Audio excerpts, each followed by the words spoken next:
Assalamu alaikum. Welcome to AI Deen Vision. In today's episode we begin our journey through the rise and fall of one of history's most powerful empires, the Ottoman Empire. From the origins before Osman Ghazi to its extraordinary peak, we'll explore how this empire shaped the course of history.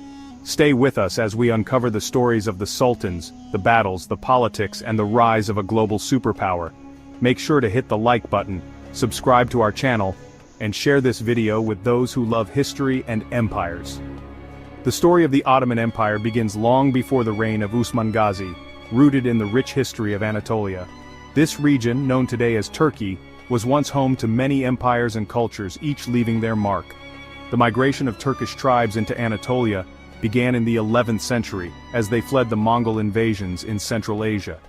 These tribes brought with them the Islamic faith and a deep warrior culture, which would play a crucial role in shaping the future Ottoman state. By the time the Seljuk Empire rose to power in the 11th century, Anatolia had already seen many changes. The Byzantine Empire, the remnants of the Roman Empire, had control over much of the region. However, the Seljuk Turks, after defeating the Byzantine army at the Battle of Manzikert in 1071, began to carve out their own territory.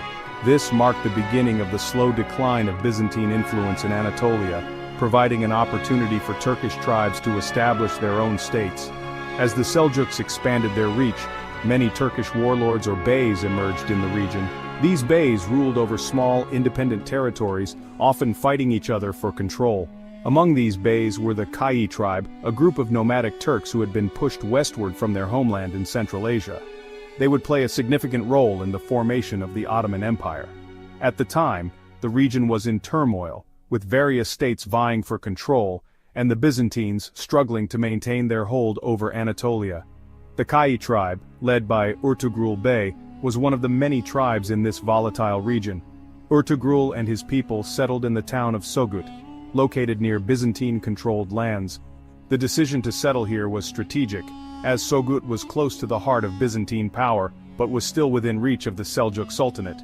This allowed Ertugrul to maintain an alliance with the Seljuks, who were the dominant power in the region at the time. Ertugrul's rise was not solely due to military might. His diplomatic abilities played a crucial role in his success. The Seljuks, recognizing the military prowess of Ertugrul's tribe, sought his help in defending their territories against the Mongols and other rival Turkish warlords. This alliance with the Seljuks helped Ertugrul gain more land and power. His tribe's influence grew, and the Kayi became one of the most respected tribes in the region. During this time, the Byzantine Empire was facing a series of internal struggles and external threats. The emperor, Michael VIII Palaiologos, was attempting to rebuild the Byzantine Empire after the Latin occupation, but his efforts were unsuccessful in holding off Turkish invaders. The weakening of the Byzantine Empire opened the door for Turkish warlords like Ertugrul to seize control of more territory. In the face of this constant threat, the Byzantines found themselves unable to effectively counter the rise of Turkish power in Anatolia. Ertugrul's son, Osman, was born into a world of shifting power dynamics. Osman grew up in an era where political alliances were fragile, and constant warfare was the norm. From an early age, Osman displayed the qualities of a natural leader. He was known for his intelligence, vision, and ability to inspire loyalty among his followers. These qualities would serve him well when it came time to lead his people and build an empire. Osman's ambition was clear from the beginning. He sought to create a state that was independent of both the Seljuk Sultanate and the Byzantines. His early military campaigns were focused on expanding his territory and weakening his enemies. Osman understood that to succeed, he needed not only military strength, but also the support of the people. This led him to adopt a policy of tolerance toward the local Christian population, allowing them to live and practice their faith under Ottoman rule. By the time Osman ascended to leadership, the Seljuk Empire was in decline, and the Byzantines were too weak to pose a serious threat to his growing power. Osman's ability to form alliances with other Turkish beys further strengthened his position. Through a combination of military conquests, diplomatic maneuvering, and careful governance, Osman was able to secure a foothold in the heart of Anatolia, setting the stage for the rise of the Ottoman Empire. Osman's early conquests were not large in scale, but they were strategically significant. He captured key Byzantine towns, including Nicaea, which would later become one of the empire's most important cities.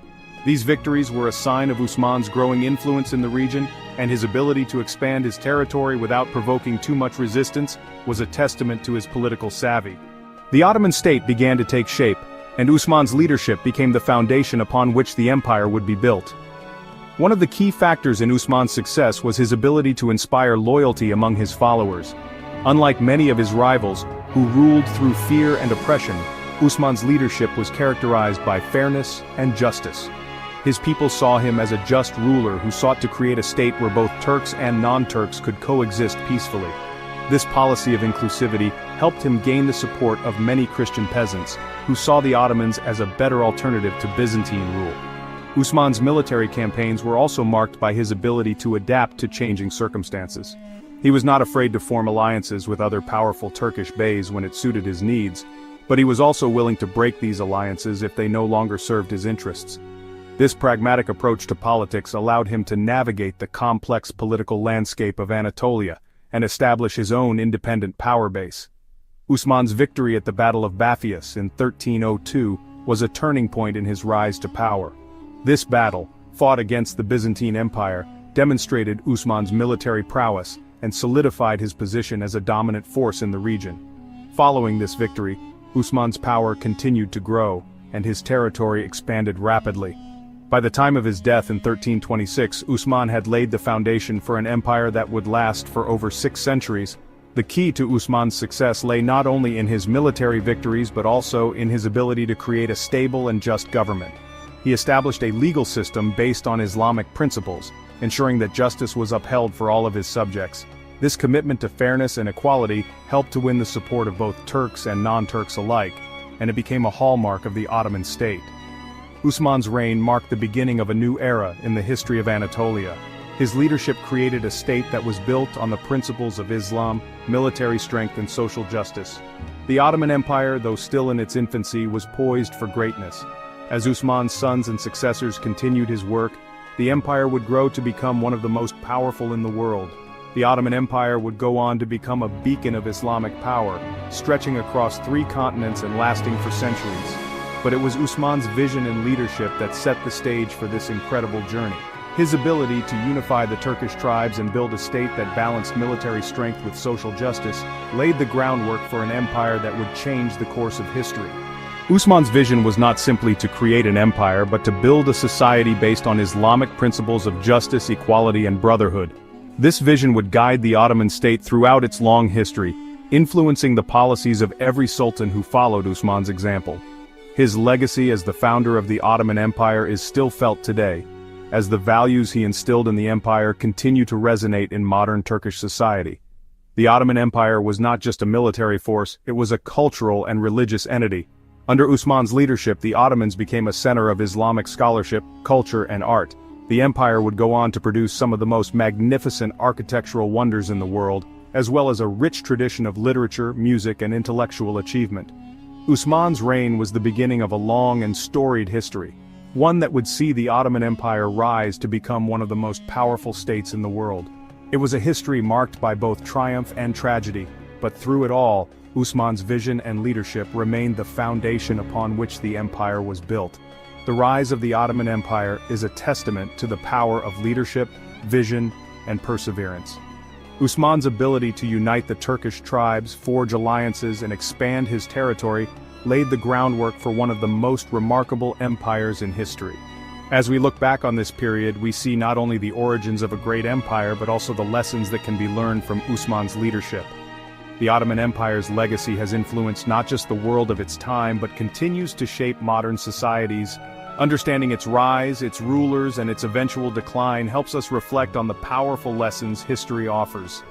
In the next episode, we'll continue exploring the reign of Osman Ghazi and his successors, witnessing how they built the empire that once spanned continents. If you enjoyed today's journey, don't forget to subscribe to AI Deen Vision, also activate the notification bell so you don't miss out on any of our upcoming episodes, and leave a comment below sharing your thoughts. What aspect of the Ottoman Empire's rise do you find most fascinating? We have many more stories to tell from history and beyond. See you in the next episode. Allah Hafiz. Assalamu alaikum wa rahmatullahi wa barakatuh. In this episode of The Rise and Fall of the Ottoman Empire, Lessons for Today, we take a deep dive into the foundations of the Ottoman Empire, starting with the reign of Osman Ghazi, the founder of the empire.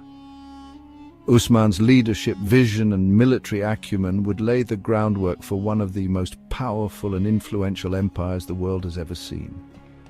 The story begins in the early 14th century, in a time when the Byzantine Empire was on the decline and the Seljuks were falling apart. Amid this power vacuum, Osman Ghazi, a leader of the Turkish tribes in Anatolia, rose to prominence, founding the Osmanli dynasty. His success wasn't simply due to his military prowess. His ability to unite disparate tribes and navigate complex alliances, along with his religious vision, set the stage for the empire's unprecedented growth. Throughout this episode, we'll explore Osman Ghazi's strategic genius, the importance of his alliances with both the Byzantines and other regional powers, and his influence on the succession of rulers who would follow. As we examine the building blocks of the Ottoman state, we'll also reflect on how Osman's legacy shaped the future of his empire, not only in terms of territorial expansion, but also in terms of the cultural, economic, and spiritual institutions that would become the cornerstone of Ottoman success. Join us as we uncover the early years of the Ottoman Empire, where we'll witness the seeds of an empire that would grow to span 3 continents and endure for over 6 centuries. Osman, or Osman Ghazi. He was born on February 13, 1258. Osman Ghazi was the eponymous founder of the Ottoman Empire, first known as a beylik or emirate.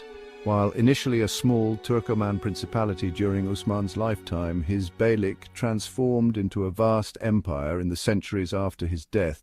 It existed until 1922, shortly after the end of World War I, when the Sultanate was abolished. Owing to the scarcity of historical sources dating from his lifetime, very little factual information about Osman has survived. Not a single written source survives from Osman's reign, and the Ottomans did not record the history of Osman's life until the 15th century, more than 100 years after his death. Because of this, historians find it very challenging to differentiate between fact and myth. In the many stories told about him, one historian has even gone so far as to declare it impossible, describing the period of Osman's life as a black hole. According to later Ottoman tradition, Osman's ancestors were descendants of the Kai tribe of Oghuz Turks. However, many scholars of the early Ottomans regard it as a later fabrication meant to reinforce dynastic legitimacy. The Ottoman Principality was one of many Anatolian beyliks that emerged in the second half of the 13th century. Situated in the region of Bithynia in the north of Asia Minor, Osman's principality found itself particularly well placed to launch attacks on the vulnerable Byzantine Empire, which his descendants would eventually go on to conquer. Some scholars have argued that Osman's original name was Turkish, probably Atman or Ataman, and was only later changed to Osman, of Arabic origin. The earliest Byzantine sources, including Osman's contemporary and Greek historian George Pachymires, spell his name as Atuman, or Atman, Atman, whereas Greek sources regularly render both the Arabic form Uthman and the Turkish version Osman with theta, teeth or t's. An early Arabic source mentioning him also writes T rather than the in one instance. Osman may thus have adopted the more prestigious Muslim name later in his life. Turkish historian Halil İnalcık argued that the hypotheses that Osman was in fact named Ataman, per George Pachymires, and that he came from the Desti Kipchak north of the Black Sea, are both remote possibilities. Arab scholars like Shihab al-Umari and Ibn Khaldun used the name Othman, while Ibn Battuta, who visited the region during Orhan's reign, called him Usmanchik, also spelled Othmanjik or Osmanjik. The suffix chik or kuk indicates the diminutive in Turkish, thus he was known by the name of Usmanchik, which means Usman the Little, to differentiate between him and the third Rashidun Caliph, Hazrat Uthman Radi Allahu Anhu. Most sources agree that the Ottoman Turks belonged to the Kai Oghuz Turkic clan, who, according to Ottoman traditions, fled their native homeland in Central Asia during the early 13th century due to the Mongol invasions. The clan settled in Anatolia, in a region belonging to the Seljuk Sultanate of Rum. Other sources claim that the Kai clan moved to Anatolia 2 centuries earlier than the previously mentioned date, alongside the Seljuks when they left Transoxiana to Khorasan around 1040 to reside near the city of Merv. Then the Kai clan moved towards eastern Anatolia after 1071 CE, where it displaced other Turkic clans. Later it became involved in the army of Sultan Kaikubad and fought against the Khwarezmians, Mongols and Byzantines, who were raiding Seljuk lands. According to several sources, the Kai warriors were known for filling first lines in battles, and their fighting skills and bravery were among the major factors the Seljuks were victorious in many battles. This fact prompted Sultan Kaikubad to appoint Ertugrul, the clan's emir, as a Mokaddam, lieutenant, and to reward the Kais some fertile lands near Ankara, where they settled and remained in the service of the Sultan for several years. Later, Ertugrul was granted dominion over the town of Sogut in northwestern Anatolia, on the Byzantine frontier. He also obtained the title of Akbeyligi, or Jukbey, literally Marcher Lord. Granting this title was in line with the traditions of the Seljuk Sultanate, which is rewarding any clan chieftain who rises to power and is joined by a number of smaller clans, the title of Marcher Lord. However, Ertugrul had far-reaching political ambitions. He sought to expand beyond the lands rewarded to him. Thus he started raiding the Byzantine possessions in the name of the Sultan, successfully conquering several towns and villages, and slowly expanding his dominion during the half of the century he spent as a Seljuk governor.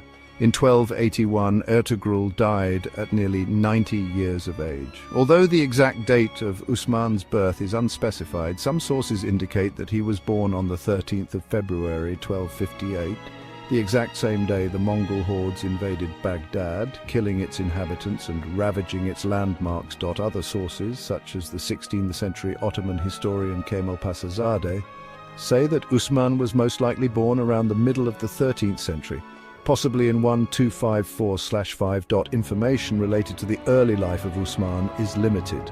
However, the few available sources agree that he was born in the town of Sogut, which his father Ertugrul took as the capital of his emirate. The reason for the lack of information available about this stage of Usman's life is due to the fact that the oldest known source about this time period was written about 100 years after Usman's death. Among these sources are Destan-i Tevari-i al-i Usman, the oral history of the Ottomans, written in the 14th century by the Ottoman poet and court physician Taseddin Ibrahim bin Hizir, better known as Ahmedi, 1334-1413, Beket tut Tevari, tr, The Joy of Histories, by Sukrullah, d. 1464, and Tevari-i al-i Usman, History of the Ottomans, by Dervis Ahmed Asiki, known as Asik Pasazadeh, 1400-1484. Additionally, these remaining sources are not the originals, but rather copies, or copies of the copies that were rewritten over the years, leading to a probable loss or altering in the information. In fact, it is accepted that Ottoman, European and Byzantine sources are not very reliable when considering the origins of Usman and his clan. On one hand, the oldest known records originally written by the Ottomans all date back to the period that followed the conquest of Constantinople, 1453 CE. On the other hand, none of the Byzantine historians did refer in their writings to the origin of the Ottomans. As for European historians, these Turkic Muslim peoples were outside of their interest. However, that changed after a century of this period, when the Ottomans began to pose a threat to Europe. The Ottoman historian Kemal Pasazadeh mentioned that Usman was Ertugrul's youngest son, and that he was raised in the traditional nomadic Turkic ways. He learned wrestling, swordsmanship, horse riding, arrow shooting, and falconry from an early age. He quickly mastered the previously mentioned skills, outperforming all his brothers.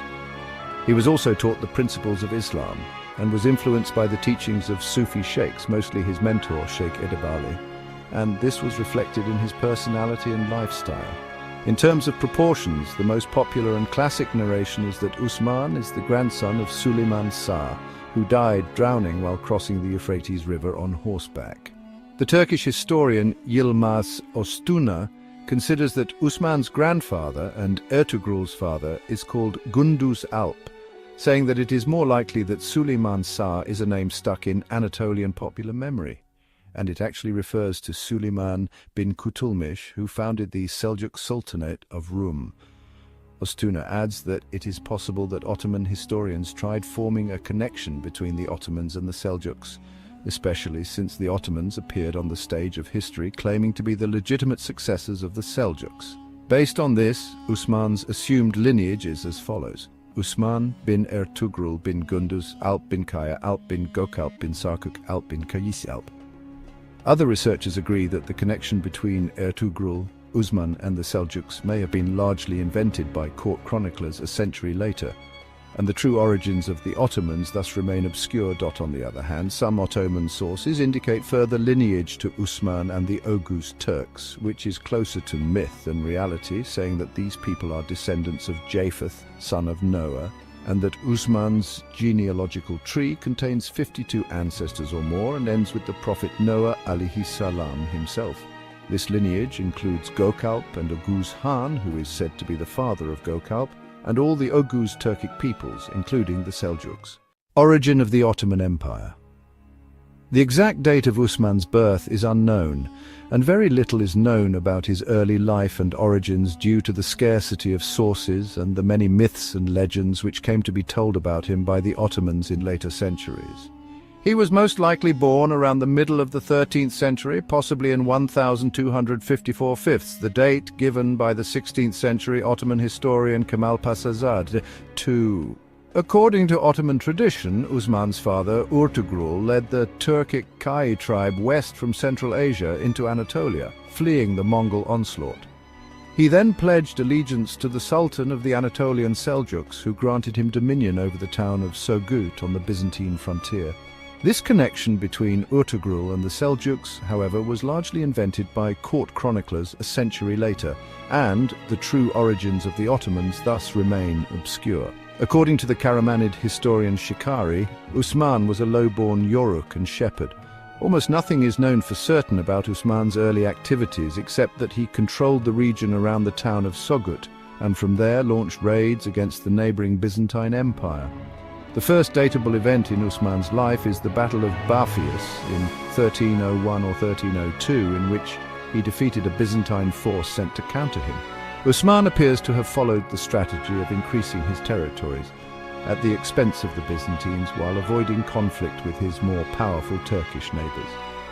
His first advances were through the passes which lead from the barren areas of northern Phrygia near modern Eskişehir into the more fertile plains of Bithynia. According to Stanford Shaw, these conquests were achieved against the local Byzantine nobles, some of whom were defeated in battle, others being absorbed peacefully by purchase contracts, marriage contracts, and the like. Ascendance to leadership, Usman became emir or bey upon his father's death around 1281. According to some historians, Usman's accession to power wasn't peaceful, as he had to fight his relatives before he got hold of his clan's leadership. One of Usman's major rivals was his uncle Dundar Bey, who might have plotted to kill his nephew, or rebelled against him when the latter decided to attack a small Greek island. Dundar Bey saw that Usman's ambition as a threat that might put the whole clan in danger. However, Usman had to pull out his sword to kill his uncle for disobeying. In the Vilayetname, a book containing the narrations about Haji Bektash Veli, Usman's younger uncle, was the one who became bey after Ertugrul's death. During that time, Usman and several other warriors started organizing raids on Byzantine lands adjacent to Sogut, such as Yahisar, Bilachik, Inegol, and Iznik. As a result, the Byzantine Tekfur, governor of Bursa, was provoked, and he sent envoys to the Seljuk Sultan Aleddin Kaykubad III, complaining about these constant assaults. Thus the Sultan ordered Gunduz Alp to bring forth his young nephew to stand before him, and so Usman was arrested and sent to Konya. According to this narration, Sultan Kaykubad admired Usman's courage and deeds and didn't wish to punish him. Instead, Usman was sent to Haji Baktas Wali to consider his matter. Usman was warmly received by the Sufi mystic, who then ordered his release, saying, "I have been waiting for someone like him for years." After that, Haji Baktas Wali wrapped Usman's head with the same turban associated with Sufi sheikhs and sent him back to Konya with a message to the Sultan, asking that Osman to become the Kai Emir. Thus, Osman became the clan's leader. Importance of the Osmanic Beylik location. From a military point of view, the location of Osman's Beylik had a significant impact on his success as a conquering warrior. His capital Sogut was located on a hill in a well-defended position, mediating the main road from Constantinople to Konya. The importance of this site emerged due to the political fragmentation of Anatolia that gave small states greater importance than they originally had. Being an emir to a beylik bordering Byzantine lands, Osman had the opportunity to direct all his efforts towards war and jihad, following the footsteps of the Seljuks with intentions to conquer all Byzantine territories and absorb them into the Islamic Caliphate. Encouraged by the weakness of the ancient empire and its ongoing wars in Europe, Osman had the chance to expand towards western Anatolia, crossing the Dardanelles to southeastern Europe. Commenting on these actions, some historians argue that Osman's strategy of increasing his territories at the expense of the Byzantines was due to his intention to avoid conflicts with his more powerful Turkic neighbors. Politically, Osman showed great skills forming and applying new administrative systems in his beylik. During his reign, the Ottomans made great strides towards transitioning from the nomadic tribe system to settling down in permanent settlements. This helped them consolidate their position and rapidly develop into a major power. Moreover, the Beylik's location in northwestern Anatolia, next to Christendom, imposed a military policy on the Ottomans, which gave them better chances to grow and expand compared to the beyliaks of the interior.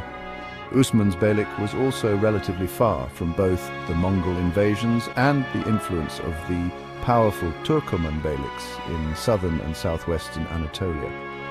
Add to that its proximity to the Silk Road linking Byzantine lands in the west to areas controlled by the Mongols in the east, gave it prominent strategic and economic characteristics. Also, the Osmanic Beylik was the only Islamic base facing the yet unconquered Byzantine regions, which made it a magnet to many Turkoman farmers, warriors, and dervishes fleeing the Mongols and aspiring to conquer new lands for economic and religious reasons. Osman's dream. Osman first had a close relationship with a local religious leader of dervishes named Sheikh Edebali, whose daughter he married. A story emerged among later Ottoman writers to explain the relationship between the two men, in which Osman had a dream while staying in the Sheikh's house. The story appears in the late 15th century chronicle of Asik Pasazadeh as follows. He saw that a moon arose from the holy man's breast and came to sink in his own breast. A tree then sprouted from his navel, and its shade compassed the world. Beneath this shade there were mountains, and streams flowed forth from the foot of each mountain. Some people drank from these running waters, others watered gardens, while yet others caused fountains to flow. When Osman awoke, he told the story to the holy man, who said, "Osman, my son, congratulations, for God has given the imperial office to you and your descendants, and my daughter Bala shall be your wife." The dream became an important foundational myth for the empire, imbuing the House of Osman with God-given authority over the earth and providing its 15th century audience with an explanation for Ottoman success. The dream story may also have served as a form of compact. Just as God promised to provide Osman and his descendants with sovereignty, it was also implicit that it was the duty of Osman to provide his subjects with prosperity. Political relations at the beginning of Osman's reign, according to the Bektashi narration, whose accuracy cannot be confirmed since it was only mentioned in Bektashi sources, plus the fact that it did not enjoy much support from the majority of researchers. Haji Baktash Wali was one of the Wafa'iyya Tarika dervishes, a murid of Baba Ilyas al-Khorasani. Once Baba Ilyas died, both Haji Baktas Wali and Sheikh Edebali became among his 60 successors and grandmasters of the Ayyan Rum Brotherhood of warriors and farmers, who enjoyed great influence among the people. When Osman married Sheikh Edebali's daughter, he secured his control over the brotherhood and soon became their new grandmaster. As a result of this marriage, all the Ayyan sheikhs became under Ottoman control. This has a major impact on the establishment and development of the Osmanic Beylik after Osman's death during the reign of his son Orhan. Some argue that Osman's marriage to Sheikh Edebali's daughter was his first brilliant political undertaking. On the other hand, Turkish historian Professor Cemal Kafadar considers that the intermarriage between the Osmanic and Edebali's houses explains the hostilities that later rose between the Ottomans and the Germanids, since the Germanid Turkoman house was rewarded lands and titles by the Seljuks because of their services in subjugating the Babai revolt in 1240, and because Sheikh Edebali was considered by his followers a leader and successor to Baba Ishaq. They all became the focus of attention of the Germanids. Kafadar adds that early in Usman's reign, the young emir showed political ingenuity, forming relations with his neighbors. Usman's alliances transcended tribal, ethnic and religious lines, and he may have followed his instinct and the requirements of his political aspirations, not mistaking the future results of the family connections he created and secured for his son after him. Usman reconstituted the political culture of the Seljuk Sultanate of Rum in line with the needs of his beylik. He was more creative than his Turkoman neighbors in combining Turkic, Islamic and Byzantine traditions. Additionally, the emir also cooperated with the Byzantine tekfurs of the neighboring cities and villages. He forged an agreement, so his clan, whenever they move between grazing areas in the summer, leave their belongings in the Byzantine fortress of Bilashik, and, upon their return, they give its governor a token of appreciation in the form of cheese and butter made from sheep milk and preserved in animal skins, or a good carpet made from wool. This agreement reflects the coexistence between herders, farmers and urban dwellers during Usman's reign. Usman's friendship with Kose Mihal, governor of Çermenkia, modern Harmanköy, was the culmination of this coexistence between Muslims and Byzantines. As for his relations with other peoples, such as the Mongols, most of whom moved to the borders of western Anatolia, and the Germianid Turkomen, it was hostile. That is because the Turks, in general, despised the Mongols, and the Germianids were probably of non-Oghuz origin. Usman, allied with the Ahyan Rum Brotherhood, they formed organized groups, members in each of which worked in a single trade. The Brotherhood took the responsibility to preserve justice, prevent injustice, stop oppression, follow Sharia law, dictate good morals, and carry out military duties if the need arises, to defend their rights and the rights of Muslims. The emir also allied with newly arrived Turkoman clans to Anatolia. In general, the nomads have always had a strong militarized spirit compared to people installed in the cities. Thus, the clans were more active and effective than their city-dwelling kin. Soon enough, they become the beating heart of the Seljuk border provinces in total, and the Usmanic beylik in particular. Usman also enticed many Turkoman from the region of Paphlagonia to join his forces. These Turkoman were fine warriors, eager for jihad and conquest.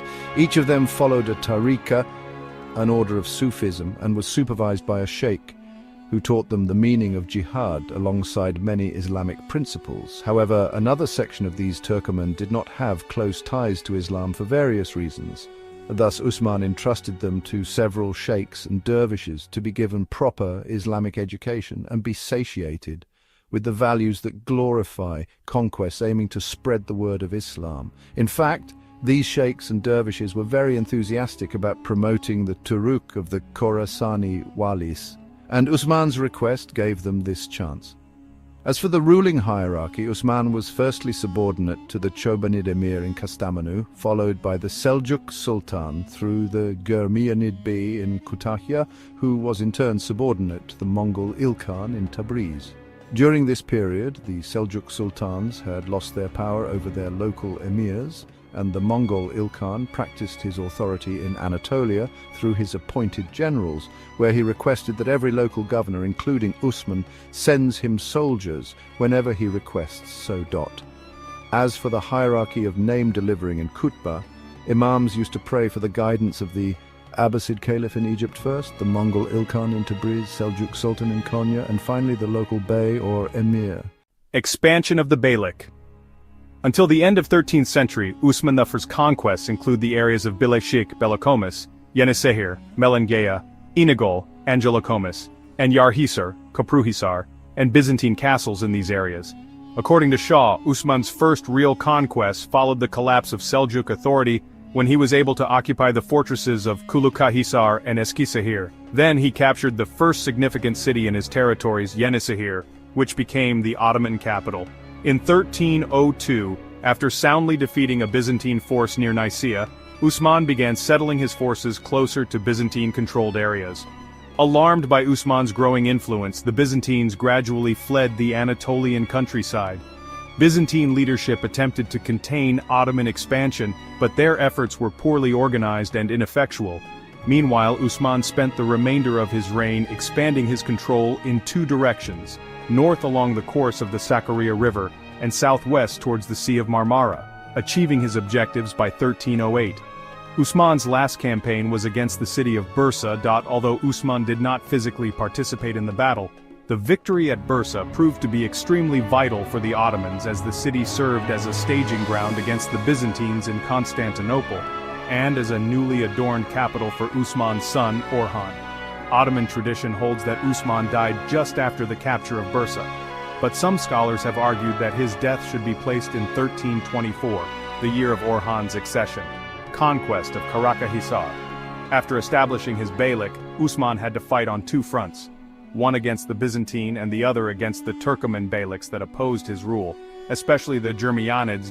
Usman focused on expanding at the expense of the Byzantines, and since that time, the primary Ottoman goal became the conquest of the remaining Byzantine lands.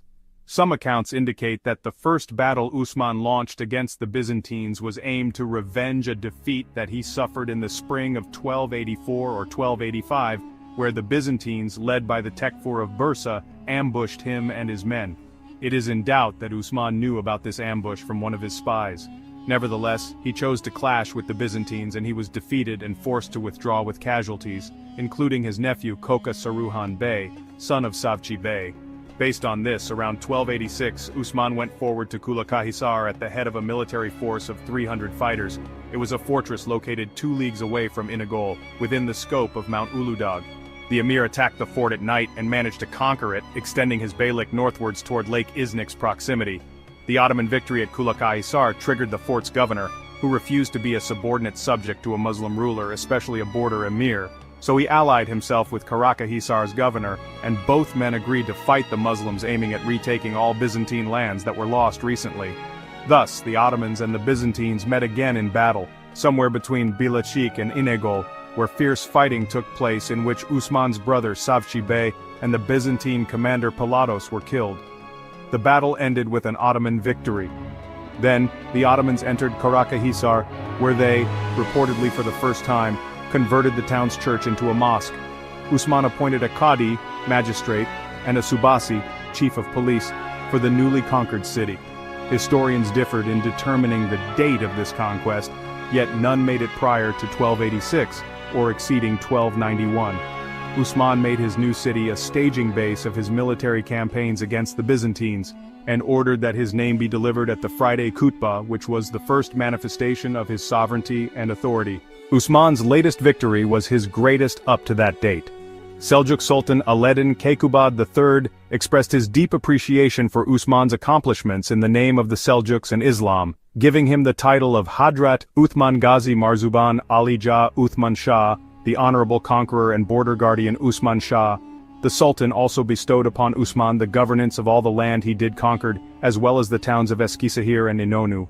Moreover, the Seljuk Sultan issued a decree exempting Usman from all types of taxes. Usman also received several gifts from the Sultan, reflecting the new high stature to the Seljuk court. These gifts included a golden war banner, a meter, war drum, a tug, a pole with circularly arranged horsetail hairs, a tassel, a gilded sword, a loose saddle, and 100,000 dirhams. The decree also included the recognition of Usman's right to be mentioned in the Friday Khutbah in all areas subject to him, and was permitted to mint coins in his name. Thus, Usman became a sultan, but lacking only the title. It is narrated that when drums were beaten announcing Sultan Keykubad's arrival, Usman stood up in glorification and remained so till the music halted. Since that day, Ottoman soldiers enacted standing in glorification for their sultan whenever drums were beaten. Conquest of Bilashik, Yarhisar, and Inigol. Soon after the conquest of Karakhisar, Usman marched with his soldiers north towards Sakarya River. Upon his arrival there, he raided and looted the forts of Goynuk and Yenisei Tarakli. Many argue that during this time, Usman received a message from his Byzantine friend Kose Mihal, warning him of a secret conspiracy that was being prepared by the Tekfurs of Bilecik and Yarisar. The two were aiming at killing Osman after inviting him to attend their children's wedding. Osman was disappointed by being betrayed by Bilecik's Tekfur. That is because he considered the relationship with Bilecik to have been built on trust and good faith, as demonstrated by the aforementioned custom of his clan leaving their belongings in this fortress whenever they moved between grazing areas. Osman devised a plan to escape the trap and take over the fortress. He sent 40 of his soldiers carrying some of the clan's belongings to be kept in Bilecik, while most of its inhabitants were outside attending the wedding. Once his men entered the fort, they quickly overpowered its small garrison, and it fell to the Ottomans. Then, Osman went to the feast, followed by some Byzantine knights who were easily ambushed by his men later.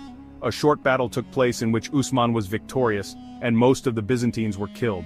After that, Osman rode towards Yarisar and took it by surprise. A large part of the fort's garrison was killed, while the rest were taken prisoners. The Tekfur's daughter Holafira was also captured in this action. She soon became Osman's daughter-in-law, having married his son Orhan sometime later, and her name was changed in Bayalun.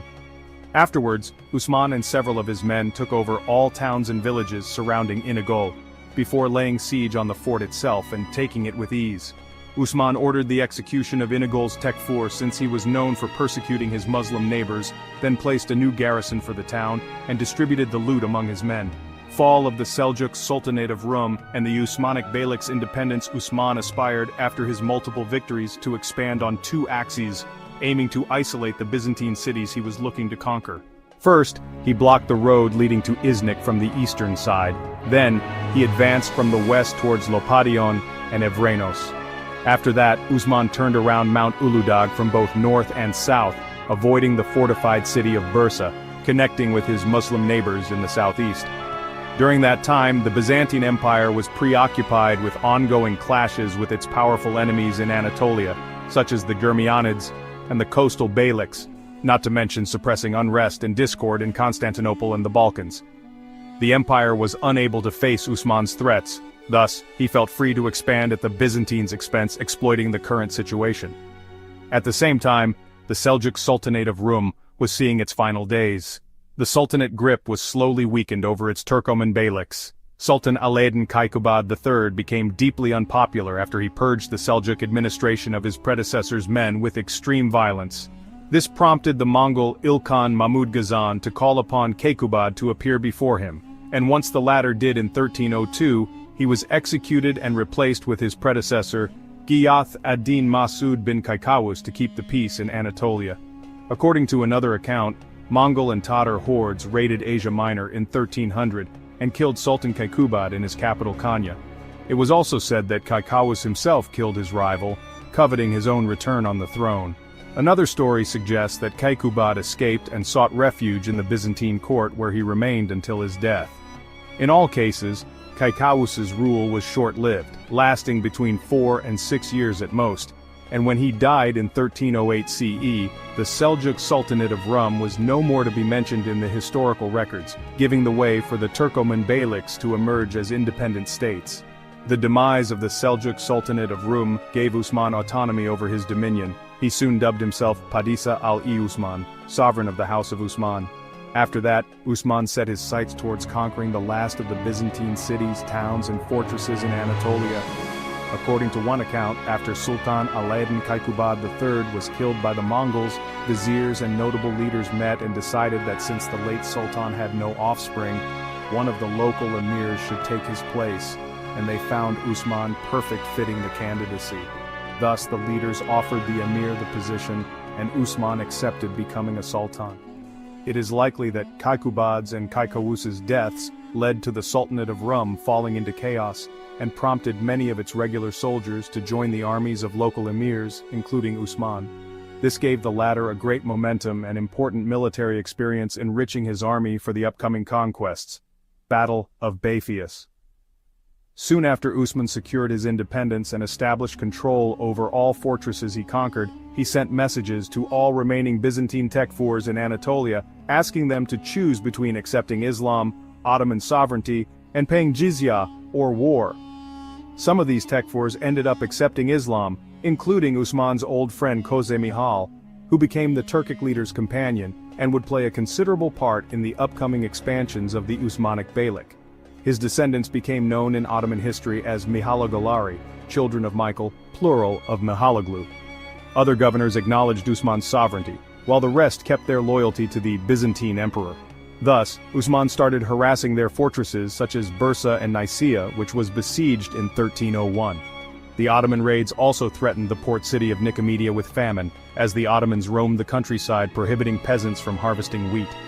This provoked Bursa's Tekfur, among others, to unite their efforts to eliminate this new emerging Islamic power. In the spring of 1302, Emperor Michael IX launched a campaign that reached south to Magnesia. The Ottomans, awed by his large army, avoided an open battle. The emperor sought to confront the Ottomans, but he was dissuaded by his generals. Encouraged by that, the Ottomans resumed their raids, virtually isolating the emperor at Magnesia. Soon the Imperial army started dissolving without engaging in a single battle. That is because the local troops left to defend their homes, which were continuously raided by the Ottomans, and the Alan mercenaries left as well, aiming to rejoin with their families in Thrace. The Byzantine emperor was forced to withdraw by the sea, followed by a wave of refugees. To counter the threat to Nicomedia, Michael's father, Andronikos II, sent a Byzantine force of some 2,000 men, half of whom were recently hired Alan mercenaries, under the Megas Hetaireiarchis, Georgios Mouzalon, to cross the Bosporus and relieve the city. The Byzantine response was a warning for the Islamic border villages and towns. However, when the locals noticed Usman's leadership and military strength, as well as his devotion to Islam, they rallied to support and stand with him to consolidate a new Islamic state that would unite them and form an impenetrable wall against the Byzantines. Several Byzantine deserters joined Usman as well, some of which were liberated prisoners of war who chose to align with him, reportedly due to his good treatment during their custody. Many Islamic warrior brotherhoods also joined the Ottomans. For example, the Ghazi Rums, raiders of the Romans. They were stationed on the borders of the Byzantine Empire and repelled its attacks on Muslim lands since the Abbasid era, gaining great experiences and knowledge in Byzantine strategies and tactics.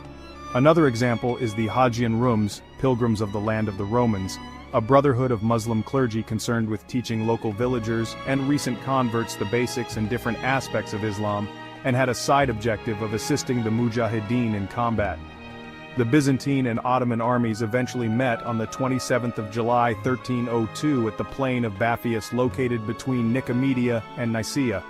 The Ottoman army consisted of light cavalry under Usman himself, and they numbered around 5,000, while the Byzantines numbered around 2,000 men. The Muslim cavalry charged toward the Byzantines fast, whose Alan contingent did not participate in the battle. As a result of the attack, the Byzantine line was broken, forcing Georgios Mouzalon to withdraw into Nicomedia under the cover of the Alan force. Baphius was the first major victory for the nascent Usmanic Beylik, and of major significance for its future expansion. The Byzantines effectively lost control of the countryside of Bithynia, withdrawing to their forts, which became isolated and fell one by one eventually. The Byzantine defeat also sparked a mass exodus of the Christian population from the area into the European parts of the empire, further altering the region's demographic balance. Coupled with the defeat at Magnesia, the Ottomans were able to reach the coasts of the Aegean Sea, threatening Byzantium with a final loss for their territory in Asia Minor. According to Halil Inalcik, the battle allowed the Ottomans to achieve the characteristics and qualities of a true state. Byzantine-Mongol convergence attempt. After the victory in Baphius, Usman divided the conquered lands among his kin and army leaders, establishing Islamic hegemony and ending the Byzantine era in his new areas. He gave Eskişehir to his brother Gündüz Bey, Karacahisar to his son Orhan, Yarhisar to Hasan Alp, and Inegol to Turgut Alp. By that time, Emperor Andronikos II felt the pressure of the Ottoman expansion. The emperor watched in fear how the demographic changes were rapidly taking place in Anatolia, and he decided to stop it. Yet, being recently defeated, Andronikos II couldn't face the Ottomans in an open battle. To add insult to injury for the Byzantine, conflicts were taking place in the Balkans. Thus, Andronikos II had no choice but to try making an alliance with the Mongols in Persia, who were controlling central and eastern Anatolia. To achieve that, the emperor sent a letter to Ilkhan Mahmud Ghazan, offering him a family rapprochement through marriage and establishing an alliance between both empires. At that time, the Mongols were passing through a period of high tension with the Mamluks in Egypt and Syria. This did overwhelm the relations with the Byzantines, especially that Ghazan was preparing for another campaign to Damascus and Palestine after his first invasion in 1299 CE, in which many civilians were massacred and where the Mamluk army suffered a massive defeat at the Battle of Wadi al-Khaznadar near Hims. The Mamluks themselves were preparing for the upcoming war with the Mongols, aiming to wash away the shame of their previous defeat. As a result, on the 20th of April 1303, the Mongols and Mamluks engaged in a fierce battle on the outskirts of Damascus, known as the Battle of Shakhab or Battle of Marj al-Safar, in which the Mamluks won a decisive victory. This devastating defeat had a heavy toll on Ghazan and seems to have contributed to deteriorating his health furthermore, until he died in Qazvin on Sunday the 17th of May 1304. This eliminated any hope of a Byzantine-Mongol alliance and allowed the Ottomans to continue on with their conquests. Byzantine-Catalan alliance. After Ghazan's death, the Byzantine emperor was forced to seek other solutions to the problem of Ottoman expansion. Thus, he hired a company of Catalan mercenaries led by Roger de Flor. The mercenaries had become unemployed after the signing of the Peace of Caltabellotta between the Crown of Aragon and the French dynasty of the Angevins in 1302. The company arrived at Constantinople in January 1303, where they were received by the emperor himself. Then the mercenaries were housed in the district of Blachernae. The emperor arranged the wedding of Roger de Flor to his niece, the 15-year-old Princess Maria Asanina, daughter of the Tsar of Bulgaria Ivan Asen III and Irene Palaiologina. De Flor was named Megas Du, Great Dux, that is, commander of the imperial forces, and was promised a 4 months' payment for him and his men. The Catalans soon crossed to Asia Minor and fought against the Karasids and Germianids, winning a fast victory. Afterward, they resolved to attack the maritime provinces of the Ottomans and moved to the town of Philadelphia, which was besieged by Jakub I of Jeremiah, who suffered a defeat at the hands of the Catalans and was forced to lift his siege and retreat. This victory proved that, had Byzantium been able to gather sufficient military forces and material capabilities, it would have been able to eliminate the emerging Turkic power, but it had neither. It was not long before the Catalans abandoned fighting the Muslims and turned their attention towards the Byzantines themselves. The reason for that was that the local population of Magnesia beheaded the Catalan garrison and stole its treasure, which infuriated Roger de Flor and made him march towards that city intending on revenge. The Byzantines were horrified by the mercenaries' attacks and became preoccupied in defending themselves. Roger de Flor was soon killed by order of the emperor's son, Michael IX, who saw the indiscipline of the Catalan mercenaries as a growing danger, as did the people of Constantinople, who rose up against the Catalans and killed many of them. Once the news reached the main Catalan force in Gallipoli, they went on a killing spree of their own, killing all the local Byzantines. Soon after this, the Byzantines and the Catalans were at war with each other, giving way to Osman to move on with his conquests. Conquest of Yenisehir and its surroundings. After securing his northern borders by reaching the Black and Marmara Seas, Osman turned his attention towards the southern borders of his Beylik. Thus, he attacked the Byzantine towns, villages and fortresses surrounding the city of Yenisehir, preparing to conquer it. Osman sent a large campaign to the fortress of Yavandisar and annexed it.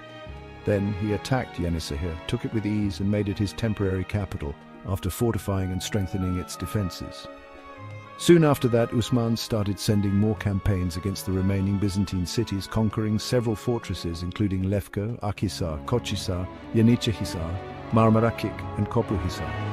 In fact, conquering the aforementioned forts aimed at imposing a security belt around Yenisehir. Thus, Osman surrounded it with a series of front forts to ward off any invasions. Conquest of Bursa. With Yenisehir in his hands, Osman focused his efforts on isolated, large cities starting with Bursa, unaware that this would be his last campaign. He gave the orders to start building 2 forts overseeing and surrounding the city. Then, when the construction was completed, Osman provided the forts with large garrisons. This allowed his men to tighten the blockade and prevent any provisions reaching Bursa. The Ottoman siege lasted between 6 and 9 years. This was due to the fact that the Ottomans had no siege engines and they had never captured a large fortified city before. During the long siege, Osman and some of his military commanders conquered the smaller Byzantine fortresses on the vicinity of the Beylik, in which several tekfurs acknowledged Osman's sovereignty and became among his subjects, some of them accepting Islam in the process. Soon after that, Osman started suffering from gout and couldn't accompany his men in any more campaigns or witness the siege of Bursa, so he entrusted his son Orhan to complete this major task, while he retired in his capital. Orhan continued the siege without any fighting, but he continued isolating Bursa from its surrounding forts, conquering Mudanya to cut off the city's connection to the sea. He also captured the city of Prenetos on the southern coast of Izmit, changing its name to Kara-Mursel, after the Muslim leader who took it, Kara-Mursel Bey. The last fort to fall was Bais, which was considered Bursa's key as it overlooked it, and it was renamed Orhaneli. Orhan tightened the blockade around Bursa till its garrison fell into despair. Soon the Byzantine emperor realized that the fall of the city into Muslim hands was inevitable. Thus, he made a difficult decision, ordering his governor to evacuate the city. Orhan entered Bursa on the 6th of April 1326. Its people were not subjected to any harm after they recognized Ottoman sovereignty and pledged to pay jizya. Saros, the garrison's leader, surrendered to Orhan and pledged allegiance to his father, Osman. He also converted to Islam and was given the title of Bey out of respect to his courage and patience during the long siege. According to some sources, Osman died just before the fall of the city, while others suggest that he lived long enough to hear about the victory on his deathbed. Family. Due to the scarcity of sources about his life, very little is known about Osman's family relations. According to certain 15th century Ottoman writers, Osman was descended from the Kai branch of the Oghuz Turks, a claim which later became part of the official Ottoman genealogy, and was eventually enshrined in the Turkish nationalist historical tradition with the writings of M.F. Koprulu. However, the claim to Kai lineage does not appear in the earliest extant Ottoman genealogies. Thus, many scholars of the early Ottomans regard it as a later fabrication meant to shore up dynastic legitimacy with regard to the empire's Turkish rivals in Anatolia. Yazıcıoğlu Ali in the early 15th century constructed a genealogy for Osman, tracing it back to Oghuz Kagan, the mythical ancestor of the Western Turks, through the eldest grandson of his eldest son, thereby lending legitimacy to the Ottoman Sultan's claim of primacy among Turkish monarchs. It is very difficult for historians to determine what is factual and what is legendary about the many stories the Ottomans told about Osman and his exploits, and the Ottoman sources do not always agree with each other. According to one story, Osman had an uncle named Dündar, with whom he had a quarrel early in his career. Osman wished to attack the local Christian lord of Bilezik, while Dündar opposed it, arguing that they already had enough enemies.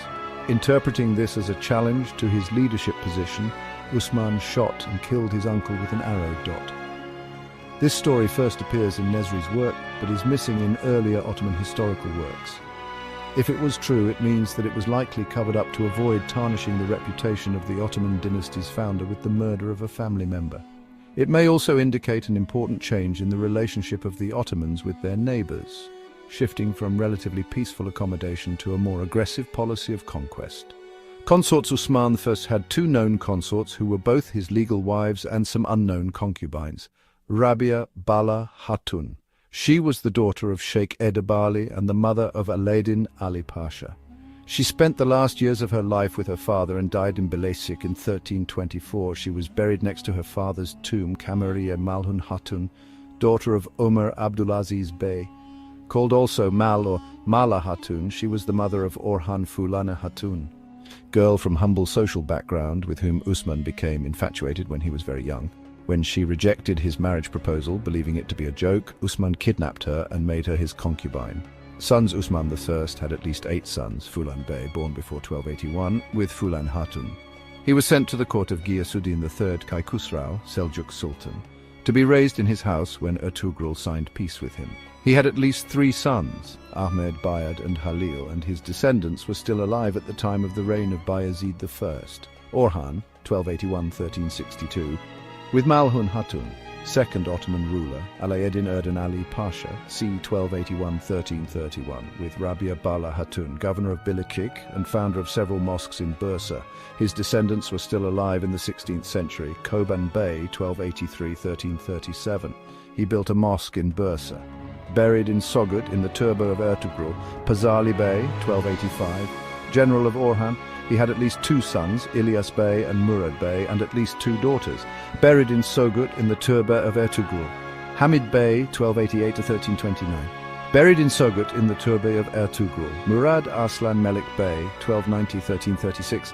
He had at least 1 daughter, Melik Hatun, buried in Sogut in the turba of Ertugrul, Savci Bey. He had at least 1 son, Suleiman Bey, buried in Sogut in the turba of Ertugrul, daughters Usman, and had at least 1 daughter, Fatma Hatun, 1284, Sogut, 1347, Bursa. Personality. Ottoman historiography depicts Usman as a semi-holy person. It is known that among the Turkoman tribes, the tribe, or part of it, was named after its leader. The fact that the Kayi tribe became known by the name of Usman suggests that the tribe became powerful because of his excellent leadership. Orientalist R. Rachmanaliev writes that the historical role of Usman was that of a tribal leader, who enjoyed enormous success in uniting his people around him. The activities and personality of Usman as the founder of the state and dynasty are highly appreciated by historians of both the past and the present. The state and the dynasty of rulers are named after him. The population of the state was called Ottomans, Usmanlilar, until the beginning of the 20th century, that is, until the collapse of the Ottoman Empire.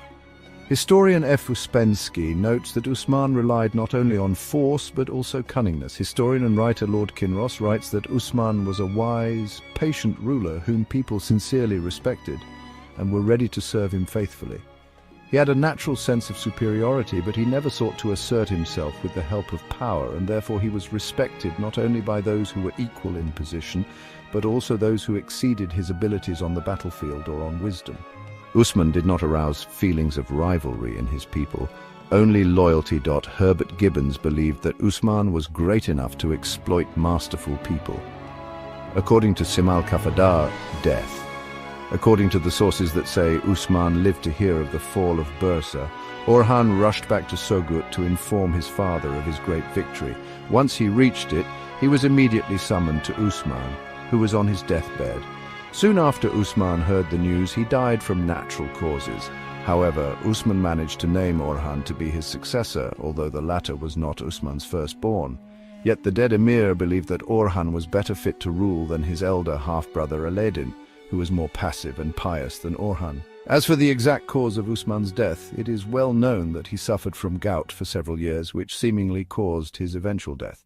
This is confirmed by what Asik Pasazadeh mentioned in Tevari-i Ali Usman when he talked about the late period of Usman's life, saying, Usman had a bad foot from which he experienced severe pain. It is noted that Asik Pasazadeh used a similar expression when he talked about the death of Sultan Mehmed the Conqueror. The cause of his death was the issue in his feet.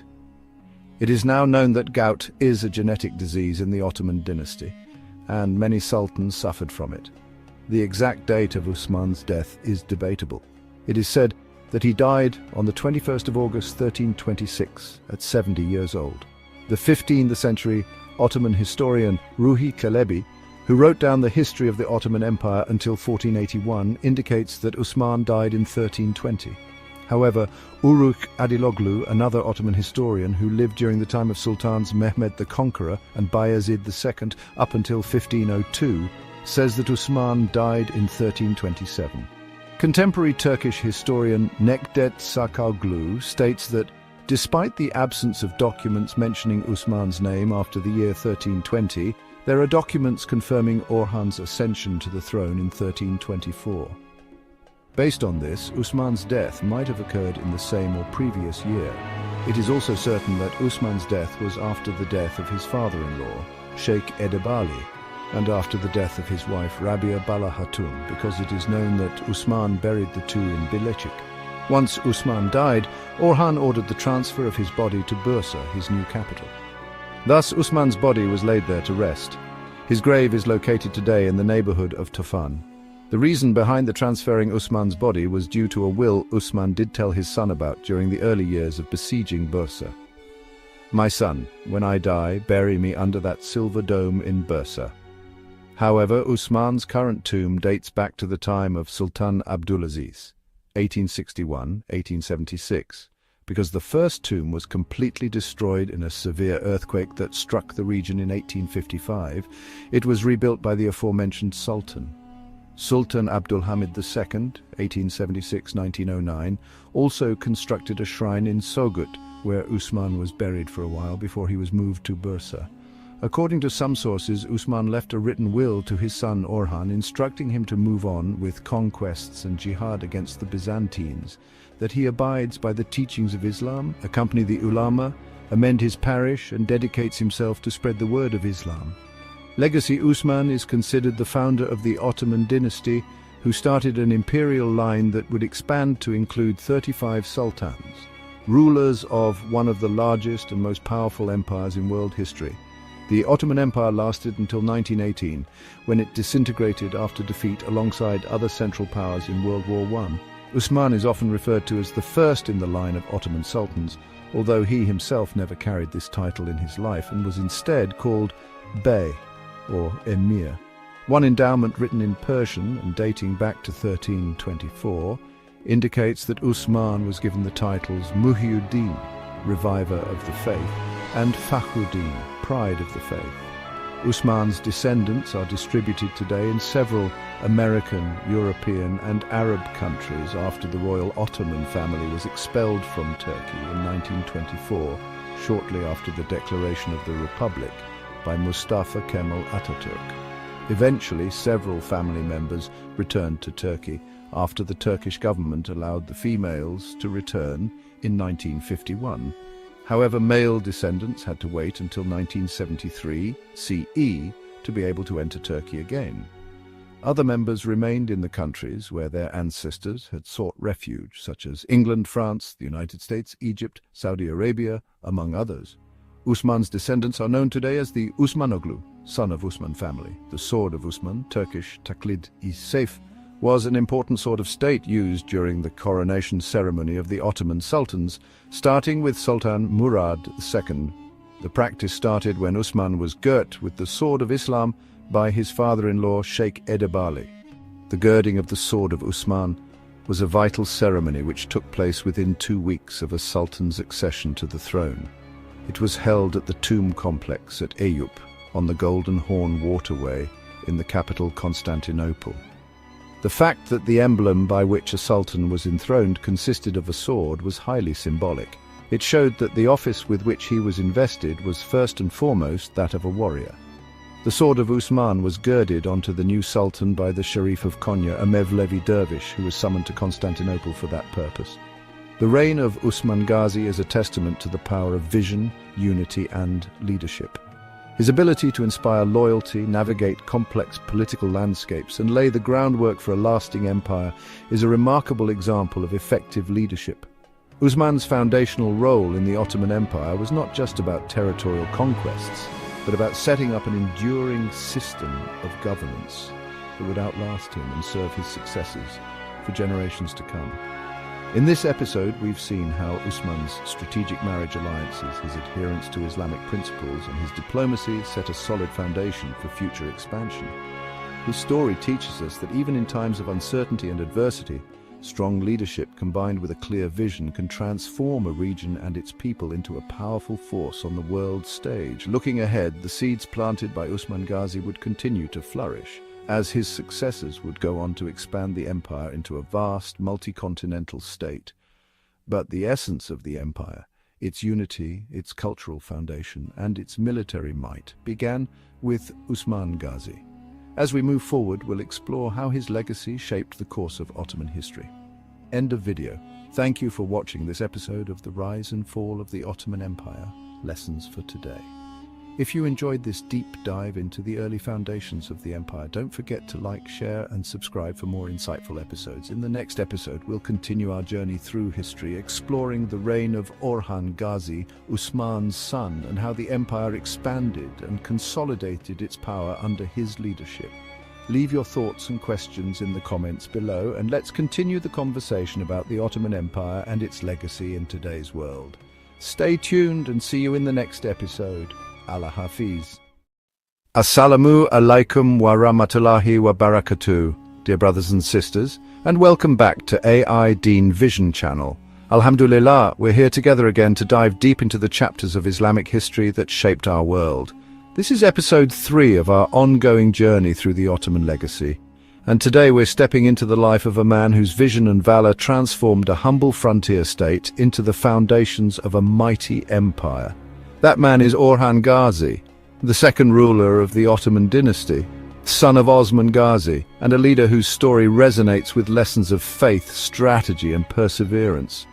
Orhan Ghazi, a young warrior inheriting a small territory surrounded by giants, the fading Byzantine Empire, rival Turkish beyliks, and a chaotic world of shifting alliances. Yet with Allah's guidance and an unshakable resolve, Orhan didn't just survive. He thrived. He conquered cities, crossed continents, and built a legacy that would echo through the centuries. So, whether you're a history enthusiast, a seeker of wisdom, or someone who loves a good story, this episode is for you. We'll explore Orhan's conquests, his military innovations, his wise governance, and how his faith in Allah shaped every decision he made.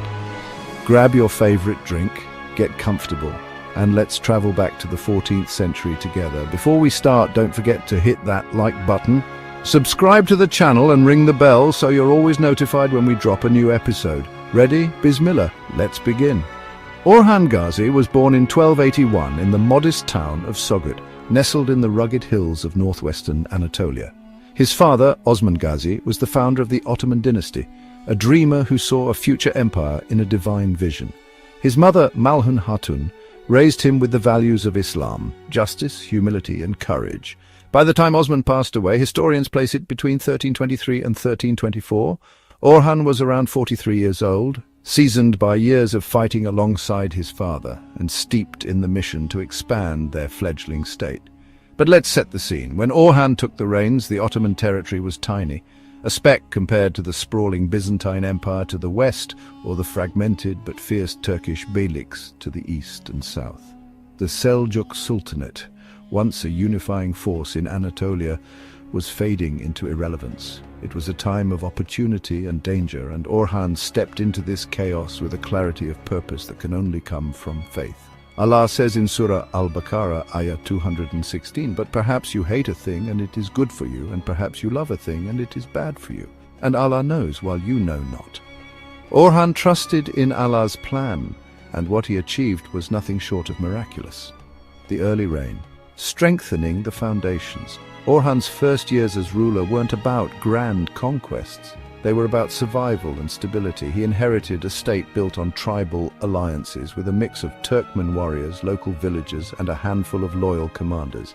His immediate challenge was to unite these groups under one banner. Unlike many rulers of his time, Orhan didn't rely on fear or force alone. He ruled with consultation, shura, a principle rooted in Islam. He gathered his father's advisors, respected their counsel, and earned the loyalty of his people through fairness. One of his earliest acts was honoring his father's legacy. Osman was buried in Sogod, but Orhan later moved his tomb to Bursa after its conquest, fulfilling a promise and signaling continuity. This wasn't just symbolic, it showed Orhan's respect for the past while looking to the future. He also faced a potential rival in his brother Alaeddin. Some sources say Alaeddin briefly shared power, but he soon stepped aside, preferring a quieter life as a scholar and administrator. Orhan's humility shone here. He didn't exile or punish his brother. He embraced his choice, showing that leadership in Islam is about unity, not division. The conquest of Bursa, a turning point. In 1326, just 2 or 3 years into his reign, Orhan achieved a victory that changed everything, the conquest of Bursa. This wasn't some remote outpost. Bursa was a jewel of the Byzantine Empire, a fortified city on the Silk Road, rich with trade and history. For years, Osman had besieged it without success. Orhan, however, brought a new approach. He surrounded Bursa with a blockade, cutting off supplies while avoiding a costly frontal assault. His patience paid off when the Byzantine commander, shaken by the prolonged siege, defected to the Ottomans. Some accounts say Orhan offered him amnesty and a position, a move that highlights his strategic mind. When Bursa fell, Orhan didn't loot or destroy it. Instead, he proclaimed it the Ottoman capital, turning it into a thriving hub. Imagine the scene: minarets rising where churches once stood, bazaars buzzing with merchants from across Asia and scholars flocking to new madrasas. Orhan built the Hudavendigar Mosque and supported public works like baths and inns. In 1327, he minted silver Akçay coins in his name, a bold declaration of sovereignty. This wasn't just a military win, it was the birth of an Ottoman identity. Subhanallah, it reminds us of the Prophet Muhammad, peace be upon him, entering Makkah not with vengeance but with mercy and vision. Expanding across Bithynia, Nicaea and Nicomedia. With Bursa as his base, Orhan set his sights on the rest of Bithynia, a region dotted with Byzantine strongholds. In 1331 he captured Nicaea, modern-day Iznik, a city famous for its Christian councils, but now destined to become a center of Islamic learning. The siege lasted years, but Orhan's persistence wore down the defenders. When Nicaea surrendered, he treated its people with leniency, allowing Christians to stay and practice their faith under Ottoman protection, a reflection of Islamic justice. Then in 1337 he took Nicomedia, today's Izmit, securing control of the Sea of Marmara's eastern shore. These victories weren't random, they were calculated. Orhan targeted cities that controlled trade routes and weakened Byzantine influence in Anatolia. Each conquest brought resources, people and prestige, strengthening the Ottoman state step by step. What's remarkable is how Orhan balanced conquest with governance. He appointed trusted governors, built infrastructure and encouraged settlement. His empire wasn't a patchwork of warlords, it was a system rooted in order and faith.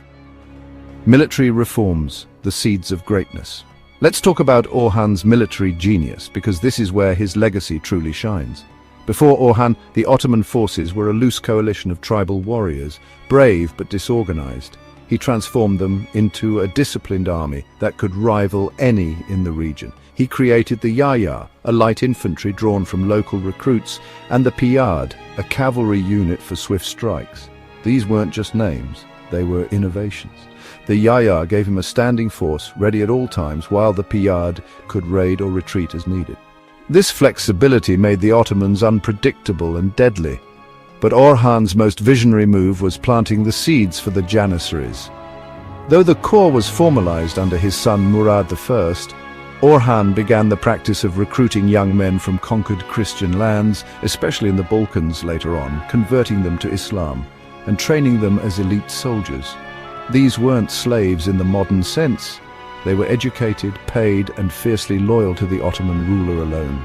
Think about the wisdom here. Orhan turned potential foes into brothers in arms, uniting them under the banner of Islam. This echoes the Quran, Surah Al-Imran, Ayah 103, and hold firmly to the rope of Allah all together and do not become divided. His army became a melting pot of talent, bound by faith and purpose, setting the stage for centuries of dominance. Crossing into Europe, the Gallipoli breakthrough. Now, let's journey to one of the most thrilling chapters of Orhan's reign, his expansion into Europe. By the 1340s, the Byzantine Empire was a shadow of its former self, torn apart by civil wars and internal strife. Orhan saw the chaos and seized the moment. In 1346, he made a brilliant diplomatic move. He married Theodora, daughter of Byzantine Emperor John VI Cantacuzene. This wasn't just a royal wedding, it was a strategic alliance. John VI was fighting a civil war against rival claimants and he needed allies. Orhan sent Ottoman troops to Thrace to support him, proving the Ottomans' worth on European soil. The real breakthrough came in 1352, when Orhan's forces captured Simpi Castle on the Gallipoli Peninsula, their first permanent foothold in Europe. Then, in 1354, an earthquake struck Gallipoli, crumbling its defenses. Orhan's son, Suleiman Pasha, led the charge to occupy the region, turning a natural disaster into a divine opportunity. Subhanallah, doesn't this remind us of Allah's promise in Surah Ash-Shar, Ayah 6? Indeed, with hardship will be ease. This wasn't a fleeting raid, it was a bridgehead. Gallipoli gave the Ottomans access to Thrace and beyond, positioning them as a power on two continents. Suleiman's leadership here showed that Orhan wasn't just building for himself, he was raising a dynasty ready to carry the torch, governance, society and faith. Orhan's greatness wasn't just in his sword, it was in his heart and mind. He wasn't content to conquer and move on, he built a state that could last. He introduced basic legal codes, drawing from Islamic Sharia and local customs, ensuring justice for Muslims and non-Muslims alike. He standardized taxes, making them fair and predictable, a rarity in a world of arbitrary rule. He also created a standing police force to maintain order, a sign of his focus on stability. Under his reign, cities like Bursa and Nicaea became magnets for traders from Persia, Arabia, and even distant Europe. Caravansaries sprang up along trade routes, offering shelter and safety. Scholars and artisans flocked to his lands, drawn by patronage and peace. Faith was the heartbeat of Orhan's rule. He built mosques like the Osman Ghazi Mosque in Bursa and endowed madrasas to educate the next generation. He supported Sufi orders, whose teachings inspired his warriors and softened the hearts of conquered peoples. His treatment of Christians and Jews under the Ahl al-Dima system was exemplary. They paid the jizya tax, but kept their rights and freedoms. This wasn't tolerance for show, it was Islam in action, reflecting the Prophet's, peace be upon him, example in Medina. Orhan's humility stood out too. He lived simply, avoiding the pomp of kings. When his brother Alaeddin stepped back, Orhan didn't gloat. He gave him a role as vizier, showing that family and faith trumped ego. Subhanallah, this is leadership as Allah intended service, not tyranny. Orhan ruled for nearly 4 decades, a long reign by any standard. By the 1350s, he was in his 70s, relying more on his sons, Suleiman Pasha and Murad, to lead campaigns. Suleiman's death in 1357, reportedly from a fall off a horse, was a blow. But Murad stepped up, proving the dynasty's resilience. Orhan passed away in 1362 at around 81 years old. In Bursa, the city he'd made his own, he was buried near his father's tomb, a fitting end for a man who built on Osman's dream. At his death, the Ottoman state spanned from Bursa to Gallipoli, a realm poised for greatness. His legacy, an empire in the making, militarily strong, economically vibrant, and spiritually rich. He left behind a system of governance, a reformed army, and a vision that his successors would carry to new heights. Orhan wasn't perfect, no human is, but his life reminds us of what's possible when we align our ambitions with Allah's will. Alhamdulillah for the journey we've shared today. Orhan Ghazi's story is more than a chapter in history. It's a mirror for our own lives. From a small town in Anatolia to the shores of Europe, he took a fragile state and forged it into something extraordinary. He conquered cities like Bursa and Nicaea, crossed into Gallipoli and built an army that would become legendary. But beyond the battles, he governed with wisdom, united diverse peoples and rooted everything in faith. Subhanallah, doesn't this remind us of the Quranic call in Surah As-Saf, Ayah 9? It is he who sent his messenger with guidance and the religion of truth to manifest it over all religion, although those who associate others with Allah dislike it. Orhan's reign was a step in that direction, a light spreading through a darkened world. As we close episode 3, let's reflect. What can we learn from Orhan? How do we consolidate our own strengths in our families, our communities, our deen, and expand them for Allah's sake? His life challenges us to dream big, act wisely, and trust in Allah's plan, no matter the odds. What stood out to you in Orhan's journey? Drop your thoughts in the comments. We love hearing from you. If this episode moved you, hit that like button, share it with your loved ones, and stick with us for more. We've only scratched the surface of this incredible saga, and I promise, the best is yet to come. Thank you for joining us on episode 3 of AI Deen Vision Channel. This is where history meets inspiration, and we're so grateful to have you with us. If you haven't subscribed yet, what are you waiting for? Click that button, join our family, and let's keep exploring the legacy of Islam together. Follow us on YouTube and check out our previous episodes if you missed them. Oh, and get ready for what's next. In episode 4, we'll dive into the life of Murad the Thunderbolt, a ruler whose lightning-fast conquests and bold reforms electrified the Ottoman Empire. You won't want to miss it. Until then, keep seeking knowledge, keep your heart close to Allah, and may He guide us all. Allah Hafiz, and see you soon.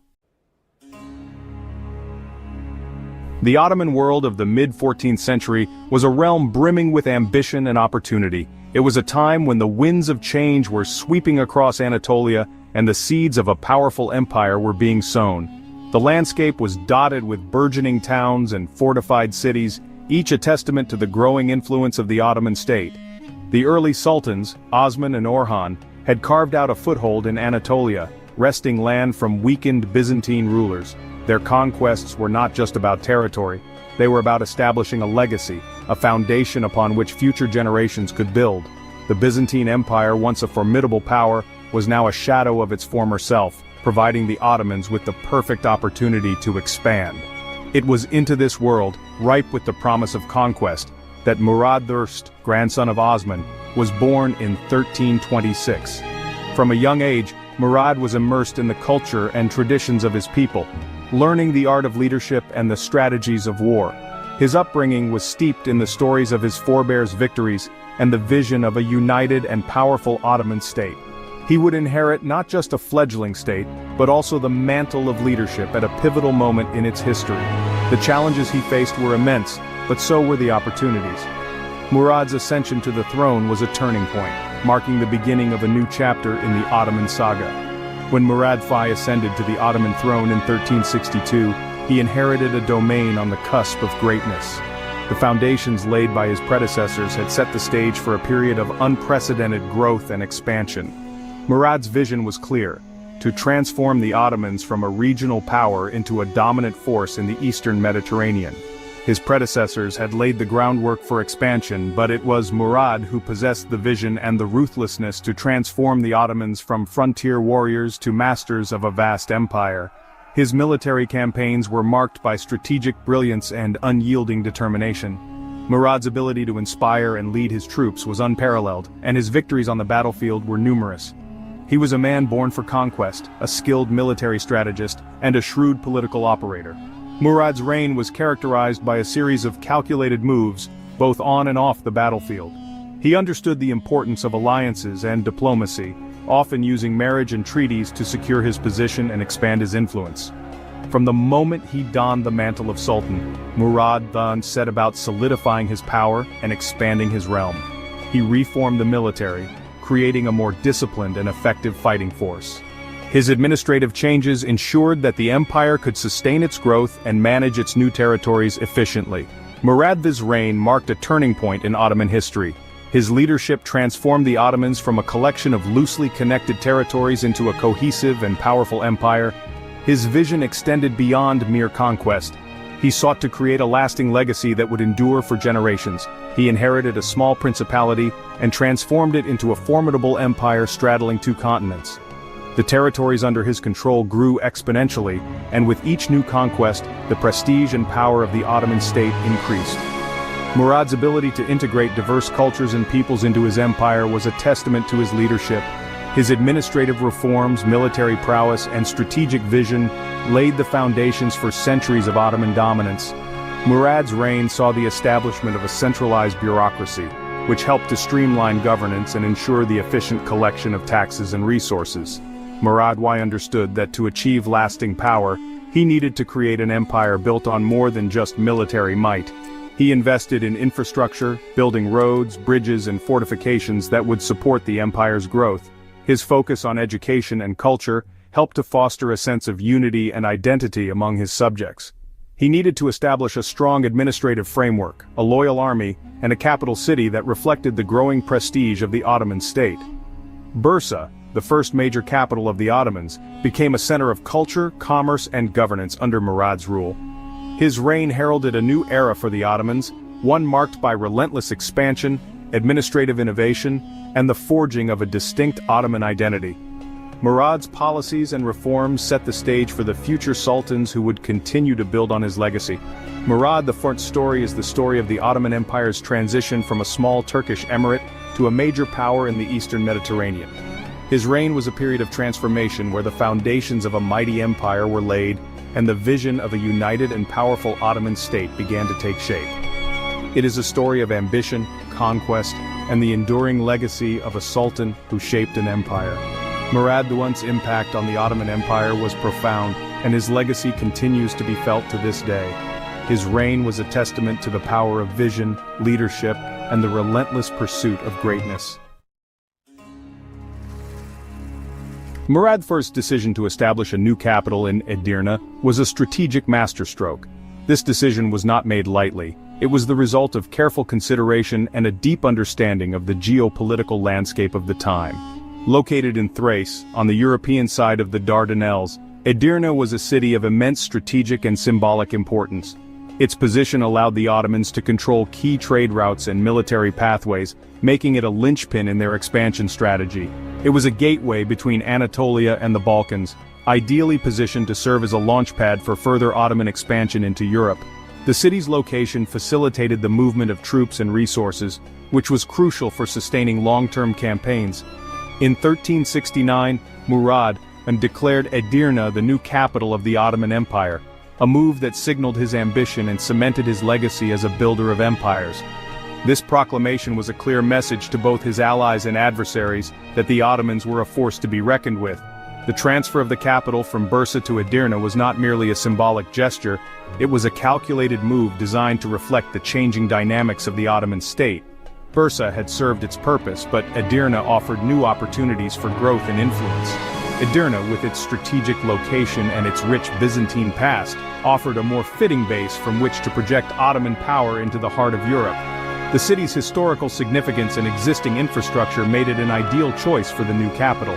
Murad I invested heavily in the development of Edirne, adorning it with mosques, palaces, and public buildings that showcased the burgeoning wealth and sophistication of his empire. These constructions were not just for show, they served practical purposes and helped to integrate the city into the Ottoman administrative framework. The establishment of Edirne as the Ottoman capital had far-reaching consequences. It marked the beginning of a new era in Ottoman history, one characterized by increased interaction with European powers and a more pronounced presence on the global stage. It shifted the empire's center of gravity westward, bringing it into closer contact with the European world. This shift had significant implications for trade, diplomacy, and military strategy, as the Ottomans were now in a better position to influence European affairs. Edirne became a melting pot of cultures and a thriving center of trade, attracting merchants, scholars, and artisans from across the Ottoman realm and beyond. The city's markets bustled with activity, and its streets echoed with the sounds of different languages and dialects.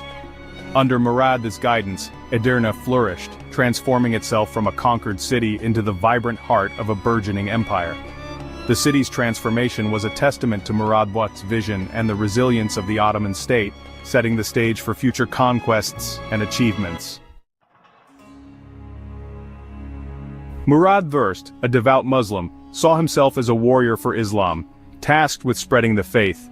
His vision was not just limited to the battlefield. He believed in the cultural and spiritual unification of the lands he conquered. This deep sense of purpose drove him to pursue his goals with unwavering determination, and extending the frontiers of the Muslim world. His campaigns were meticulously planned, each conquest serving a greater purpose in his grand vision of an expansive and unified Islamic realm. He embraced the title of Ghazi, a warrior who fights for Islam, and instilled in his troops a fervent belief in the righteousness of their cause. This title was not just a symbol, it was a rallying cry that unified his soldiers under a common banner, giving them a sense of higher purpose and destiny. This potent mix of religious zeal and military ambition would fuel Ottoman expansion for centuries to come. The spirit of the Ghazi warriors became a cornerstone of the Ottoman military ethos, inspiring future generations to continue the legacy of conquest and expansion. Murad's reign was marked by an almost uninterrupted string of military triumphs that dramatically expanded the Ottoman Empire's territory and influence. His victories were not just military achievements, they were strategic masterstrokes that reshaped the political landscape of the region. He understood that military power was the lifeblood of his empire, and he waged war with a ferocity and a strategic brilliance that became hallmarks of Ottoman military doctrine. His ability to adapt to different combat situations and his innovative tactics set him apart as a military leader. His conquests were not merely opportunistic land grabs, they were part of a calculated strategy to secure strategic choke points, control vital trade routes, and establish Ottoman dominance in the region. Each victory was a step towards a more secure and prosperous empire. From the moment he ascended the throne, Murad I set about consolidating his power and expanding his realm. He was not content with merely inheriting an empire. He sought to transform it into a formidable force that could withstand any challenge. He campaigned relentlessly in the Balkans, gradually chipping away at the Byzantine Empire's dwindling territories and subjugating local rulers. His relentless campaigns in the Balkans were a testament to his strategic vision and his ability to exploit the weaknesses of his adversaries. Murad I's early conquests were characterized by a combination of military might, shrewd diplomacy, and a willingness to exploit divisions among his enemies. His diplomatic acumen was as sharp as his sword, allowing him to forge alliances and manipulate rivalries to his advantage. He understood that a successful ruler needed to be both a lion and a fox, capable of inspiring fear in his enemies while also outmaneuvering them on the battlefield and at the negotiating table. This dual approach made him a formidable and respected leader, feared by his enemies and revered by his followers. The year is 1389, a year that will be etched into the annals of history forever. The place is Kosovo Polje, the field of blackbirds, a serene yet ominous expanse that will soon witness a monumental clash. It is a broad plain in the heart of the Balkans. This land, rich in history and culture, is about to become a battlefield. Rolling hills surround the battlefield. These hills have seen countless seasons, but none as significant as this. The air is thick with anticipation. A mist hangs low, shrouding the field in an eerie silence, as if the land itself is holding its breath. Two powerful armies face each other. Each side is determined, each soldier ready to lay down their life for their cause. They are a sea of colorful banners and gleaming weapons. The sun glints off their armor, creating a dazzling display of martial might.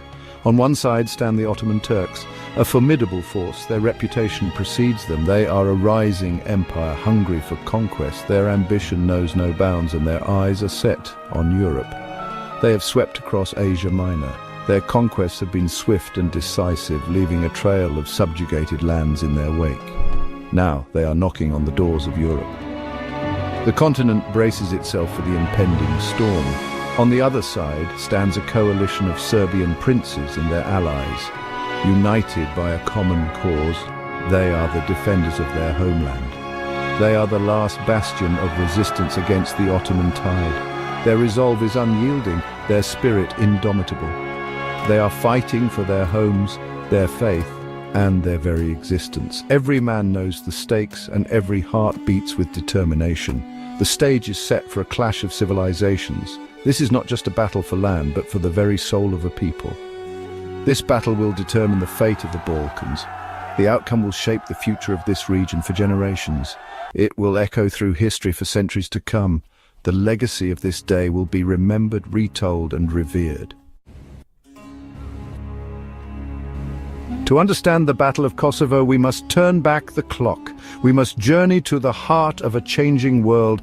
The once mighty Byzantine Empire, the eastern heir to Rome, is crumbling. Its emperors are shadows of their former glory.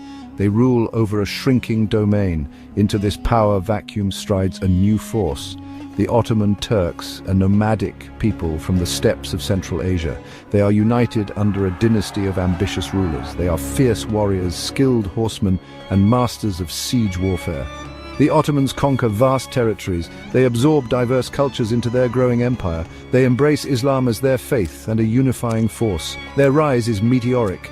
It seems nothing can stand in their way. Leading the Ottoman army is Sultan Murad I, a figure of immense historical significance. A shrewd strategist and a ruthless conqueror, Murad I has carved out a vast empire through relentless campaigns and tactical brilliance. Under his leadership, the Ottoman Empire has expanded dramatically, swallowing up territories and bringing diverse peoples under its control. His military prowess and political acumen have made him a formidable force in the region. Murad's ambitions are far-reaching. He dreams of conquering Constantinople, the jewel of the Byzantine Empire, a city of immense strategic and symbolic importance. To achieve this grand vision, he sees Kosovo as a crucial stepping stone. The fertile plains of Kosovo are not just a battlefield, but a gateway to further conquests in Europe. Victory here will open the gates to further conquests in Europe, solidifying Ottoman dominance and paving the way for future campaigns. Facing this formidable opponent is Prince Lazar Rebeljanovich, a man of equal determination and valor. Prince Lazar is the most powerful of the Serbian princes, a leader who commands respect and loyalty from his people. He is a brave and charismatic leader known for his unwavering commitment to his land and his faith. His presence on the battlefield inspires his troops, and instills a sense of purpose and resolve. Prince Lazar is acutely aware of the threat posed by the advancing Ottoman forces. He understands that the stakes are incredibly high. The fate of his people hangs in the balance, and he knows that a defeat could spell disaster for the Serbian lands and their way of life. Despite the overwhelming odds, Lazar is determined to resist. He rallies his Serbian forces, calling upon his allies to join him in this crucial battle. His call to arms is answered by many, as knights and soldiers from across the region gather to stand against the Ottoman tide. Lazar knows the odds are against him. The Ottoman army is vast and well-equipped, and the challenge ahead is daunting. Yet he is prepared to fight to the death for his land and his faith. His resolve is unshakable, and his courage is a beacon of hope for his people. The stage is set for a monumental clash, one that will determine the future of the region. Section 4, Armies Assembled, a sea of men and steel. The two armies are a clash of cultures and fighting styles. The Ottoman army is a well-oiled machine. It is composed of Turkish cavalry, Anatolian infantry, and Balkan auxiliaries.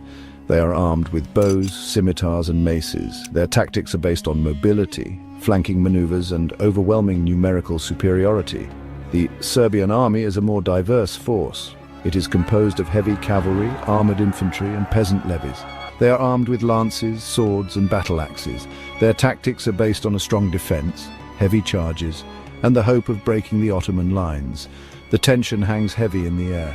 Both armies know that this is no ordinary battle. It is a clash of civilizations, a struggle for dominance in the heart of the Balkans.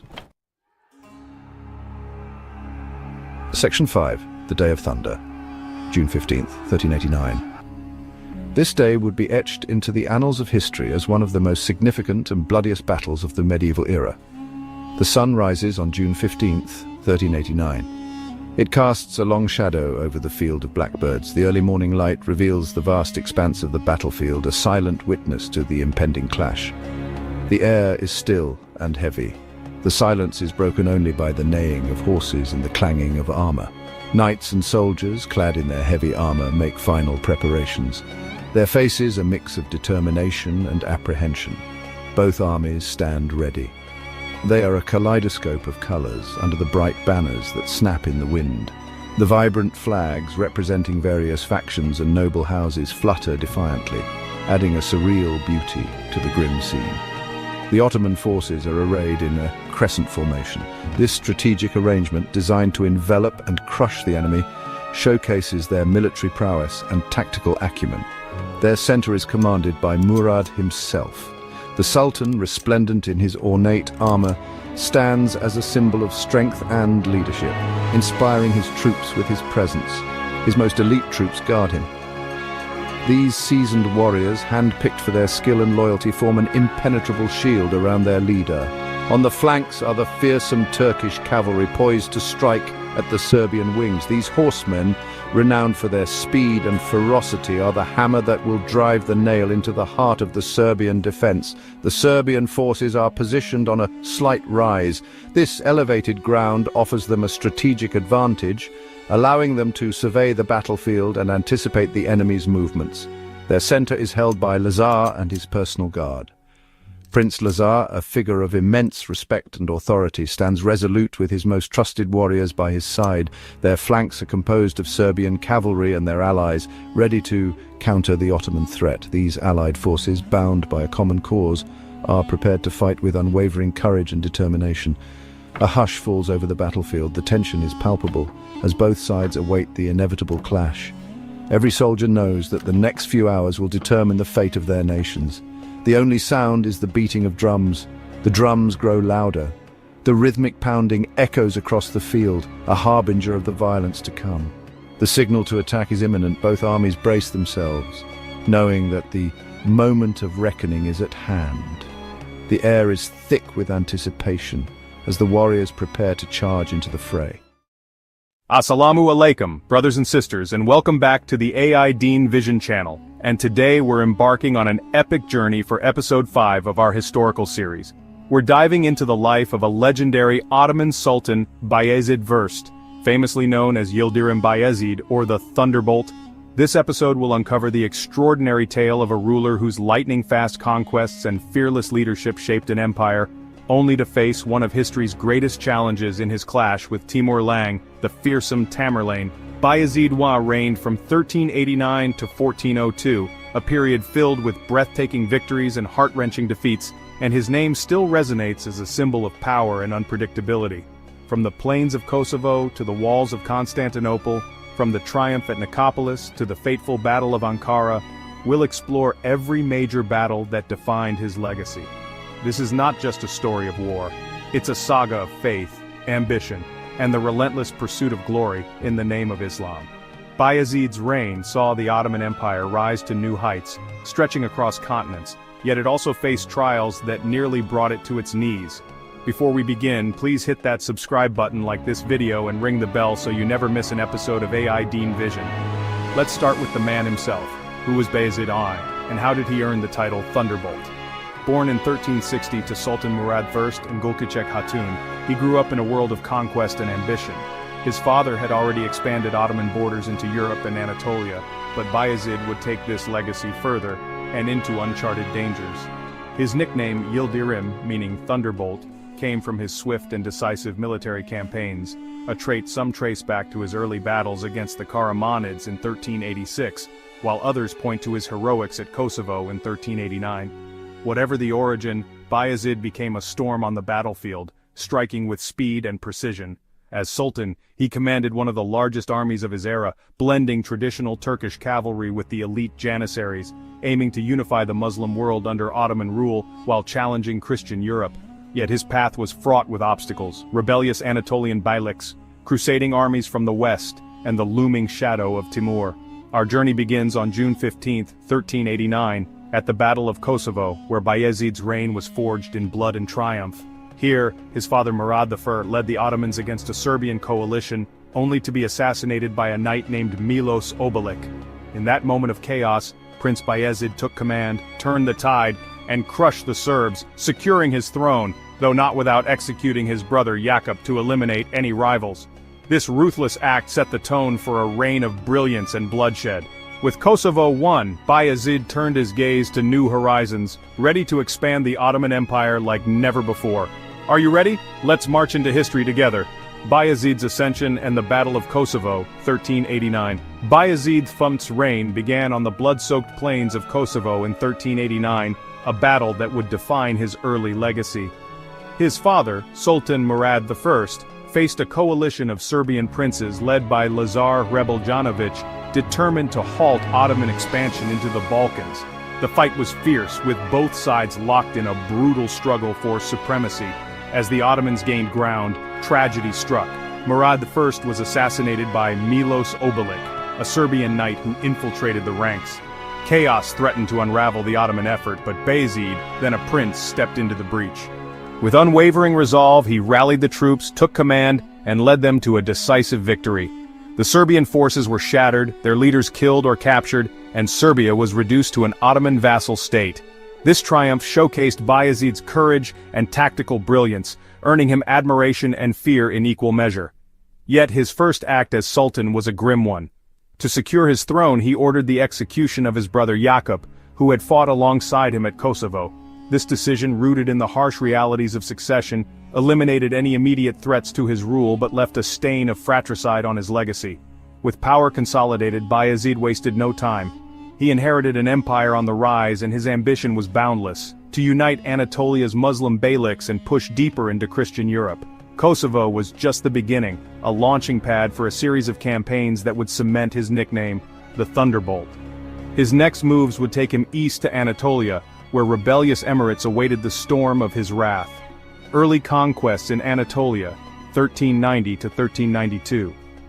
With the Balkans secured, Bayezid turned his attention to Anatolia in 1390, a region fragmented by Turkish beyliks' small principalities that had flourished after the Seljuk decline. These local rulers, from Aden to Karaman, posed a challenge to Ottoman unity, and Bayezid saw their subjugation as essential to his vision of a unified Islamic state. He launched a lightning campaign, striking the beyliks of Aden, Saruhan, and Menteşe in western Anatolia with breathtaking speed. His forces overwhelmed these emirates, annexing their lands in a matter of months. Next, he targeted the Hamid and Teke Beyliks, seizing their territories in a whirlwind of conquest that showcased his military prowess. The Thunderbolt had arrived, and resistance crumbled before him. Bayezid's most significant early foe in Anatolia was the Karamanid dynasty, a powerful rival based in central Anatolia. In 1390, near Konya, he clashed with their forces in a fierce battle. The Karamanids fought bravely, but Bayezid's disciplined army, a mix of cavalry, archers and janissaries, proved unstoppable. He captured their capital and forced them into submission, though he allowed a temporary peace. Undeterred, he marched north in 1391, targeting Kastamonu and Sinop. These northern beyliks fell quickly to his relentless advance, and by 1392, much of Anatolia bowed to Ottoman rule. His strategy was clear: strike fast, overwhelm, and consolidate.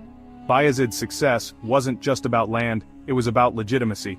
By defeating these Muslim rulers, he proclaimed himself the true leader of Anatolia, adopting the bold title Sultan-i-Rum, Sultan of Rome, a nod to the legacy of the Eastern Roman Empire.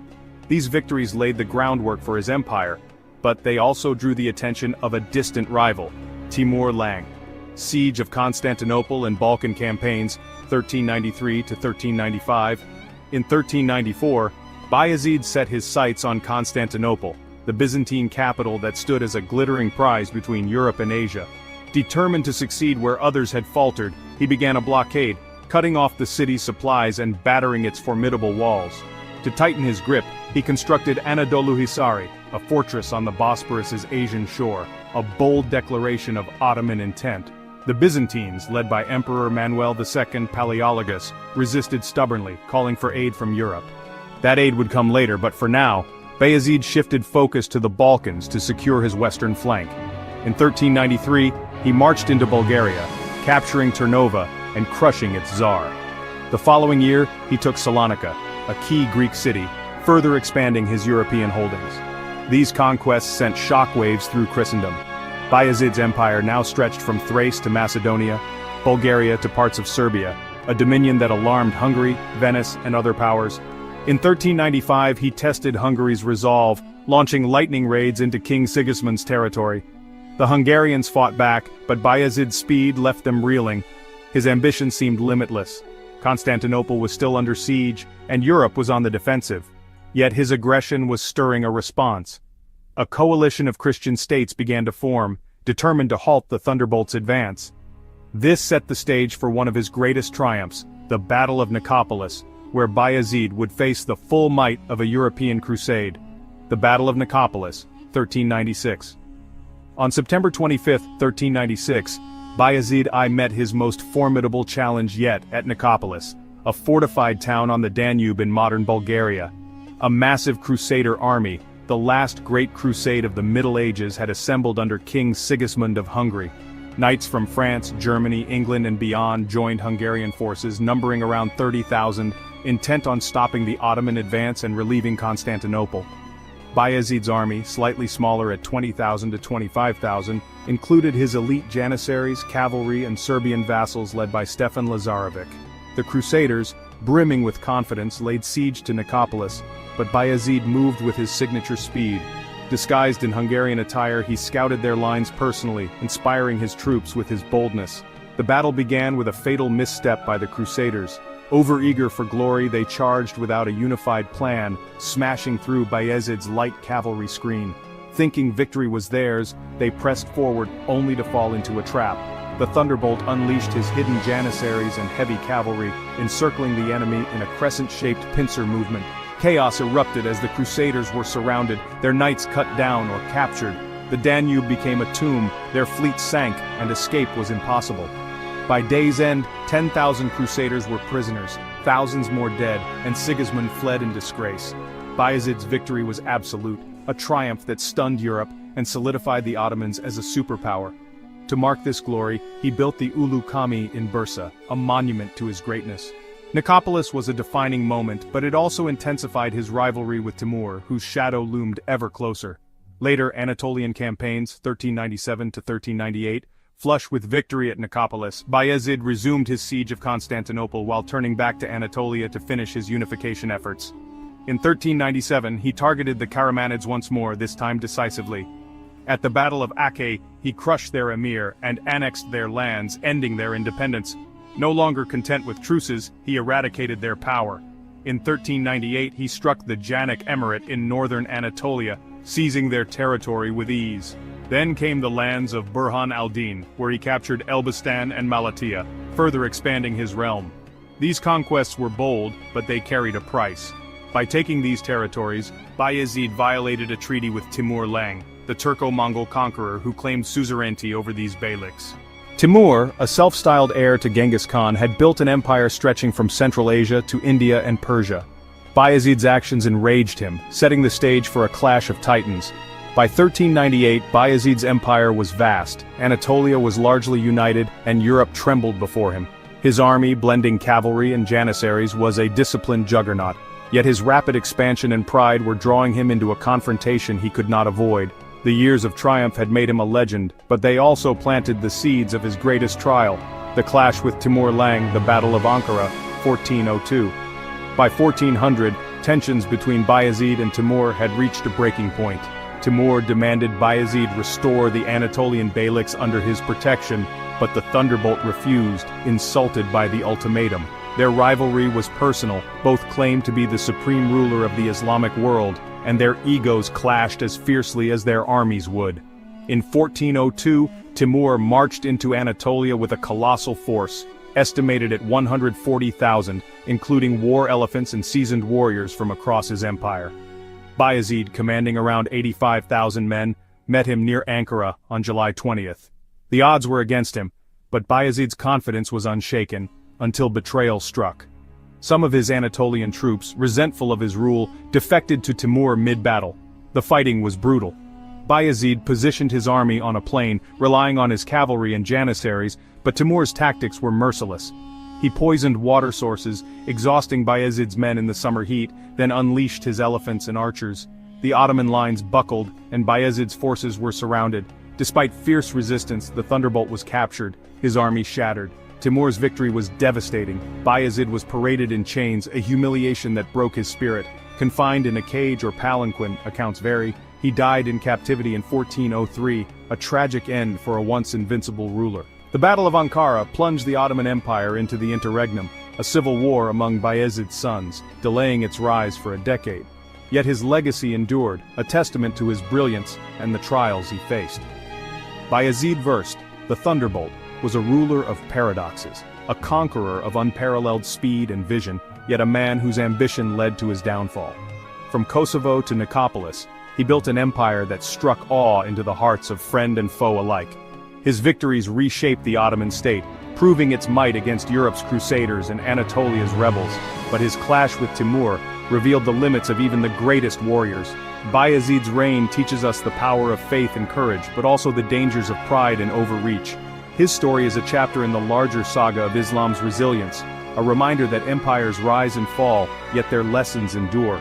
As we reflect on his life, we see a leader who dared to dream big and paid the ultimate price. That's all for episode 5, brothers and sisters. What did you think of Bayezid I's incredible journey? Let us know in the comments below. Did his victories inspire you, or did his defeat leave you pondering? If you enjoyed this deep dive into history, give this video a thumbs up, share it with your friends, and subscribe to AI Deen Vision for more epic tales of faith and valor. Next time we'll explore another chapter of Islamic history, so stay tuned. Until then, keep seeking knowledge, keep your heart strong, and may Allah guide us all. Allah Hafiz. Assalamu alaikum wa rahmatullahi wa barakatuh, dear brothers and sisters, and welcome back to AI Deen Vision. Today, we embark on an extraordinary journey in episode 6 of our Ottoman Legacy series, where we unravel the epic saga of Sultan Mehmed I, known to history as Mehmed Celebi, the noble-born, and revered as the Restorer. This is not just the story of a man, it's the story of an empire reborn from the ashes of chaos, a tale woven with threads of war, betrayal, faith, and unyielding resolve. Born into the golden age of his father Bayezid I, thrust into the abyss of the Ottoman interregnum and rising to heal a fractured realm, Mehmed's life is a testament to the power of perseverance against all odds. In this massive episode, we'll leave no stone unturned. We'll explore his childhood in the vibrant courts of Bursa, his harrowing escape from the Battle of Ankara, his grueling 11-year struggle against his own brothers, his triumphant reign as Sultan, and the indelible mark he left on the Ottoman Empire. From bloody battlefields to the intricate diplomacy of the early 15th century, from rebellions to architectural marvels, this is Mehmed. I like you've never seen him before, so prepare yourselves for an epic dive into history. Grab your notebooks, your tea, and let's step back to a time when the fate of an empire rested on the shoulders of one determined prince. Early life, a prince in a golden age. Mehmed, I was born in 1386 or 1387. Historians debate the exact year. In the thriving city of Bursa, the first capital of the Ottoman state, his father, Sultan Bayezid I, known as Yildirim or the Thunderbolt, was a titan of his time, expanding the empire across Anatolia and the Balkans with lightning-fast campaigns. His mother, Devlet Hatun, was a noblewoman whose lineage tied Mehmed to the early Ottoman elite, earning him the title Celebi, a mark of his cultured upbringing. As the fourth son of Bayezid, Mehmed grew up in a world of privilege and preparation, surrounded by scholars, warriors, and the rich tapestry of Islamic civilization. Bursa in the late 14th century was a jewel of the empire, a hub of trade, learning, and architecture. Mehmed's early years were spent mastering archery, horsemanship, and the art of governance under the tutelage of the empire's finest minds. He studied the Quran, Hadith, and the works of poets like Rumi, blending martial prowess with intellectual depth. But this golden age wouldn't last. In 1396, Bayezid crushed the Crusaders at Nicopolis, cementing Ottoman dominance in Europe. Mehmed, still a boy, witnessed his father's glory, but also the growing shadows on the horizon. To the east, a storm was brewing. Timur, the lame conqueror of Central Asia, had built an empire stretching from India to Persia. Bayezid's refusal to bow to Timur's demands set the stage for a collision that would shatter Mehmed's world. In 1402, at the tender age of 15 or 16, Mehmed accompanied his father to the fateful Battle of Ankara. What unfolded there would change the course of his life and the Ottoman Empire forever. The Battle of Ankara, a cataclysmic turning point. On July 28, 1402, near the plains of Kubuk in central Anatolia, Bayezid I faced Timur's massive army. The Ottomans, numbering around 85,000, were formidable, with elite janissaries and Balkan vassals. But Timur's forces, estimated at 140,000, were a juggernaut, bolstered by war elephants and cunning tactics. Bayezid's troops fought valiantly, but treachery struck. Many Anatolian beys, resentful of Bayezid's centralization, defected to Timur mid-battle. The Ottoman lines collapsed. Bayezid was captured, bound in a cage, or so legend claims, and his sons scattered. Mehmed, commanding a small contingent, watched in horror as the empire crumbled. With chaos engulfing the field, a loyal servant, Bayezid Pasha, not to be confused with his father, whisked him away under cover of night. They fled northeast to Amasya, a rugged stronghold in the Black Sea region.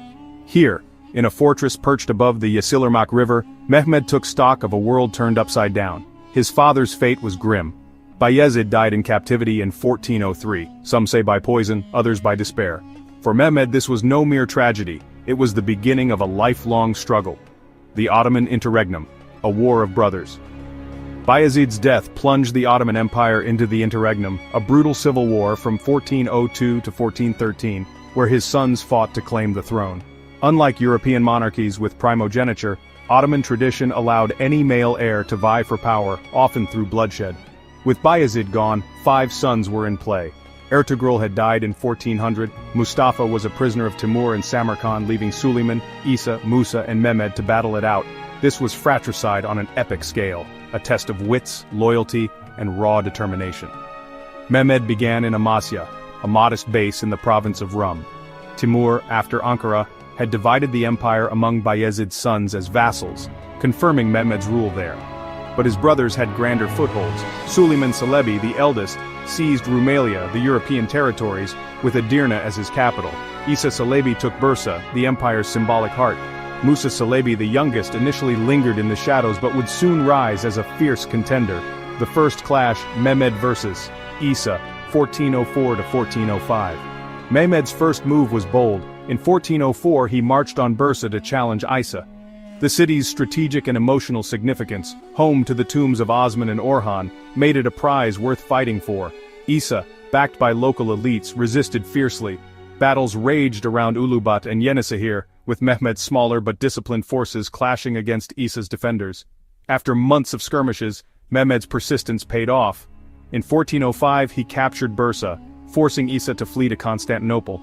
Isa sought Byzantine aid, but Mehmed pursued him relentlessly. By 1406 Isa was cornered and killed, some say by Mehmed's agents, others by local rivals. One brother down, 3 to go. The Rumelian Gambit, Suleiman's fall, 1406 to 1411. Next, Mehmed turned to Suleiman, the most formidable rival. Based in Edirne, Suleiman styled himself as the true Sultan, striking coins and signing treaties with the Byzantines, Venice and Genoa. His alliance with Emperor Manuel II Palaeologus gave him naval support and control of key straits. Mehmed, still consolidating Anatolia, faced a dilemma. Direct war with Suleiman risked overextension. Instead, he played a masterstroke. He unleashed Musa. In 1409, Mehmed sent Musa, his younger brother, to Rumelia as a proxy. Musa crossed the Dardanelles, rallying disaffected troops and locals against Suleiman's lavish rule. By 1410, Musa's campaign gained traction. He defeated Suleiman at Cosmidian near Constantinople, eroding his support. Suleiman's allies wavered, his janissaries, tired of his excesses, began to defect. In February 1411, Suleiman fled Edirne, but was betrayed by his own men. Captured near the village of Philibe, he was strangled with a bowstring, an Ottoman tradition for royal executions. Mehmed's gambit had worked, but it birthed a new rival, Musa. The final showdown, Mehmed versus Musa, 1411 to 1413. Musa wasted no time. Declaring himself Sultan in Edirne, he sought to unify Rumelia and challenge Mehmed's Anatolian base. His rule was harsh. He executed Suleiman's supporters and alienated the Byzantine allies who had once backed him. Mehmed, meanwhile, strengthened his position in Anatolia, crushing a revolt by Cunid of Aden, a Turkmen lord who had defied him in 1412. With his rear secure, Mehmed turned west. The war between Mehmed and Musa was a chess game of alliances. Mehmed courted Manuel II, garrisoning Constantinople against Musa's raids. Musa besieged the city in 1411 and 1412, but Byzantine defenses held. In Rumelia, Mehmed rallied Serbian and Wallachian vassals, building a coalition. The decisive clash came on July 5, 1413, at the Battle of Kamerlu near modern-day Samokov, Bulgaria. Musa's forces, though fierce, were outnumbered. In a dramatic moment, Musa personally killed a defecting commander, Mihailoglu Mehmed, but took an arrow to the leg. Wounded and surrounded, he was captured. Mehmed ordered his strangulation, ending the interregnum after 11 years of strife. At last the empire had one sultan. Reign as sultan, the restorer's rule. On that fateful day in 1413, Mehmed I crowned himself sultan in Edirne at roughly 26 years old. His empire was a shadow of its former self. Anatolia splintered among Turkmen beys, Rumelia ravaged by war, and Constantinople a defiant Byzantine thorn. Yet Mehmed's vision was unwavering: restore the Ottoman state to its pre-Ankara glory. His reign, from 1413 to 1421, was a masterclass in resilience, diplomacy, and reconstruction. Mehmed's first task was Anatolia. The Beyliks, Jandar, Karaman, Dulkadir, had reasserted independence under Timur's shadow. In 1414 he launched campaigns to subdue them. Jandar's ruler, Isfendiyar Bey, submitted after a show of force near Kastamonu. Karaman resisted longer, but Mehmed's sieges of Konya and Larende in 1415 forced their bey to pay tribute. In the south, he clashed with the Mamluks over Cilicia, securing Tarsus and Adana by 1416. These victories weren't just military, they were symbolic, proving the Ottoman Sultan could reclaim what Bayezid had lost. Diplomatically, Mehmed was shrewd. Timur's death in 1405 had weakened his successors, the Timurids. Mehmed sent envoys to Samarkand, securing a fragile peace that kept eastern threats at bay. With Hungary and Venice he avoided open war, preferring trade agreements to rebuild the treasury. In 1416 a new storm brewed. Sheikh Bedreddin, a charismatic jurist turned mystic, ignited a populist uprising. Preaching a radical blend of Islamic egalitarianism and social reform, he denounced Ottoman taxation and feudalism. His followers, peasants, dervishes, even some Christians, rose in Dobruja Manisa and the Aegean coast. Bedreddin's lieutenant, Borkluce Mustafa, seized Karaburan, declaring a communal state. Mehmed's response was swift but measured. He dispatched Bayezid Pasha, not the same who saved him at Ankara, with an army. In 1416, Borkluce's rebels were crushed near Izmir, with thousands executed. Bedreddin himself fled to Rumelia, hiding among sympathizers. For 4 years he evaded capture, but in 1420, Ottoman spies tracked him to Saris. Tried for heresy and rebellion, he was hanged, a stark warning to dissenters. This victory silenced unrest, but it revealed the fragility of Mehmed's grip on a war-weary populace. In Europe, Mehmed sought to reassert Ottoman dominance. In 1415 he marched into Wallachia, defeating Prince Mircea I at Giurgiu. Wallachia became a vassal and Mehmed took hostages, including Mircea's son Vlad Dracul, the future Impaler, to ensure loyalty. In 1417 he targeted Albania, capturing Kruji and Gjirokastra from local lords. These gains bolstered Rumelia's defenses against Hungary and Venice, but not all campaigns succeeded. In 1416, a Venetian fleet under Pietro Loredan annihilated the Ottoman navy off Gallipoli. The loss of 13 galleys exposed naval weaknesses, forcing Mehmed to cede control of the Aegean. Raids into Hungary in 1418 met fierce resistance from John Hunyadi's garrisons, halting further gains. Wisely, Mehmed shifted focus to internal stability rather than risky escalation. Amid war and strife, Mehmed was a builder. In Bursa, he completed the Yeşil Cami, the Green Mosque, between 1419 and 1421. Its emerald tiles, intricate calligraphy, and serene courtyard remain a masterpiece of Ottoman art. Adjacent, he founded a madrasa and imaret, feeding the poor and educating scholars. He also finished the Ulu Cami's minaret, a project abandoned since Murad I's time, and repaired roads and bridges damaged in the interregnum. These works earned him the title, the Restorer, a ruler who mended both land and spirit. Mehmed's personal life mirrored his reign, complex and calculated. His chief consort, Emin Hatun, daughter of the Dulkadirid Bey, married him in 1403. She bore Murad II, his successor, in 1404, securing the line. Other wives like Sazadeh Hatun and Kumru Hatun bore sons like Mustafa, Yusuf, and Mahmud, though their roles are less documented. Mehmed's harem was small by later standards, reflecting his focus on governance over indulgence. Succession was a constant worry. His brother Suleiman's son, Orhan Celebi, posed a threat. In 1419, suspecting a Byzantine-backed plot, Mehmed had Orhan blinded, a brutal but common practice to neutralize rivals. He sent Yusuf and Mahmud as hostages to Constantinople, a pledge to Manuel II to keep Mustafa Celebi, freed from Samarkand, in check. Mustafa, hiding in Anatolia, launched a failed rebellion in 1415. Defeated, he fled to Lemnos under Byzantine guard, but his shadow loomed, a challenge for Murad II. By 1421, Mehmed's health faltered. Chronic headaches, possibly from battle injuries, plagued him. On May 26, 1421, at 34 or 35, he died in Edirne. His body was borne to Bursa, interred in the green tomb beside his mosque, a fitting resting place for a restorer. His 8-year reign as sole sultan, plus 11 years as a contender, reshaped the Ottoman destiny. Sultan Mehmed III's life was a saga of survival and triumph. From the devastation of Ankara to the unity forged at Kamurlu, he faced brothers, rebels, and foreign foes with a resolve rooted in faith and strategy. He didn't merely save the Ottoman Empire, he redefined it, paving the way for Murad II and Mehmed the Conqueror to elevate it to greatness. His mosques, his victories, his very name stand as monuments to a ruler who turned chaos into order. Reflect on this. What lessons can we draw from Mehmed's tenacity today? Drop your thoughts below, I'd love to hear them. And so, dear brothers and sisters, we close the chapter on episode 6 of our Ottoman Legacy series here at AI Deen Vision. The tale of Sultan Mehmed I, the Restorer, has taken us through the storms of the interregnum, across blood-soaked battlefields and into the heart of an empire reborn. His life, a beacon of resilience and faith, leaves us with echoes of inspiration that resonate even today. We hope this journey has stirred your soul, deepened your love for history, and brought you closer to the legacy of our ancestors. And oh, what a chapter awaits us. Next time, in episode 7, we'll unveil the reign of Murad II, son of Mehmed I, warrior of unmatched courage, and the sword that carved the Ottoman revival. This will be an episode of breathtaking conquests, from the sieges that shook Europe to the reforms that strengthened an empire on the cusp of greatness. Expect tales of battles against crusaders, the rise of a young Mehmed the Conqueror, and the struggles of a sultan who balanced war with wisdom.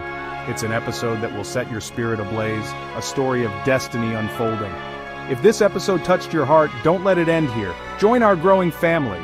Like this video to honor Mehmed's memory, Subscribe to AI Deen Vision for more epic tales, and tap that notification bell so you're the first to step into the next chapter. Your support lights the path for us to keep sharing these stories of valor and wisdom. Until then, dear viewers, let the lessons of Mehmed linger in your thoughts. Reflect, share your insights in the comments. I read everyone, and may Allah bless you with knowledge, peace, and strength. Allah Hafiz. Assalamu alaikum wa rahmatullahi wa barakatuh, brothers and sisters. Welcome back to the AI Deen Vision channel, your home for stories that weave history, faith, and wisdom. Today we're diving into episode 7 of our Ottoman series, a saga of survival, sacrifice, and unyielding resolve. Our spotlight shines on Sultan Murad II, a ruler who stood as a bulwark against a storm of enemies, from rebellious beyliks within to crusading armies from Europe. From 1421 to 1451, with a brief pause in between, Murad II faced challenges that would have broken lesser men. Yet through his wisdom, courage, and trust in Allah SWT, he not only preserved the Ottoman state, but set the stage for its golden age under his son, Mehmed the Conqueror. This is a tale of a Ghazi Sultan, a defender of the Ummah, and a man whose legacy still resonates today. So grab a notebook, pour yourself some chai, and let's travel back to the 15th century to uncover the triumphs and trials of Murad II. Don't forget to like, subscribe, and hit that notification bell to join our journey through history. Before we begin, let's reflect on why Murad's story matters. The Quran reminds us in Surah Al-Anfal, Ayah 46, "And obey Allah and His Messenger, and do not dispute, and thus lose courage, and then your strength would depart, and be patient. Indeed, Allah is with the patient." Murad's reign was a living testament to this ayah. Patience and unity in the face of division and despair. Let's explore how he embodied these values.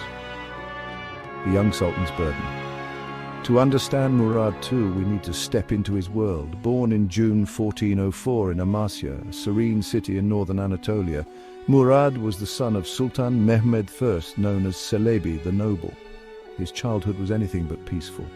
The Ottoman state was reeling from the catastrophic defeat at Ankara in 1402, where Timur's armies shattered Bayezid I's empire. The result? A decade-long civil war called the Ottoman Interregnum, where brothers fought brothers and rival beyliks, small Turkish principalities, carved out their own domains. By the time Mehmed I died in 1421, he had stitched the empire back together, but it was fragile, like a tapestry held by thin threads. When Murad, barely 17, ascended the throne as the 6th Ottoman Sultan, he inherited not a crown of glory but a crown of thorns. Imagine being a teenager, thrust onto a throne surrounded by wolves. Within weeks, Murad faced a pretender. His uncle Mustafa, dubbed Duzmeche Mustafa, or False Mustafa. Backed by the Byzantine Emperor Manuel II Palaeologus, Mustafa rallied troops in Rumelia, the Ottoman territories in Europe, and declared himself Sultan in Edirne. He even crossed the Dardanelles into Anatolia, threatening to unravel everything Mehmed I had built. To make matters worse, the Byzantines released Murad's younger brother, Kukuk Mustafa, sparking a second rebellion in Anatolia. This wasn't just a family feud, it was an existential crisis. But Murad was no ordinary youth. Guided by his advisors like the wise vizier Kandali Halil Pasha, he moved with precision. He besieged Mustafa's forces in Gallipoli, cutting off their supplies. A Genoese mercenary named Adorno, sensing Murad's resolve, betrayed Mustafa, delivering him to the young Sultan. Mustafa was executed in 1422, his rebellion crushed.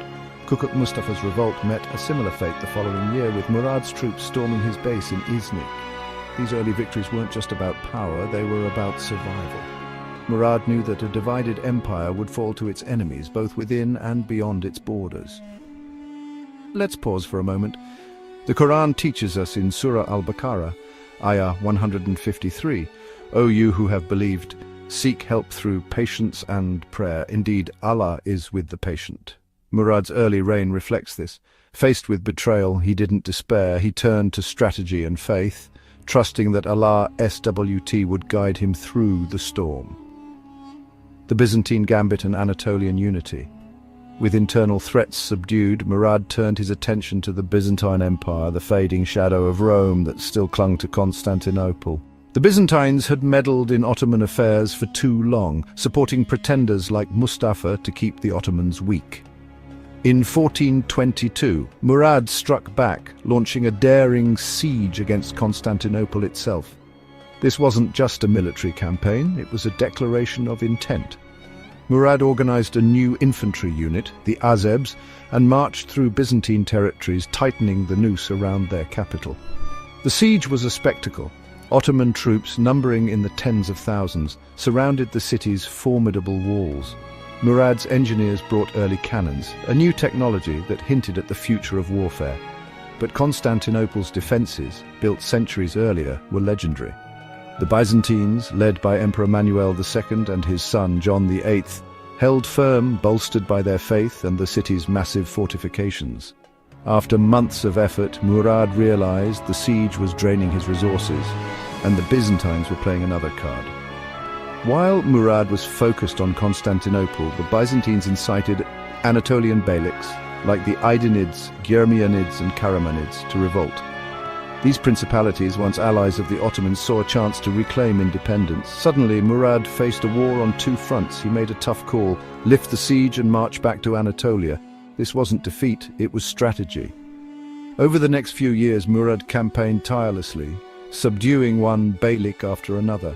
By the late 1420s, he had annexed Aydin, Germian and parts of Karaman, forcing others to swear allegiance. The Byzantines were outmaneuvered, and their tribute payments resumed. This chapter of Murad's reign shows us the power of adaptability.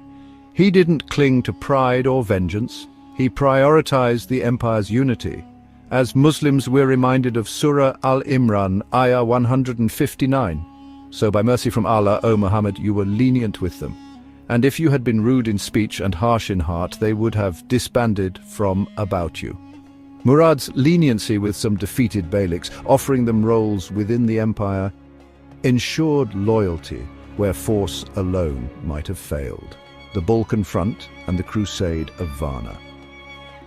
Now let's turn to the Balkans, where Murad's reign became a chessboard of war and diplomacy. The Balkans were a patchwork of Christian states: Serbia, Hungary, Wallachia and Albania, backed by Venice and the Pope, all wary of Ottoman expansion. In 1430, after a grueling 5-year campaign, Murad captured Thessalonica from Venice, a major port city. This wasn't just a military win, it showcased Ottoman naval power and sent ripples of fear through Europe. But the real test came in the 1440s, when a new wave of crusades threatened to push the Ottomans out of Europe entirely. By 1444, Murad had been Sultan for over 2 decades, and the constant wars had taken their toll. Seeking peace, he abdicated in favor of his 12-year-old son Mehmed II, hoping to retire to a life of reflection in Manisa. But peace was a mirage. A coalition of Christian powers, Hungary, Poland, Serbia and others, saw Murad's abdication as a chance to strike. Backed by Pope Eugene IV, they broke a peace treaty signed at Edirne and launched the Crusade of Varna. Murad was called back to lead, and what followed was one of the defining battles of his reign. The Battle of Varna, 1444. Let's dive deep into the Battle of Varna, fought on November 10th, 1444, a clash that shaped the fate of the Ottoman Empire and sent shockwaves through Europe. To understand its significance, we need to set the stage. By 1443, Murad II had negotiated a 10-year peace treaty with Hungary at Edirne, hoping to stabilize his empire after years of war. Exhausted, he handed the throne to his young son Mehmed II and retired to Manisa. But peace was fragile. The Christian powers, led by King Vladislav III of Poland and Hungary, saw the boy sultan as a weakness. Urged by Pope Eugene IV, who declared the treaty void under Christian law, they formed a crusade to drive the Ottomans out of Europe. The Crusader army was formidable, around 20,000 to 30,000 men, including Hungarian knights under John Hunyadi, Polish cavalry, Wallachian auxiliaries, and Serbian troops. Their plan was bold: march through Ottoman Rumelia, capture key fortresses, and link up with the Venetian fleet at the Black Sea to block Ottoman reinforcements from Anatolia. Hunyadi, a seasoned commander, led the campaign with confidence, believing the Ottomans were vulnerable without Murad. But they underestimated the empire's resilience. When news of the Crusaders' march reached Edirne, the Ottoman court was in turmoil. Mehmed II, only 12, was unprepared for such a crisis. Kandali Halil Pasha, the Grand Vizier, sent urgent messages to Murad, begging him to return. Murad, ever the dutiful servant of the state, agreed. Crossing the Bosphorus with his Anatolian troops, he rallied his forces in Rumelia, assembling an army of roughly 40,000 men, Janissaries, Sipahi cavalry, Azebs and irregulars. The odds were uncertain, but Murad's experience gave him an edge. The two armies met near Varna, a coastal town on the Black Sea, on a cold November morning. The Crusaders chose a strong position, their left flank protected by the sea, their right by marshes and hills, and their centre anchored by heavy cavalry and infantry. Hunyadi placed his Hungarian and Polish knights in the centre, with lighter Wallachian and Serbian troops on the flanks. Across the field, Murad deployed his forces with care. His centre was held by the elite Janissaries, protected by stakes and trenches, a defensive tactic to absorb the Crusader charge. His Sipahi cavalry guarded the wings, ready to exploit any gaps, while Anatolian irregulars skirmished on the flanks. The battle began with a Crusader advance. Hunyadi's knights charged the Ottoman centre, aiming to break the Janissaries, but Murad had anticipated this. His infantry held firm, their arquebuses and crossbows thinning the enemy ranks. The Crusaders' heavy armour, while formidable, slowed them in the muddy terrain. Meanwhile, Murad's Sipahi cavalry outmaneuvered the lighter Wallachian and Serbian flanks, forcing them to retreat. For hours, the battle hung in the balance, with Hunyadi's tactical genius keeping the Crusaders cohesive. Then came the turning point. King Ladislaw, eager for glory, led a reckless charge against Murad's centre, hoping to kill the Sultan himself. Murad, positioned behind his Janissaries, remained calm. The Janissaries parted, luring Ladislaw's knights into a trap. Ottoman archers and cavalry closed in, cutting them down. Ladislaw fell. His head later displayed on a pike to demoralize the Crusaders. This was a devastating blow. Without their king, the coalition began to fracture. With Ladislaw dead, Hunyadi tried to rally the remaining forces, but the tide had turned. Murad ordered a full counterattack. His Sipahis swept around the Crusader flanks while the Janissaries advanced, their disciplined volleys breaking the enemy lines. By dusk, the Crusader army was in chaos, fleeing toward the marshes or the sea. Thousands were killed or captured. Hunyadi himself barely escaped. The Ottoman victory was total. Why was Varna so significant? It crushed the last major crusade against the Ottomans in the Balkans, securing Rumelia for decades. It proved Murad's genius as a commander and the strength of his diverse army. Muslims from Anatolia and Rumelia united under one banner. From an Islamic perspective, Varna was a moment of divine favor, echoing Surah Al-Fath, Ayah 1, "Indeed, we have given you, O Muhammad, a clear conquest." Murad's trust in Allah Estauti, even after abdicating, brought him back to lead his people to triumph. But Varna wasn't the end. The Crusaders returned in 1448 at the Second Battle of Kosovo, led by Hunyadi. Once again, Murad outmaneuvered them, winning another decisive victory. These battles weren't just about territory. They were about proving that the Ottoman state, rooted in faith and unity, could withstand the might of Europe. Murad's legacy and cultural contributions. Murad, too, wasn't just a warrior. He was a builder of culture and institutions. His court in Edirne was a hub of poetry, calligraphy and scholarship, attracting minds from across the Islamic world. He patronized poets like Hamid, whose works celebrated the Ghazi spirit. He also strengthened the Janissary corps, transforming them into the empire's backbone, and reformed the Timur system, ensuring loyalty from provincial governors. These weren't just administrative moves, they were steps toward a unified ummah. One story stands out. In his later years, Murad often retreated to his lodge in Manisa, seeking solitude and reflection. Yet when his people needed him, he returned without hesitation. This humility reminds us of the Prophet Muhammad, PBUH, who said, "The best of leaders are those who serve their people." Murad's service culminated in his final legacy, preparing his son Mehmed II for greatness. When Murad died in 1451, he left an empire strong enough to conquer Constantinople just 2 years later in 1453. From an Islamic lens, Murad's life teaches us resilience. Surah Ash-Shah, Ayah 5, 6 says, "Indeed with hardship will be ease. Indeed with hardship will be ease."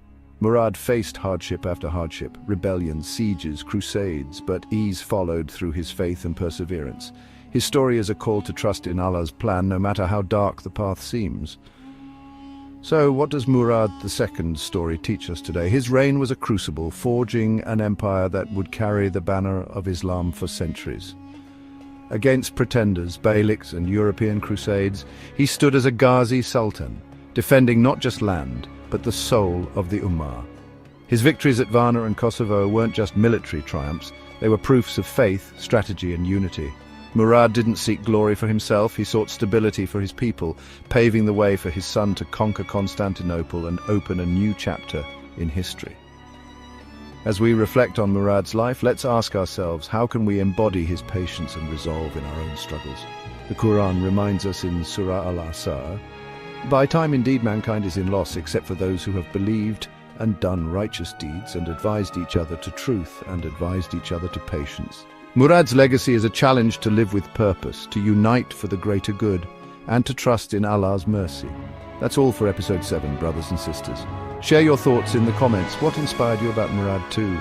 Like, subscribe and share this video to spread his story. Next time we'll dive into the life of Mehmed the Conqueror, the man who fulfilled Murad's dreams. Until then, stay curious, stay faithful, and keep seeking knowledge. In the next episode of our documentary series, The Rise and Fall of the Ottoman Empire, we step into the dramatic reign of one of the most legendary sultans in Ottoman history, Sultan Mehmed II, famously known as the Conqueror. Prepare yourself for an in-depth exploration of his extraordinary vision, military brilliance, and the epic conquest of Constantinople in 1453. This pivotal moment in history marked the end of the Byzantine Empire and the rise of the Ottomans as one of the most powerful empires in the world.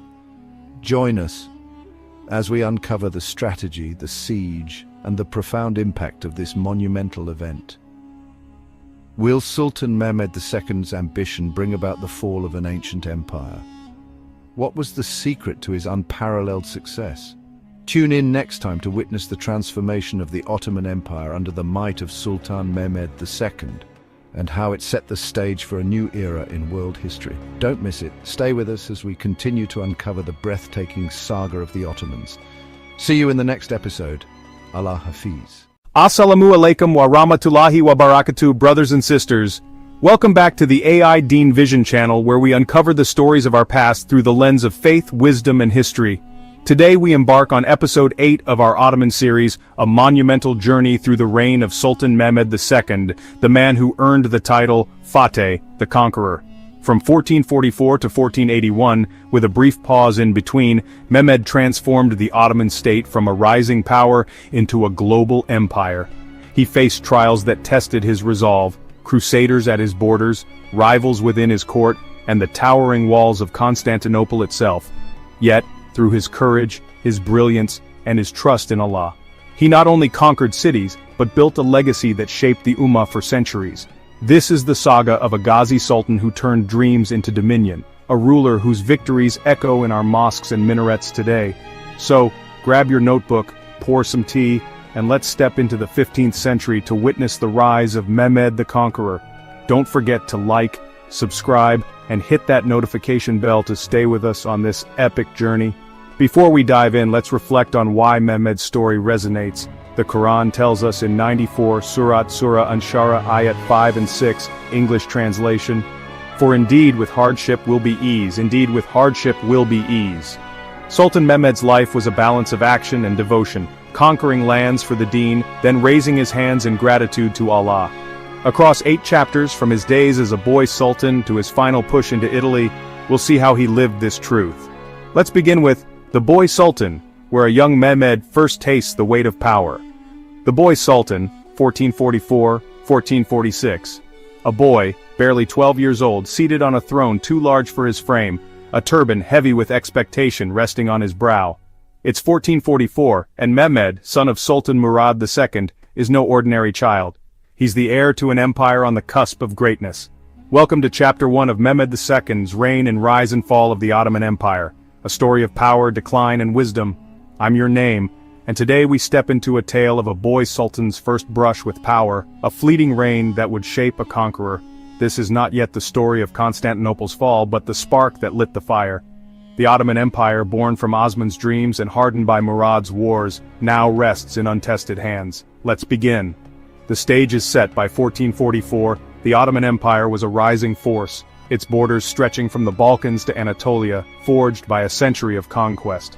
Murad II, Mehmed's father, had been a warrior sultan, defeating the Karamanids in Anatolia, crushing rebellions in Rumelia, and holding Christian Europe at bay. But after years of relentless campaigning, Murad sought peace. At 40, weary from battle, he retired to Manisa, a quiet city in western Anatolia, leaving the throne to his eldest son, Mehmed. It was an unusual move. Sultans rarely stepped aside, but Murad believed in his son, or perhaps in the advisors who would guide him. Mehmed was young, brilliant, and ambitious, educated by scholars in history, poetry, and war. Yet at 12 he was untested, a boy in a world of hardened men. The year began with promise. Mehmed was proclaimed Sultan in Edirne, the Ottoman capital in Europe, with Murad's blessing. Grand Vizier Kandarli Halil Pasha, a seasoned statesman from a powerful family, stood as regent, flanked by viziers like Saruka Pasha and the tutor Zaganos, who saw potential in the boy. The empire seemed stable, treaties held with Venice and Hungary, and the Anatolian beyliks were quiet. But stability is a fragile thing when a child wears the crown. A throne under siege. Mehmed's reign started with whispers. In the palaces of Edirne, courtiers doubted his readiness. Halil, a cautious man, favored peace, urging diplomacy with the Christian states to the west, Hungary, Poland, Serbia, who eyed Ottoman lands with hunger. Others like Zaganos pushed for war, seeing Mehmed as a chance to expand. The boy sultan, caught between these voices, was more symbol than ruler. He issued orders, minted coins in his name, but the reins of power stayed with Halil. Mehmed watched, listened, and learned, his sharp mind noting every move, every misstep. Trouble brewed beyond the borders. In Europe, the news of Murad's retirement spread like wildfire. Pope Eugenius IV saw an opening, a chance to unite Christendom against a weakened Ottoman state. He called for a crusade, rallying King Ladislaw III of Poland and Hungary, John Hunyadi of Transylvania, and Serbian despot George Brankovic. They formed a coalition bolstered by Venetian ships, aiming to drive the Ottomans from the Balkans. By summer 1444, their army, perhaps 20,000 strong, marched toward Edirne. Mehmed, still a child, faced his first test. Halil and the council scrambled. The Ottoman army, though formidable, was scattered, some in Anatolia, others guarding fortresses. Mehmed, eager to prove himself, urged a stand, but his voice carried little weight. Halil sent desperate pleas to Murad in Manisa, "Return, or the empire falls." Murad, reluctant but duty-bound, agreed. Crossing the Bosphorus with reinforcements, he rejoined his son in Edirne as the Crusaders closed in. Mehmed's reign was already slipping from his grasp. Mehmed's first reign ended not in glory but in a lesson carved deep into his soul. 2 years as a boy, Sultan had shown him the fragility of power, the sting of decline, and the need for wisdom beyond his years. In 1446 he stepped back, but he did not step away. The throne would call again, and next time, he'd seize it with both hands. Next in, where a young man rises, his ascension and become most powerful and influential sultan in Ottoman Empire. The Battle of Varna, November 10, 1444. The plains near Varna, on the Black Sea coast, became a crucible. Murad, back in command, led an Ottoman force of perhaps 40,000, Janissaries, Sipahis, and irregulars, against the Christian army. Mehmed stood at his father's side, not leading but observing, his eyes wide as the battle unfolded. The Crusaders struck hard, Hunyadi's cavalry cutting through Ottoman lines. For a moment, defeat loomed, but Murad's experience turned the tide. The Janissaries held firm, and a counterattack shattered the Christian center. Vladislav charged recklessly and fell, his head raised on a pike as a trophy. The crusade collapsed, thousands dead, the survivors fleeing. Varna was a triumph, but not Mehmed's. Murad's return had saved the day, exposing his son's limits. The boy sultan had been a spectator, his advisors faltering without the old warrior's hand. In Edirne's halls, whispers grew louder, "The child cannot rule." Halil, humiliated by needing Murad, tightened his grip, while Mehmed chafed under the shadow. The victory secured the Balkans for now, but it was Murad's victory, not his heirs. Deposition and lessons. The next 2 years were a slow unraveling. Murad lingered in Edirne, his retirement undone, while Mehmed's authority eroded. In 1446, a Janissary revolt in the capital, sparked by pay disputes, gave Halil the excuse he needed. Blaming Mehmed's inexperience, he and the council pressed Murad to reclaim the throne fully. Murad agreed, and Mehmed, now 14, was deposed. He withdrew to Manisa, the same retreat his father had sought, but for the boy it was exile, not rest. In Manisa's quiet, Mehmed brooded. He studied Alexander's conquests, Persian poetry, siege tactics, his mind sharpening like a blade. He watched the empire from afar, noting Halil's caution, the Janissaries' power, and Europe's relentless hunger. Those 2 years as Sultan had been a failure, but they were not wasted. Power, he learned, was not given, it was taken. Decline, like the Crusaders' defeat, could be reversed. Wisdom came from watching, waiting, and striking when ready. Mehmed's first reign ended not in glory, but in a lesson carved deep into his soul. 2 years as a boy, Sultan had shown him the fragility of power, the sting of decline, and the need for wisdom beyond his years. In 1446 he stepped back, but he did not step away. The throne would call again, and next time, he'd seize it with both hands. The next is Ascension and Resolve, 1451-1452.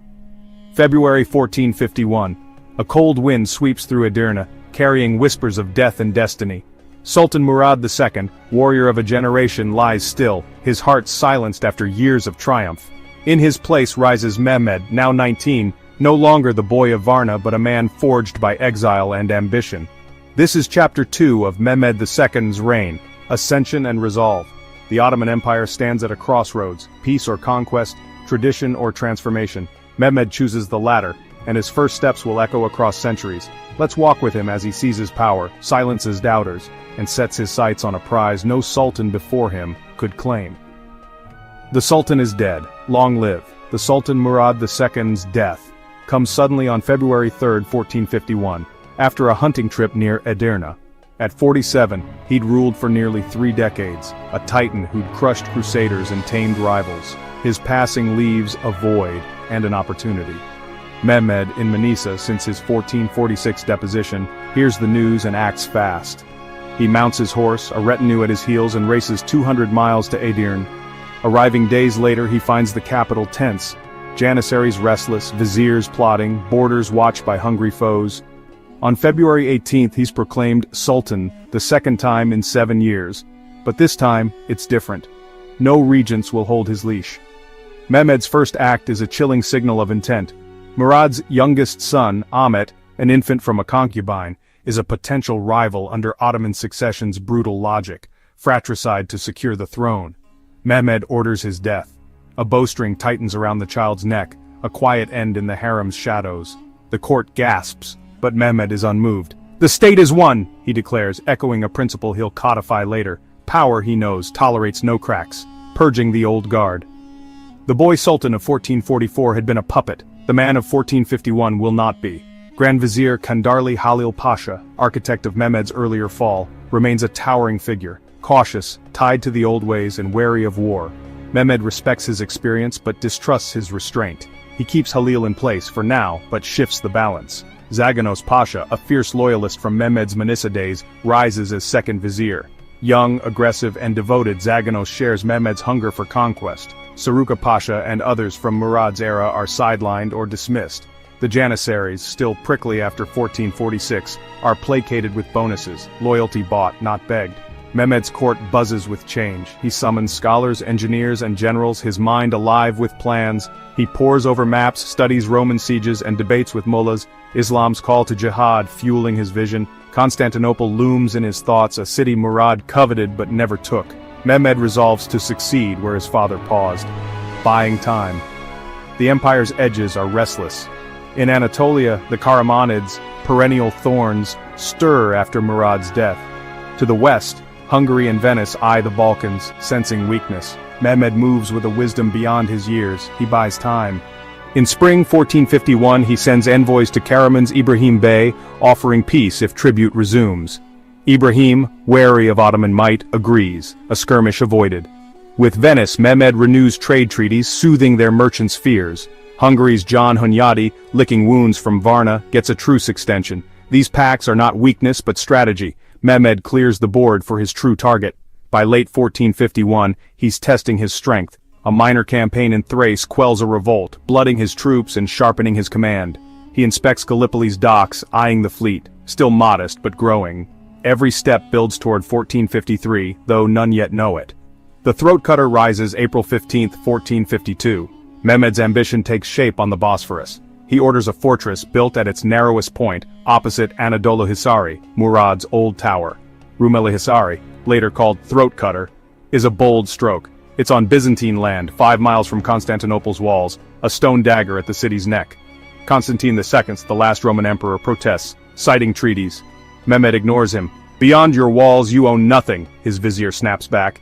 Construction is swift, ruthless. Thousands of laborers, some forced from nearby villages, haul stone under Zaganos's whip. 3 towers rise, named for Mehmed's commanders, Halil, Saruka, Zaganos. By August 31st it's done. 500 feet of walls, cannons atop commanding the strait. A Venetian ship, defying orders to stop, is blasted apart in November, its crew beheaded, captain impaled. The message is clear. Mehmed controls the Bosphorus. Constantinople trembles. Constantine sends pleas to the west, Venice, the Pope, but gets only murmurs. Mehmed's fortress isn't just defense, it's a promise. Trade chokes, supplies dwindle, and the city's isolation deepens. Halil advises caution, fearing war with Europe. Mehmed overrules him. The present ruler is not like his predecessors, he tells his court. Power bends to his will. By the end of 1452, Rumeli Hisari's shadow stretched across the Bosphorus, a monument to Mehmed's resolve. In 2 years, he'd turned a shaky succession into a steel grip, purging foes, buying time, and building for war. Constantinople lay ahead, its walls a challenge no Ottoman had cracked. Mehmed, now 20, was ready, not just to rule but to conquer. Next, Sheikh Akshamsadin, the spiritual conqueror, 1451, 1453 and beyond. Now we turn to a figure whose light guided a conqueror to glory. This is Sheikh Akshamsadin, the spiritual conqueror. As cannons thundered and Constantinople's walls stood defiant, one man armed Mehmed with faith, steadied his army with wisdom, and pointed the way to victory. From 1451 to beyond 1453, Sheikh Akshamsadin, may Allah's mercy be upon him, was more than a scholar. He was the soul of the Ottoman triumph. Open your hearts, and let's uncover the story of a saint who conquered with words and dua. May 1453. The air outside Constantinople trembles with the roar of cannons, the clash of steel, and the cries of men. Sultan Mehmed II, now 21, paces his tent near the St. Romanos Gate, his army weary after weeks of siege. The Theodosian walls, scarred but standing, mock his ambition. Doubt creeps in. Kandarli Halil whispers retreat, the Janissaries tire, and the prize slips like sand through his fingers. But one voice cuts through the chaos, steady and serene. Sheikh Akshamsadin, the White Sheikh, Mehmed's mentor and spiritual sword. Born in 1389 under Damascus skies, a descendant of Abu Bakr as Siddiq, radiallahu anhu, he carried the Deen to Anatolia and into the heart of a sultan. Now a tale of knowledge that illuminated darkness, sayings that forged resolve, and a bond that turned hardship into ease. Let's walk with the Sheikh as he shapes a conquest and an empire. A scholar's journey. Akshamsadin's story begins far from the Bosphorus, in the late 14th century. Born Muhammad ibn Hamza, he traced his lineage to the first caliph, a heritage of faith and honor. As a boy, he memorized the Quran, his voice echoing in Damascus mosques. By his teens he'd mastered tafsir, hadith and fiqh, but his thirst grew beyond books. In Anatolia he found Haji Bayram Veli, a Sufi master of the Bayramiya order whose tariqah blended scholarship with the soul's purification. Under Haji Bayram, Akshamsadin learned to heal, both bodies and hearts, mastering medicine and astronomy alongside zikr. They called him Akshamsadin, the white sun of religion, for his radiant wisdom. By the 1430s, he settled in Amasya, a scholar and healer. When plague struck, he brewed remedies, saving lives while teaching the Quran. His fame spread, sultans sought his counsel, but he shunned power.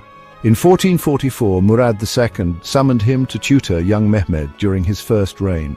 Akshamsadin declined formal discipleship. "Your path is the throne, not my cloister," but planted seeds of faith and ambition in the boy.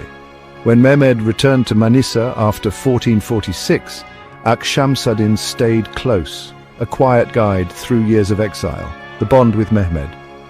By 1451, Murad II's death thrust Mehmed back to the throne, and Akshamsadin emerged as his shadow. Now in his 60s, white-bearded and piercing-eyed, the sheikh joined Mehmed in Edirne, a constant presence. Mehmed revered him. Chroniclers say the Sultan slept at his feet during visits, trembling with awe.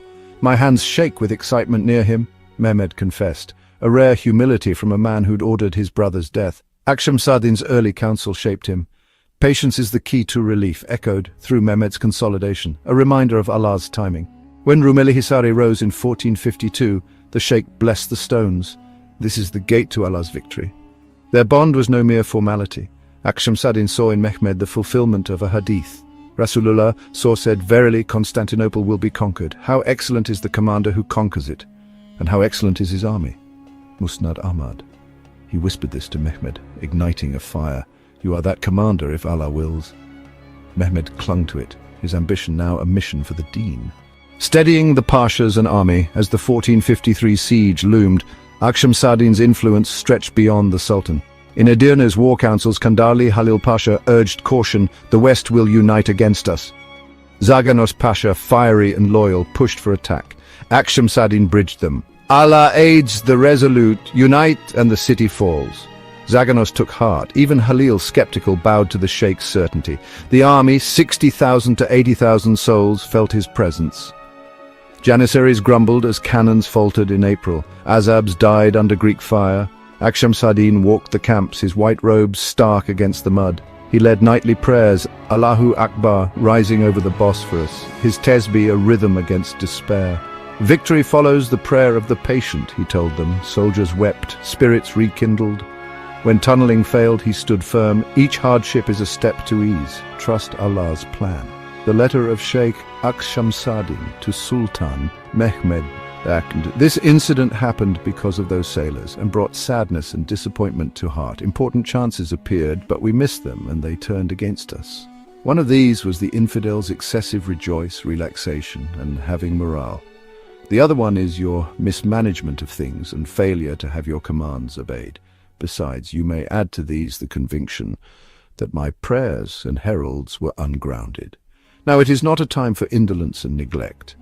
You should, under these circumstances, to start an investigation to determine who caused this result.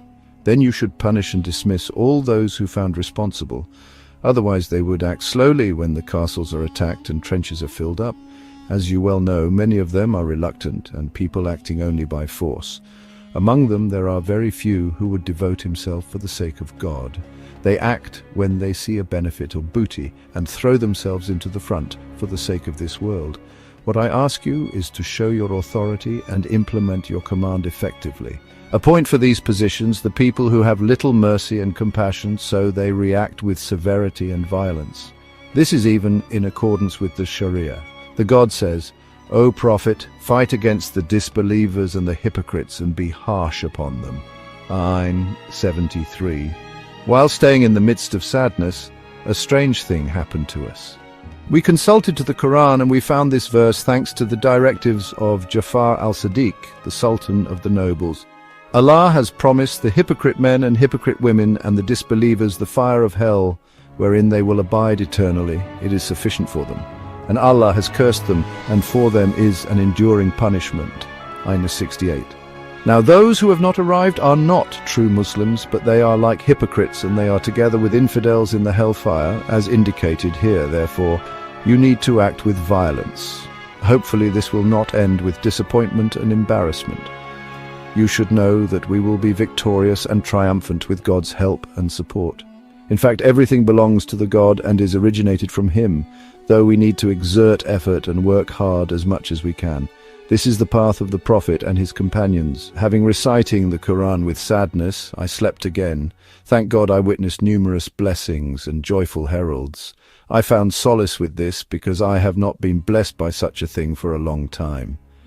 I hope these words would not come unavailing. All is because I love you. The path to Constantinople, April 2nd, 1453. The siege begins, and Akshamsadin is at Mehmed's side. As basilica fires, he recites Dua, Ya Fatah, open the gates of victory. By May, Mehmed falters. On May 27th, in his tent, he asks, Sheikh, will we prevail? Akshamsadin smiles. Tomorrow or the next, the city is ours. Allah has decreed it. His certainty steadies Mehmed, who orders the May 29th assault. On May 28th, he urges the troops, Fight as Ghazis, the Prophet's promise is near. His words turn exhaustion into fervor. The walls fall the next day. After the fall, Constantinople falls. and Akshamsuddin's light shines. On June 1st, he delivers the first khutbah in Hagia Sophia. Alhamdulillah, the city is Islam's. Days later, he dreams of Abu Ayyub al-Ansari's tomb, leading Mehmed to unearth it, a miracle that electrifies the army. A masjid rises there, tying the conquest to the Prophet's era. He advises Mehmed, "Protect the people of the book." Surah al-Baqarah 2, 256. Many Christians are spared.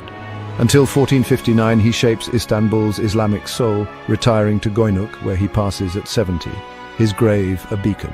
Sayings of Sheikh Akshamsuddin's wisdom didn't fade with his death. His sayings, recorded by students and whispered in Ottoman law, endure as lanterns for the faithful. Here are some that guided Mehmed and echo still. "The heart that seeks Allah finds victory in every defeat."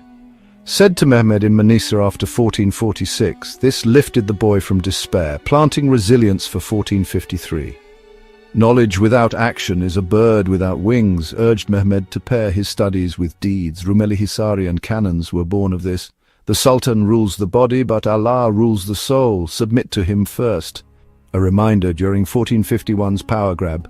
Mehmed's faith tempered his ruthlessness. "When the Ummah stands as one, no wall can stand against it." Spoken to Pashas in 1453, uniting Halil and Zaganos for the siege's success. "Fear Allah, not men. Their swords rust. His decree endures." Bolstered Janissaries in May, turning fear into fervor as walls crumbled. "Build with justice, or your conquests will crumble." Council Post 1453, shaping Istanbul's tolerance and Mehmed's laws. "The grave of a martyr is a door to Jannah. Seek it with every step." Inspired soldiers at Abu Ayyub's tomb, linking their fight to paradise. These words, simple yet profound, were Akshamsuddin's legacy, a treasury of wisdom Mehmed carried beyond Constantinople into battles and governance, a guide for an empire rising from faith. Sheikh Akshamsuddin, rahimahullah, left this world in 1459. But his sayings and spirit burned in Istanbul's minarets and Mehmed's heart. With knowledge as his shield, wisdom as his sword, he turned a sultan's doubt into destiny, proving faith conquers where steel alone falters. The Quran promised ease with hardship, and through him it came, his words a compass for victory and beyond. Next, in most awaiting chapter of this episode, Constantinople falls. Join us as Mehmed claims his crown as Fatih. The fall of Constantinople is probably the most famous battle in both Ottoman and Byzantine history. The Byzantines were major underdogs in the siege. However, they put up impressive resistance with what they had from April 2nd until May 29th, and arguably even had a small chance of mounting a successful defense of the city. Though it was not to be, it is an epic battle with fascinating characters, and one which has intrigued people ever since it was fought. Background: an empire nearly gone. The Eastern Roman Empire had not been a huge power since the reign of Manuel Komnenos, which ended in 1180. 24 years later, Constantinople was destroyed by the Crusaders and its empire shattered. The Byzantine state which emerged from it was, despite admirable efforts, a diminished one. Most states would not have survived those events, but the empire was in terminal decline ever since. In the 14th century, the progress of restoration made in the 13th century was lost, and the empire began to decline steadily. Only shrewd diplomacy, the defences of Constantinople, its historical prestige, and luck saved the empire in these times. A quick look at the map shows that the Roman Empire by 1453 is beyond recognition. It is not simply a smaller state, it is a rump state. It is more like a city-state of Constantinople, ruled by the emperor, and a semi-autonomous region in the Peloponnese known as the Despotate of the Morea. It was technically the last province of the empire, but it seems doubtful it was sending any revenue to the capital. The last emperor, Constantine VI, was a despot of Morea before succeeding his brother John VIII Palaiologos as emperor in 1449. The empire he inherited was not at all capable of resisting the Ottomans long-term, without serious and highly successful outside intervention. The lost cause of the Christian East. Christianity in the Middle East had been losing ground ever since the emergence of Islam in the 7th century. The Romans had valiantly outlasted the caliphal superpowers, resisting their attempts to absorb them into their empires. However, beginning with the Battle of Manzikert and the following decade, The process of Turkification had begun. This would make it so Anatolia would be slowly lost in a period from the 11th to 14th centuries, despite the best efforts of the Comnenian dynasty to reclaim Asia Minor. The First Crusade was in part a response to these events. By the 15th century, the zeal for crusading was noticeably less, and many Romans did not want any Western armies coming into their land. Looking at the Fourth Crusade, one can see why. Even though several emperors attempted to seek union with the Catholic Church in order to secure Western aid and prevent themselves from being victims of Latin aggression, it was too little too late to save Byzantium. Byzantium itself seemed like a lost cause by 1453. It had lost most of its territory, wealth, and military power. It was more like a city-state trying to assert whatever control it could wherever it could. Donald M. Nicholl described the situation. Constantinople was isolated and seemed very far away from the front line. No one could any longer regard it as the capital of an empire. It was an island of Christian culture around whose walls lapped the waters of Islam. Its emperor had become a poor and tragic relative of the Catholic community of the West. He had seen the light and joined their Christian flock. Therefore, he was to be pitied and comforted. People deluded themselves with the thought that Constantinople was so well fortified as to be impregnable. But few really believed that the floodwaters of Islam could be turned back as far as the Bosporus.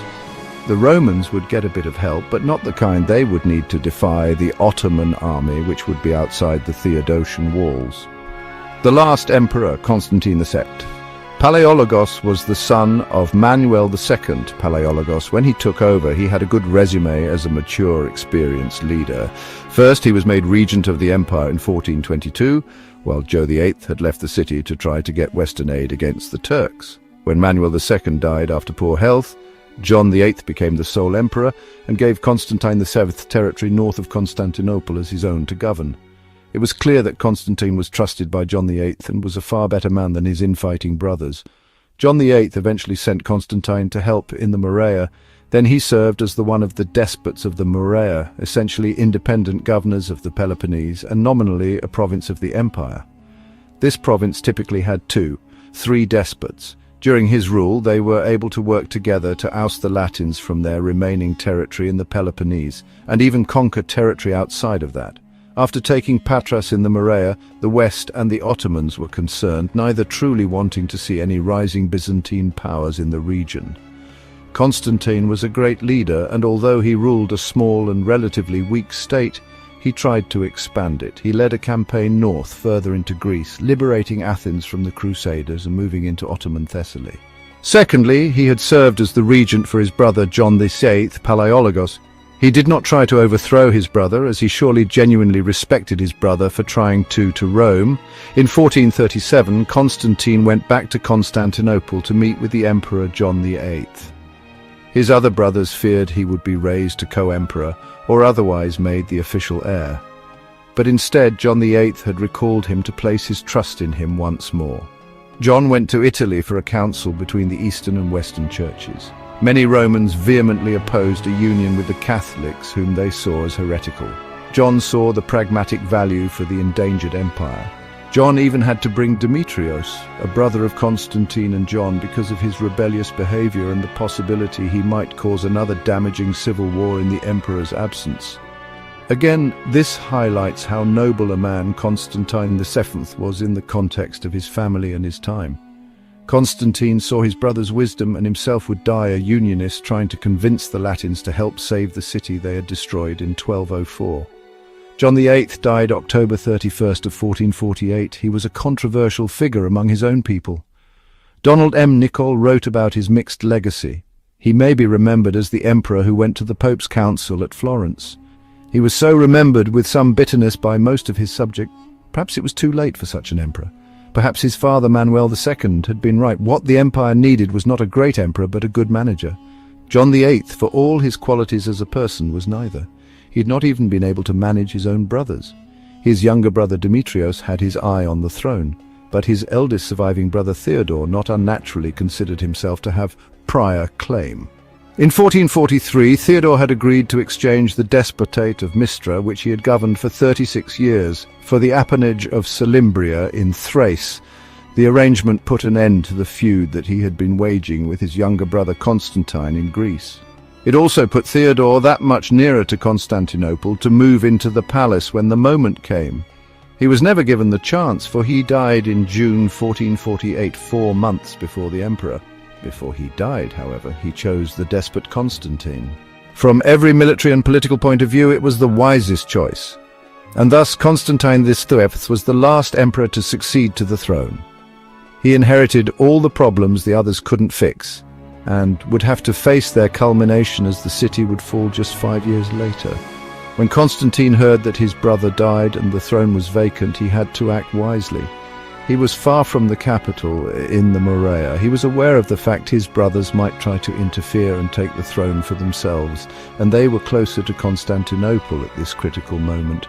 His biggest rival was his brother Demetrios. He had his own supporters, and he represented the anti-unionists who viewed the union with the Catholics as morally and spiritually bankrupt. Constantine had a more powerful asset, his mother, the former empress during the reign of Manuel II. Constantine was her favorite son, which is why he used the name Dragasis in addition to Palaiologos, and she used her influence to usher him to the throne. She acted as a regent for Constantine VII until he arrived. She sent officials to Constantine Palaiologos in the Morea and had him crowned at Mistra on January 6 of 1449, so that when he arrived at the Queen of Cities, he was already the Emperor of the Romans. Constantine VII entered Constantinople on March 12 of 1449. This was the last succession in Roman history. As soon as he took control of the empire, he immediately sent a diplomatic embassy to the Ottoman Sultan Murad to make peaceful overtures and secure the peace. Probably the Ottomans would have preferred Demetrios, as he was anti-union, which would have reduced the odds that the Byzantines received any Western assistance. Nonetheless, Constantine VII was recognized by the Turks as the rightful emperor. Constantine was never crowned by a patriarch of Constantinople, as typically was the case for Byzantine emperors. However, he was still seen as the legitimate emperor by his rivals and subjects. Even Gennadios Scholarios, who would be the first patriarch of Constantinople after the Ottoman conquest of the city, still saw Constantine VII as legitimate. Even though he disagreed with the idea of a church union, he still saw him as the rightful emperor.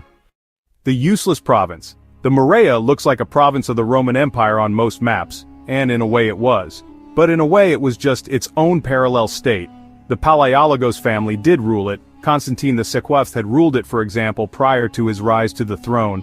However, it really was its own state that acted without any fear of imperial power. The reality was Constantinople could do nothing to force anyone in the Morea to do anything. The Palaiologos family only stayed in the imperial fold because they dreamed of one day being emperor in Constantinople. Constantinople still held a prestige, a symbolic significance. The province was of little help directly to Constantinople though. It had to fund its own defense against many enemies, and was often divided into sub-units which fought each other. After becoming the emperor, Constantine gave his brothers the Morea to rule as despots, and helped his brothers Demetrios and Thomas resolve their disputes. They agreed a 50-50 partition of the land with agreed borders. They swore to their emperor and to their mother Helena that they would honor this deal and stop fighting. The empire was on the brink of collapse. The last thing it needed was civil war.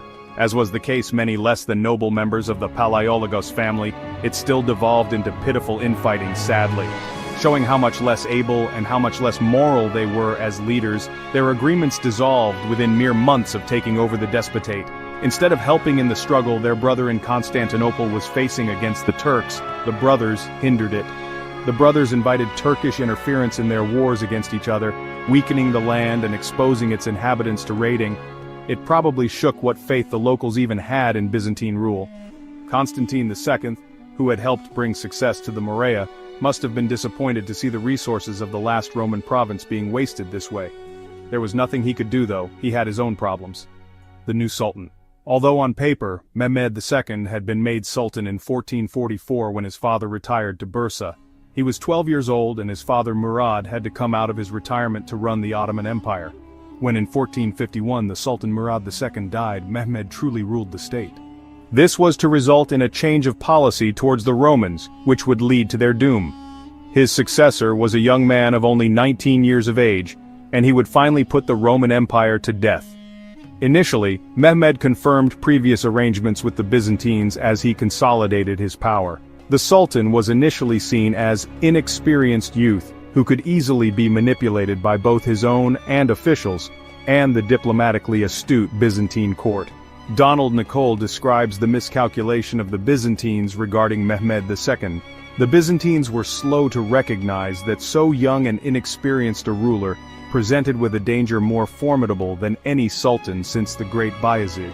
For to begin with, Mehmed seemed ready to be their friend, even to the point of making certain guarantees and small concessions.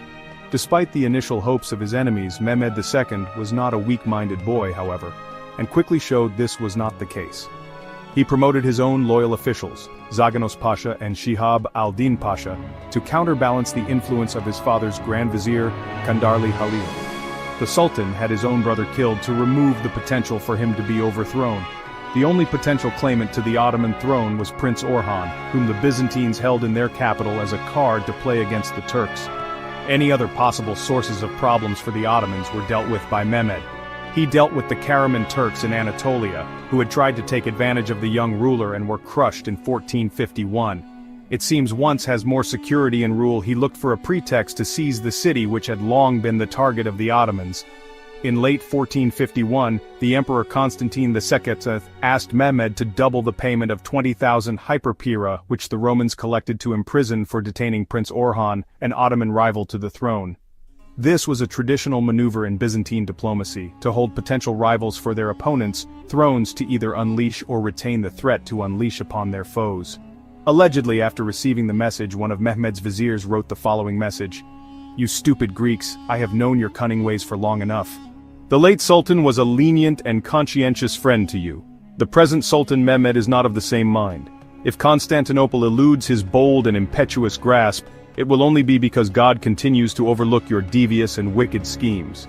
You are fools to think that you can frighten us with your fantasies, and that when the ink on our recent treaty of peace is barely dry. We are not children without strength or sense. If you think that you can start something, do so. If you want to proclaim Orhan as Sultan in Thrace, go ahead. If you want to bring the Hungarians across the Danube, let them come. If you want to recover places that you lost long since, try it. But know this: you will make no headway in any of these things. All that you will do is lose what little you still have. Jandarli Khalil Pasha. Whether or not this was an actual message or a literary device with a pinch of hindsight, who knows? But surely the idea that small city-state could threaten the Ottoman Empire with Orhan was laughable. Mehmed, the shrewd lord that he was, responded more level-headed. He concluded peace with the Karamans after demonstrating his power in Anatolia, and returned to Adrianople in Thrace in the winter of 1451. He then revoked the minor concessions he previously offered to the Romans, and began making plans to strangle Constantinople. Mehmed seems a man who did not receive insult well, had a lot of pride and confidence, and dreamed big. Besides the meddling of the Byzantines, he had a host of reasons to want Constantinople. Looking at the map below, one can see why Mehmed eyed Constantinople as his new capital. The city clearly was the logical capital of the rising Ottoman Empire, which held extensive territory in Anatolia and Europe. Constantinople was sort of awkwardly in the middle, stubbornly resisting the Turks and intervening in their civil wars. And although Constantinople could not raise armies to threaten the Turks, the city stood as a cause for potential Western armies and crusades to come east to defeat the Turks. Its ports served as bases for Italian merchant states, giving them influence over the seas. Thus, the Turks decided conquest of the Queen of Cities was the way to remove all of these threats. Mehmed himself summed it up well. The Gaza, jihad, holy war, is our basic duty as it was in the case of our fathers.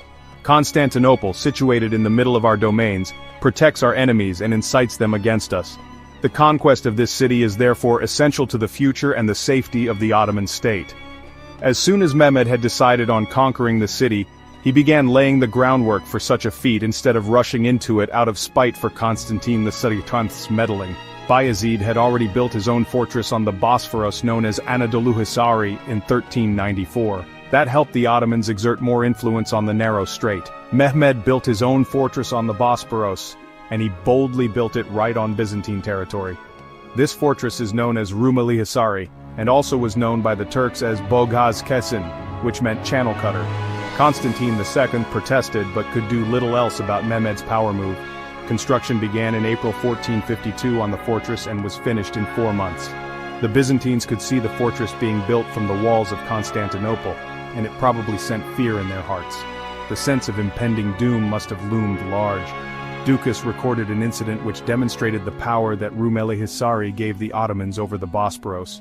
Although the Ottoman navy was at this time not as good as those of the Italian states, this fortress gave them the ability to police the strait. A large Venetian vessel commanded by a man named Rizzo at this time sailed through the mouth without lowering its sails before the fortress of Bakasin, Rumeli Hisari. The fortress's garrison discharged an enormous stone which shattered the ship. As the vessel began to sink, the captain and 30 survivors boarded a boat and made it ashore. The Turks seized them, bound their hands and necks in chains, and placing them in single file, brought them before Mehmed, who was then sojourning in Didymoteikos. He gave orders to behead them all, except the captain whose life was to be taken by a stake through the anus. Moreover, they were to be left uninterred. I saw them a few days later after my arrival there. In January of 1453, Mehmed came to Adrianople from Didymoteikos in Thrace. At this time, according to Ducas, since every piece of military equipment was ready, he wished to test the cannon which the technician had constructed. Placing it skillfully before the great gate of the courtyard of the palace buildings which he had built that year, inserting the stone carefully and measuring out the powder, he planned to discharge it the next day. All of Adrianople was notified that the impending blast and crash would be like thunder from the heavens, so that the sudden shock would not leave some speechless or cause pregnant women to abort. In the morning, when he ignited the powder and the air became heated, the stone, when discharged, was propelled from the cannon with a piercing, air-rending sound, and the air was filled with smoke and haze. The explosion could be heard over 10 miles away. The stone landed 1 mile from the point of departure, and the hole it made where it fell was 1 fathom deep. Such was the power of the gunpowder which propelled the stone.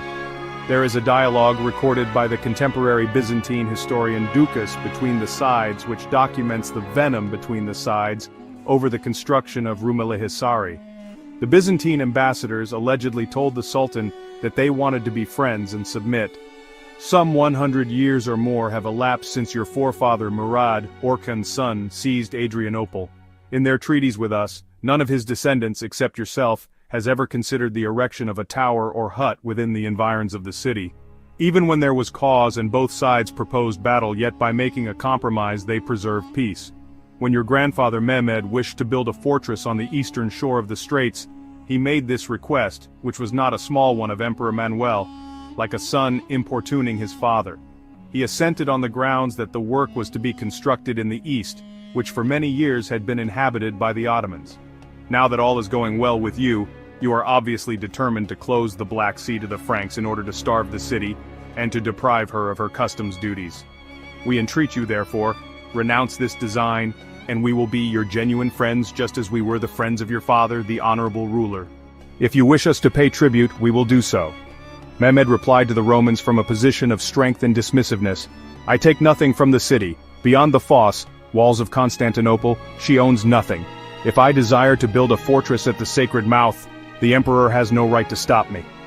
Both the fortresses situated east of the sacred mouth, wherein Turks reside, as well as all the uninhabited lands of the west, are under my authority, and the Romans have no permission to dwell there.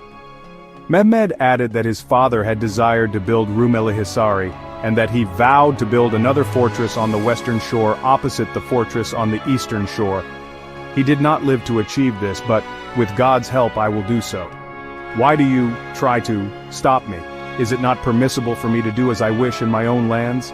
Go and tell the emperor, the present ruler is not like his predecessors. The things which they were unable to do, he can achieve at once and with ease, and those things which they did not wish to do, he both desires and is determined to accomplish. The next man who comes here to discuss this matter will be flayed alive. The Ottoman Cannons. There is also the well-known story of Orhan, the legendary cannon maker. He was a Hungarian engineer who specialized in large guns. It is said that he offered his products to the emperor, but he did not have the money to pay for them. nor would they have been as useful for him.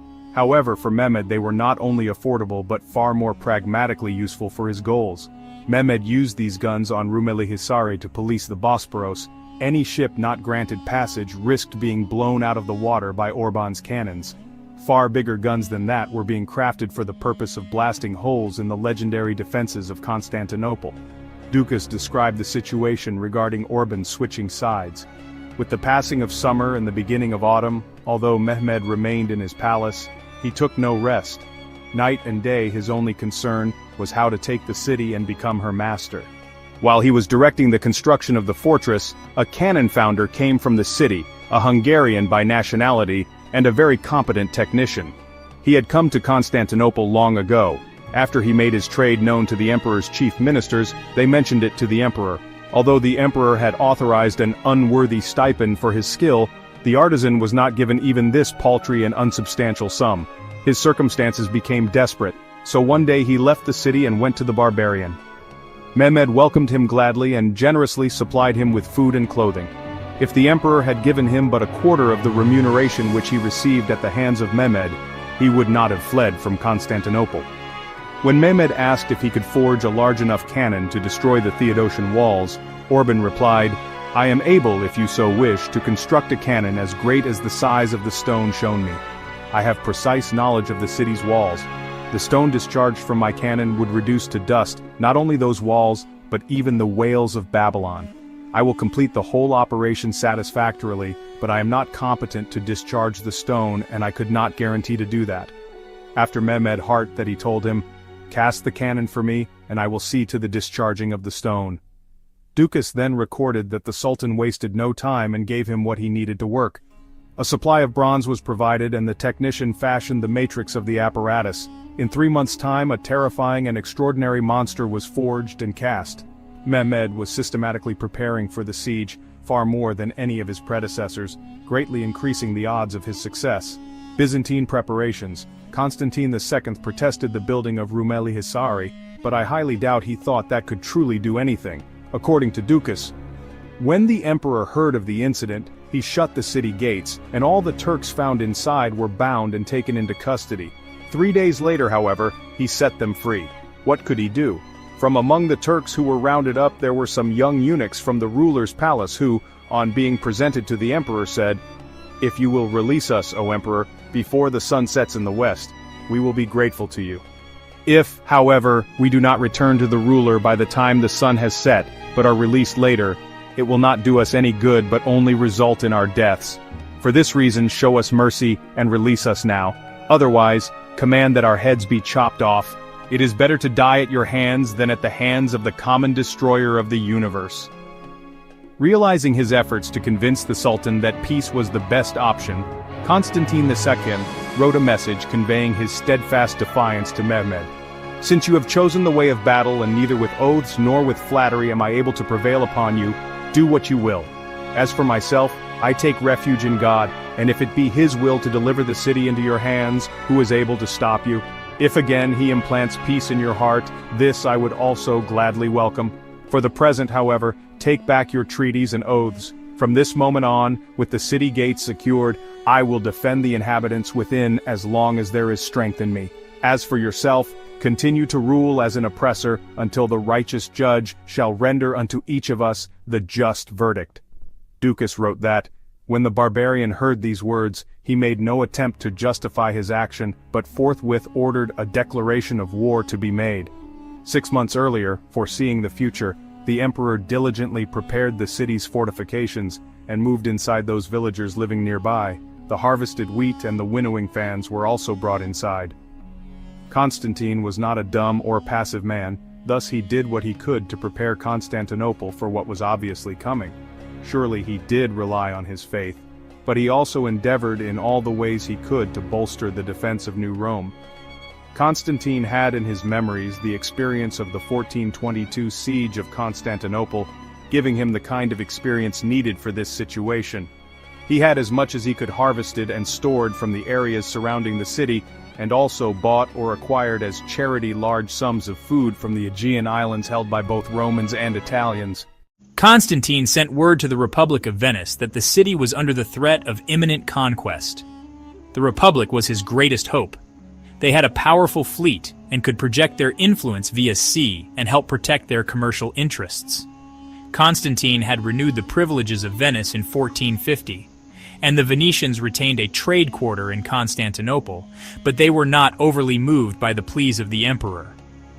The Venetians would follow the money, as they always had done, and they had already made deals with the Ottomans. Venetian traders were making good money in Adrianople, and relations were generally good between Venice and the Turks at that moment. Venice was not going to stop the building of Rumeli-Hisari or even try. Venice also had to beware, as with Rumeli-Hisari and Anadolu-Hisari, the Ottomans could easily restrict their access to the Black Sea trade, which was flourishing at this time. The emperor, not one to give in easily, tried to find pity and aid from other Western powers. He made attempts to get aid from the mercantile Republic of Ragusa on the Adriatic, offering them special trade privileges like those of Venice if they helped the Romans. He offered other cities in Italy the same deals, and he reached out to the papacy to help organize aid. He sent word to John Hunyadi of Hungary, offering him Mesembria on the Black Sea coast of Thrace if he helped. Palaiologos also tried to get Genoa to help, but they were wary of losing Galata if Constantinople were to fall. The defenders also undertook some small and ultimately fruitless efforts to make the city more defendable. They tried to dig a trench in front of the Blachernae walls, knowing them to be weaker.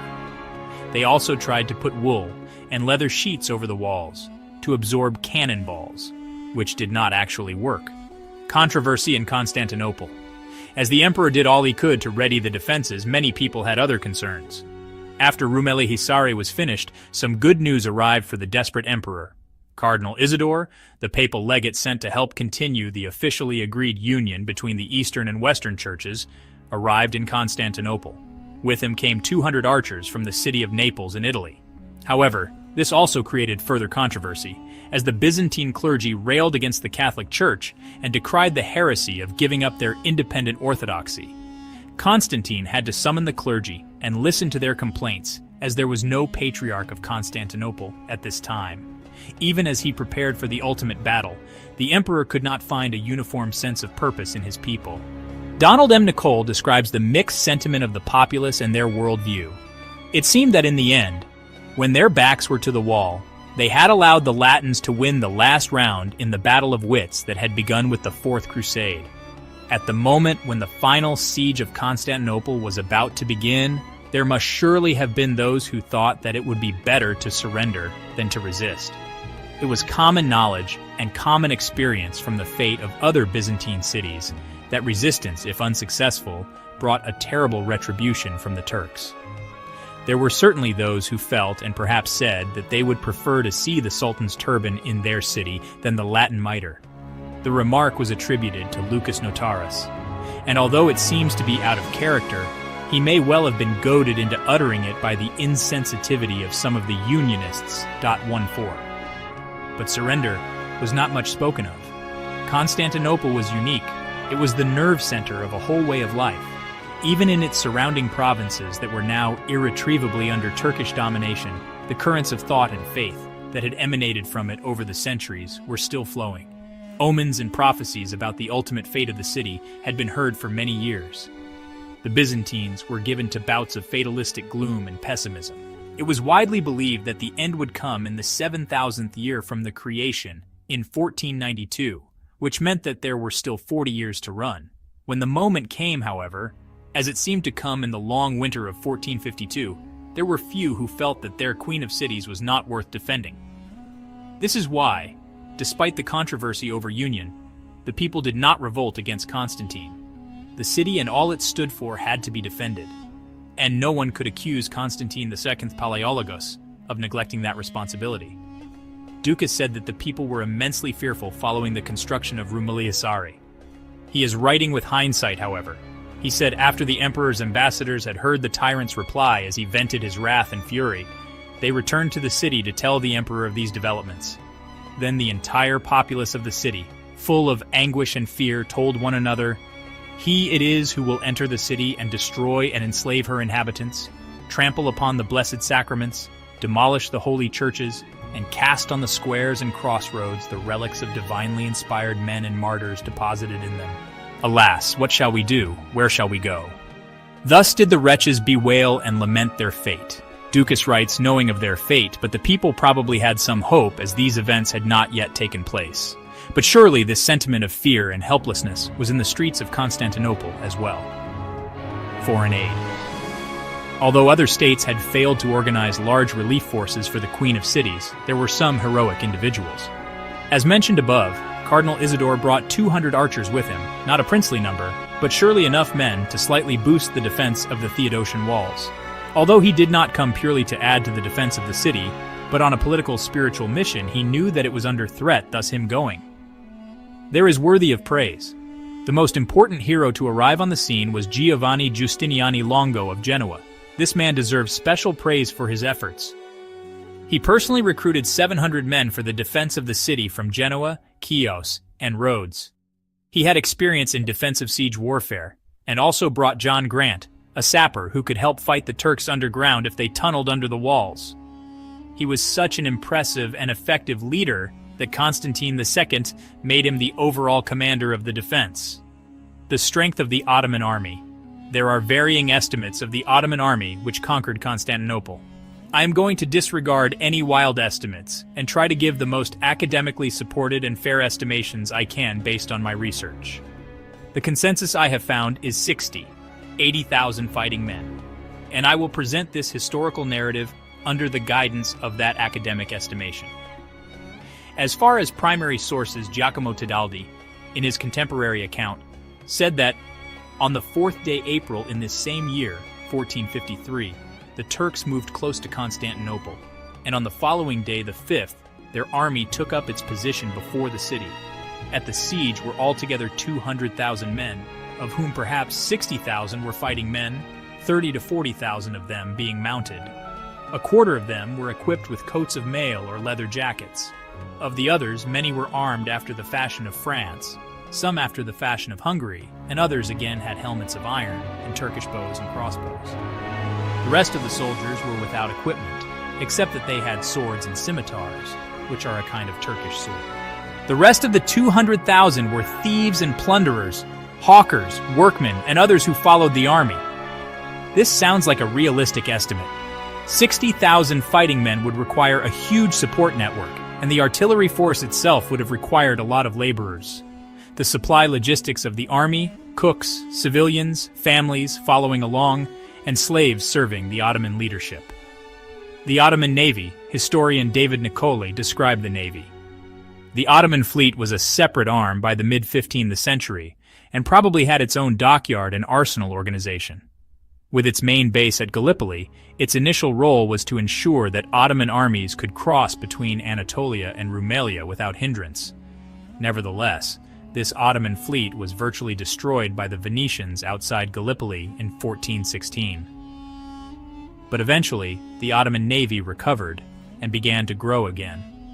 By 1442, the Ottomans reportedly had 60 ships with a squadron based at the Byzantine vassal island of Lemnos, and 6 years later, at least 65 vessels supported a demonstration against Constantinople in 1448. Despite this, the size of the fleet that appeared outside Constantinople in 1453 came as a shock to the Byzantines and Italians alike. The Ottomans knew the value of the navy, and to take Constantinople, it was invaluable to be able to attack the sea walls in the Golden Horn. The Ottoman navy was manned by many Romans from Anatolia, which had seafaring traditions and experience. Some of them had converted to Islam, but many had not. The Ottoman navy was probably a diverse multi-ethnic group of Muslims and non-Muslims, Turks and non-Turks. According to Ottoman sources, the fleet was 400 ships strong, though many of the ships were small and not cutting edge. Overall, weighing all the sources, the estimates vary to a great degree. Surely there were at least 100 ships of varying sizes based on the estimates, but it is hard to tell for sure. Nonetheless, it was enough to blockade the waters around the city. It seems the defenders did not expect such a strong naval force to attack the city, but Mehmed had prepared his plan extremely well. The Sultan had put all the necessary pieces in place. Powerful artillery capable of damaging even the mighty Theodosian walls. A large army of 80,000 fighting men, with additional supporting personnel. Peace treaties with his enemies in Anatolia, a powerful fortress in the form of Rumeli Hisari, blocked any aid from the Italian forces active in the Black Sea or from Trebizond. Finally, and with the element of surprise, a large fleet to cut the city completely off during the siege. Now it was a matter of leadership, luck, and perseverance, none of which can be taken for granted before a battle. The strength of the defenders. The defense was made up of different components, some Roman and some foreign, and some professional and many non-professional soldiers. These unspecialized men alone would not have been enough to hold the city against the army of Mehmed. Any of the Roman defenders were just militia defending the city, as described by the archbishops Leonardo of Chios. The greater part of the Greeks were men of peace, using their shields and spears, their bows and swords, according to the light of nature, rather than with any skill. The majority had helmets and body armor of metal or leather, and fought with swords and spears. Those who were skilled in the use of the bow or the crossbow were not enough to man all the ramparts. Each tower only had as a standard deployment one archer and either one crossbowman or one handgunner in support. There were reserve forces and surely forces pooled in certain areas to repel assaults, but this gives an idea of how lightly the defense could man these walls. They could not even imagine fully manning all three of the layers of defense. Of course, as the battle wore on and parts of the walls were blasted to pieces, towers collapsed, and casualties sustained, these plans had to be adapted. Constantine had gone to great lengths to utilize every fighting man the city could provide. The Chronicle of George Francis details the organized effort. The emperor ordered the tribunes to take a census of their communities and record the exact numbers of men, laity, and clergy able to defend the walls and what weapons each man had for the defense. All tribunes completed this task and brought the lists of their communities to the emperor. Giacomo Tadaldo says Constantinople had 6,000 to 7,000 fighting men to defend the walls, but that there 35,000 men under arms. However, the second figure is highly unlikely. The population of the entire city was less than 50,000. 1,000 soldiers were kept as a reserve for the defense of the city to react to any breakthroughs in the wall and fill any breaches. The Christian fleet. The defenders had far fewer ships but better ones with more experienced crews. Leonardo of Chios wrote that, "The defenders' position appeared better in naval terms, and the assorted vessels in the Golden Horn expected to hold their own, including powerful Italian ships with experienced crews, which had sought refuge in Constantinople on their way home from the Black Sea. 26 could be rated as fighting ships, 5 from Genoa, 5 from Venice, 3 from Venetian Crete, 1 each from Ancona, Spain and France, about 10 Byzantines. The defense had the asset of the chain boom which extended across the Golden Horn, keeping the Ottoman fleet outside of the harbor. This section was where the Crusaders had broken into Constantinople. The Byzantines were aware of how important it was. On April 2nd, the Christian forces under the supervision of Bartolomeo Soligo, a Genoese engineer, extended the chain across the harbor, blocking its entrance in anticipation of the arrival of the Ottoman fleet. With better ships, defending the chain would be easy, even with numerical inferiority. The Ottomans arrive. It was Easter Monday on April 2nd, 1453, when the huge Ottoman army, which Sultan Mehmed II had assembled, began to camp near the walls of Constantinople. On the same day, the Romans dragged their defensive chain across the Golden Horn.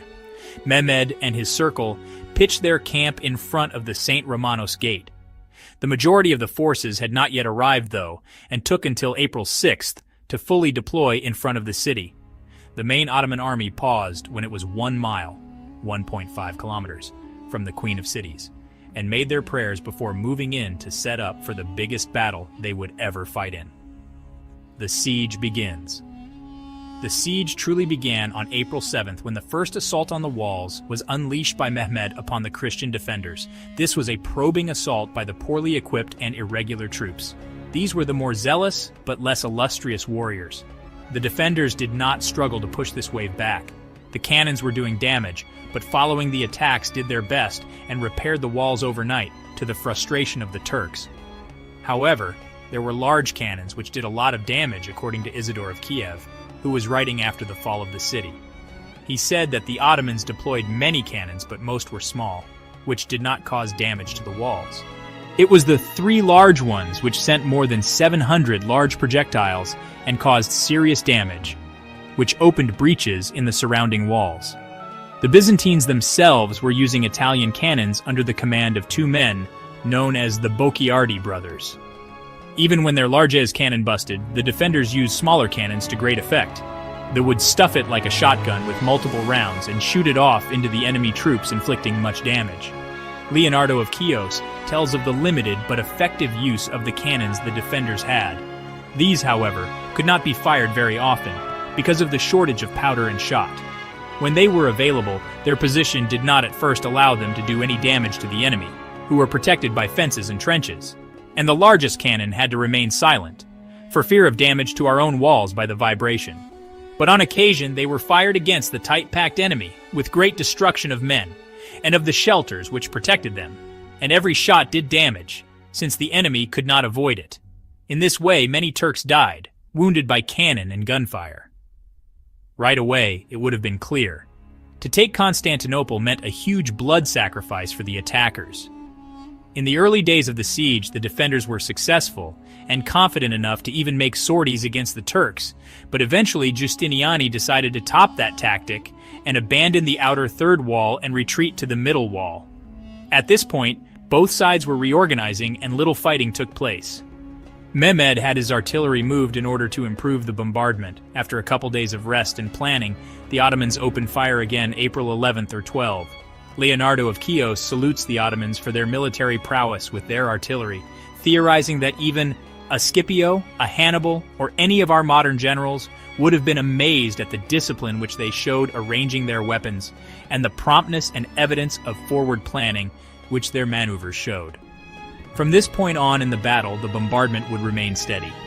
Leonardo also criticized the many Christians working for Mehmed.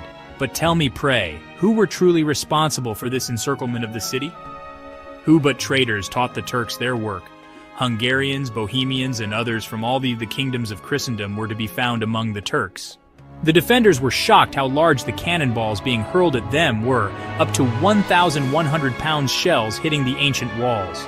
The cannonballs were so big and expensive and in limited supply that the Ottomans were taking casualties to send men to retrieve the cannon shells to reuse them.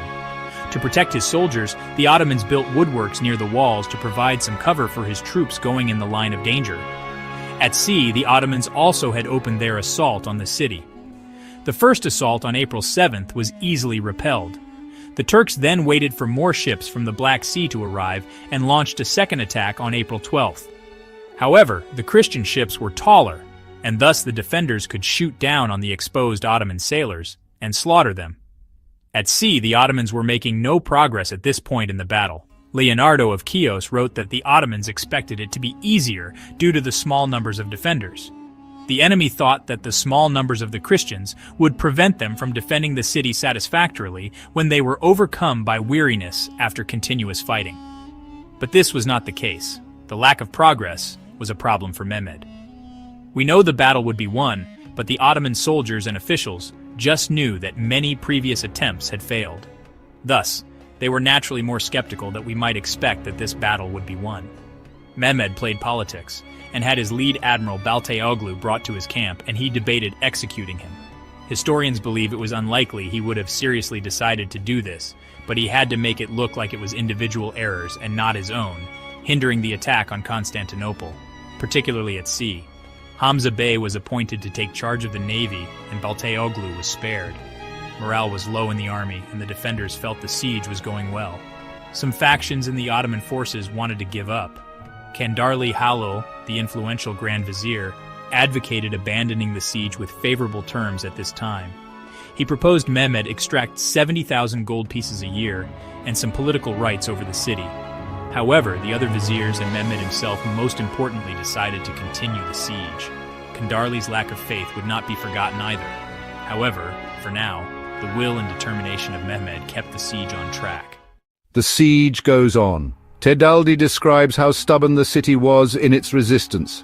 Constantinople, being thus besieged by land and sea, and so roughly battered without and within by arrows, by cannon and by other weapons, defended itself for 54 days. This is impressive considering the defenders could barely man the walls. However, they defended with courage, organization, and spirit. The Ottomans struggled early on, taking huge casualties and initially struggling to make progress in the attack. The Sultan, to his credit, never stood idly during the battle. He constantly tried to change his tactics and strategies in order to improve the situation. This was highly influential to the course of the battle as well. Seeing that the Golden Horn chain was impassable, he had the cannons of many ships removed and put on land in order to attack the Christians' ships, defending it from land. Then he set in forth a plan which remains famous to this very day. He would bypass the chain which the Christian fleet was using to keep the Ottomans out of the Golden Horn. Terror in the tunnels. Tunneling is an ancient tactic to destroy enemy fortifications. The concept is simple. Men will dig underneath the walls, building wooden supports as they go in order to hold up the walls and earth above them. Then, when the operation is complete, they set fire to the tunnels and destroy the woodworks inside. The supports are destroyed and the walls collapse into the holes created by the collapsing earth. However, this is not an easy endeavor. Not only is it hard work to undermine the fortifications, but the defenders can attack you as the work is undertaken. The Ottomans had tried to tunnel in previous sieges. However, it did not work. The Ottomans made an attempt to undermine the walls in 1453. Mehmed seems to have tried every tactic imaginable to put pressure on Constantinople. Giacomo Tedaldi described the Turkish plan in his account of the siege. On the landward side, a renegade Christian from Albania had risen to a position of great importance. Among the men were besieging the city a number who were accustomed to mining gold and silver. He made them tunnel in 14 places under the walls to make them collapse, beginning his tunnels a long way off. The Christians, for their part, dug countermines and listened and located them time and time again. They suffocated the Turks in their mines with smoke, or sometimes with foul and evil-smelling odors. In some places they drowned them with a flood of water and often found themselves fighting hand to hand. As is clear from this, mining walls was treacherous work. However, although it was unsuccessful, it still contributed to the siege. It was one more thing the defenders had to worry about. Mehmed had comparatively unlimited manpower, thus to lose some laborers in the tunnels was nothing for him, yet it distracted precious defenders from other duties. Leonardo of Chios also records the tunnel in his account, describing how close of a call it was. Had the Turks undermined the wall, the city may have fallen early on. He wrote that the Byzantines were overconfident it would not be an issue due to previous Turkish failures to tunnel. The Greeks, who claimed that since the present Sultan's ancestor Bayezid and his father Murad had been unsuccessful in their earlier attempts to get into the city by tunneling, Mehmed would also be unable to do so, were proved wrong by the evidence of what happened. So the tunnels were detected by our counter-mining and did not harm the city. Great disquiet, however, was caused by the discovery that the ground had been dug out from beneath the foundations of one tower, which was now supported by wooden props covered with pitch. But after the enemy had been driven out of the fire and sulphur and the space filled in, greater confidence was felt. Great credit must go to John Grant, the Scot who led the anti-tunneling efforts. Leonardo specifically thanks him, saying the tunnels were only detected thanks to the wisdom of and energy of John Grant, a most gifted soldier skilled in all the arts of war, whom Giovanni Giustiniani, the leader of the defenders, had brought along as an officer. The Byzantines describe him as a German, but he was Scottish, as the name would indicate. He had come from Germany, as he clearly had international demand for his services. Mehmed's famous ship maneuver, Sultan Mehmed, is famous for bringing ships across land in 1453, and it was a good idea, no doubt. However, it was not an unprecedented tactic in history. For example, during the siege of Nicaea 1097, during the First Crusade, Alexios Komnenos had ships built and transported across land to Lake Ascania. But it took the defenders by surprise and stretched out their limited numbers even more. No more reinforcements ever arrived. During the siege, Constantine seems to have always hoped that eventually aid would come from the west. It would not have taken a massive army to save the city. Even a relatively small, well-trained, well-armored force laden with supplies could have easily prevented the fall of Constantinople in 1453. It took the Ottomans 54 days to take out the city with only 7,000 soldiers, not all of which were professional. A contingent of Latin soldiers would have bolstered morale and the defences of the city, and in context of how the battle unfolded without reinforcements, it is clear that had they come, it would have changed the tide. The Ottomans were the only army who ever conquered the city by attacking on land. On May 29th, in the middle of the night, the Ottomans attacked with everything. Had this attack failed, it is likely the siege would have collapsed, but Mehmed's risk paid off and succeeded where no one else ever had. In the Fourth Crusade, it had been the Venetian fleet exploiting the sea walls which proved to be weak. This was the first time in history that someone had ever gone through the Theodosian walls to take Constantinople. Niccolò Barbaro lamented this last day. On the 29th of May, the last day of the siege, our Lord God decided, to the sorrow of the Greeks, that he was willing for the city to fall on this day into the hands of Mohammed Bey, the Turk son of Murad. Some would like to believe the Romans had no chance at all, which is not entirely true. The length of the siege shows that the defenders were capable of repelling assaults. What the defense lacked was strategic reserves. Mehmed organized 3 waves of attack for his final assault, gambling all of his troops in order to seize the city. Barbaro has an excellent description of the 3-waved assault, which took Constantinople by force. On the 29th of May, 1453, 3 hours before daybreak, Mohammed Bey, son of Murad the Turk, came himself to the walls of Constantinople to begin the general assault which gained him the city. The Sultan divided his troops into 3 groups of 50,000 men each. One group was of Christians who were kept in his camp against his will. The second group was of men of a low condition, peasants and the like, and the third group was of janissaries in their white turbans, these being all soldiers of the Sultan and paid every day, all well-armed men strong in battle. And behind these janissaries were all the officers, and behind these the Turkish Sultan.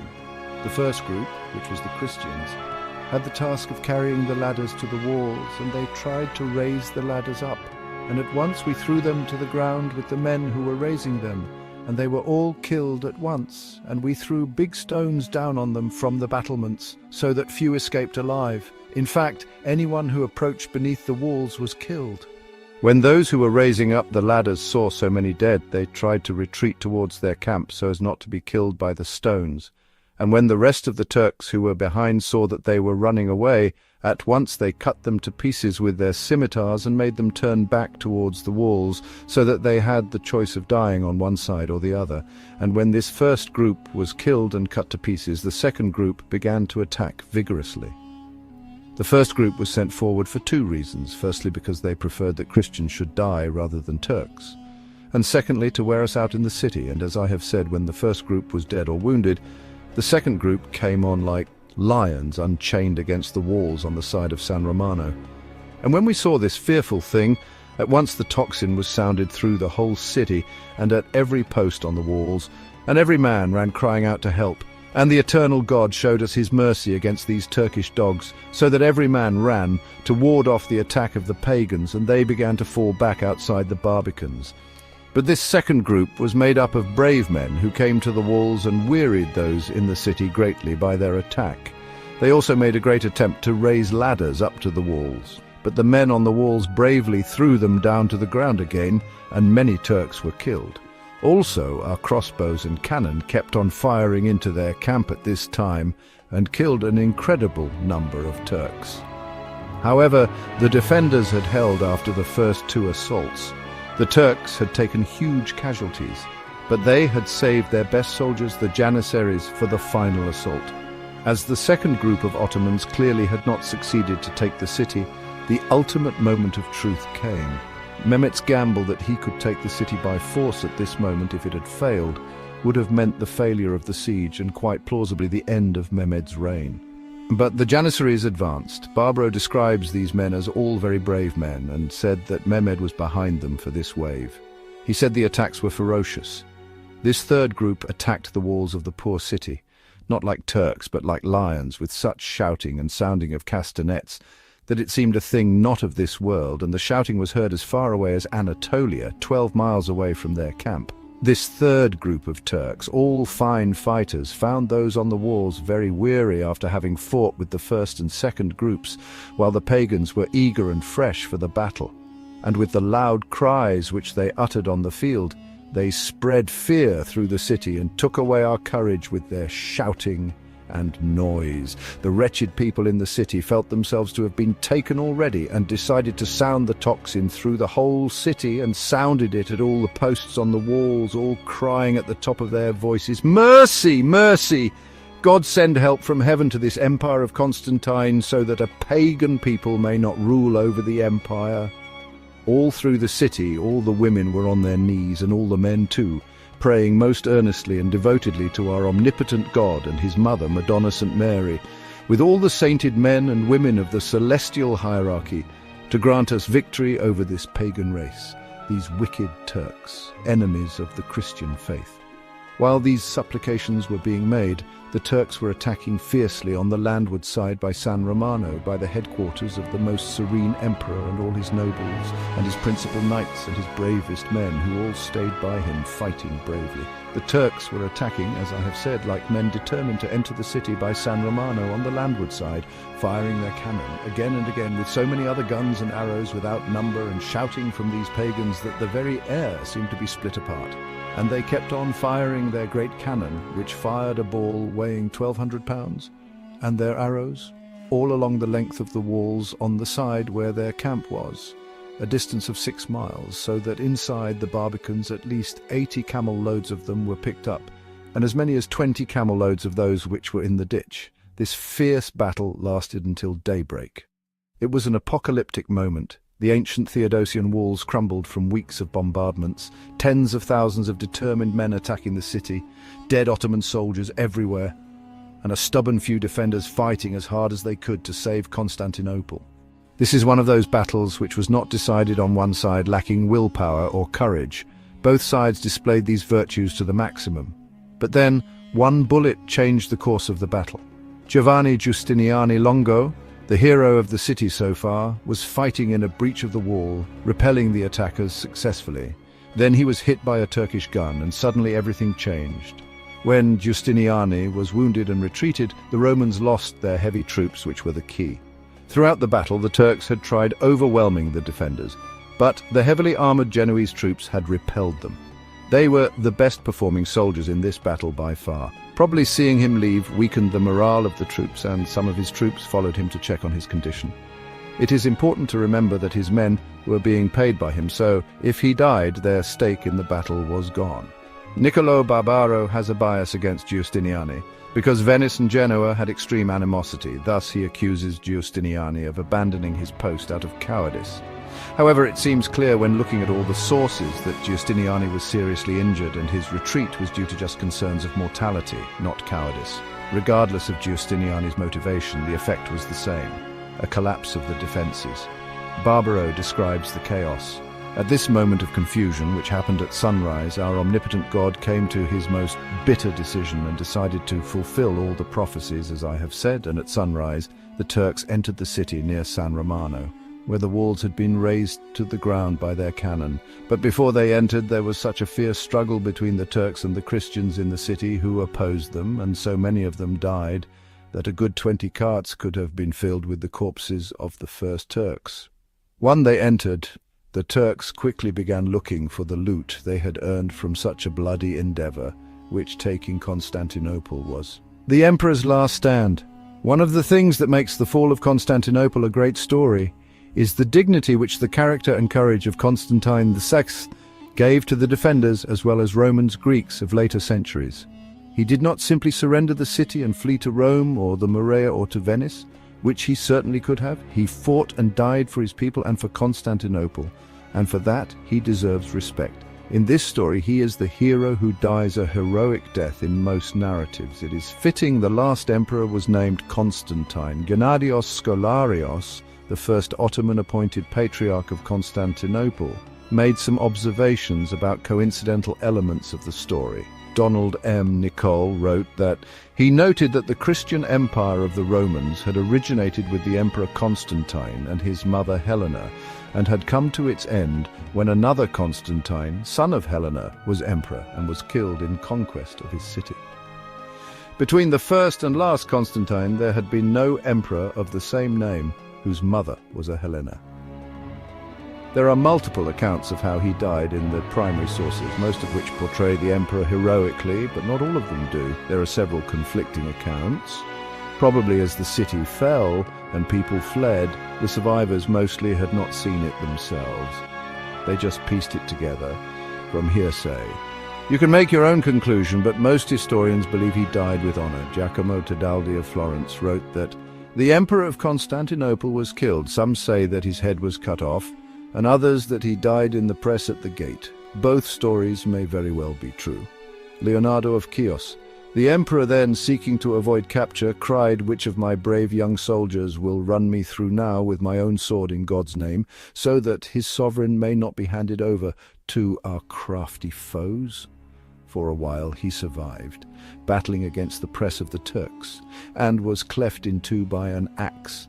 In the same way, Giovanni Schiavo, the Illyrian, fighting like another Hercules, killed many of them before an enemy sword brought his life to a close. Many of the defenders were crushed to death after this, as they tried to reach the gate. The emperor was caught up among these, fell and rose again, then fell once more, and in this throng the ruler of their country lost his life. Leonikos Chalkokondylos. In his account he described the emperor trying to fill the void left by the injured Justiniani. But when the moment the defences began to fail came, the emperor turned to Cantacuzénos and the small band of men around him and said, "Then let us, at any rate, attack these barbarians." The brave Cantacuzénos was killed, and the Emperor Constantine was driven back, until after being forced to retreat, he was followed and given a wound in the shoulder which killed him. Michael Ducas. As the defences collapsed, the emperor now gave up all hope. He stood holding his sword and shield and cried hopefully, "Is there no Christian who will cut off my head?" But all had deserted him. One of the Turks gave him a blow in the face. He struck back and received another blow. Then another Turk behind him gave him a mortal wound, and he fell to the ground. They did not know he was the emperor, but thought him a common soldier, so after killing him they left him. Cristoforo Ricciario, he said Constantine died a cowardly death. When Constantine saw his soldiers retreating, he forgot his office, his rank, and what was proper for such a monarch, namely to die fighting. He fled behind the others towards the gate, and there, with everyone struggling to get out and trampling one another, he met his death. Zorzai Dolphin, he does not directly describe the death of the emperor, but it is implied he died either from the trampling at the gate or in battle, as a great search had been made by order of the Sultan among the corpses of the dead. There was found the pitiful head of the Emperor Constantine, and it was brought to the Sultan, who was greatly moved by the cruel sight. Niccolo Barbaro. According to Donald M. Nicol, he wrote in his diary that nobody really knew whether the emperor was alive or dead. Some said his body had been seen among the corpses, and it was rumoured he hanged himself at the moment when the Turks broke through at the gate of St. Romanos. Cardinal Isidore of Kiev. In The Immortal Emperor by Donald M. Nicol, he summarizes a letter, which I cannot find in English. He said that Isidore wrote from Crete to his colleague Bessarion on the 6th of July 1453 and reported that Constantine had been wounded and killed fighting at the gate of St. Romanos before the final battle. But he added a new detail to the story. He had heard that the emperor's head had been severed and presented as a gift to the Sultan, who was delighted to see it, subjected it to insults and injuries, and carried it off in triumph as a trophy to Adrianople. His second sacking of Constantinople.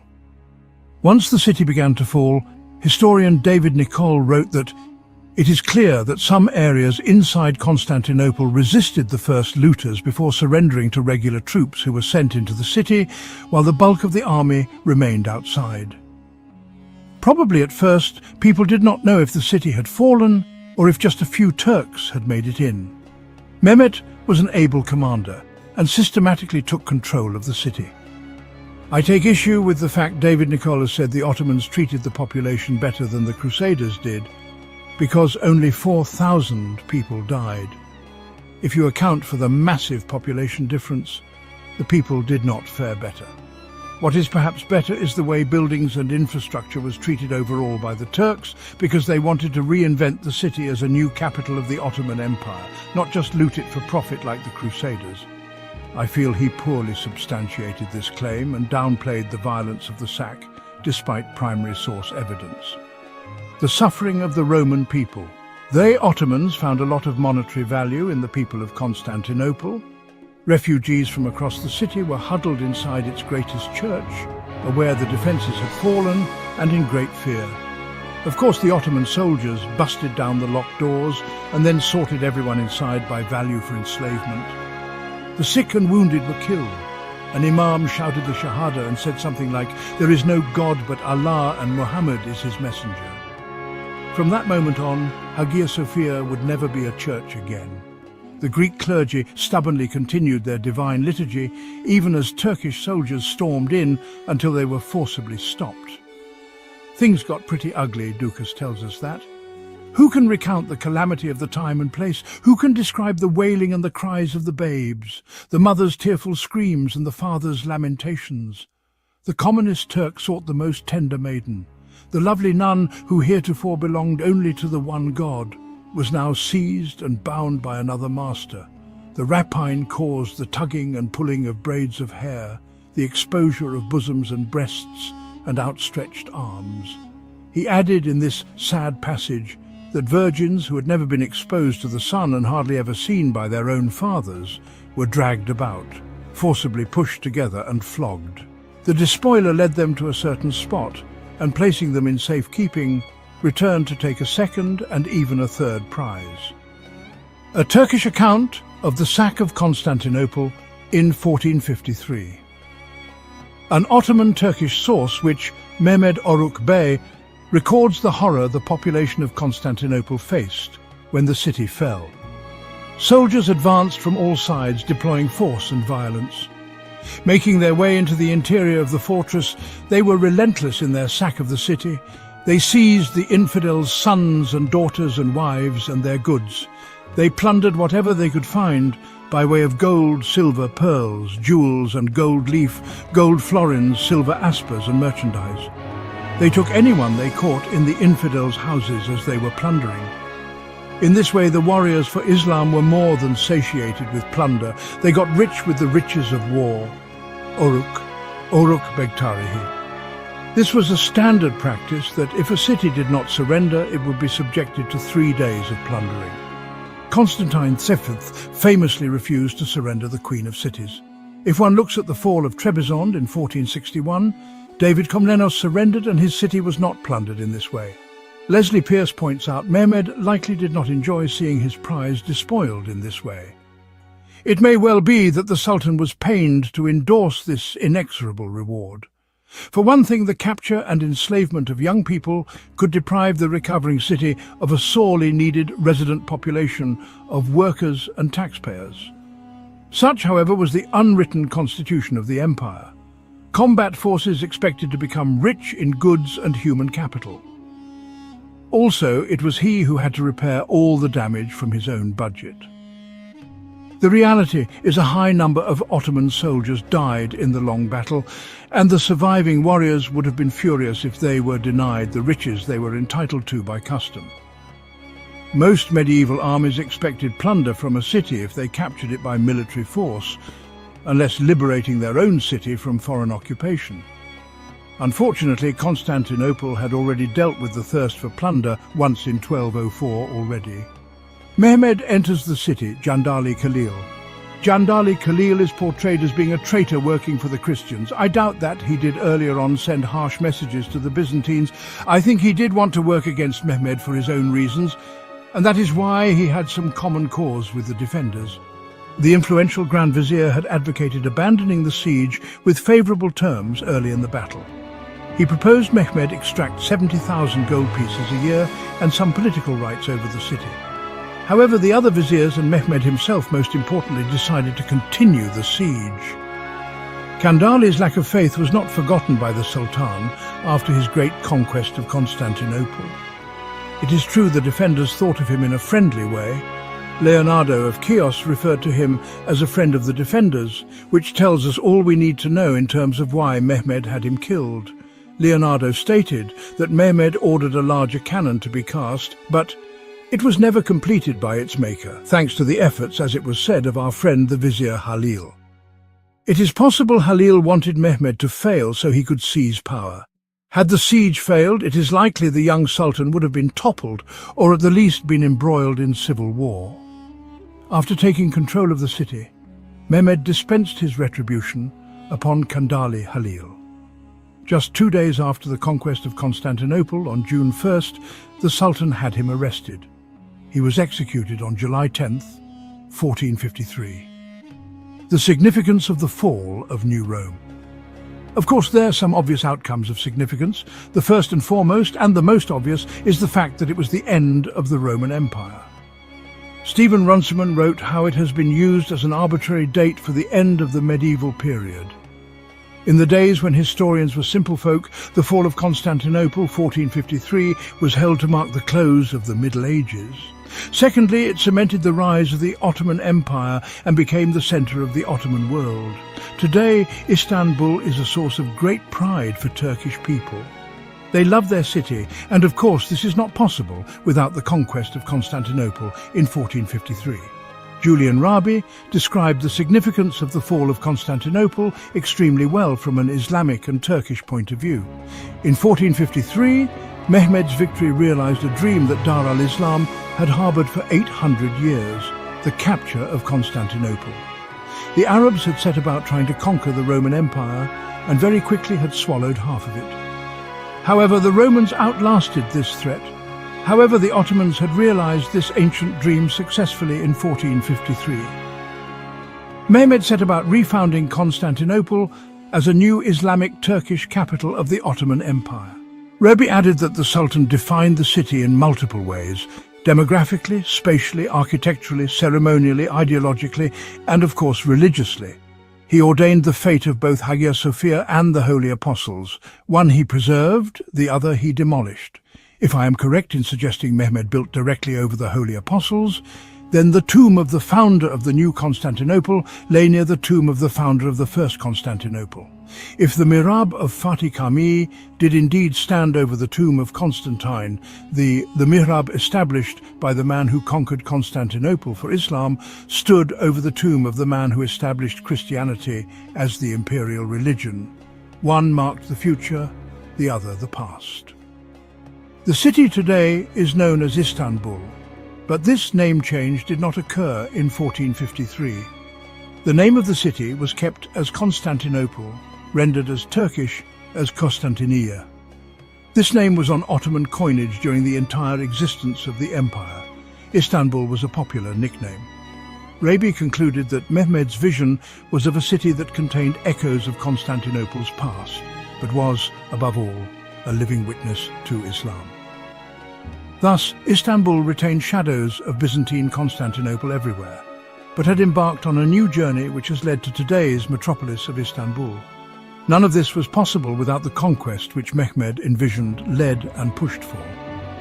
A letter to Pope Nicholas V reporting the fall of Constantinople in 1453. Most Holy Father and Blessed Lord, I am a prey to mourning and sadness of the capture by the Turks of the admirable city of Constantinople, after a fierce war ending in its painful annexation. The city was besieged and taken with cruelty by the wrathful king of the impious Turks, a very violent persecutor of the Christian people. However, I turn to you, Most Holy Father, Vicar of Jesus Christ, you to whom the authority and strength of our Lord have been conferred on earth. Although it is up to all nations to punish such a serious crime, it is to your beatitude that the care of the flock has been entrusted. Consider, I pray you, Most Holy Father, and recall to your memory the love and piety of the Emperor Constantine, founder of this city, how devoted he was to the Church of Rome. This city, founded by Constantine, son of Helen, has now been miserably lost by this other Constantine, also a son of Helen. Without a doubt, its downfall comes from the insufficient numbers of soldiers to defend the great length of the ramparts. During the violent eruption, the rage of the enemies was such, so great was their ferocity, that they took no notice of gender or age and had pity on no one, we will now have to remember the disastrous May 29th. On that day, in fact, the soul of the Emperor Constantine, the last Roman emperor, redeemed by an unforeseen martyrdom, surely he flew to heaven with all those of the many Christians savagely killed at his side, among whom, very Holy Father, many high religious dignitaries, many nobles and remarkable people, both natives and foreigners, who heroically, to the limit of their strength, ensured the defence of the city. Most Holy Father, you must consider and weigh the power on earth and the innate arrogance of this perfidious man, Mehmed II, who is not content with boasting of having destroyed the power and name of Byzantium, threatens with barbaric ferocity to completely exterminate Christians, and to quickly subdue by force and arms your very city of Rome. Therefore, use your power, you holiest of fathers, and since you know the problem thoroughly and have power and influence over all vassal powers, defend the cause of Christ our God. Turn your strength to this enterprise, prepare as quickly as possible for war, and make the necessary preparations both on land and at sea. Cardinal Isidore of Kiev, written on Candia in Venetian Crete, July 6, 1453. I had to cut a few parts, but it remains true to the spirit of the letter. Romans in Ottoman Constantinople and modern Istanbul. The Romans would still be in Constantinople after 1453, an important part of the city's demographics and urban character. However, they were no longer the ruling class. The biggest monuments of the city belonged to the Turks and Islam, not the Christian Romans. Slowly but surely most of the Byzantine churches would be appropriated for use as mosques, but the Romans continued to maintain a large presence until the Istanbul pogroms in the 1950s, after which most of these fled to Greece. There is still an extremely tiny community of Greeks/Romans/Rumlar in Istanbul, though it is shrinking. The Patriarch of Constantinople still stands at his post in Istanbul today, a reminder of the Byzantine past. Balkans conquered, 1454, 1463, Sans, 1462. Now we step beyond the fallen walls of Constantinople. This is Balkans conquered, a saga of a sultan's unrelenting march from 1454 to 1463 to claim the lands of Europe for the Ottoman banner. With Constantinople as his crown, Mehmed, now Fateh, turns west, toppling kingdoms and forging an empire in the name of Allah SWT. From Serbia to Bosnia, his Ghazis sweep through a fractured Christian world, proving that power, guided by wisdom, knows no bounds. Let's journey into the Balkans as Mehmed's dominion rises. 1454. The dust of Constantinople's fall has barely settled, and Sultan Mehmed II, now 22, stands atop a new world. The city he rechristens Istanbul pulses with life. Mosques rise where churches stood, the call to prayer drowns out cathedral bells. But Mehmed's eyes drift beyond the Bosphorus to the rugged hills and rivers of the Balkans. The conquest of 1453 was a beginning, not an end. Serbia, Morea, Trebizond, Bosnia, these lands fractured by petty kings and warring lords beckon. This is Chapter 5, Balkans conquered. From 1454 to 1463, save one fiery clash we'll save for later, Mehmed wields sword and strategy to bend a region to his will. Power surges through his victories. Decline marks the fall of old realms, and wisdom steers his empire's ascent. Let's march with the conqueror as he claims the west. The Balkan horizon. After Constantinople, Mehmed's empire is a titan astride two continents, but the Balkans remain a patchwork of defiance. Serbia, a vassal since Murad II's day, wavers under George Brankovic. The Morea, last gasp of Byzantium, clings to despots Demetrios and Thomas Palaiologos. Trebizond, a Black Sea remnant of Rome, thrives under David Komnenos. Bosnia teeters between Hungary and independence, its king, Stephen Tomasevic, untested. Albania's Skanderbeg, a thorn since the 1440s, raids from mountain strongholds. Europe watches, Venice, Hungary, the Pope, praying for a crusade to stem the Ottoman tide. Mehmed, flush with victory, sees opportunity where others see chaos. He begins with consolidation. In 1454, he renews Serbia's vassalage, demanding tribute and troops. Brankovic, old and cautious, complies. Mehmed's army, bolstered by Constantinople's spoils, grows, janissaries honed, sipahis eager, cannons rolling from Istanbul's new foundries. His court hums, Zaganos Pasha urges expansion. Kandali Halil, chastened by 1453, follows reluctantly. Mehmed prays in Hagia Sophia, his dua echoing the hadith of conquest, how excellent is his army, and sets his gaze west. Serbia, the first domino, 1454-1459. Serbia's loyalty frays after Brankovic's death in 1456. His widow Mara and son Lazar falter. Hungary's John Hunyadi eyes the land. Mehmed strikes. In July 1456, he besieges Belgrade, Serbia's northern fortress, with 50,000 men and a river flotilla. Cannons pound its walls, a taste of Constantinople's fate. But Hunyadi, aged but fierce, rallies 25,000. Knights, peasants, monks under Giovanni Capistrano. On July 22nd, they break the siege. Ottoman ships burn, janissaries retreat. Mehmed, wounded by an arrow, withdraws, his first defeat since youth. He learns. By 1458, Lazar dies, and Serbia splinters. Mehmed returns in 1459, this time with 60,000. Smederevo, the capital, falls without a fight. Widow Mara surrenders. Serbia is annexed, its church bells silenced, its lords, vassals, or dead. Hungary reels, but Mehmed spares Belgrade, for now securing a buffer. Patience brings ease, he recalls from Akşemseddin, and Serbia bends to his will. Morea, Byzantium's last breath, 1460. Southward lies the Morea, a peninsula of Peloponnesian ruins. Despots, Demetrios and Thomas, brothers and rivals, rule a dying Byzantine splinter. In 1458, Mehmed demands tribute. They bicker instead, one courting Venice, the other the Pope. In May 1460, Mehmed marches with 30,000, his cannons trailing. Patras falls first, its walls shattered. Thomas flees to Italy. Demetrios surrenders at Mistra, begging mercy. By August, the Morea is Ottoman, its castles garrisoned, its people taxed. The Byzantine dream ends here, 1,000 years after Constantine the Great. Mehmed walks Mistra's ruins, musing on decline. Empires fall when faith falters, he writes to his scribes. Churches become mosques, the Palaiologos name fades. Venice, holding coastal forts, watches helplessly. Power shifts east.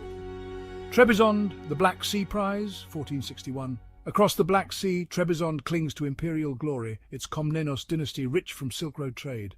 Emperor David defies Mehmed's 1460 tribute demand, trusting his walls and allies, Uzun Hasan of the White Sheep Turkomans. In June 1461, Mehmed sails with 80 ships and 40,000 men, landing near Sinope. David's 10,000 resist, but the Ottoman fleet blockades, cannons roar and supplies dwindle. Mehmed offers terms: surrender and live. David's sister Anna urges peace. He yields in August. Trebizond falls bloodlessly, its emperor pensioned in Istanbul, its trade routes now Ottoman. The Black Sea's southern shore locks under Mehmed's grip, an Anatolian flank secured. Wisdom prevails over force, Akşemseddin's echo. Justice builds what swords win, guides the terms. Bosnia, a swift blade, 1463. Bosnia, north of Serbia, teeters under King Stephen Tomasevic. In 1461 he stops tribute, weds Hungary's protection and crowns himself with papal blessing. Mehmed, enraged, marches in May 1463 with 40,000. Bobovac fortress falls in days, Stephen flees, captured and beheaded at Jeci. By June, Bosnia is Ottoman, its nobles vassals, its churches spared or converted. Hungary's Matthias Corvinus retakes Yadci later, but the heartland stays Mehmed's. The Pope calls for crusade, none answer. Bosnia's fall sends tremors. The Turk is at our gates, Venice whispers. Mehmed's Ghazis chant Allahu Akbar, their power undeniable, Christian decline stark. Albania, the unfinished fight. Through these years, Albania's Skanderbeg remains a shadow. Since 1443, this ex-janissary turned rebel harries Mehmed's borders from Kruja's peaks. In 1457 and 1461, Ottoman raids falter. Skanderbeg's 10,000 outmaneuver larger forces. Mehmed, busy elsewhere, leaves him for now, a thorn to pluck later. By 1463, the Balkans kneel. Serbia, Morea, Trebizond, Bosnia, all bear Mehmed's crescent. From Constantinople's ashes he builds an empire, his Ghazis carving a path through Christian lands. Power flows through his victories, decline marks fallen crowns, and wisdom, learned from a boy's setbacks and a sheikh's words, guides his hand. Yet one foe stirs in Wallachia, a devil named Vlad. Next, in the night attack unfolds. Join us as Sultan Mehmed Fateh faces a new test. The night attack Mehmed versus Vlad, 1462. Now we face a shadow unlike any other. This is the night attack Mehmed versus Vlad. In 1462, with the Balkans bowing and Constantinople his, Mehmed turns to Wallachia, where a devil rises, Vlad Dracula the Impaler. This is no ordinary foe. His cunning and cruelty test the conqueror's might like never before. A tale of blood, bravery, and a sultan's resolve, this chapter shows how faith and strategy meet chaos. Let's step into the dark forests of Wallachia as Mehmed battles a legend. June 1462. The sun dips below Wallachia's jagged hills, casting long shadows over an Ottoman camp near Targovi. Sultan Mehmed II, now 30, rests after a day's march. His army, vast and victorious, stretches across the horizon. Constantinople is 9 years conquered, the Balkans mostly tamed. Serbia, Morea, Bosnia all kneel. But here, in this wild land north of the Danube, a storm brews. Vlad III, voivode of Wallachia, defies the crescent with a ferocity that chills even janissaries' hearts. This is Chapter 6, The Night Attack, Mehmed versus Vlad. For one summer, power meets madness, decline stalks the defiant, and wisdom wrestles with terror. Mehmed Fateh faces a foe who fights not just with steel but with nightmares. Let's march into the darkness as the conqueror meets the impaler. Wallachia's rebel Wallachia, a vassal since Murad II's reign, sits between Ottoman Rumelia and Hungarian Transylvania, a buffer of rolling plains and dense woods. Vlad III, son of Vlad Dracul, takes its throne in 1456 after years of exile and captivity, first as an Ottoman hostage, then a Hungarian pawn. Schooled in Edirne under Murad, he knows his overlords well, but loyalty bends to vengeance. By 1461 he's 30, a wiry warrior with a hawk's gaze, his rule marked by defiance. He stops tribute, 3,000 ducats and 500 boys for the janissaries, owed to Mehmed. Worse, he impales Ottoman envoys sent to parley, their bodies displayed on stakes along the Danube. "Let the Sultan come!" Vlad taunts, his message a dagger in Mehmed's pride. Mehmed, fresh from Trebizond's fall, sees rebellion as rot. Wallachia's trade routes and border security matter, its prince must kneel or die. In late 1461 he plans war, summoning 90,000 men, janissaries, sipahis, azabs and cannon crews. Zaganos Pasha, ever eager, leads the vanguard. Kandali Halil, aging and cautious, tags along. Mehmed invokes the Ghazi spirit for Allah and the Ummah, but Vlad is no typical foe. Raised among Ottomans, he knows their tactics. Hardened by betrayal, he fears no sultan. The campaign begins. Spring 1462. Mehmed crosses the Danube with a host chronicles called the largest since Constantinople, perhaps 100,000 with camp followers. Vlad, with 20,000 to 30,000, knights, peasants and mercenaries, can't match it head-on. He chooses guile.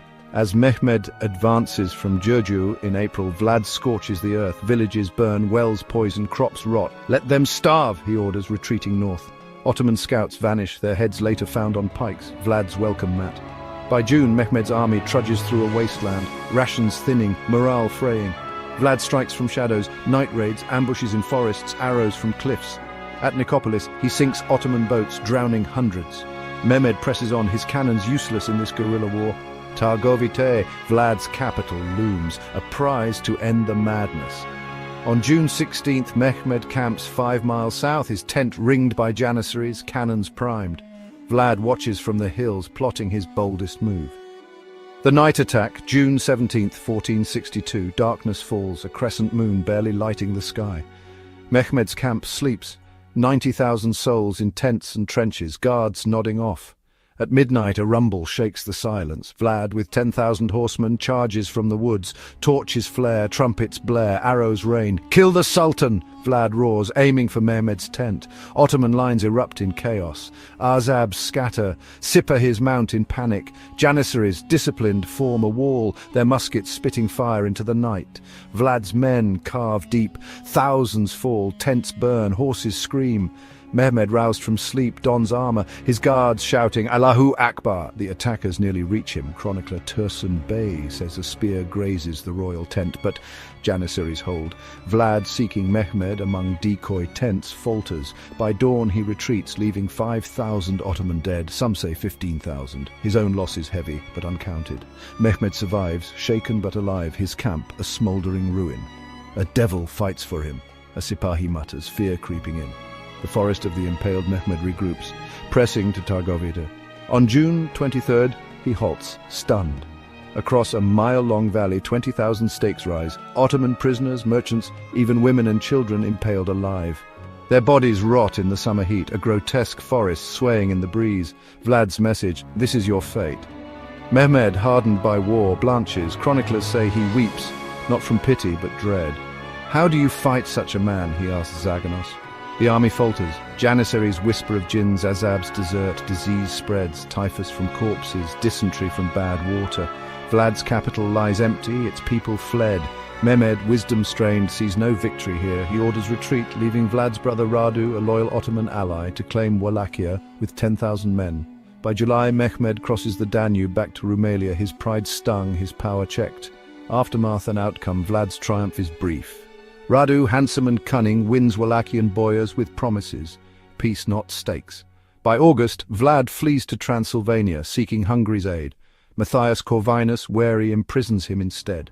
Radu rules as Mehmed's puppet, tribute resumes, Wallachia bends.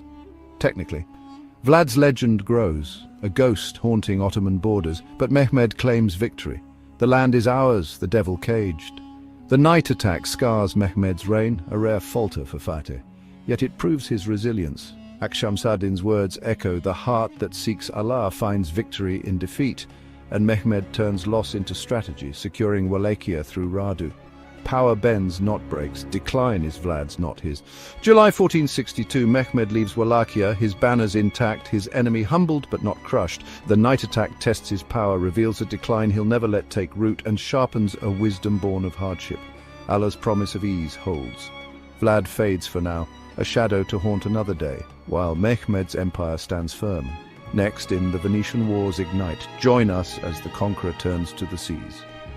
The Venetian Wars, 1463-1479, we set sail into a war that spans seas and decades. This is the Venetian Wars. From 1463 to 1479, Mehmed, the conqueror, locks horns with Venice, the mistress of the Mediterranean. After Constantinople and the Balkans, he turns to the waters, facing a foe whose ships and gold defy his crescent. This is a story of ambition on waves, battles in islands and hills, and a sultan's unyielding will to claim what Allah has destined. Let's navigate the tides of war as Mehmed challenges a maritime titan. 1463. The Bosphorus glitters under Istanbul's new minarets, a city reborn as Islam's jewel. Sultan Mehmed II, now 31, stands at its helm, his empire sprawling from the Danube to Anatolia's edge. Constantinople's fall and the Balkans' submission have crowned him Fateh, but the horizon hums with a new challenge. Venice, the sea queen, looms. Her galleys rule the Mediterranean, her merchants choke Ottoman trade, her forts dot the Aegean. From Negroponte to Albania, she backs Mehmed's foes, a thorn in his side since 1453. This is Chapter 7, the Venetian Wars. For 16 years, Mehmed wages a relentless campaign. Power sails on his fleets, decline shadows Venice's sails, and wisdom guides a long game to victory. Let's unfurl the banners and sail into battle as the conqueror claims the seas.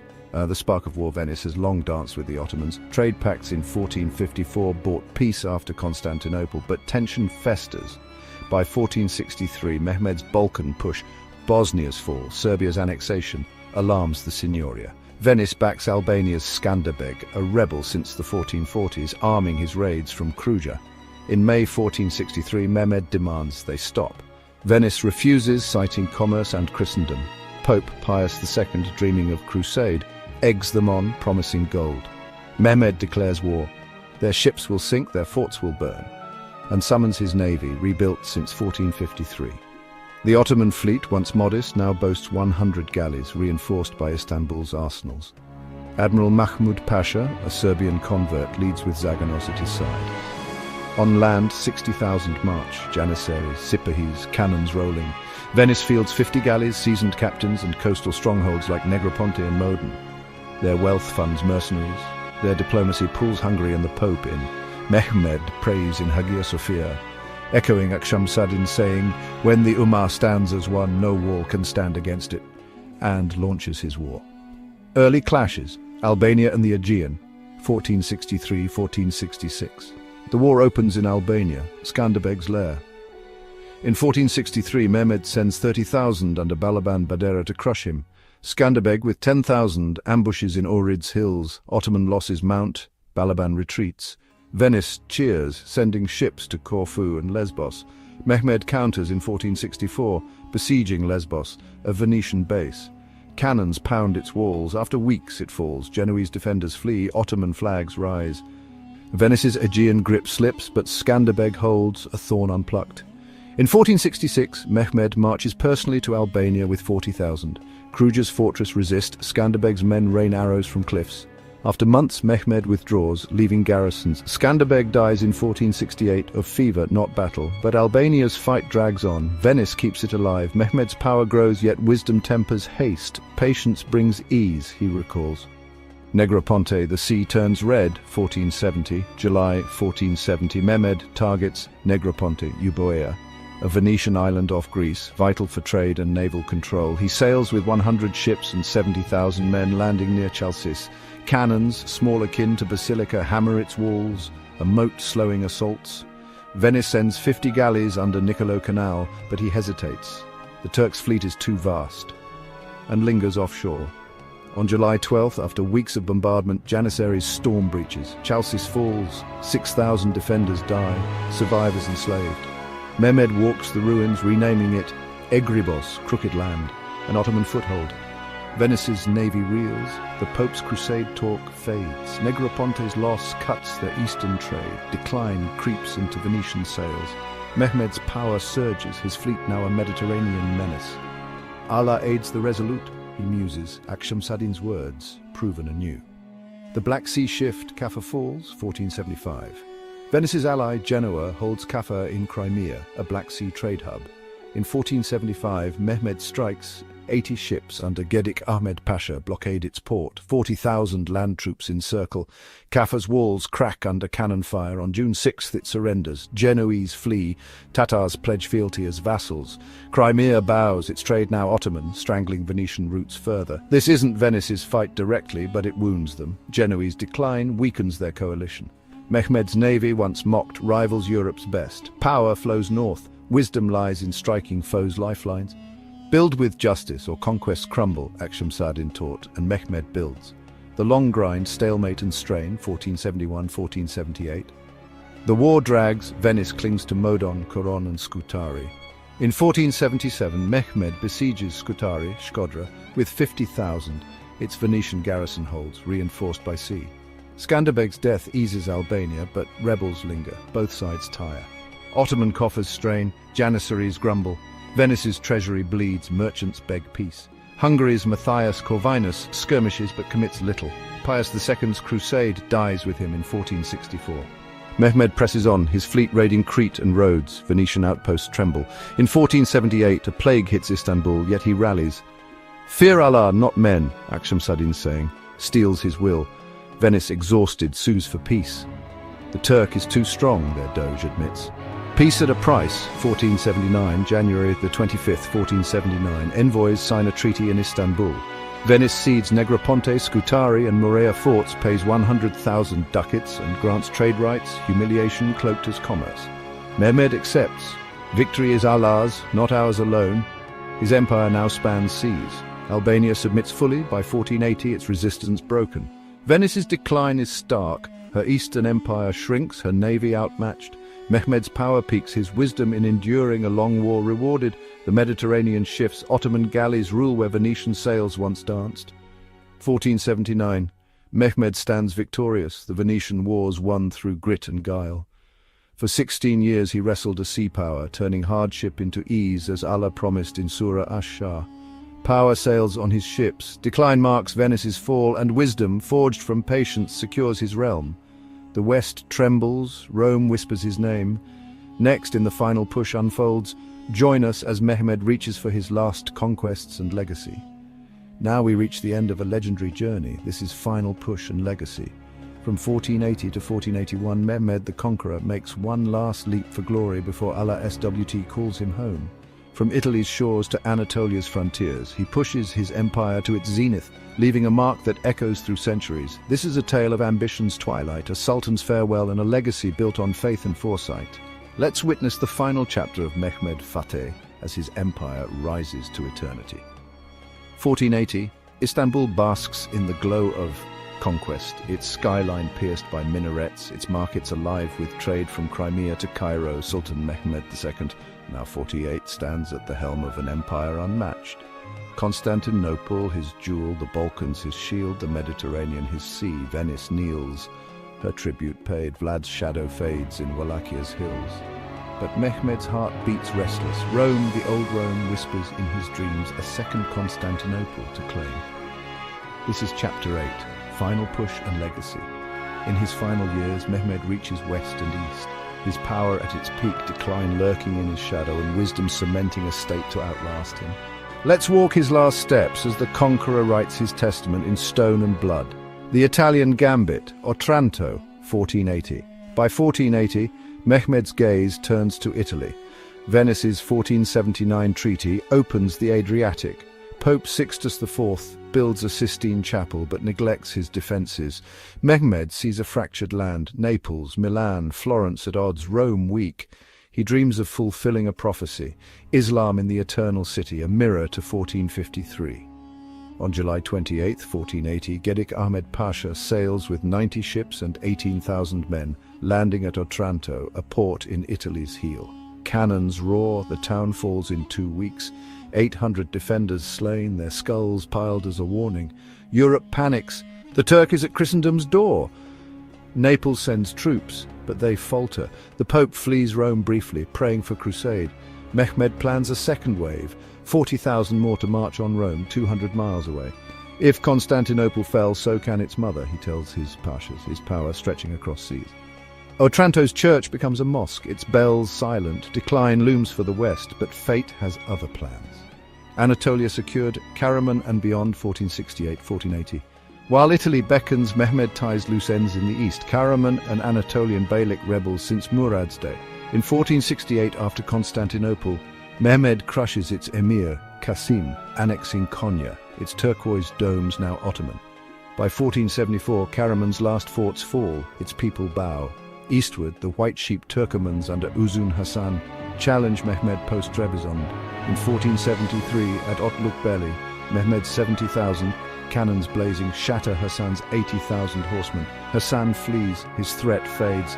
Anatolia's spine is Mehmed's. These victories, peaking by 1480, secure trade and borders. Wisdom guides him. Build with justice, Akshemseddin taught. Taxes fund mosques, not just war. Power radiates east and west. Decline haunts old rivals. The sudden fall, 1481, May 3rd, 1481, Mehmed, in Gebze, near Istanbul, prepares a new campaign. Some say Rome, others the Mamluks. His health wanes, gout cripples his legs, pain gnaws. At 49, war's toll shows. On May 2nd, he falls ill, fever, swelling, agony. Physicians whisper poison. Bayezid's men perhaps fearing Tem. By dawn, May 3rd, he's gone. To Allah we belong, and to him we return. Chaos erupts. Bayezid races from Amasya. Tem from Konya claims the throne. Janissaries riot, killing Grand Vizier Karamani Mehmed Pasha. Bayezid wins, exiling Cem. Succession stains Mehmed's end. Decline flickers, not in the empire but its unity. Yet his death is no defeat, his vision endures.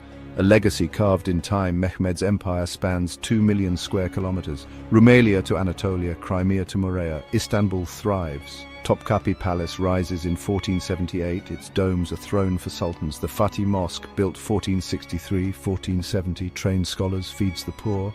His Kanun-Nam-i Ali Osman blends Sharia with statecraft, fair taxes, dhimmi rights per Akshemseddin's council.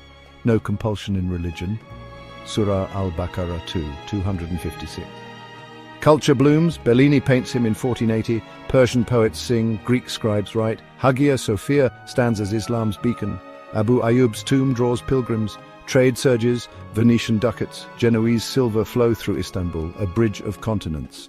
His wisdom, the heart that seeks Allah finds victory, builds a civilization. Bayezid stabilizes, Selim expands, Suleiman gilds the age Mehmed forged. Otranto falls back in 1481. But his legacy towers, Fateh, forever. May 1481. Mehmed II departs, his body laid in the Fatih Mosque, his soul with Allah SWT. From a boy humbled by crusaders to a titan who claimed Constantinople, he turned hardship into ease, as Surah Ash-Shah promised. Otranto his final push, Istanbul his eternal legacy. Power crowned his life, decline spared his empire, and wisdom built a state to stand centuries. Brothers and sisters, this closes episode 8. Mehmed Fateh's journey ends, but the Ottoman saga marches on. If this moved you, hit that like button, subscribe and ring the bell. Share it with the Ummah, for knowledge is our light. But wait, the story doesn't stop here. Next time, in episode 9, we enter a new reign. Bayezid II, the just, takes the throne. Peace or war, unity or strife. From 1481, he faces his brother Chem's rebellion, Janissary unrest, and a rising Safavid threat in the east. Can he hold Mehmed's empire together, or will cracks widen? Istanbul's bustling ports, Granada's fleeing Muslims seeking refuge, and a sultan balancing faith with foes. Join us as the Ottoman banner flies into a new dawn. Episode 9 is coming soon, inshallah. Stay tuned, and may Allah bless you all. Allah Hafiz. Welcome to AI Deen Vision. I am guiding you through the magnificent chapters of Islamic history. Today we delve into the life and reign of one of the Ottoman Empire's most crucial, yet often overlooked rulers, Sultan Bayezid II, a man whose wisdom, patience, and diplomatic acumen would prove vital during a period of unprecedented challenges both within and beyond Ottoman borders. Between the legendary conquests of his father, Mehmed the Conqueror, and the vast imperial expansion under his son, Selim the Grim, stands Bayezid II, the ruler who consolidated power, reformed governance, nurtured culture, and preserved the empire during turbulent times. Today's episode explores how Bayezid II mastered the delicate balance between addressing internal conflicts and managing external pressures. A masterclass in leadership that would preserve and strengthen the Ottoman legacy for generations to come. Rise to power and early challenges. The year is 1481. The mighty Mehmed II, conqueror of Constantinople and architect of Ottoman imperial power, lies dead. The empire stands at a crossroads. Two sons emerge as contenders for the throne: Prince Bayezid, governor of Amasya, and Prince Cem, governor of Karaman. Bayezid was known for his piety, intellectual pursuits, and administrative skills. Cem, younger and more charismatic, was beloved by many for his warrior spirit that reminded the people of their late sultan.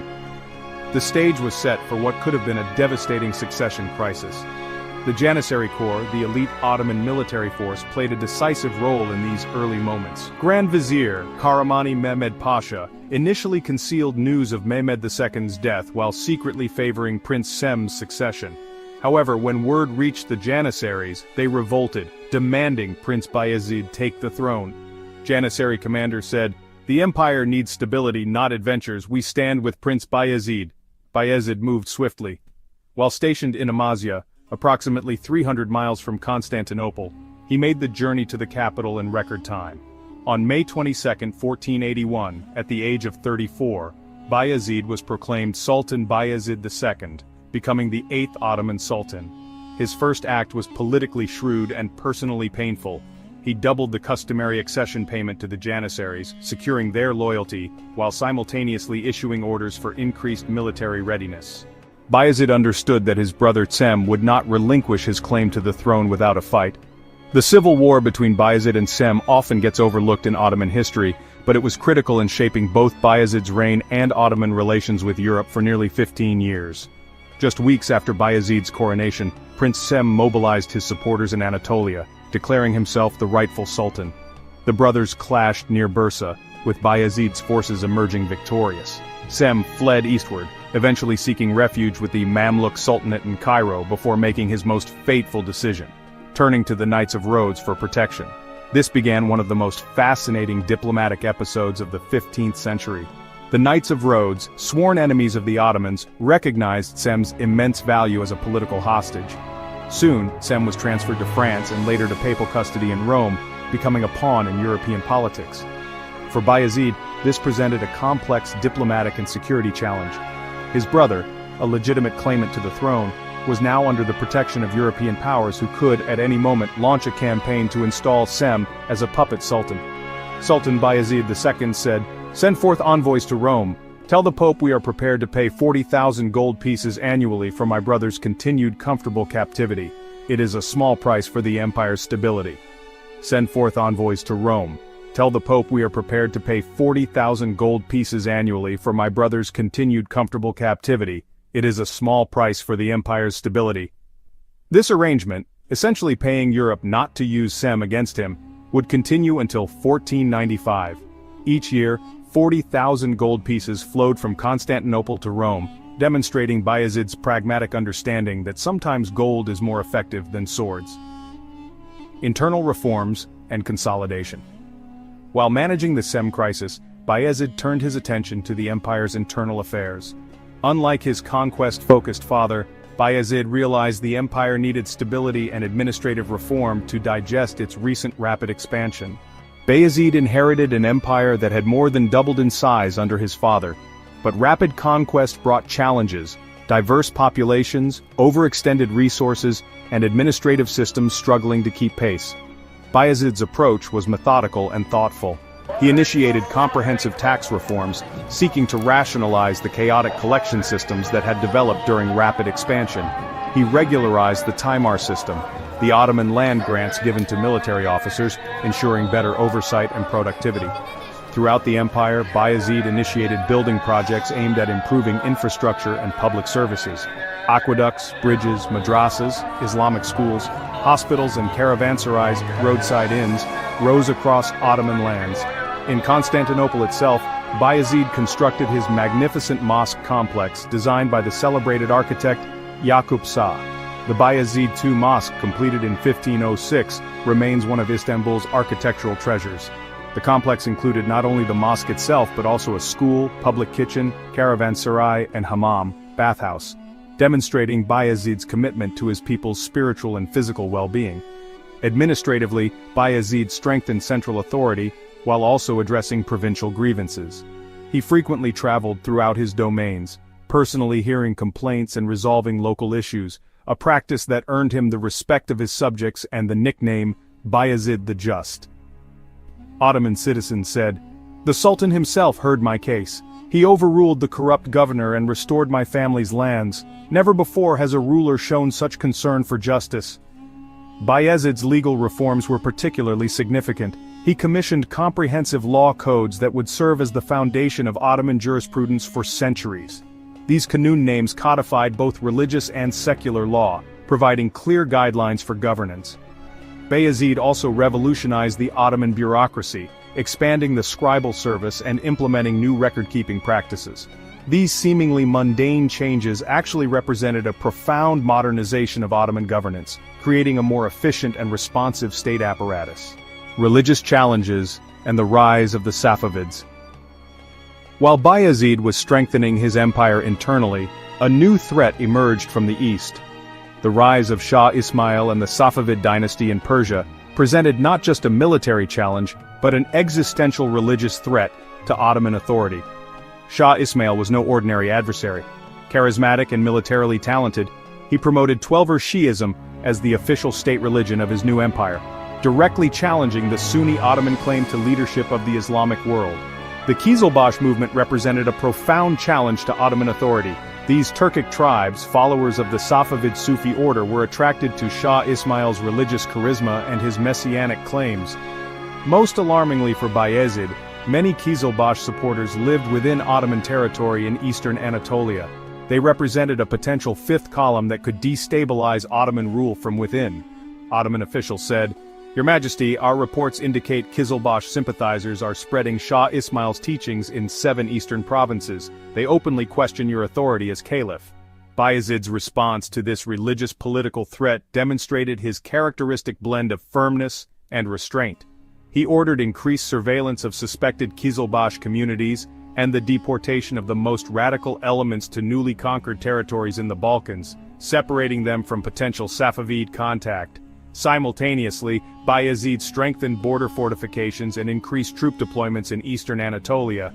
However, he resisted calls for a full-scale invasion of Safavid territories, a decision that would later be criticized by his more militant son, Selim. Prince Selim said, "Father, each day we delay, Shah Ismail grows stronger. His poison spreads through our eastern provinces. We must crush this heresy before it consumes us," Sultan Bayezid II said.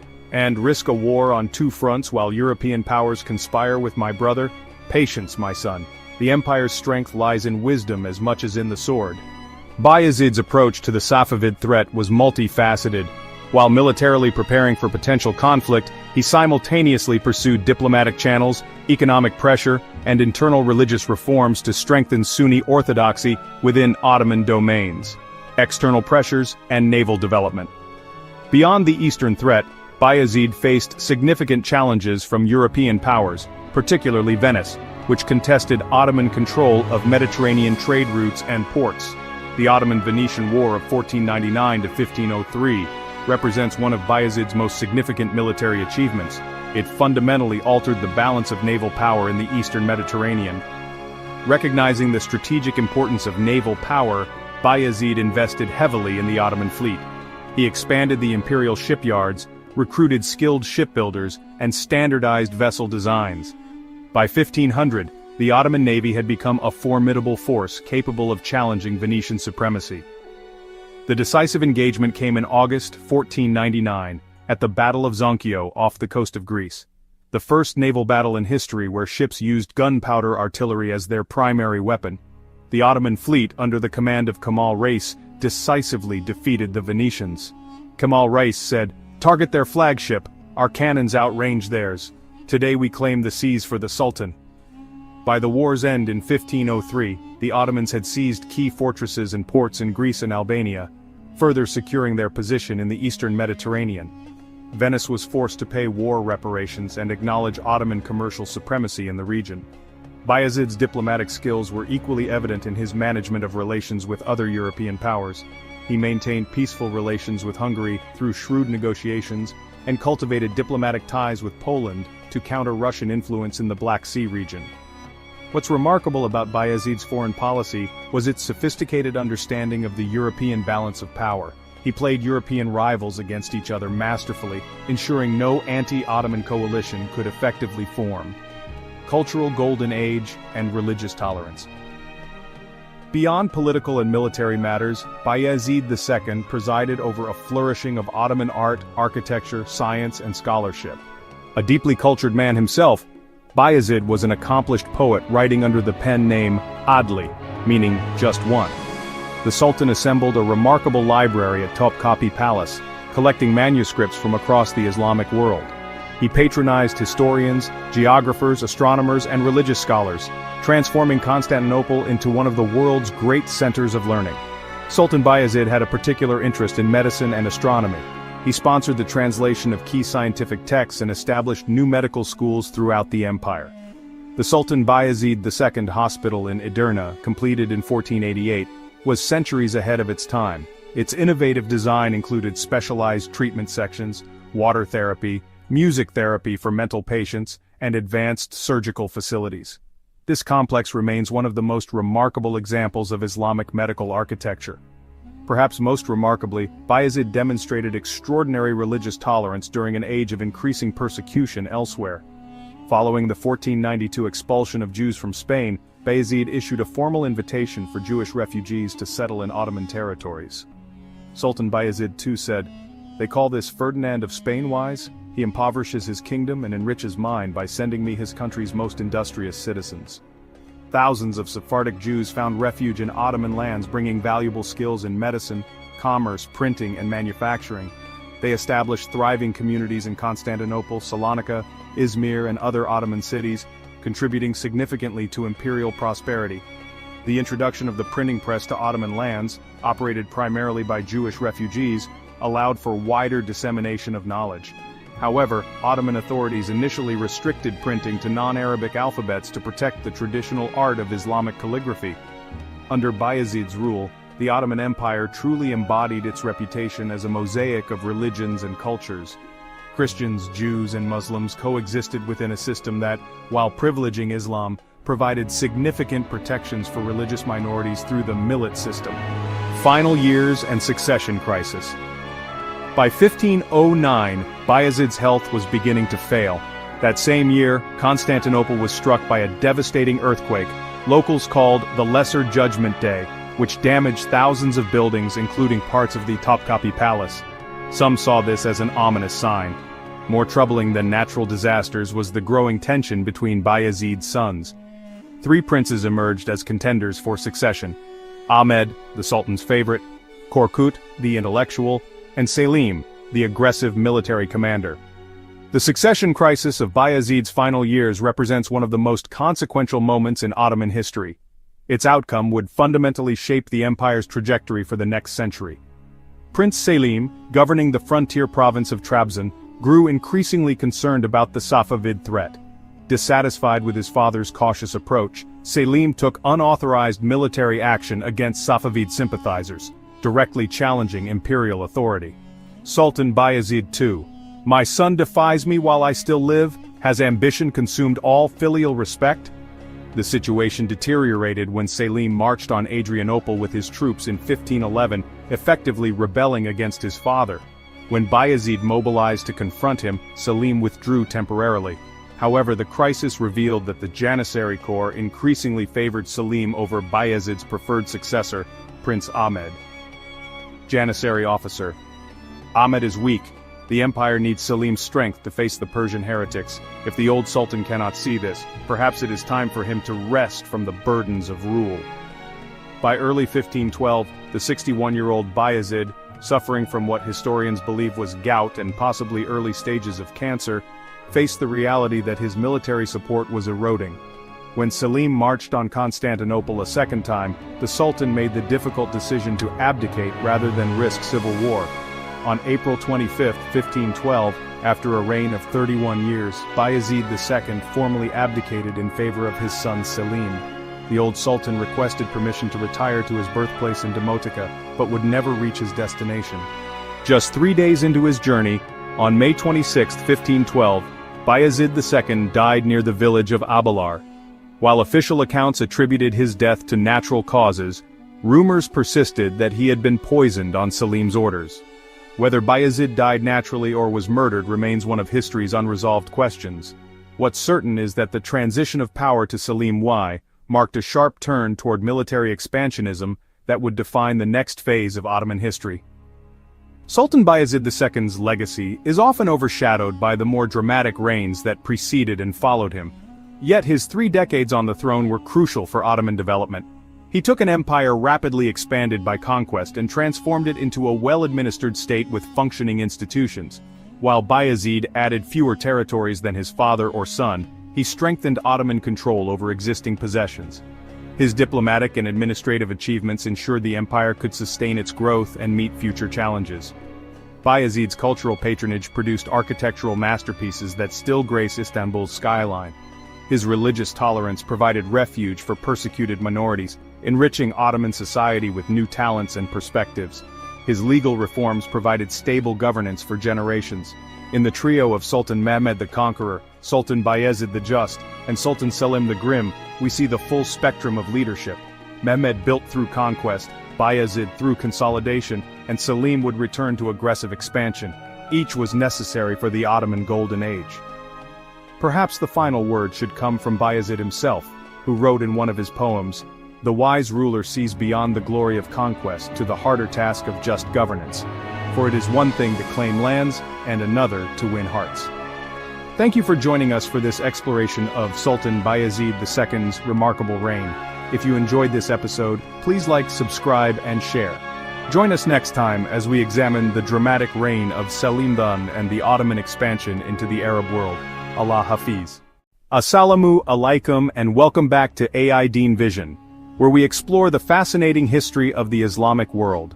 Today, we delve into the remarkable life of Sultan Selim I, also known as Selim the Grim, or Yavuz Sultan Selim, a ruler whose 9-year reign forever changed the course of Ottoman and Islamic history. Before we begin, if you're new to our channel, consider subscribing and hitting the notification bell to join our community of history enthusiasts, exploring the rich heritage of Islamic civilization. In the early 16th century, when Europe was experiencing its renaissance and the world was witnessing the dawn of the Age of Exploration, a formidable leader emerged from the House of Osman. Sultan Selim I would expand Ottoman territories by nearly 70%, transform the empire into the dominant power in the Islamic world, and claim the title of Caliph, becoming the guardian of Islam's holiest sites. Today we examine how this complex ruler navigated treacherous political waters, confronted the rising Safavid threat to the east, and dramatically expanded Ottoman influence across the Arab world. His military genius, ruthless determination, and strategic vision laid the groundwork for Ottoman dominance that would last for centuries to come. Early life and path to power. Born in 1470 in Amasya, Selim was the third son of Sultan Bayezid II. Unlike his father, who preferred peaceful diplomacy, Selim was shaped by the frontier experience as governor of Trebizond, modern-day Trabzon, where he developed a keen military mind and strong leadership qualities. As governor of this crucial Black Sea province, young Selim gained valuable experience defending Ottoman borders against threats from the east. This frontier posting gave him first-hand knowledge of the emerging Safavid power under Shah Ismail Urst, a threat that would become central to his later policies. The path to Selim's ascension was fraught with intrigue and conflict. As Sultan Bayezid II aged, succession tensions grew between Selim and his brothers, primarily Prince Ahmed, the favorite of the Ottoman court, and Prince Korkut. Selim's relationship with his father deteriorated as he pushed for more aggressive policies against the Safavids, while Bayezid preferred diplomatic solutions. In a bold move that showcased his determination, Selim raised an army and marched toward Istanbul in 1512, forcing his aging father to abdicate. Contemporary sources suggest Bayezid II died shortly after his abdication while traveling to retirement in Dimitoka, though rumors of poisoning have persisted through centuries. Upon claiming the throne, Selim moved decisively to eliminate potential rivals. In what historians often cite as evidence of his ruthlessness, he ordered the execution of his brothers and nephews, securing his position but earning the sobriquet Yavuz, or the Grim. While shocking by modern standards, such actions were not uncommon in the Ottoman succession system of the time, where stability of the realm often took precedence over familial bonds. The Safavid threat and the Battle of Chaldiran. Upon securing his throne, Selim faced an immediate existential threat from the east. Shah Ismail had established the Safavid Empire in Persia, promoting Twelver Shi'ism as the state religion, a direct ideological challenge to Ottoman Sunni authority. More concerning for Selim was the Shah's growing influence among Turkmen tribes within Ottoman territories, particularly among the Qizilbash, who viewed the Safavid leader as both a political and spiritual guide. The religious dimension of this conflict cannot be overstated. As Safavid missionaries spread their Shiite teachings within Ottoman lands, Selim witnessed what he perceived as not just a political threat, but a danger to the religious unity of his realm. Reports reached Istanbul of Qizilbash rebellions in Anatolia, with followers pledging allegiance to Shah Ismail instead of the Ottoman Sultan. Selim's response was swift and methodical. First, he ordered a census of Shiite sympathizers within Ottoman territories, reportedly resulting in the imprisonment or execution of thousands. Then, in 1514, he assembled one of the largest Ottoman armies seen until that time and marched eastward. The pivotal confrontation came at the Battle of Chaldiran on August 23, 1514, in what is now northwestern Iran. The Ottoman forces, numbering around 100,000 troops, included elite Janissary infantry armed with muskets and field artillery, modern military technology that would prove decisive. Shah Ismail commanded approximately 40,000 fighters, primarily cavalry renowned for their mobility and ferociousness, but lacking firepower. As the battle commenced on the plains of Chaldiran, Ottoman artillery created devastating gaps in Safavid cavalry formations. Despite valiant charges that briefly threatened Ottoman lines, the disciplined Janissaries with their musket volleys decimated the approaching horsemen. After hours of fierce combat, Shah Ismail, who personally led charges and was wounded, retreated with his remaining forces. This victory had profound consequences. Selim captured the Safavid capital of Tabriz, though he could not hold it permanently due to extended supply lines and approaching winter. More importantly, the defeat shattered the aura of invincibility surrounding Shah Ismail, who never personally led his army into battle again. The battle established a border between the Ottoman and Safavid empires that would remain relatively stable for centuries, despite continued tensions. Expansion into the Mamluk Sultanate. With his eastern flank temporarily secured, Selim turned his attention to the Mamluk Sultanate, a powerful realm controlling Egypt, the Levant, and the holy cities of Mecca and Medina. Several factors motivated this campaign: strategic concerns about potential Mamluk-Safavid cooperation, economic interests in controlling Mediterranean-Indian Ocean trade routes, and the prestigious religious status that would come with protecting Islam's holiest sites. The campaign began in 1516, when Ottoman forces marched into Syria. The aging Mamluk Sultan Kansu al-Ghawri met them at Marj Dabik near Aleppo on August 24th.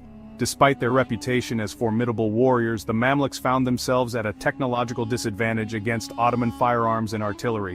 When treachery struck their ranks and a key commander defected to Selim's side, the battle turned into a rout.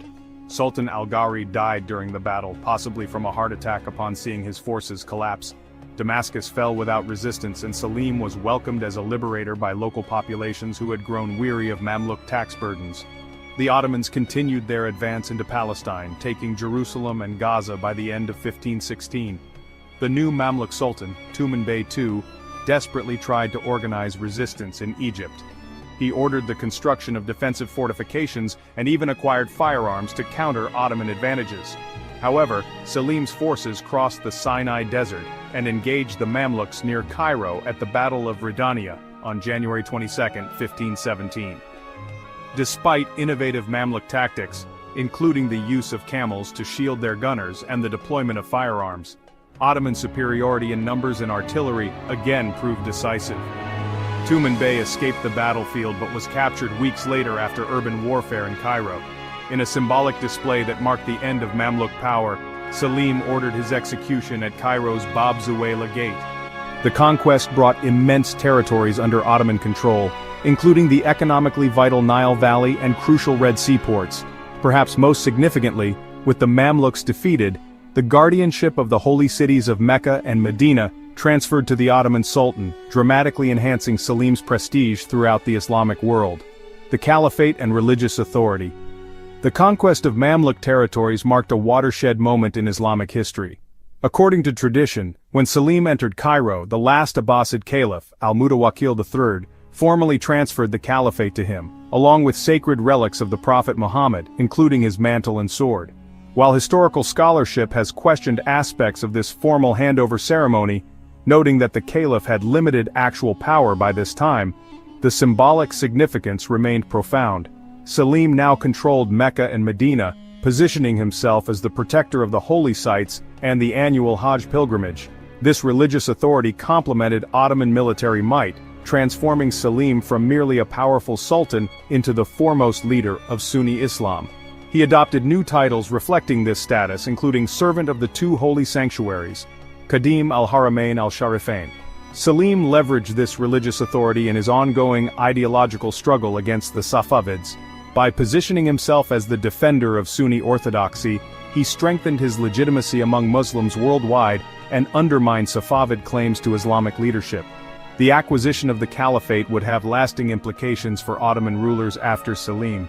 His successors would continue to claim the title of caliph until the Ottoman Empire's dissolution in the early 20th century, fundamentally shaping the relationship between political and religious authority in the Islamic world for 4 centuries. Administrative reforms and legacy.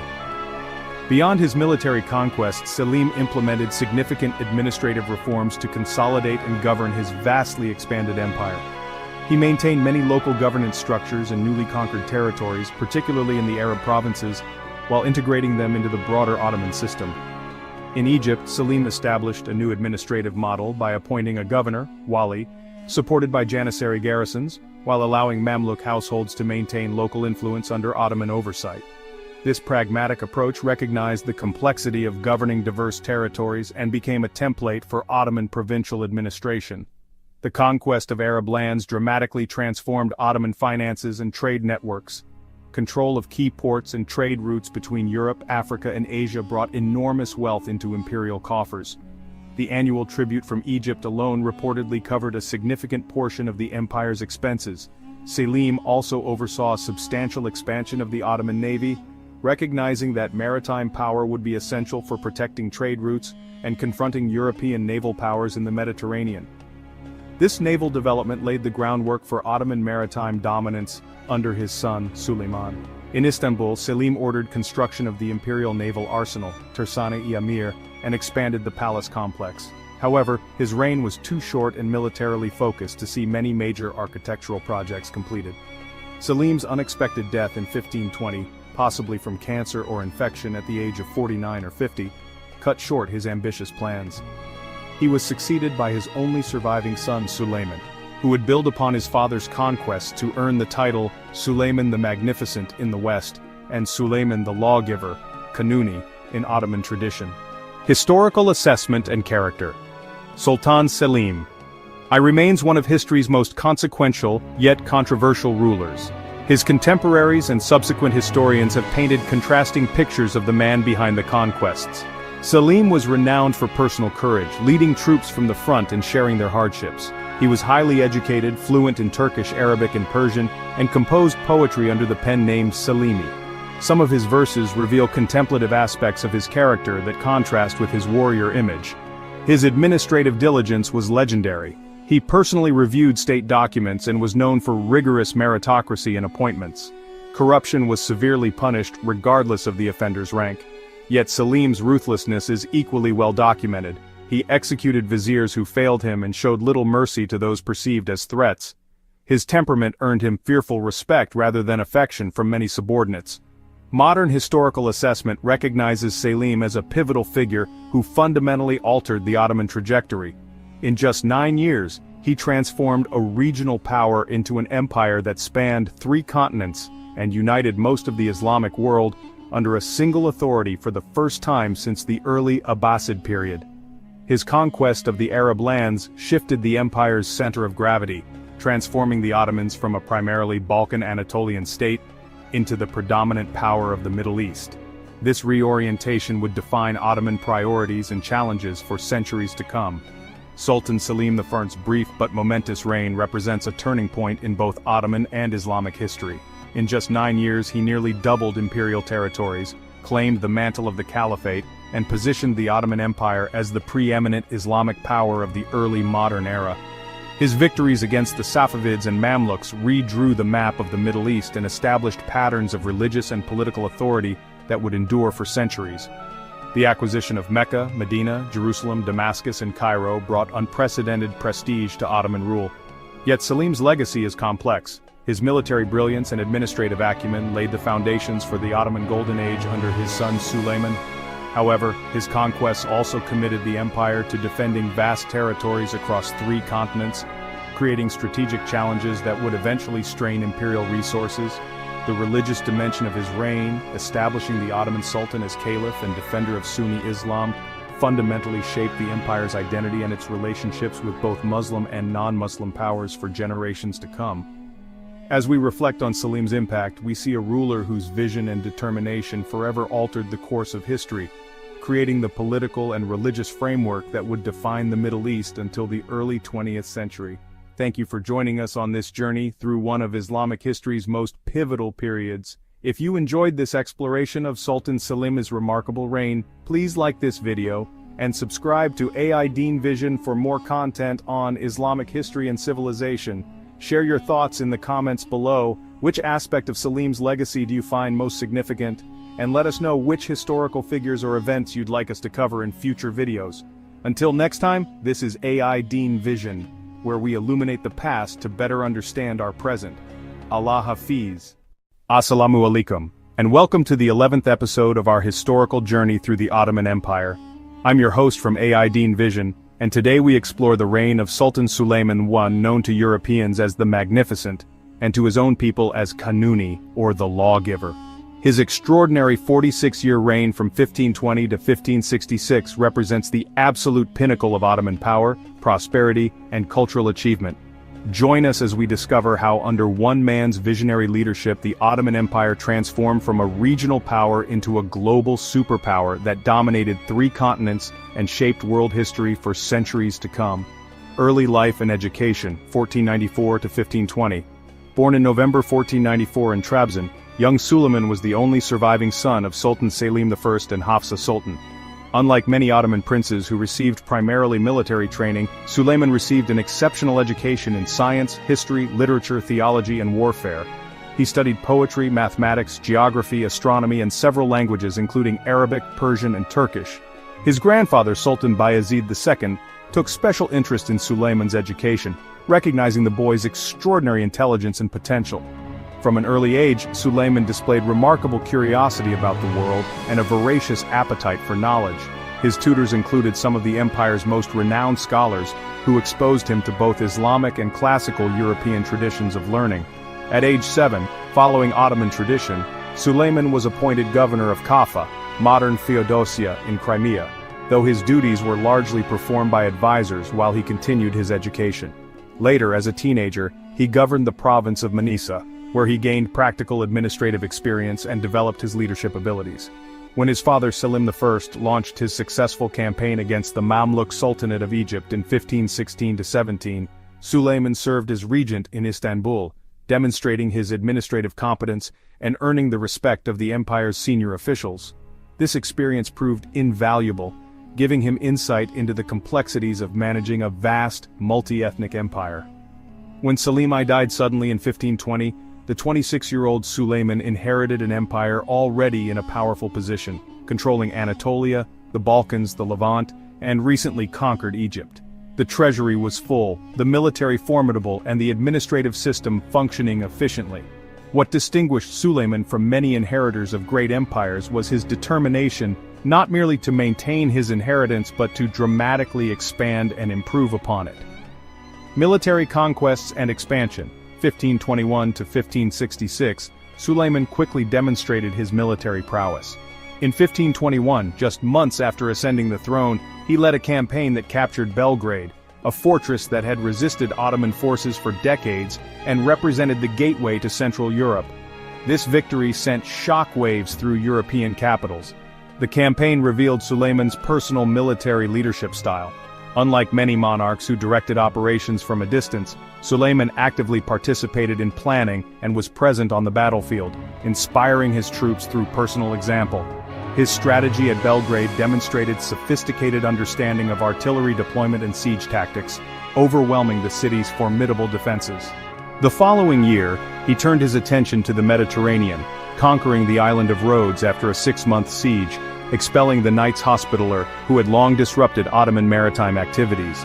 The siege tested Ottoman persistence through a harsh winter, but Suleiman maintained morale through his personal presence and determination. Showing remarkable generosity and victory, he allowed the knights to depart with their weapons and treasures, establishing his reputation for magnanimity even toward Christian enemies. In 1526 came perhaps his most decisive victory, the Battle of Mohacs.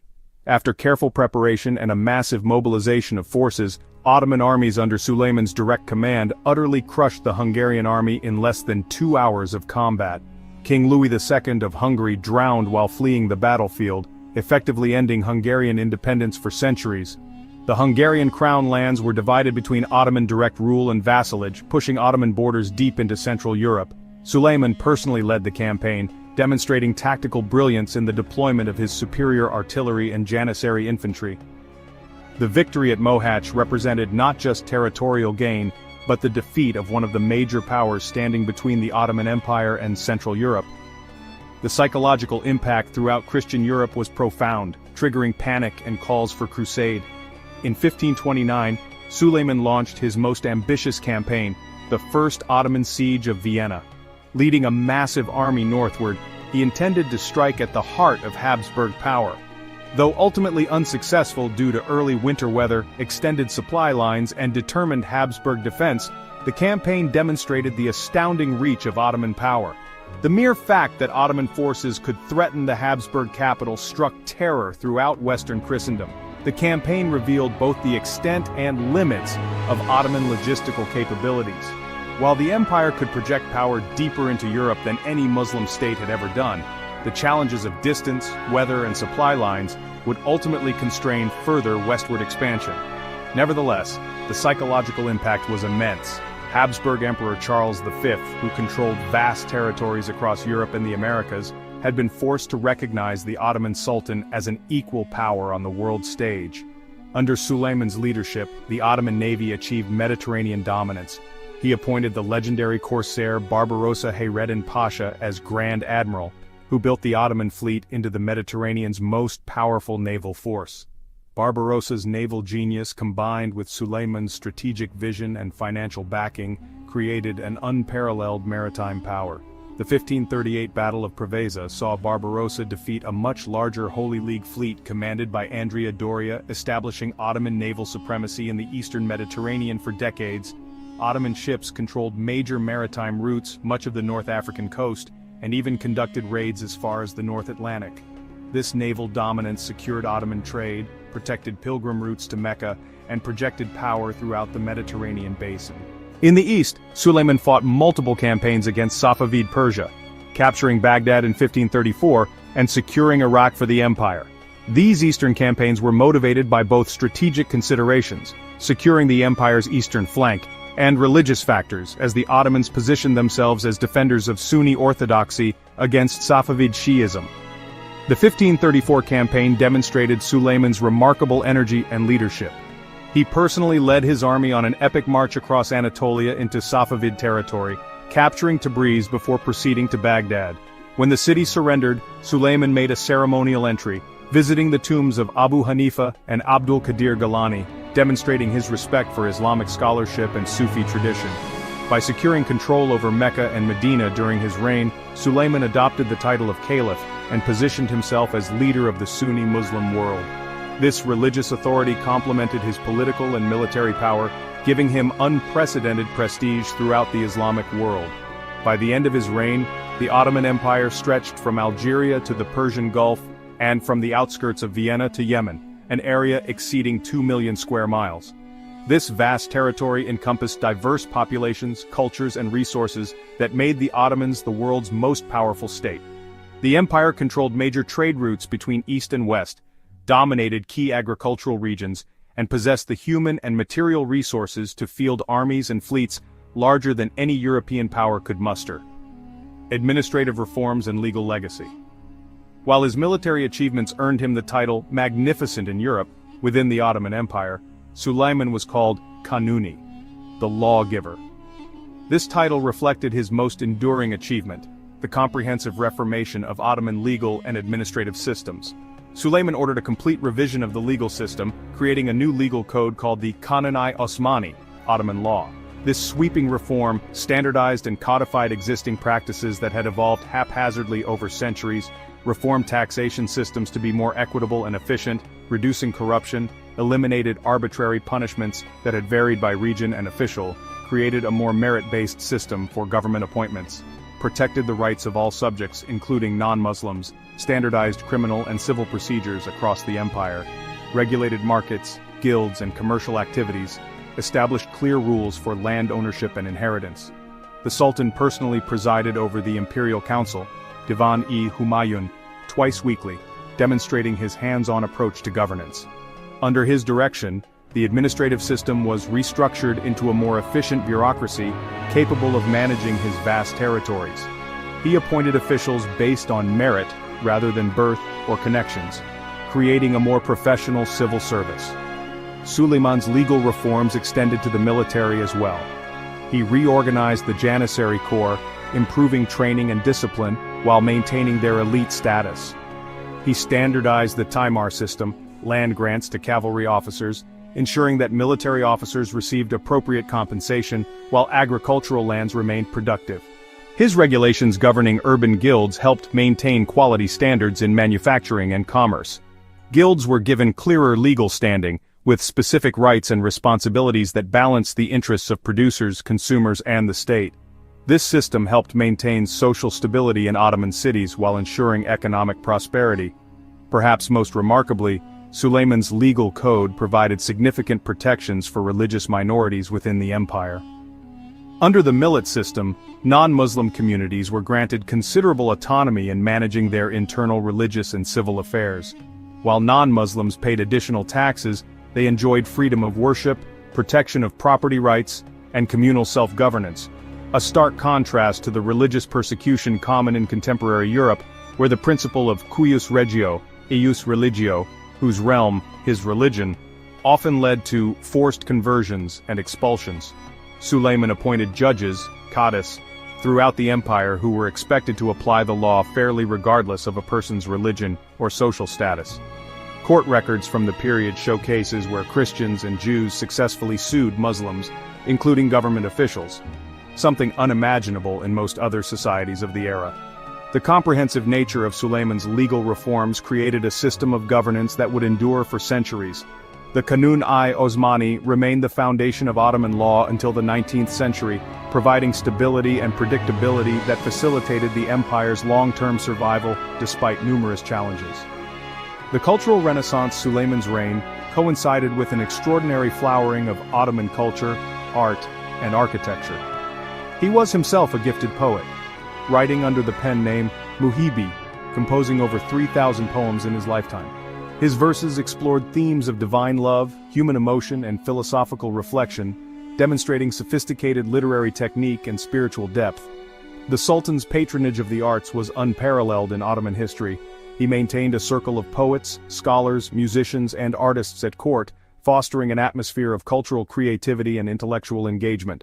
Under his patronage, Ottoman culture achieved a distinctive synthesis of Turkish, Persian, Arabic, and Byzantine influences that reflected the empire's multicultural character. Suleiman commissioned the legendary architect Mimar Sinan to build magnificent structures across the empire. Born a Christian in Anatolia and converted to Islam through the Devshirme system, Sinan rose to become history's greatest Islamic architect. His masterpieces include the Süleymaniye Mosque complex in Istanbul, a structure rivaling the Hagia Sophia in grandeur, yet expressing distinctly Ottoman architectural principles, and the Selimiye Mosque in Edirne. The Süleymaniye complex exemplifies Ottoman urban planning at its finest. Beyond the mosque itself, it included madrasas, theological schools, a hospital, a medical college, public baths, a caravanserai, and a soup kitchen for the poor. This integration of religious, educational, medical, and charitable functions in a single architectural complex demonstrated the holistic Ottoman vision of society. Literature flourished under Suleiman's patronage. The period saw the emergence of great Ottoman poets like Baki, whose elegiac poem on Suleiman's death remains a masterpiece of Turkish literature, and Fuzuli, whose works in Turkish, Persian, and Arabic demonstrated the multilingual character of Ottoman high culture. Historical chronicles by scholars like Mustafa Ali and Kemal Pasazadeh documented the empire's achievements for posterity. Miniature painting reached new heights of refinement, particularly in the works of Nakas Osman and Matrakçı Nasu. These artists developed distinctively Ottoman styles that departed from Persian models, depicting historical events, military campaigns, and court ceremonies with unprecedented realism and attention to detail. The illustrated manuscript Süleymannameh, chronicling Suleiman's reign, represents one of the finest achievements of Ottoman visual art. Scientific learning advanced significantly during this period. The observatory established by Taqi al-Din in Istanbul produced astronomical observations and calculations that surpassed contemporary European work in accuracy. Advances in medicine included sophisticated surgical techniques, pharmacology, and hospital administration. Ottoman physicians like Serafeddin Sabuncuoglu produced illustrated medical manuals that influenced practice throughout the Islamic world. The decorative arts, carpet weaving, ceramics, calligraphy, metalwork, and textiles, achieved unprecedented sophistication. Iznik pottery, with its distinctive blue and red floral designs, became synonymous with Ottoman aesthetic refinement, and was exported throughout the world. Ottoman textiles, particularly silk brocades and velvets with floral patterns, were prized luxury goods that influenced European fashion and design. Calligraphy, considered the noblest of Islamic arts, flourished under Suleiman. Master calligraphers like Ahmet Karahisari developed distinctive styles that adorned manuscripts, architectural inscriptions, and administrative documents. The refined visual culture that emerged during this period created a distinctive Ottoman aesthetic that balanced geometric precision with naturalistic imagery. Music also flourished during Suleiman's reign. The Ottoman court maintained orchestras and choirs that performed complex compositions in the classical makam system. Composers like Buhurizadeh Mustafa Itri created works that remained in the repertoire for centuries. The integration of Turkish, Arab, and Persian musical elements created a distinctive Ottoman classical tradition. Personal life and court dynamics. Suleiman's personal life was as remarkable as his public achievements. Breaking with centuries of Ottoman tradition, he legally married his favorite concubine, Hürrem Sultan, known in Europe as Roxolana, an extraordinary development in Ottoman dynastic practice. Born Alexandra Lisowska in what is now Ukraine, Hurrem entered the imperial harem as a slave concubine. Her extraordinary intelligence, charm, and political acumen helped her rise to become Suleiman's most trusted companion. Their partnership represents one of history's most consequential royal marriages, fundamentally altering Ottoman palace dynamics and succession practices. The Sultan's devotion to Hurrem broke with the practice of sending royal consorts to provincial courts once they had borne sons. Instead, Hurrem remained in Istanbul, becoming a powerful force in court politics. She established charitable foundations, including mosques, schools, hospitals, and public kitchens, extending her influence throughout society. Their surviving correspondence reveals both genuine affection and intellectual partnership.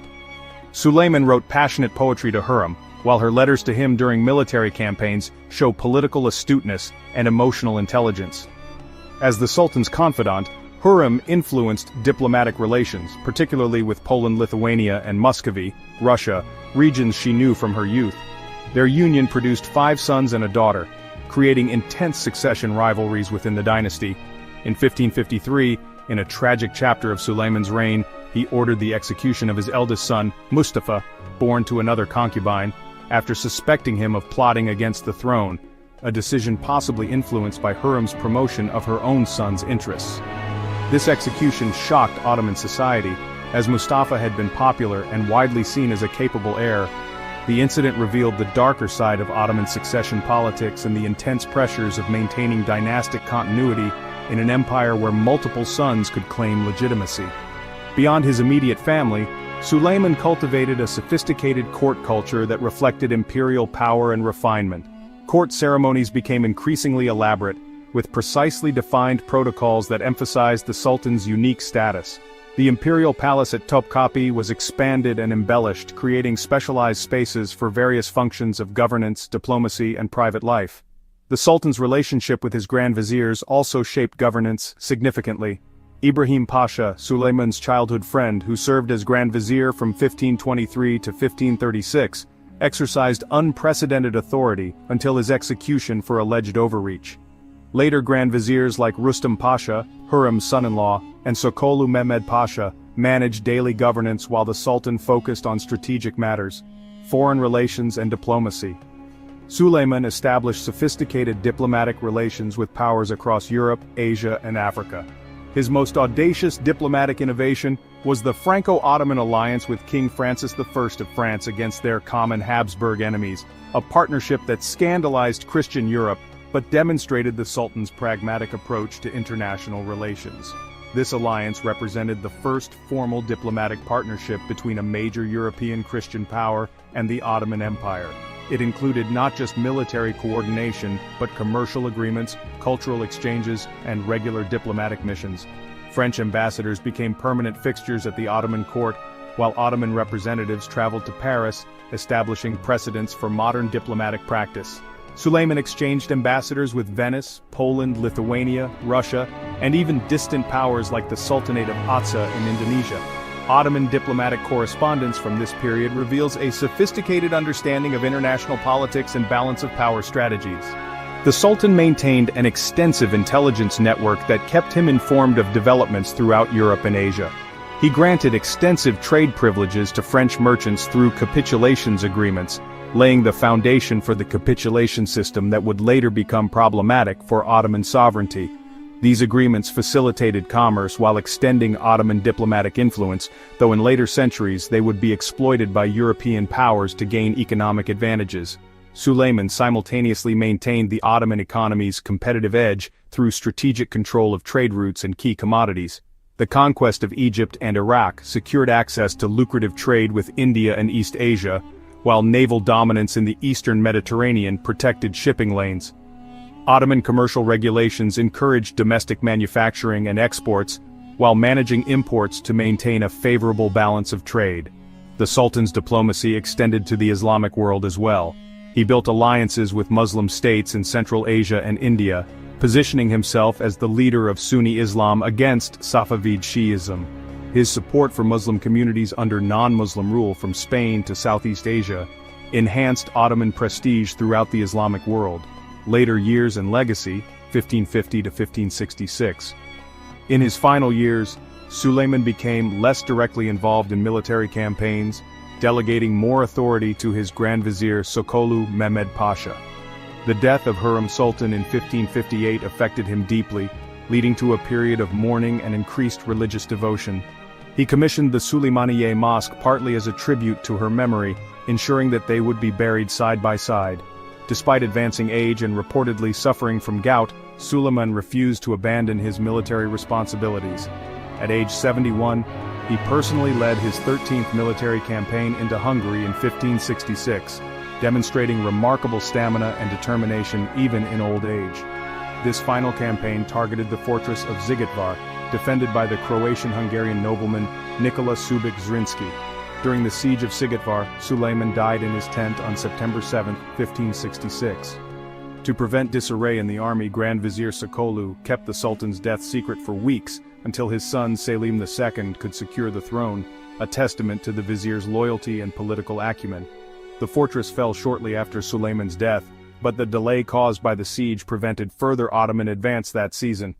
Upon his death, the Ottoman Empire stood at its absolute zenith, a global superpower with unmatched military might, cultural sophistication, and economic prosperity. European observers called him the Magnificent for good reason. The empire he built seemed invincible. His 46-year reign had transformed the Ottoman state from a regional power to the world's most formidable empire. Yet even at this moment of supreme achievement, subtle signs of future challenges had emerged. The Ottoman economy faced inflationary pressures from American silver entering global markets through European trade networks.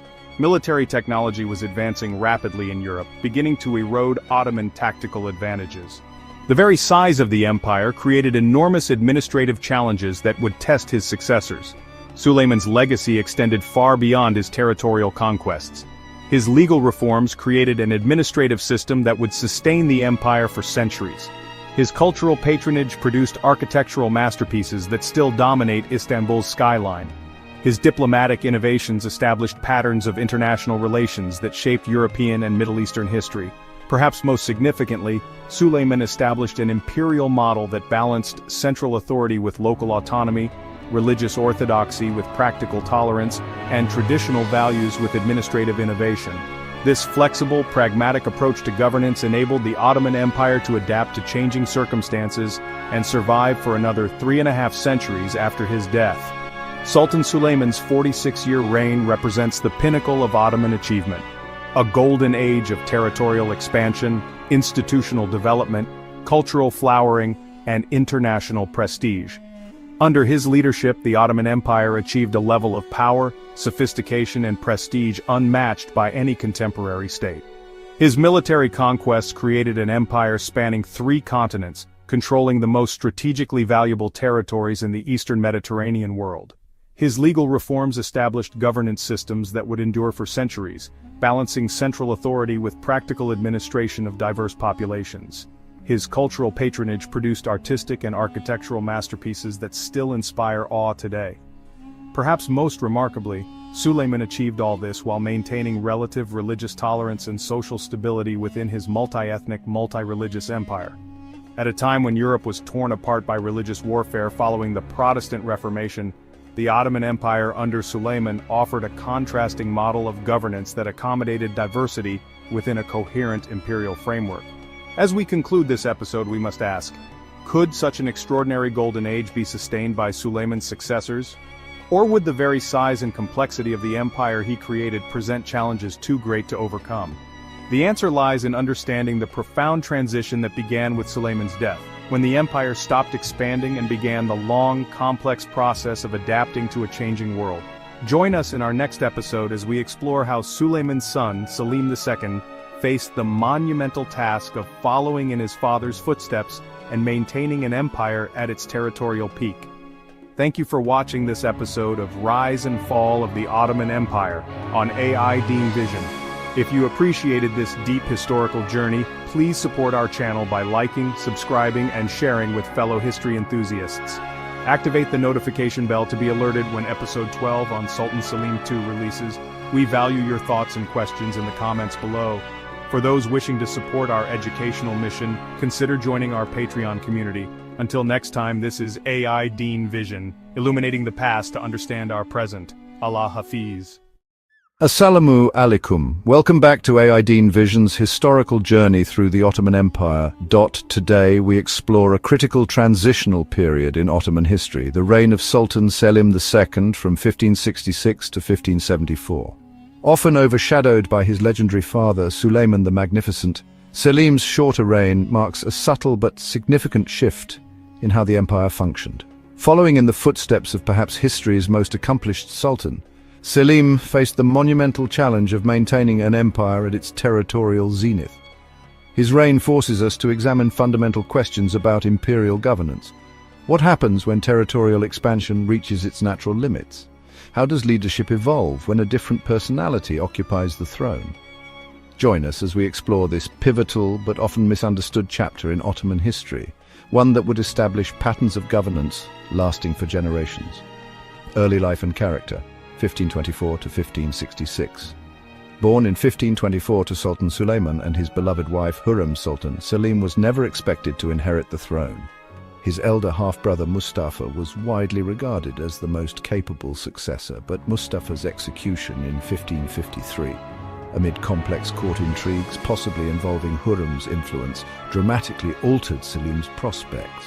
Following the deaths of his brothers Mehmed Cihangir and finally Bayezid, executed in 1561 after an unsuccessful rebellion, Selim became the heir apparent. Unlike his father's rigorous preparation, Selim's education emphasized culture, poetry, and the arts rather than military affairs and hands-on governance. He developed a reputation for appreciating wine and leisure, behavior that violated Islamic principles but was somewhat tolerated in elite Ottoman circles. European observers, often hostile to Ottoman power, emphasized this aspect of his character, disparagingly nicknaming him Selim the Sot or Selim the Drunkard. This characterization has dominated many historical accounts, yet Ottoman sources present a more nuanced view. While acknowledging Selim's less martial character compared to his father, they also recognize his administrative competence and diplomatic skills. As provincial governor in Konya and later Manisa, Selim showed adequate administrative abilities. He maintained correspondence with his father on matters of governance and developed relationships with key officials who would later support his rule. He also cultivated artistic and literary circles, becoming a patron of poets and scholars who would contribute to Ottoman cultural development during his reign. Selim's marriage to the Venetian-born Nurbanu Sultan, originally named Cecilia Venier Bafo, would prove consequential for Ottoman politics. Highly intelligent and politically astute, Nurbanu would become an important power behind the throne, establishing what historians later termed the Sultanate of Women era in Ottoman governance. Transition of power, 1566. When Suleiman died during the siege of Shaygetvar in 1566, Grand Vizier Sokolu Mehmed Pasha orchestrated one of history's most remarkable political maneuvers. Recognizing the potential for disarray if news of the Sultan's death spread while the army was still on campaign, Sokolu kept Suleiman's death secret for nearly 3 weeks. The vizier continued issuing orders in the Sultan's name, had the Sultan's personal physician visit the imperial tent daily, and even arranged for meals to be delivered. The army completed the siege successfully, capturing the fortress shortly after Suleiman's death, never suspecting their leader was no longer alive. Meanwhile, messengers were secretly dispatched to Selim, then in Kütahya, informing him of his father's death and urging him to secure the treasury and the capital before any potential rivals could emerge. Selim moved quickly to Istanbul, where he secured the support of the Janissary Corps with the traditional accession bonus, Kulus Basisi. When the army returned from Hungary, Suleiman's death was finally announced, and Selim was formally proclaimed Sultan. This remarkably smooth transition, orchestrated by Sokolu Mehmed Pasha, demonstrated the institutional strength the Ottoman system had achieved under Suleiman. Unlike earlier succession crises that had threatened to tear the empire apart, Selim II's accession was accomplished with minimal disruption. Upon taking the throne at age 42, Selim made the politically astute decision to retain his father's key officials, including Grand Vizier Sokollu Mehmed Pasha. This ensured administrative continuity and leveraged the expertise of officials trained under Suleiman, while signaling to the empire's elites that radical changes were not forthcoming. Governance style: the beginning of delegation. Selim II's reign marks a significant shift in Ottoman governance patterns. Unlike his father, who personally led military campaigns and actively participated in the Imperial Council, Selim largely delegated these responsibilities to his Grand Vizier, Sokollu Mehmed Pasha, an extraordinarily capable statesman who had served Suleiman in his final years. This delegation was not necessarily a sign of incompetence, but rather a different approach to rule. Under Selim, the empire was effectively governed by a triumvirate consisting of Grand Vizier Sokollu Mehmed Pasha, managing state affairs, Selim's wife Nurbanu Sultan, handling harem politics and succession, Joseph Nasi, a Jewish physician and financial advisor, directing economic matters. This arrangement established what historians call the beginning of the Sultanate of Women period, where imperial women exercised significant behind-the-scenes power, and the Vezirate government, where Grand Viziers became the de facto rulers of the empire. Sokollu Mehmed Pasha, a Christian-born Devsirme recruit from Bosnia, who had risen through merit to the empire's highest office, effectively managed day-to-day governance. His exceptional administrative abilities and deep experience with both military and civilian affairs made him indispensable. Selim's willingness to delegate authority to Sokollu created a governance model where the Sultan reigned while the Grand Vizier ruled, a pattern that would persist for generations. Nurbanu Sultan emerged as a powerful figure in court politics, advising her husband on appointments and succession planning. Her influence extended beyond the harem, as she corresponded with foreign diplomats and maintained networks of information gathering. Her Venetian background particularly influenced Ottoman-Venetian relations during this period. Joseph Nasi, a Portuguese-born Jewish banker and merchant who had fled Inquisition-era Europe, became Selim's close confidant and financial advisor. Appointed Duke of Naxos, the first Jewish noble in post-classical Europe, Nasi directed commercial policies and diplomatic initiatives, particularly regarding European affairs. His influence demonstrated both the opportunities for non-Muslims in Ottoman service and the empire's pragmatic approach to talent. This delegation of authority represented an adaptation to the realities of governing an empire that had reached its territorial limits. The Ottoman state had grown too complex for direct sultanic management of all affairs, necessitating specialized expertise and institutional development. While contemporary and later critics saw this as the beginning of imperial decline, it might better be understood as an evolutionary adaptation to changing circumstances. Selim did not entirely abandon sultanic responsibilities. He regularly reviewed and signed important documents, received foreign ambassadors, and made key appointments. Court records show his interest in legal cases that came to his attention and his intervention in matters he deemed important. Nevertheless, his less hands-on approach contrasted sharply with his father's more activist style of governance. Military affairs under Selim II. Despite his reputation as non-martial, Selim's reign saw several significant military campaigns, although he personally led none of them. The most ambitious was the conquest of Cyprus in 1570–71, motivated partly by Cyprus's strategic position and partly by the influence of Joseph Nasi, who some historians suggest may have been promised governorship of the island.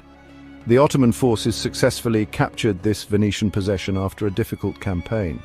The Cyprus campaign was carefully planned and executed under Sokollu's direction. An Ottoman fleet of around 360 ships carrying approximately 60,000 troops laid siege to Nicosia, which fell after 6 weeks of resistance. The fortress of Famagusta held out much longer, eventually surrendering in August 1571 after a year-long siege that depleted Ottoman resources and resolve. The campaign's conclusion included a controversial episode where the Ottoman commander Lala Mustafa Pasha executed the Venetian commander Marco Antonio Bragadin after promising him safe passage, an act that violated Ottoman traditions of honorable treatment for surrendering enemies and damaged the empire's reputation. The conquest secured Ottoman control of the eastern Mediterranean but provoked a powerful response from Christian Europe, Pope Pius V organized a Holy League combining the naval forces of Spain, Venice, Genoa, and the Papal States under the command of Don John of Austria. On October 7, 1571, this combined Christian fleet met the Ottoman navy at Lepanto off the Greek coast. The resulting Battle of Lepanto was one of the largest naval engagements in history and a decisive Christian victory. The Holy League destroyed over 200 Ottoman ships, killed approximately 15,000 Ottoman sailors and soldiers, and freed thousands of Christian galley slaves. This marked the first major Ottoman naval defeat and shattered the myth of Ottoman naval invincibility. The psychological impact throughout Europe was enormous, with celebrations, commemorative medals, and artistic works celebrating what was perceived as a turning point in the struggle against Ottoman power. Miguel de Cervantes, author of Don Quixote, fought at Lepanto and later called it the most noble and memorable event that past centuries have seen or future generations can ever hope to witness. Yet the Ottoman response demonstrated the empire's resilience and resource depth. Under the leadership of Grand Admiral Kilik Ali Pasha, the Ottoman navy was completely rebuilt within 6 months, a testament to the empire's vast resources and organizational capabilities. By 1573, Venice was forced to sign a peace treaty acknowledging Ottoman control of Cyprus despite the Lepanto victory. As Grand Vizier Sokollu allegedly told the Venetian ambassador, "In defeating our fleet you have singed our beard, but we have cut off your arm." In the east, Ottoman forces under Lala Mustafa Pasha fought a series of inconclusive campaigns against Safavid Persia. While no territory changed hands, these campaigns maintained Ottoman prestige in the region and secured the eastern frontiers. In North Africa, Ottoman influence expanded as the Corsair states of Algiers, Tunis, and Tripoli came more firmly under Istanbul's authority. These semi-autonomous provinces provided naval support, engaged in commerce, and served as projections of Ottoman power in the western Mediterranean. Economic and financial developments. Selim II's reign coincided with significant economic challenges that would have long-term implications for Ottoman finances. Global economic patterns were shifting dramatically due to the influx of American silver into the world economy through Spanish conquest, creating inflationary pressures throughout Eurasia.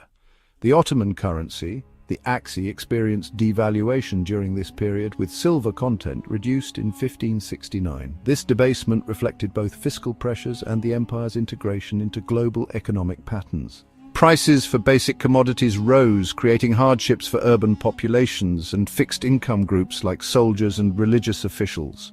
Trade patterns were also shifting.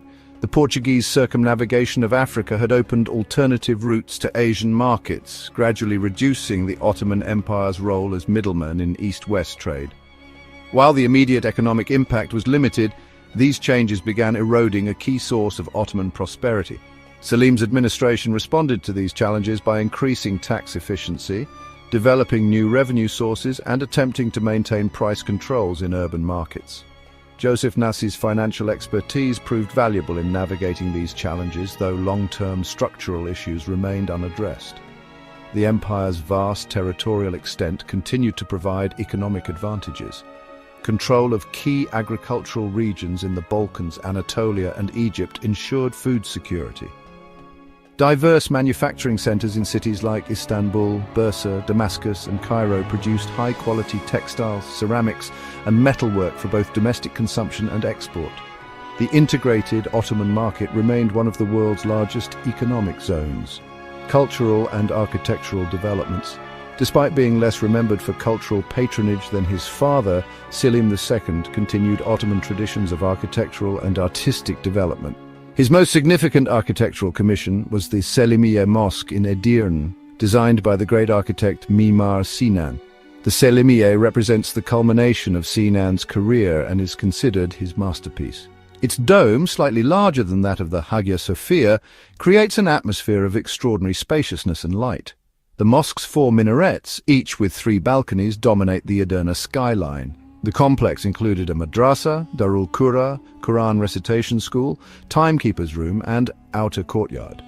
Ottoman literature continued to flourish during Selim's reign. The Sultan himself wrote poetry under the pen name Selimi. Though his verses did not match the quality of his father's work, he patronized important poets like Baki, who remained the preeminent literary figure of the age.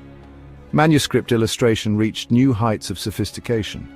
The Sename-i Selim Han, chronicling Selim's reign, contains some of the finest examples of Ottoman miniature painting, particularly battle scenes from the Cyprus campaign. These works combined Persian-influenced techniques with distinctively Ottoman compositional approaches and subject matter.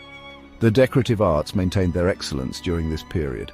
Iznik pottery production continued at high volume, with distinctive floral designs in turquoise, cobalt blue, and the famous Armenian bowl red that had been perfected late in Suleiman's reign. Ottoman textiles, particularly silk brocades from Bursa, remained among the world's most sought-after luxury goods. Scientific and intellectual life showed signs of the conservatism that would later characterize Ottoman thought. While mathematical and astronomical work continued, there was less innovation than in earlier periods. Medical practice maintained its high standards, with hospital foundations continuing to provide care throughout major Ottoman cities. Religious affairs and Orthodox Islam. Selim II's reign saw increasing emphasis on Sunni orthodoxy and the Sultan's role as defender of Islam. While maintaining the empire's traditional tolerance toward non-Muslims, there was greater attention to enforcing Islamic norms within the Muslim community. The office of Seyhul Islam Grand Mufti gained prominence during this period. Ebu Suud Effendi, appointed by Suleiman and retained by Selim, continued codifying the relationship between Islamic Sharia law and Ottoman administrative law, Kanun. His legal opinions, fatwas, addressed numerous issues arising from the empire's complex religious and ethnic composition. Sufi orders remained influential throughout Ottoman society, providing spiritual guidance, social services, and connections between elite and popular culture. Selim maintained the imperial tradition of supporting Sufi foundations while ensuring their practices remained within bounds considered orthodox. Education expanded through the establishment of new madrasas, theological colleges. These institutions followed standardized curricula focusing on religious sciences, logic, rhetoric, and law, producing the religious scholars and judges who staffed the Ottoman judicial system. Court life and succession. Planning Selim's court maintained the elaborate ceremonies and protocols established under Suleiman, though with subtle changes reflecting the new sultan's personality. Contemporary accounts describe more frequent entertainments and less austere atmosphere than during Suleiman's later years. The imperial harem gained greater political influence during this period, particularly through Nurbanu Sultan.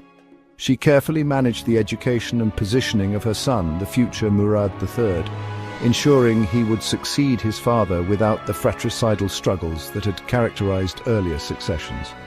Selim had numerous children, including at least 7 sons and several daughters. Dynastic marriage alliances continued to bind powerful officials to the imperial family. Daughters were strategically married to high officials, creating networks of influence and patronage that strengthened central authority. Ottoman succession practices were evolving during this period. The older practice of sending princes to govern provinces as training was gradually being replaced by the cage system, cafes, where princes remained in the palace under supervision. While this reduced the risk of provincial rebellions, it also limited princes' practical experience with governance, a change that would have significant implications for later sultans' capabilities. Foreign relations and diplomacy. Ottoman diplomatic efforts during Selim's reign focused on maintaining the empire's position amid changing European power dynamics. The Franco-Ottoman alliance continued, though with less active military cooperation than under Suleiman. Relations with Venice remained complex, moving from relative peace to war over Cyprus and back to negotiated settlement. The peace treaty of 1573 required Venice to pay a significant indemnity and recognize Ottoman control of Cyprus, demonstrating that despite the Lepanto defeat, Ottoman diplomatic position remained strong. With the Habsburg Empire, a peace treaty was renewed in 1568, though frontier skirmishes continued along the Hungarian border. Both empires, recognizing the costs of full-scale war, preferred to maintain an uneasy peace while focusing on other priorities. Relations with Poland-Lithuania were generally positive, with mutual interest in limiting Russian expansionism. Commercial agreements facilitated trade between Black Sea ports and Polish markets, benefiting both economies. The Ottoman Empire maintained careful neutrality during the French Wars of Religion and the Dutch revolt against Spain, recognizing opportunities to benefit from Christian Europe's internal conflicts. Diplomatic correspondence from this period reveals sophisticated understanding of European political dynamics. In the east, relations with Safavid Persia remained tense but largely peaceful during Selim's reign. Both empires, having tested each other's military capabilities in previous conflicts, maintained frontier defenses while avoiding major confrontations. Final years and legacy, 1573 to 1574. Selim's health declined in his final years, possibly exacerbated by his reported fondness for wine. Contemporary accounts describe him becoming less active in governance, delegating even more authority to Sultan Mehmed Pasha and the Imperial Council. On December 15, 1574, Selim died after reportedly slipping in the hammam bath at Topkapi Palace. The accident, possibly caused by a stroke or seizure, ended his 8-year reign at age 50. He was buried in a tomb adjacent to his father's at the Suleymaniye Mosque complex. His son, Murad III, succeeded to the throne in a smooth transition orchestrated by Nurbanu Sultan and Sultan Mehmed Pasha, who maintained his position as Grand Vizier. This continuity in leadership helped preserve imperial stability despite the change in sultan. Selim II's historical legacy has often been unfairly diminished by comparison to his father. European historians particularly emphasized his less martial character and alleged personal excesses, creating the caricature of a dissolute ruler presiding over the beginning of Ottoman decline. More balanced historical assessment recognizes that while Selim lacked his father's exceptional personal qualities, his reign maintained imperial power and adapted governance to the realities of an empire that had reached its natural territorial limits. The delegated governance model established under Selim would enable the Ottoman Empire to endure for centuries despite numerous challenges. The Cyprus conquest represented a significant achievement, securing Ottoman dominance in the eastern Mediterranean. Despite the Lepanto setback, Ottoman naval power recovered quickly, demonstrating the empire's remarkable resilience and resource depth. Perhaps most significantly, Selim's reign established evolutionary adaptations in Ottoman governance that would characterize the empire for generations to come. Greater delegation to viziers, increased influence of the imperial harem, and more complex bureaucratic management, rather than direct sultanic rule. Sultan Selim II's 8-year reign represents a critical transitional period in Ottoman history, the moment when expansion reached its natural limits and governance began adapting to the realities of maintaining rather than expanding an already vast empire. Though often portrayed negatively in comparison to his legendary father, Selim successfully navigated the immense challenge of following history's most accomplished sultan. By wisely delegating authority to capable officials like Sultan Mehmed Pasha, Selim maintained imperial stability and effective governance despite changing circumstances. His reign saw significant achievements, particularly the conquest of Cyprus, and remarkable resilience in recovering from the Lepanto defeat. The governance models established during these years, greater delegation to viziers, increased influence of the imperial harem, and more complex bureaucratic management, would characterize Ottoman rule for generations to come. As we conclude this examination of Selim II's reign, we must recognize that the patterns established during this period would profoundly shape the Ottoman Empire's future trajectory. The transition from direct sultanic rule to more institutionalized governance represented not simply decline but adaptation to the realities of managing a mature empire at its territorial zenith. In our next episode, we will explore how these patterns evolved further under Selim's successors, as the Ottoman Empire faced the mounting challenges of the 17th century, a period that would test the resilience of the institutions established during the empire's golden age. Thank you for watching this episode of Rise and Fall of the Ottoman Empire on AI Deen Vision. If you found value in this historical exploration, please support our channel by liking, subscribing, and sharing with fellow history enthusiasts. Enable notifications to be alerted when episode 13 on the 17th century Ottoman Empire releases. Your comments and questions are always appreciated, and they help us improve our content. Until next time, this is AI Deen Vision, illuminating history to understand our present world better. Allah Hafiz. Assalamu alaikum and welcome to episode 14 of Ottoman Empire series on AI Deen Vision, where we explore the rich tapestry of Islamic history through an educational lens. Today we're diving into a watershed period in Ottoman history, the beginning of what historians often call the decline period. By the late 16th century, the Ottoman Empire had reached its territorial zenith, stretching across 3 continents from the gates of Vienna to the Persian Gulf, from Crimea to North Africa. For nearly 3 centuries, the House of Osman had produced a remarkable succession of capable sultans who expanded the empire's borders and enhanced its prosperity. But the period we'll examine today marks a crucial turning point. Between 1574 and 1703, 11 sultans would sit on the Ottoman throne, from Murad III to Mustafa II. This era would witness the emergence of deep structural problems within the empire. Economic crises, military setbacks, political instability, and a fundamental shift in how the Sultanate itself functioned. We'll explore how the Sultanate of women emerged, where the mothers and wives of sultans exercised unprecedented influence. We'll see how the Imperial harem, once a minor part of palace life, became the nerve center of Ottoman politics, producing both beneficial and destructive consequences. On the battlefield, we'll witness how the once invincible Ottoman military machine began to falter against European powers whose military technology and tactics were rapidly evolving. The Battle of Vienna in 1683 and the subsequent Treaty of Karlowitz in 1699 would fundamentally alter how the Ottoman Empire viewed itself and its place in the world. Yet this isn't simply a tale of inevitable decline.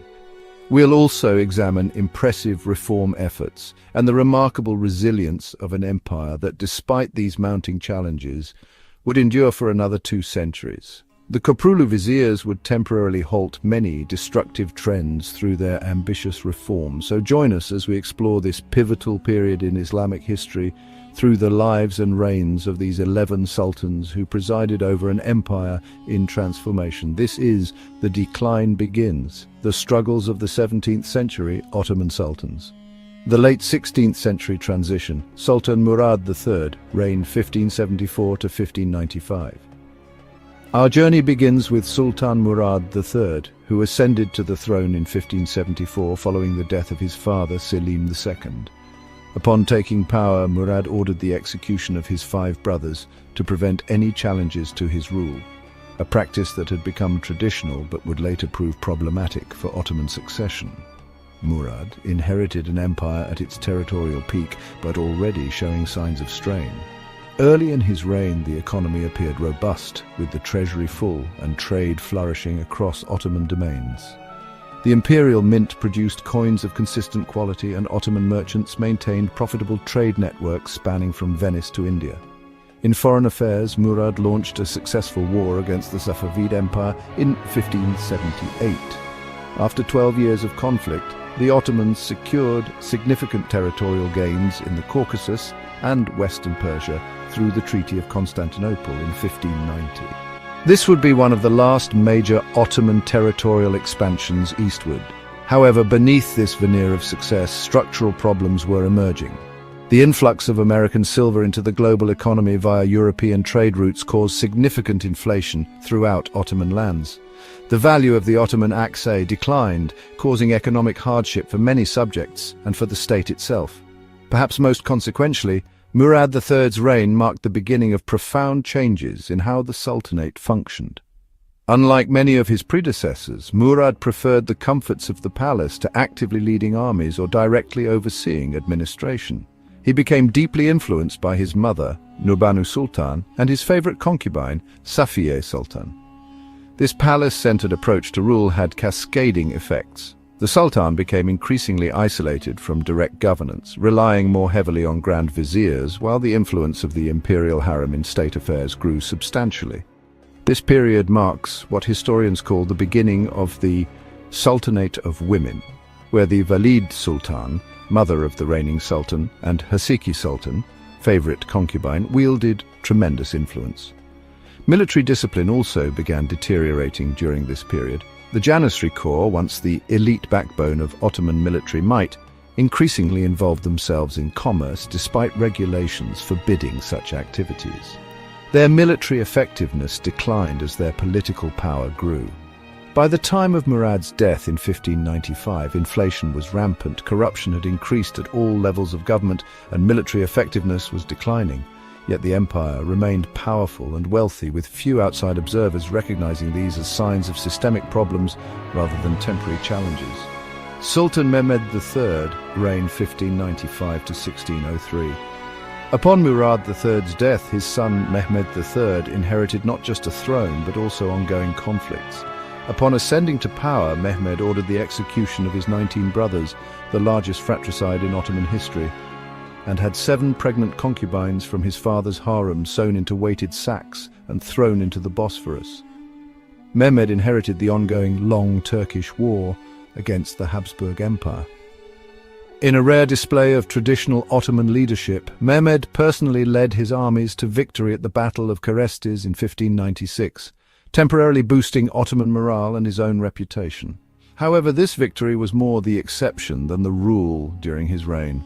The war with the Habsburgs dragged on inconclusively, draining the treasury and exposing weaknesses in Ottoman military capabilities.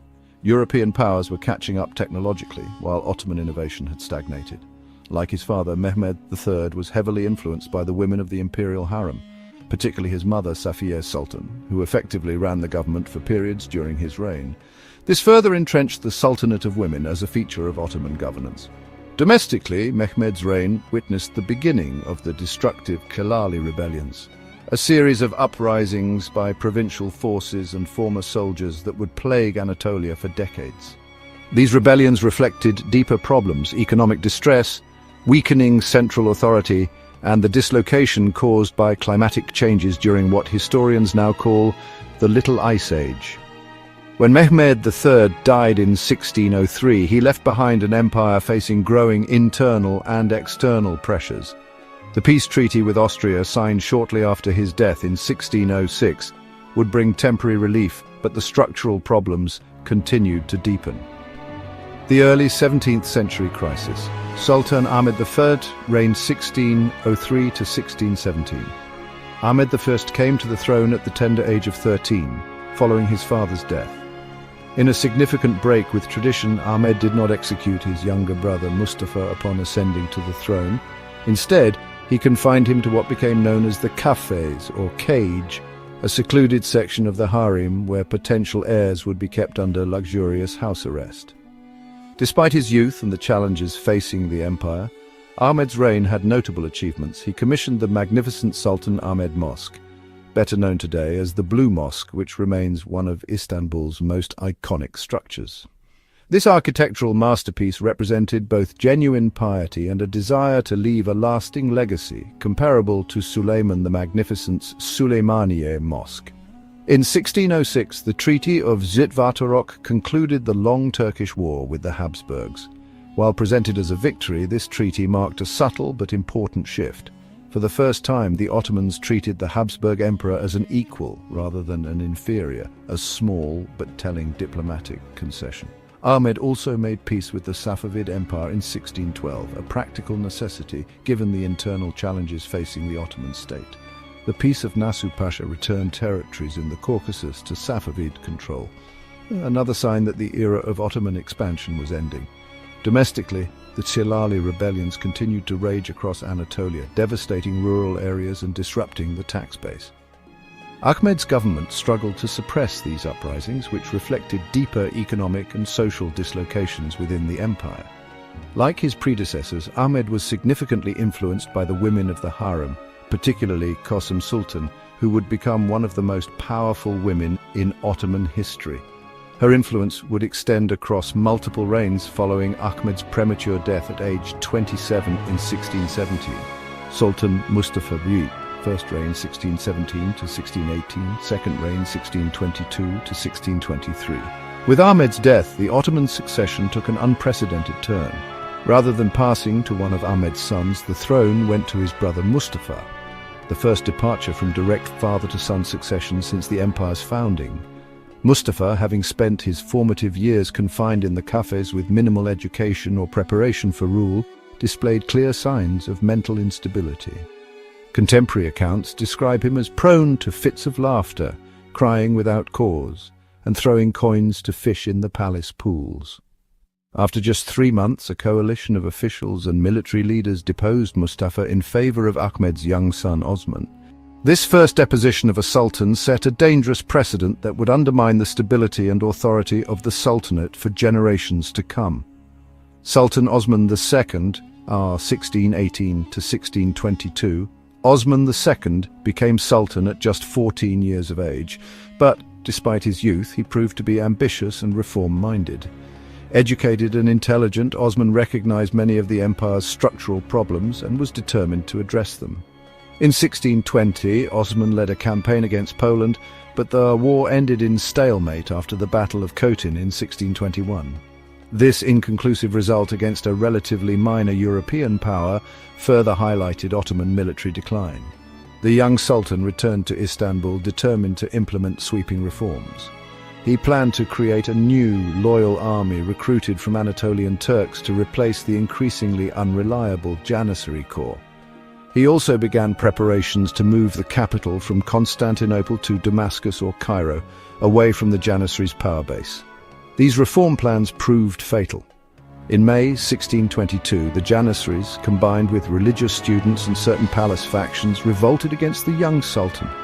In an unprecedented act of regicide, the rebels imprisoned Osman and then violently executed him, the first Ottoman sultan to be killed by his own subjects. Following Osman's murder, the mentally unstable Mustafa I was restored to the throne, now as a puppet for the Janissaries and Harem factions. His second reign lasted only a year before he was again deposed, this time in favor of Murad IV, another of Ahmed's sons. This period of tumult, with 2 sultans deposed and 1 murdered in just 5 years, marked a devastating blow to the prestige and authority of the Ottoman Sultanate. The sacred person of the Sultan was no longer inviolable, and real power increasingly shifted to the Janissaries, the harem and powerful officials who could navigate these treacherous political waters. Attempts at revival. Sultan Murad IV, r. 1623 to 1640. When Murad IV ascended the throne in 1623, he was just 11 years old. For the first years of his reign, his mother Kosum Sultan served as regent, while the empire continued to face rebellions, military defeats, and economic crisis. The Safavid Empire under Shah Abbas I took advantage of Ottoman weakness to recapture Baghdad in 1624. Janissary revolts continued in the capital, while the Chalali rebellions devastated the Anatolian countryside. The empire appeared to be coming apart at the seams. However, as Murad matured, he began to assert direct control over the government. By his early 20s, he had emerged as one of the last truly powerful Ottoman sultans. Determined to restore discipline and order, Murad implemented harsh measures against corruption and social vices.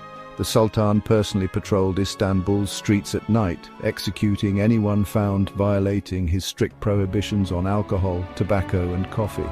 His justice was swift and brutal, but effective in restoring order to the capital. Estimates suggest Murad personally ordered over 20,000 executions during his reign, many carried out by his own hand.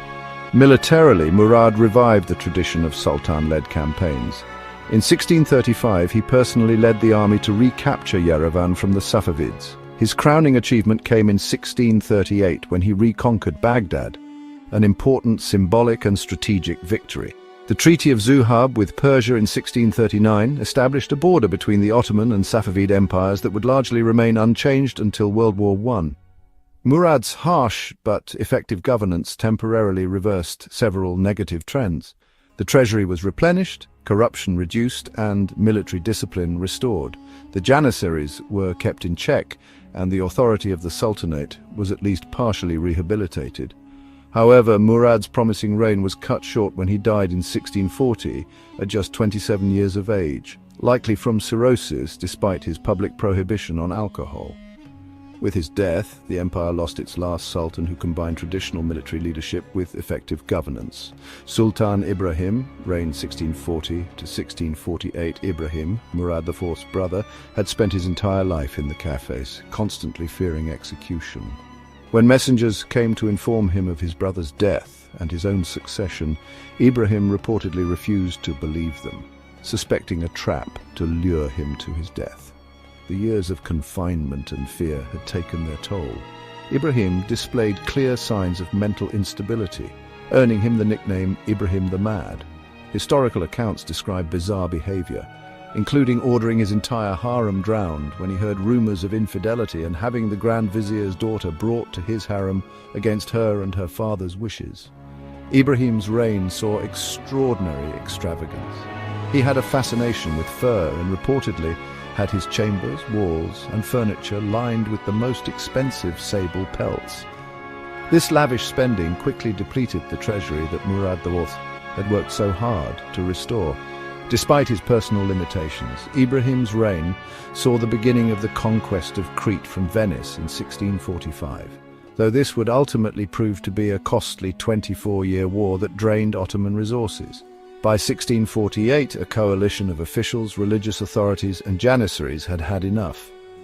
The Grand Mufti issued a fatwa authorizing Ibrahim's deposition on grounds of mental instability and misrule. Ibrahim was imprisoned and then, fearing he might be restored, executed by strangulation, another shocking regicide that further undermined Ottoman legitimacy. Ibrahim's 6-year-old son, Mehmed IV, was placed on the throne, ushering in a new phase of Ottoman governance where power would rest not with the Sultan but with powerful viziers and the women of the Imperial harem.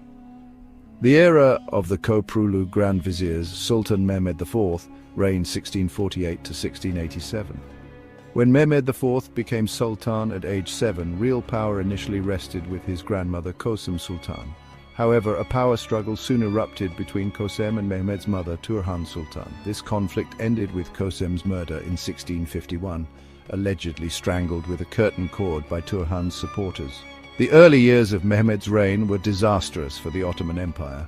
Venice blockaded the Dardanelles in 1652, cutting off maritime access to Constantinople. The Cretan War continued to drain resources. Corruption and factionalism paralyzed the government, while the economy deteriorated further. The turning point came in 1656, when, with the empire on the brink of collapse, Turhan Sultan appointed the 80-year-old Koprulu Mehmed Pasha as Grand Vizier with unprecedented powers. In return for his acceptance, he demanded and received absolute authority to make appointments and carry out executions without interference, even from the Sultan or his mother. Koprulu Mehmed ruled with an iron fist, executing thousands of officials deemed corrupt or disloyal. He ruthlessly suppressed revolts, reformed tax collection, rebuilt the Ottoman fleet, and drove the Venetian navy from the Dardanelles. These harsh but effective measures helped stabilize the empire.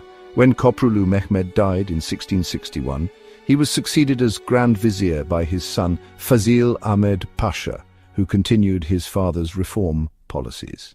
Under his administration, the Ottomans finally completed the conquest of Crete in 1669 and expanded into Polish Ukraine in 1672. Throughout this period, Sultan Mehmed IV showed little interest in governance, preferring hunting and pleasure to affairs of state. This earned him the nickname Avci, the hunter. While his disengagement from politics allowed the capable Koprulu viziers to implement necessary reforms, it further diminished the Sultan's role as an active ruler. In 1683, under Grand Vizier Kara Mustafa Pasha, the Ottomans launched an ambitious siege of Vienna. This gamble ended in catastrophic defeat, triggering the formation of the Holy League, an alliance of Austria, Poland, Venice and Russia against the Ottoman Empire. The ensuing Great Turkish War saw the Ottomans suffer defeat after defeat. By 1687, with the empire losing multiple fronts and the army in retreat, Mehmed IV was deposed by disgruntled officials and janissaries. He spent the remaining 6 years of his life in comfortable confinement until his death in 1693. Sultan Suleiman II reigned 1687 to 1691. Suleiman II, Mehmed IV's brother, ascended the throne at age 45 after spending most of his life in the cafes. Like others who had experienced prolonged confinement, he emerged physically and mentally diminished, described by contemporaries as prematurely aged. Suleiman inherited an empire in crisis. The war against the Holy League continued to go badly, with Hungary largely lost and Ottoman forces in retreat on multiple fronts. The Battle of Mohacs in 1687, ironically fought on the same field as the Great Ottoman Victory of 1526, resulted in a crushing defeat. In 1689, Suleiman appointed another member of the Koprulu family, Fazil Mustafa Pasha, as Grand Vizier. This appointment briefly reversed Ottoman fortunes. Fazil Mustafa recaptured Belgrade and stabilized several fronts, proving that with competent leadership, Ottoman forces could still be effective. Despite the ongoing war, Suleiman's reign saw attempts at internal reform. New taxes were introduced, administrative corruption was targeted, and efforts were made to modernize aspects of the military. However, these measures provided only limited relief given the scale of challenges facing the empire. Suleiman II died of natural causes in 1691 after just 4 years on the throne before the outcome of the Great Turkish War was determined. He was succeeded by his brother Ahmed II. Sultan Ahmed II reigned 1691 to 1695. Ahmed II, another son of Ibrahim, came to the throne at age 48 after decades in the cafes. Contemporary accounts describe him as pious and well-intentioned, but lacking the forceful personality needed for the crisis facing the empire. Shortly after Ahmed's accession, the promising Grand Vizier Fazil Mustafa Pasha was killed at the Battle of Slankamen in 1691, a significant Ottoman defeat. With his death, the Koprulu reform momentum was temporarily halted, and Ottoman military fortunes again declined. Ahmed's reign witnessed severe economic distress. The prolonged war drained the treasury while debased coinage and inflation caused hardship for ordinary subjects. Food shortages and urban unrest became increasingly common. Despite these challenges, Ahmed II was known for his personal piety and support of religious scholarship. He commissioned translations of important Islamic texts and supported the ulema, religious scholars, though these cultural contributions did little to address the empire's structural problems. When Ahmed II died in 1695 after just 4 years on the throne, the empire remained locked in an existential struggle with the Holy League. His nephew Mustafa II, son of Mehmed IV, would inherit this ongoing crisis. Sultan Mustafa II reigned 1695 to 1703. Mustafa II came to the throne determined to reverse Ottoman decline and personally lead his armies in the tradition of his great ancestors. Unlike his immediate predecessors, Mustafa had received military training and showed genuine leadership abilities. In a break with recent practice, Mustafa personally led the Ottoman army to several victories between 1695 and 1696, boosting morale and his own prestige. For a brief moment, it appeared that the Sultanate might reclaim its traditional military leadership role. However, this revival proved short-lived. In 1697, Mustafa's army suffered a catastrophic defeat at the Battle of Zenith at the hands of Prince Eugene of Savoy. The Sultan barely escaped with his life, while the Ottoman army lost approximately 30,000 men and its entire artillery train. This decisive defeat, combined with Russian advances and general war weariness, forced the Ottomans to seek peace. The resulting Treaty of Karlowitz in 1699 marked a watershed in Ottoman history, the first time the empire was forced to cede large territories to Christian powers. By the terms of the treaty, the Ottomans surrendered Hungary, Transylvania, parts of Croatia and Slovenia to Austria, Podolia and parts of Ukraine to Poland, and the Peloponnese to Venice. These unprecedented territorial losses shattered the myth of Ottoman invincibility and forced the empire to adopt a defensive rather than expansionist posture. Demoralized by these setbacks, Mustafa II withdrew from active governance and military leadership, retreating to a palace in Edirne. Power increasingly shifted to the Grand Vizier and religious establishment.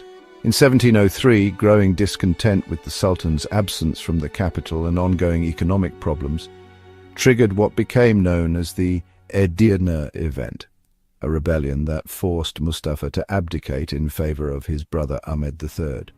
This upheaval closed the chapter on this tumultuous period of Ottoman history. As we've seen throughout this episode, the period from 1574 to 1703 transformed the Ottoman Empire in fundamental ways.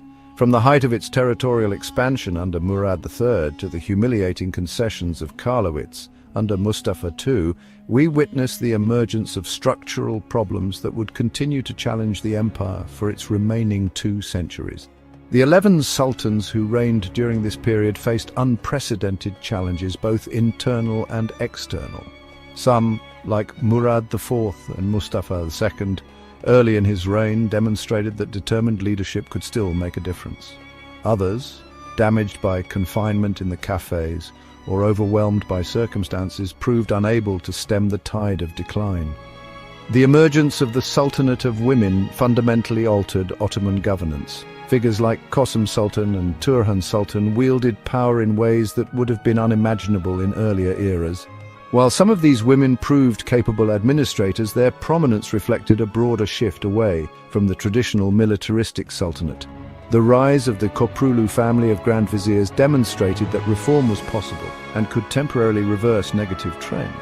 Their firm governance provided a respite from decline, but ultimately couldn't address the empire's deeper structural problems.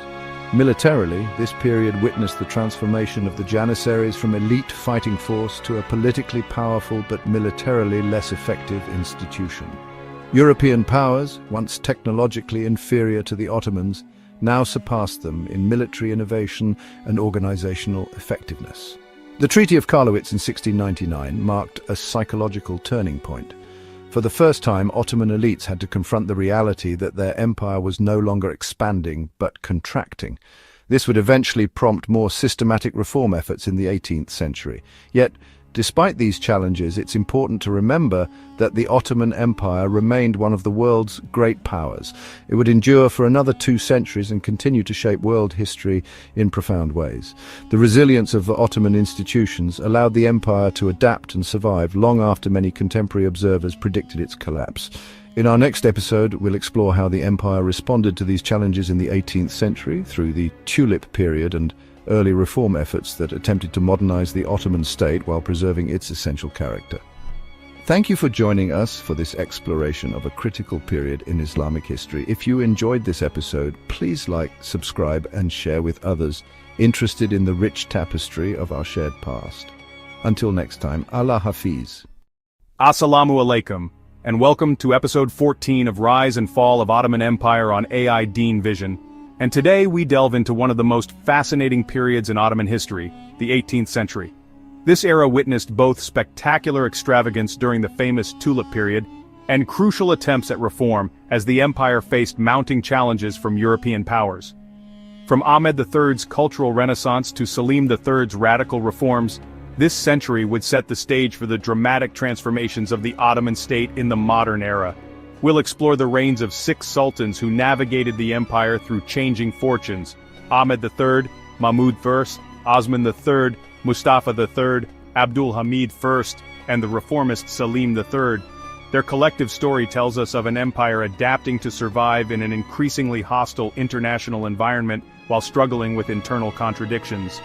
Join us as we examine how the Ottoman Empire, once the dominant military and political force in the Mediterranean and beyond, responded to changing circumstances through cultural innovation, military reform, and diplomatic maneuvering.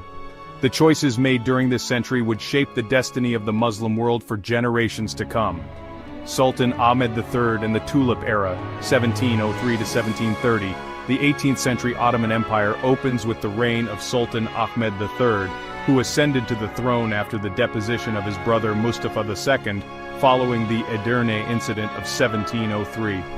The new sultan inherited an empire still reeling from the devastating Treaty of Karlowitz in 1699, which had resulted in significant territorial losses.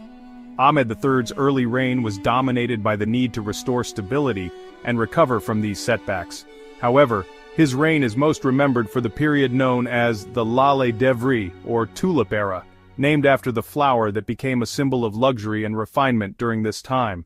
The Tulip era was largely shaped by the influence of Ibrahim Pasha, who served as Grand Vizier from 1718 to 1730. This period represented the first significant Ottoman engagement with European culture and ideas, not just in military matters, but in arts and lifestyle as well. After years of war, the Treaty of Passarowitz in 1718 brought peace with the Habsburg monarchy, though at the cost of territories in the Balkans. With this relative peace, Ahmed III and Ibrahim Pasha turned their attention to cultural pursuits and urban development in Constantinople. The Tulip era saw the establishment of the first Ottoman printing press by Ibrahim Mutafarrika in 1727, a Hungarian convert to Islam. This technological innovation would prove crucial for the spread of ideas and later reform efforts. The press published works on history, geography, and science, though religious texts remained the domain of traditional manuscript production. The period also witnessed a flourishing of architecture and garden design. The Sadabad Palace complex built along the sweet waters of Europe became the center of courtly life and elaborate entertainment. The Sultan and elite society engaged in lavish festivals illuminated by tulip-shaped candles, with poetry recitals and musical performances that sometimes lasted for days. During Ahmed III's reign, Ottoman diplomatic engagement with Europe expanded significantly. In 1720, the Sultan sent Yirmiseki's Mehmed Celebi as ambassador to France. His detailed observations of French culture, science, and military organization were compiled in Seferetnam, which influenced later Ottoman reformers. These cultural exchanges had practical implications. French experts were invited to assist with military training, while Ottoman scholars began translating European scientific works. This marked a shift from the earlier Ottoman view that they had little to learn from European civilization. However, the extravagance of the Tulip era came at a cost. While the elite enjoyed unprecedented luxury, the common people suffered from economic hardship and inflation. Military expenses remained high despite the period of relative peace, and corruption was widespread in the administration. The growing discontent culminated in the Patrona Halil Rebellion of 1730. Halil, an Albanian janissary, led a popular uprising against the government. The rebels demanded an end to the extravagance of the court and the dismissal of Ibrahim Pasha. Unable to contain the revolt, Ahmed III was forced to sacrifice his Grand Vizier, who was executed. Shortly afterward, the Sultan himself was deposed in favor of his nephew, Mahmud I. The Tulip era, though short-lived, represented a pivotal moment in Ottoman history. It marked the beginning of a cultural opening toward Europe and set precedents for later reformers who would attempt to modernize the empire while maintaining its Islamic identity. Sultan Mahmud I, 1730 to 1754, Consolidation and Recovery. Following the Patrona Halil Rebellion, Mahmud I ascended to the throne in a climate of instability. His first challenge was to re-establish central authority after the popular uprising. The new Sultan initially appeared to accommodate the rebels' demands, but within weeks, he orchestrated a counter-coup that eliminated Patrona Halil and his associates. Mahmud I proved to be a capable ruler who balanced tradition with cautious innovation. Unlike his predecessor's flamboyant style, he adopted a more measured approach to governance while continuing many of the modernization initiatives begun during the Tulip era. Under Mahmud I, military reform received renewed attention. The Sultan appointed the French nobleman Claude Alexandre Comte de Bonneval, who had converted to Islam and taken the name Humbarachi Ahmed Pasha, to modernize the Ottoman artillery corps, Humbarachi Okagi. This represented one of the first systematic attempts to adopt European military techniques. Mahmud I's reign saw the Ottoman Empire engaged in conflicts on multiple fronts. In 1736, war broke out with Russia, soon joined by the Habsburg Empire. Despite initial setbacks, the Ottomans achieved a remarkable recovery. Under the leadership of Grand Vizier Hekimoglu Ali Pasha, Ottoman forces recaptured Belgrade in 1739. The resulting Treaty of Belgrade was the last major Ottoman diplomatic victory against European powers. The empire regained territories lost in the Treaty of Passarowitz, including northern Serbia and parts of Wallachia. This diplomatic success restored some of the Ottoman prestige that had been damaged by earlier defeats. On the domestic front, Mahmud I continued the cultural renaissance begun under Ahmed III, though with less extravagance. He was a patron of literature and poetry, and himself a composer of music. The Sultan commissioned numerous public works including libraries, fountains, and mosques throughout Constantinople. The Nur Osmaniye Mosque complex, begun during Mahmud's reign and completed under his successor, exemplified a new architectural style influenced by European Baroque elements while maintaining Ottoman traditions.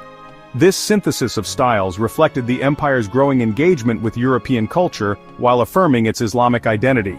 Mahmud I also expanded the printing press established under Ahmed III, allowing for wider dissemination of knowledge and new ideas throughout the empire. This period saw the translation of more European scientific works and the beginning of Ottoman historiography that engaged critically with the empire's recent setbacks. Unlike Ahmed III, Mahmud I maintained a careful balance between innovation and tradition. He placated conservative elements, particularly the ulema, religious scholars, and the janissaries, while gradually introducing reforms. This pragmatic approach allowed him to rule for 24 years without facing serious internal challenges. When Mahmud I died in 1754, he left behind an empire that had regained some of its confidence. The diplomatic victory at Belgrade had provided breathing space from European encroachment, while cautious reforms had begun to address some of the empire's structural weaknesses. However, the fundamental problems facing the Ottoman state remained unresolved. The Janissary Corps, once the elite fighting force of the empire, had become a conservative obstacle to military modernization. The economic system struggled to compete with European mercantilism, and provincial governors continued to exercise increasing autonomy at the expense of central authority. These challenges would become increasingly apparent under Mahmud's successors as the empire entered a period of transition that would test its resilience and capacity for reform. Part 3. Sultan Osman III, 1754 to 1757. A brief and troubled reign. Osman III succeeded his half-brother Mahmud I in 1754. At 55 years old when he ascended the throne, Osman had spent most of his life confined in the palace under the café system, which isolated potential heirs to prevent palace coups. This long isolation had profound effects on his personality and ruling style. His brief 3-year reign is often overlooked in Ottoman historiography, sandwiched between longer and more consequential sultanates. However, even this short period reveals important dynamics within the evolving Ottoman state. Osman III was known for his eccentric behavior and suspicious nature. After decades of confinement, he developed a particular distaste for music, ordering musicians to be expelled from the palace. He also reportedly disliked the color green and ordered servants to avoid wearing it in his presence. During Osman's reign, factional politics dominated the court. He frequently changed grand viziers, appointing 5 different men to the position in just 3 years. This administrative instability prevented the development of coherent policies and undermined the continuity of reforms initiated by his predecessors. Despite his eccentricities, Osman III did commission several important architectural projects. The most notable was the completion of the Nur Osmaniye Mosque complex begun under Mahmud I. This magnificent structure, with its distinctly Baroque influences, stands as the most significant architectural achievement of his short reign. The Sultan also established the Ihsaniye district in Istanbul and built the Ihsaniye Mosque. These construction projects provided employment and demonstrated continued Ottoman wealth and patronage of the arts, despite growing economic challenges. In foreign affairs, Osman III's reign was relatively uneventful, benefiting from the peace secured by the Treaty of Belgrade. However, this period saw increasing French influence in Ottoman politics and culture. The alliance with France, which had begun as a strategic counterbalance to Habsburg and Russian power, increasingly exposed Ottoman elites to European ideas and lifestyles. On the economic front, the empire continued to face challenges. The financial reforms attempted under previous administrations faltered due to resistance from entrenched interests and the Sultan's lack of sustained attention to governance issues. When Osman III died suddenly in 1757, he left no children. The throne passed to his cousin Mustafa III, the son of Ahmed III. Osman's brief reign had neither significantly worsened nor improved the empire's position, but the lack of consistent leadership had allowed underlying problems to fester unaddressed. Sultan Mustafa III, 1757 to 1774, reform attempts and military disasters. Mustafa III came to the throne with ambitions to restore Ottoman power and prestige. The son of Ahmed III, he had witnessed both the cultural flowering of the Tulip era and its abrupt end. Unlike his predecessor Osman III, Mustafa had received a thorough education and took a keen interest in governance. From the beginning of his reign, Mustafa III recognized the need for reform, particularly in the military and financial systems. He appointed capable administrators, most notably Ragip Pasha, who served as Grand Vizier from 1757 to 1763, and provided stability and competent governance. Mustafa III had a particular interest in astronomy and mathematics, disciplines he believed could help predict events and guide policy. He expanded the Istanbul Observatory and patronized scholars in these fields. This scientific interest reflected a broader recognition among Ottoman elites that knowledge was a form of power that the empire needed to cultivate. On the military front, Mustafa III continued efforts to modernize the Ottoman forces.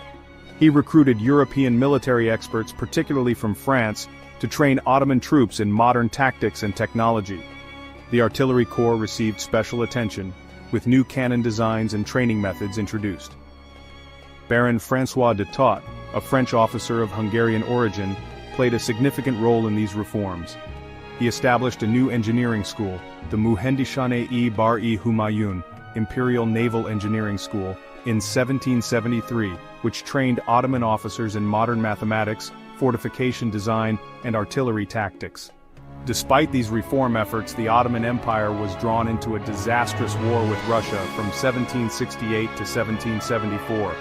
The conflict began over Russian interference in Poland but soon spread to Ottoman territories.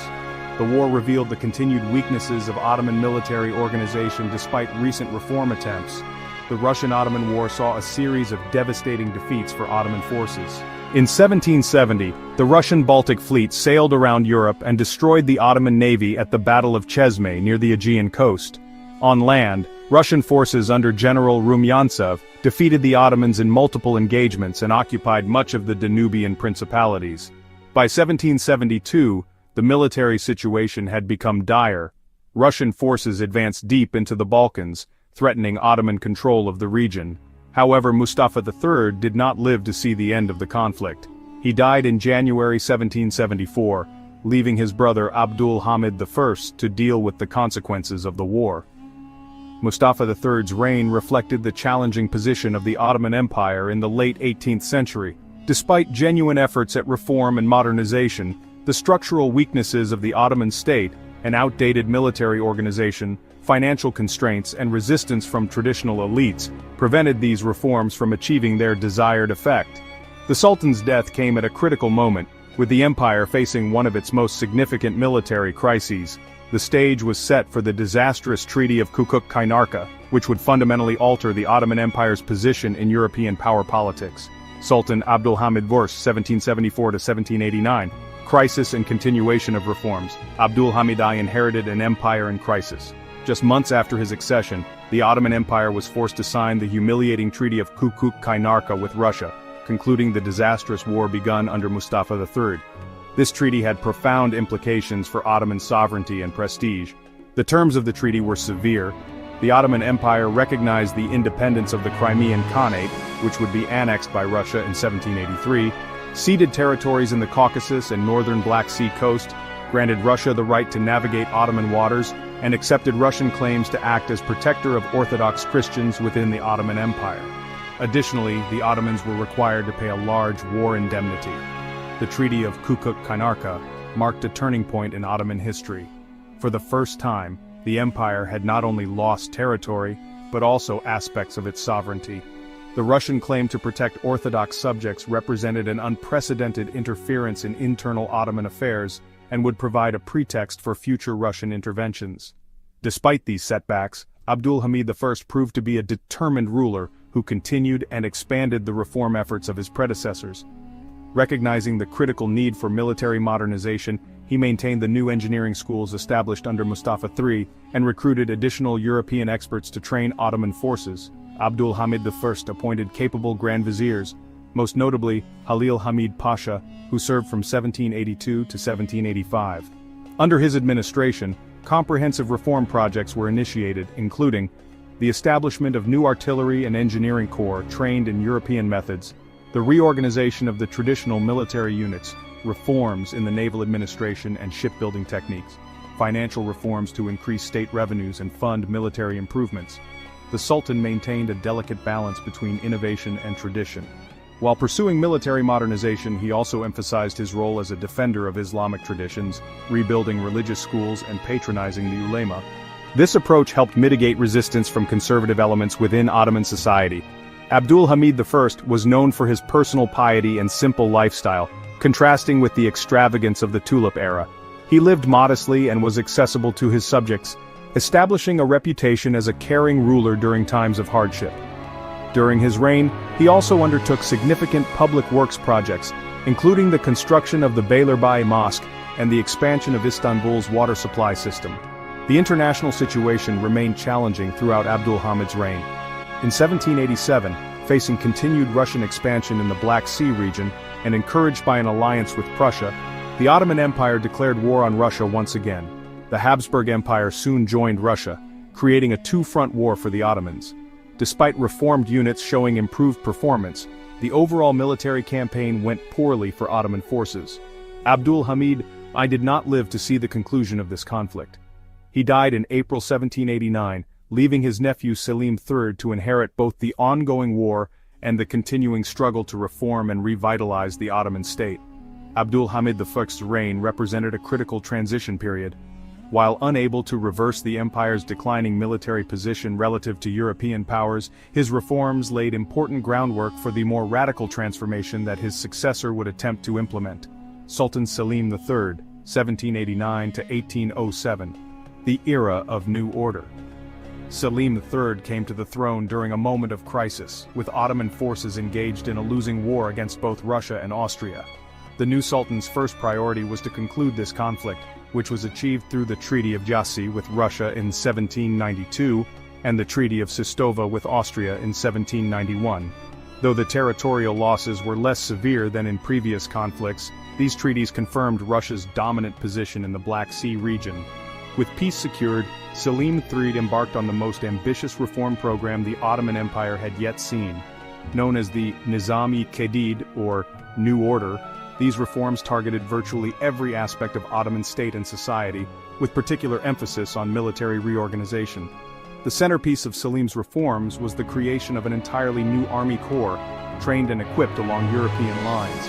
Unlike previous reform efforts that had focused on specific military branches like artillery or engineering, the Nizam-i-Jadid army represented a comprehensive alternative to the traditional Ottoman military structure dominated by the Janissaries.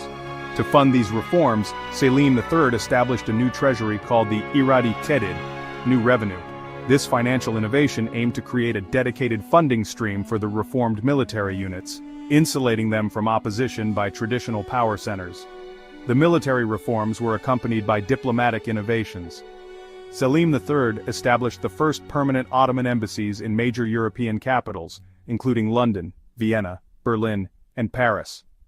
These diplomatic missions were tasked with observing European military and political developments and fostering relations that could benefit the empire.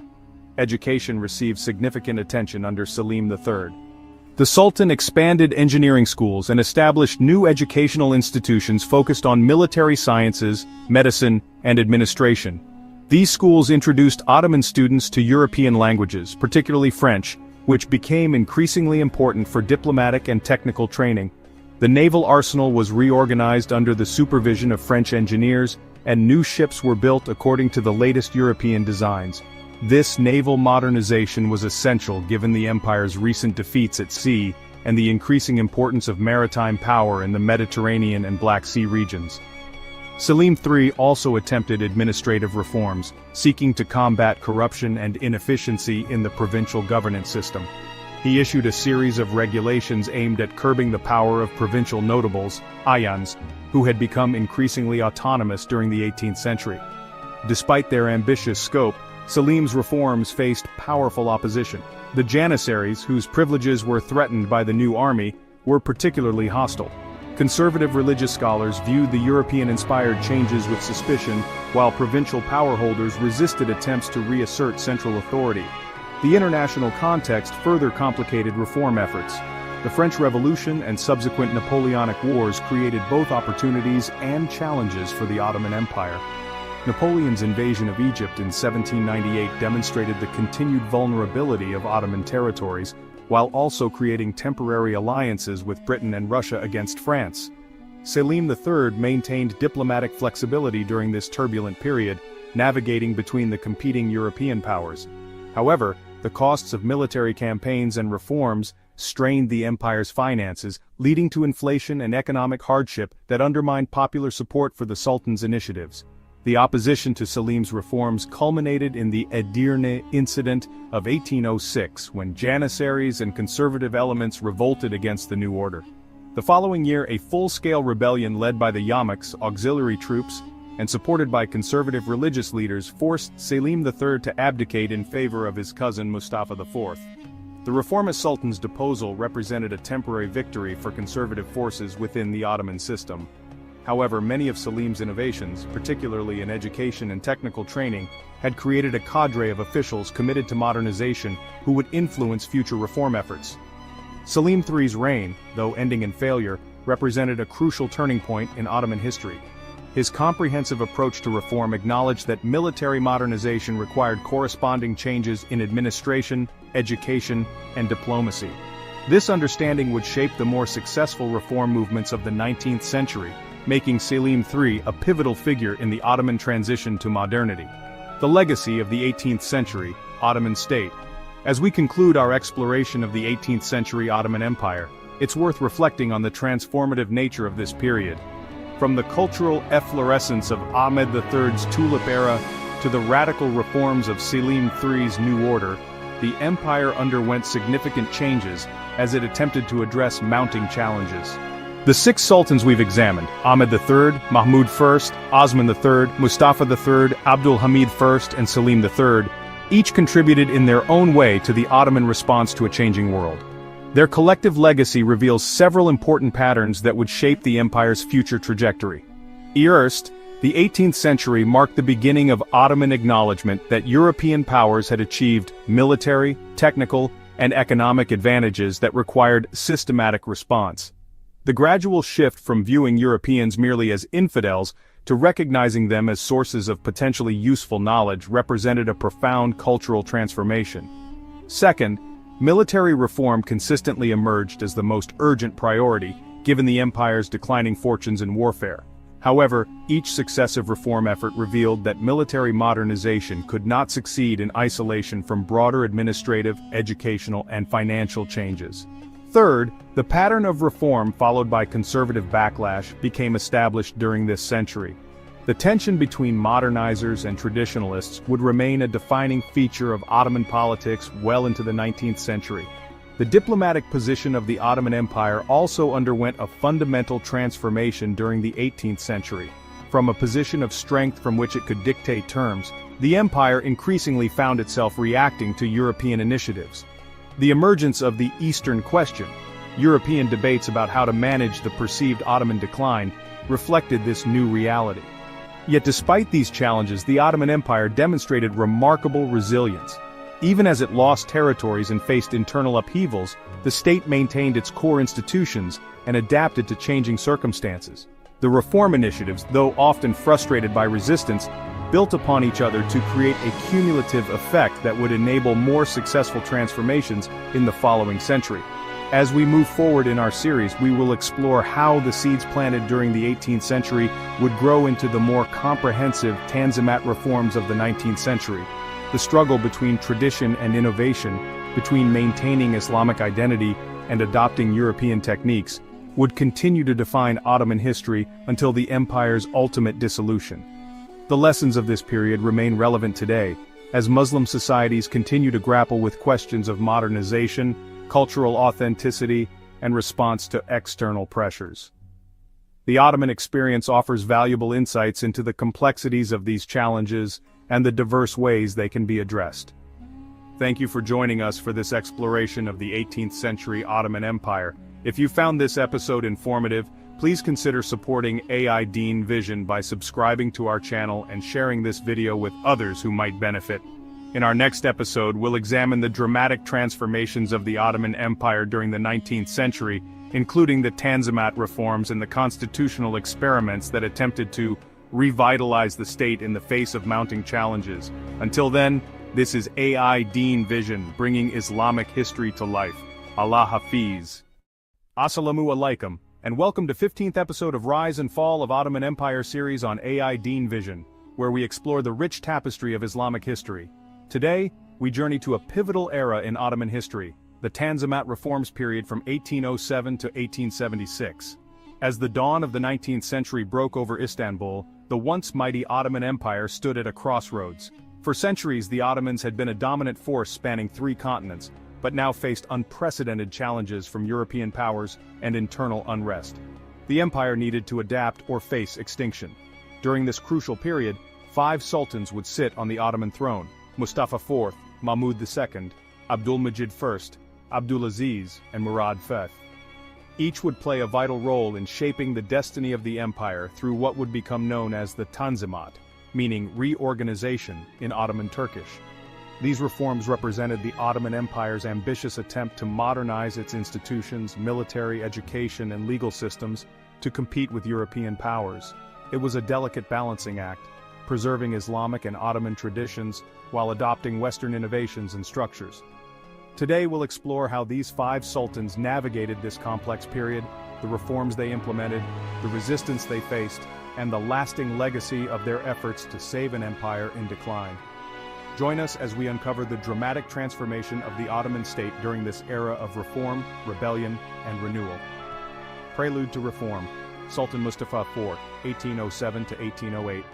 Our story begins with Sultan Mustafa IV, whose brief but tumultuous reign set the stage for the reform era to come. After the deposition of his cousin Selim III in 1807, Mustafa IV ascended to the throne amid political chaos.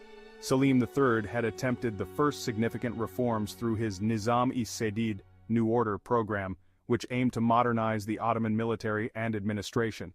These changes threatened the traditional Janissary Corps, once elite soldiers who had become a corrupt conservative force within the empire.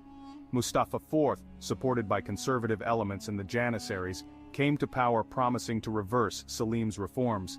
He was the anti-reform sultan, representing the old guard who feared change would undermine their power and the traditional Ottoman way of life.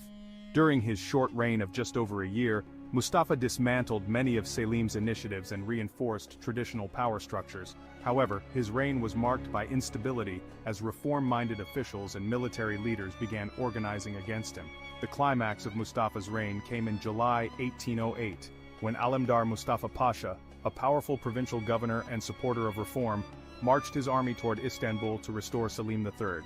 In a desperate bid to prevent this, Mustafa ordered the execution of Selim and his own brother Mahmud. While Selim was killed, Mahmud managed to escape and hide in the palace.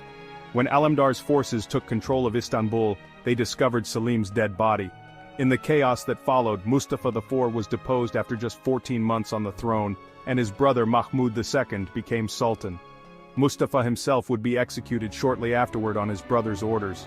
Mustafa IV's brief reign represents the last gasp of the anti-reform movement's complete control over the Ottoman state. His opposition to modernization and reliance on traditional power structures proved insufficient to address the empire's deepening crises.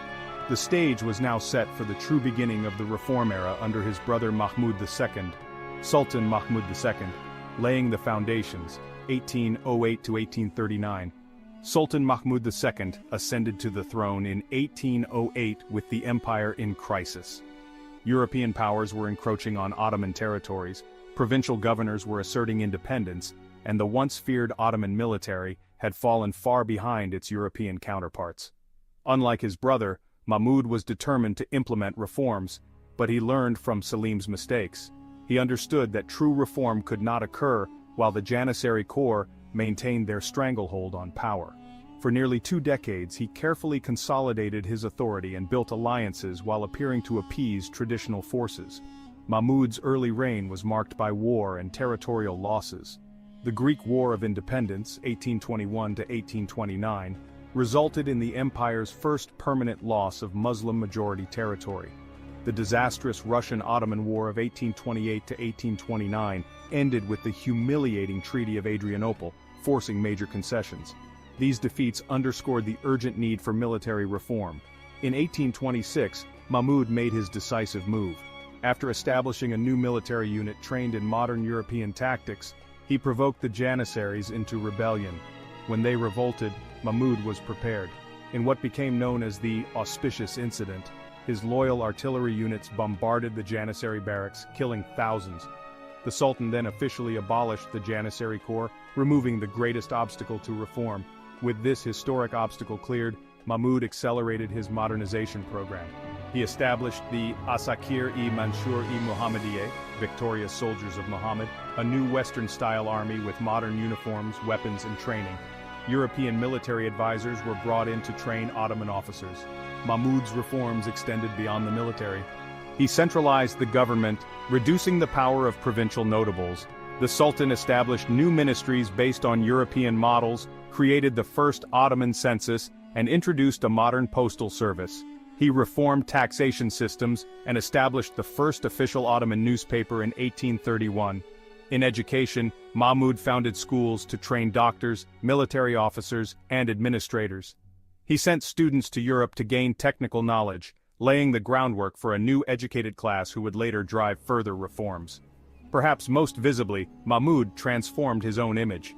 He abandoned traditional Ottoman attire for a modified European military uniform, trimmed his beard in European fashion, and had his portrait painted and distributed throughout the empire, breaking with religious prohibitions against depicting the human form. Mahmud's reforms were not merely imitations of European practices. He framed them within Islamic and Ottoman traditions, arguing that adopting new methods was essential for protecting the Muslim state. As he reportedly said, "I recognize my Muslim people only in the mosque, the Christians in church, and the Jews in the synagogue." Outside religious contexts, he envisioned all subjects as equal citizens of the Ottoman state. By the time of his death in 1839, Mahmud II had fundamentally transformed the Ottoman state structure, eliminated the main obstacles to reform, and laid the groundwork for the official Tanzimat period. His reign marks the true beginning of Ottoman modernization, earning him the nickname Peter the Great of Turkey. The empire he passed to his son Abdulmajid I was still facing immense challenges, but now had the institutional foundation necessary to address them. Sultan Abdulmajid I and the Tanzimat Declaration, 1839 to 1861. When Abdulmajid I became Sultan in 1839 at the young age of 16, the empire stood at a crucial juncture. His father had removed obstacles to reform, but the full modernization program had only just begun.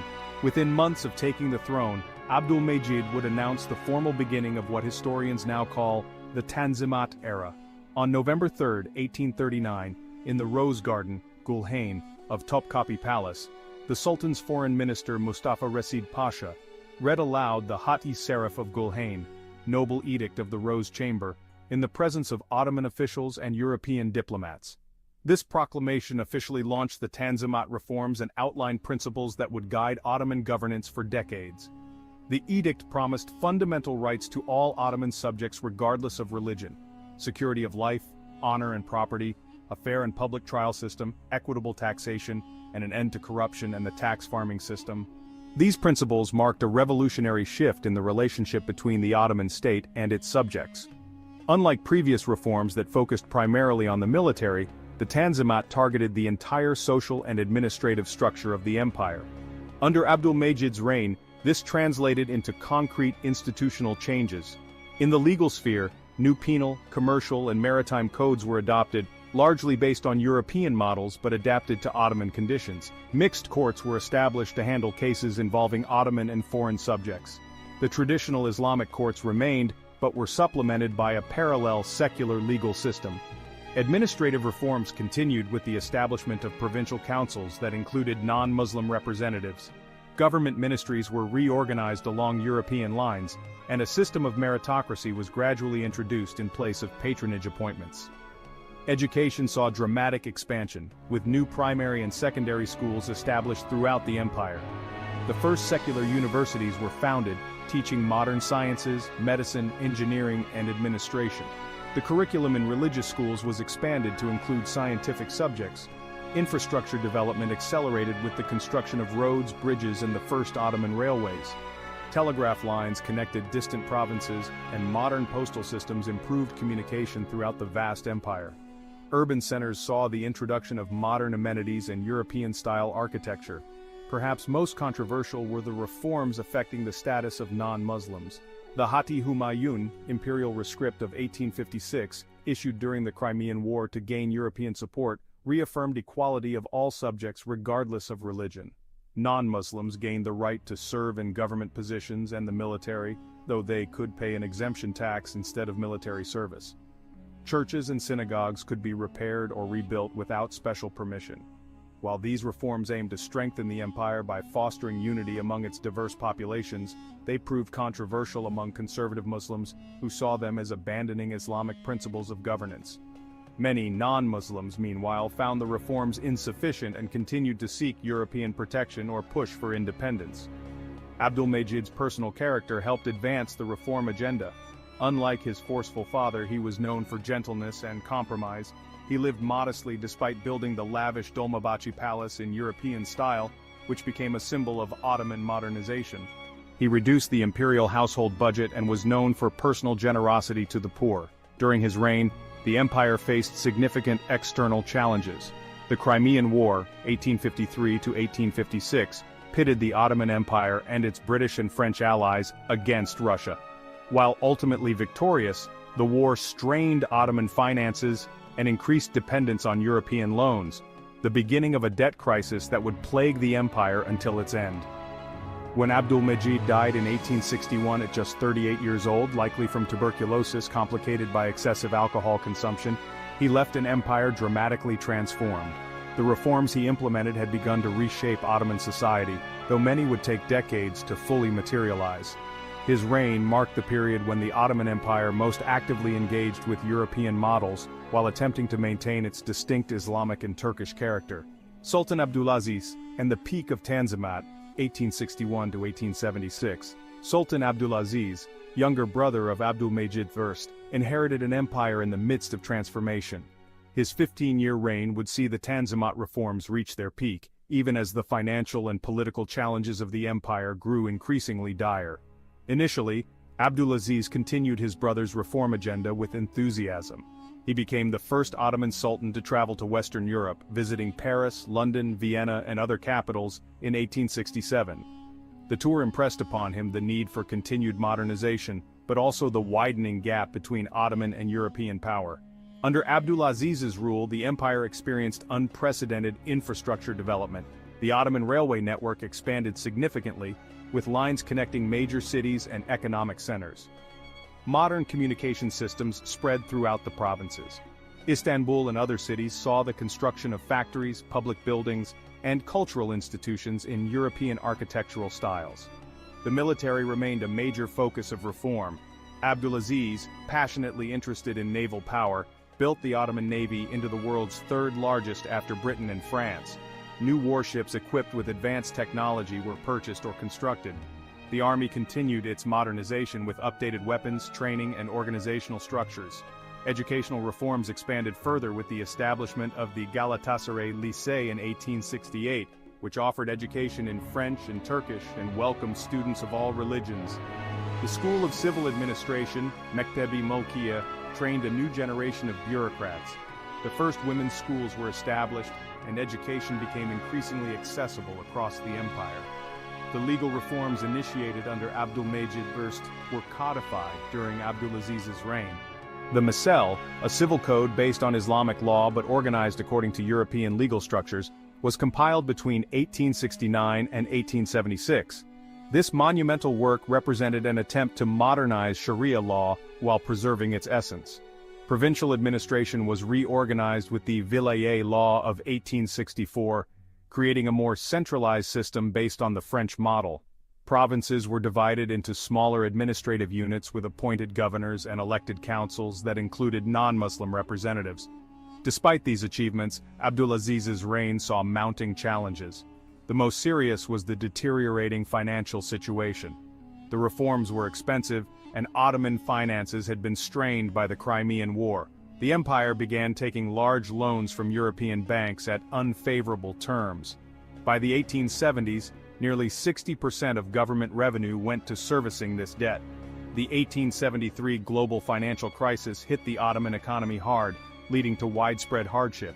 In 1875, the empire partially defaulted on its debts, damaging its international standing and giving European powers greater leverage over Ottoman affairs. Politically, Abdulaziz faced growing opposition from two directions. The traditional ulama, religious scholars and conservatives objected to reforms they saw as undermining Islamic traditions. Meanwhile, a new generation of Western-educated officials, known as the Young Ottomans, criticized the authoritarian nature of the reforms and advocated for constitutional government. As financial problems mounted and opposition grew, Abdulaziz became increasingly autocratic and isolated. His lavish spending on palaces and personal projects contrasted sharply with the empire's economic troubles. By 1876, a coalition of reformist officials led by Midhat Pasha, with support from religious leaders and military officers, organized a coup. On May 30th, 1876, Abdulaziz was deposed in favor of his nephew Murad V. Less than a week later, the former sultan was found dead under suspicious circumstances, officially ruled a suicide though many suspected assassination. Abdulaziz's reign represented both the pinnacle of Tanzimat reforms and the beginning of their unraveling. While he successfully continued modernizing Ottoman institutions, the financial burden of these reforms and resistance from various quarters of society created contradictions that his successors would struggle to resolve.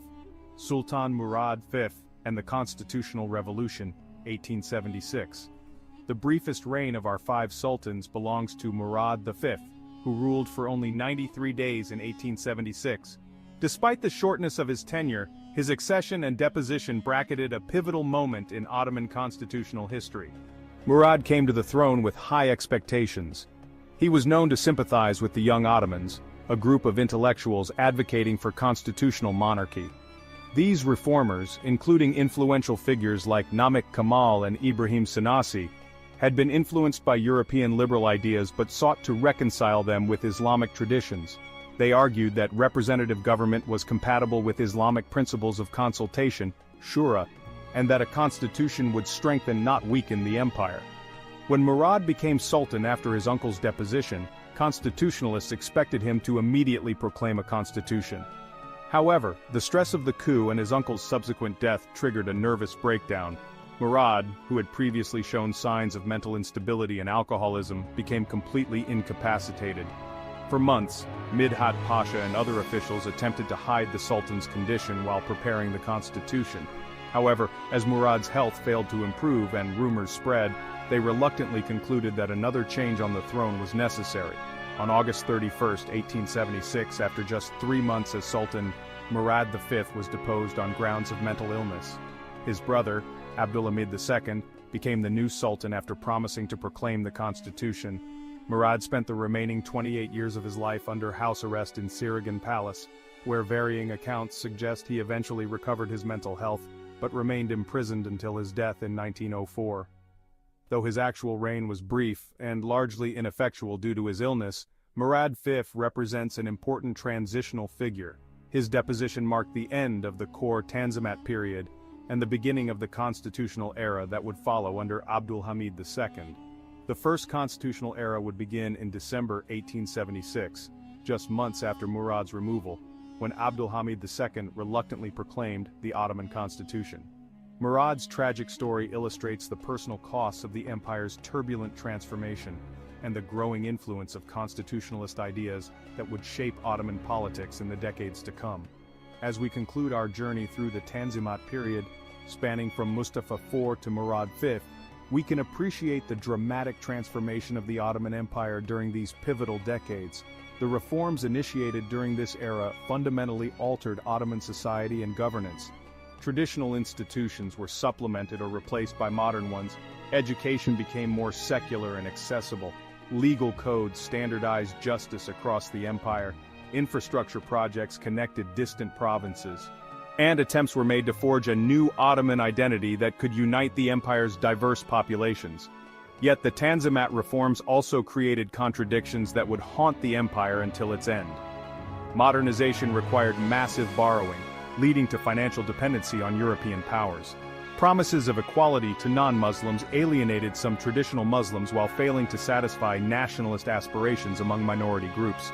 The centralization of power weakened traditional bonds, while new institutions had not yet gained full legitimacy.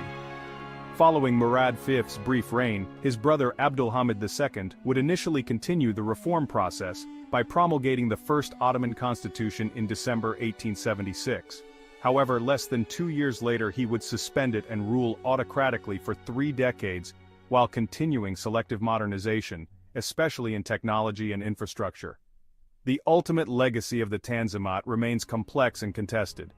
Critics argue these reforms undermined Ottoman Islamic identity and accelerated the empire's decline by increasing European influence. Supporters contend they were necessary adaptations to changing global conditions that prolonged the empire's existence. What's clear is that the Tanzimat period represents the Ottoman Empire's most systematic attempt to address the challenges of modernity while preserving its core identity. The sultans and statesmen of this era, from Mahmud II's bold elimination of the Janissaries to Abdulaziz's infrastructure projects and Midhat Pasha's constitutional dreams, struggled with questions that continue to resonate throughout the Muslim world today. How can Islamic societies modernize without losing their essential character? What can be borrowed from other civilizations, and what must be developed indigenously? The answers they found were imperfect and ultimately insufficient to save the empire. Yet their efforts transformed Turco-Islamic governance and society in ways that would influence successor states throughout the Middle East, Balkans, and North Africa. As we reflect on this fascinating period of Islamic history, we can appreciate how these Ottoman leaders navigated the treacherous waters of tradition and change, seeking to preserve an Islamic empire in an increasingly European-dominated world. Thank you for joining us for this exploration of the Tanzimat reforms. In our next episode, we'll examine the reign of Sultan Abdul Hamid II and his controversial approach to modernization without liberalization. Until then, this is AI Deen Vision, preserving our past to illuminate our future. Allah Hafiz. Assalamu alaikum and welcome in episode 16 of Rise and Fall of the Ottoman Empire series on AI Deen Vision. And today we delve into one of the most controversial and complex reigns in Ottoman history, that of Sultan Abdul Hamid II, the 34th Sultan of the Ottoman Empire. Known as both a reformer and an autocrat, Abdul Hamid II ruled during a pivotal period that witnessed dramatic changes both within the empire and across the global landscape. His 33-year reign from 1876 to 1909 saw the Ottoman Empire grappling with territorial losses, financial crises, constitutional experiments, and a desperate attempt to preserve what remained of a once mighty empire. Today, in episode 16, we will explore Abdul Hamid's early life, his dramatic ascension to power, his complex approach to modernization, his relationship with the young Ottoman movement, his suspension of the constitution, and the internal challenges he faced throughout his reign. Join us as we uncover the life and times of a sultan who has been called everything from the Great Khan, a leader who fought desperately to save his empire, even as forces beyond his control pulled it apart. This is the story of the Ottoman Empire in its twilight years and the sultan who tried to halt its sunset. Early life and ascension to power. Abdul Hamid was born on September 21, 1842, in the Topkapi Palace in Constantinople. He was the son of Sultan Abdülmecid I and his wife Tirimujgan Sultan. Unlike many Ottoman princes who lived lives of luxury and indulgence, Abdul Hamid experienced personal tragedy at an early age when his mother died when he was only 7 years old. This loss shaped his character, making him more introspective and cautious than his predecessors. Growing up during the Tanzimat reform period, young Abdul Hamid received a more modern education than previous Ottoman princes. He learned French, developed an interest in European literature and technology, and studied Ottoman administration under the tutelage of Grand Vizier Ali Pasha. He also traveled extensively throughout the empire and even to Europe, where he met several European monarchs, including Napoleon III of France and Queen Victoria of Great Britain. These experiences gave Abdul Hamid a unique perspective. He understood the need for modernization, but also witnessed firsthand the European powers' growing encroachment on Ottoman sovereignty. This dual awareness would inform his policies throughout his reign, embracing technical modernization while resisting Western political models that might further weaken the empire. Abdul Hamid's path to the throne was far from straightforward. In the early 1870s, the Ottoman Empire was in dire straits. His uncle, Sultan Abdulaziz, faced mounting financial problems and growing discontent among the reform-minded elite. In May 1876, a coalition of ministers and military officers deposed Abdulaziz in a palace coup. The Sultan died shortly afterward, officially by suicide, though rumors of assassination persisted.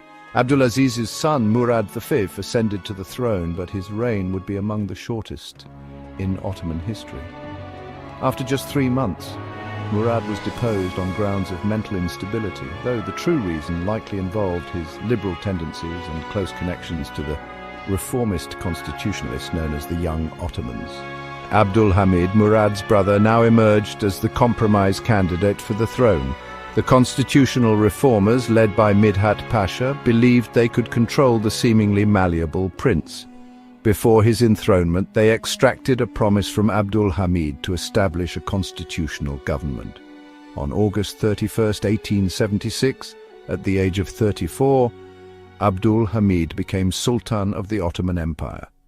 The new Sultan inherited an empire in crisis. The treasury was nearly bankrupt, rebellions were erupting in the Balkan provinces, and Russia was threatening war. In December 1876, just months after taking the throne, Abdul Hamid fulfilled his promise by promulgating the first Ottoman constitution, which established a bicameral parliament and guaranteed certain basic rights to Ottoman citizens regardless of religion. This momentous event marked the beginning of the first constitutional era.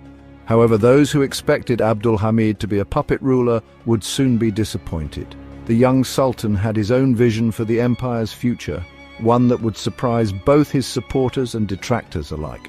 The Russo-Turkish War and the end of the first constitutional era.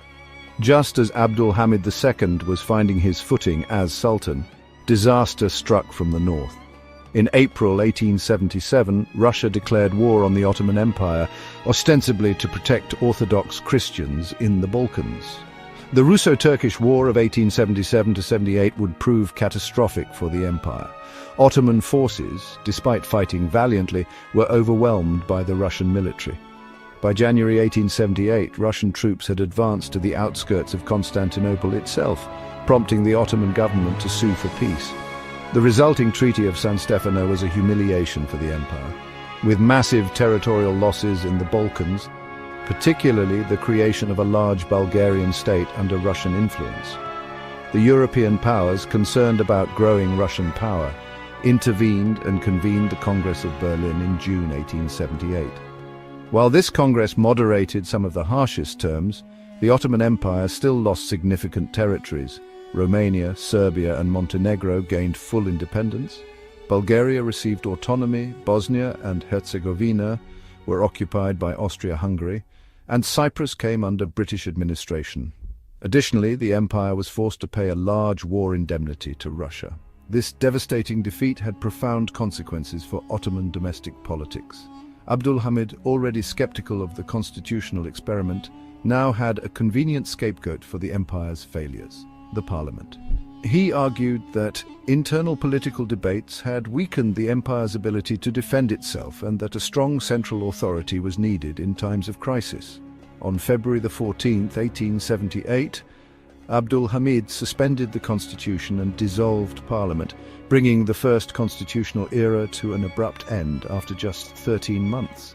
This action revealed the Sultan's true political inclinations. He would pursue modernization, but on his own authoritarian terms. The young Ottomans, who had championed constitutionalism, were shocked and dismayed. Many fled into exile, where they would eventually reorganize as the more radical Young Turks.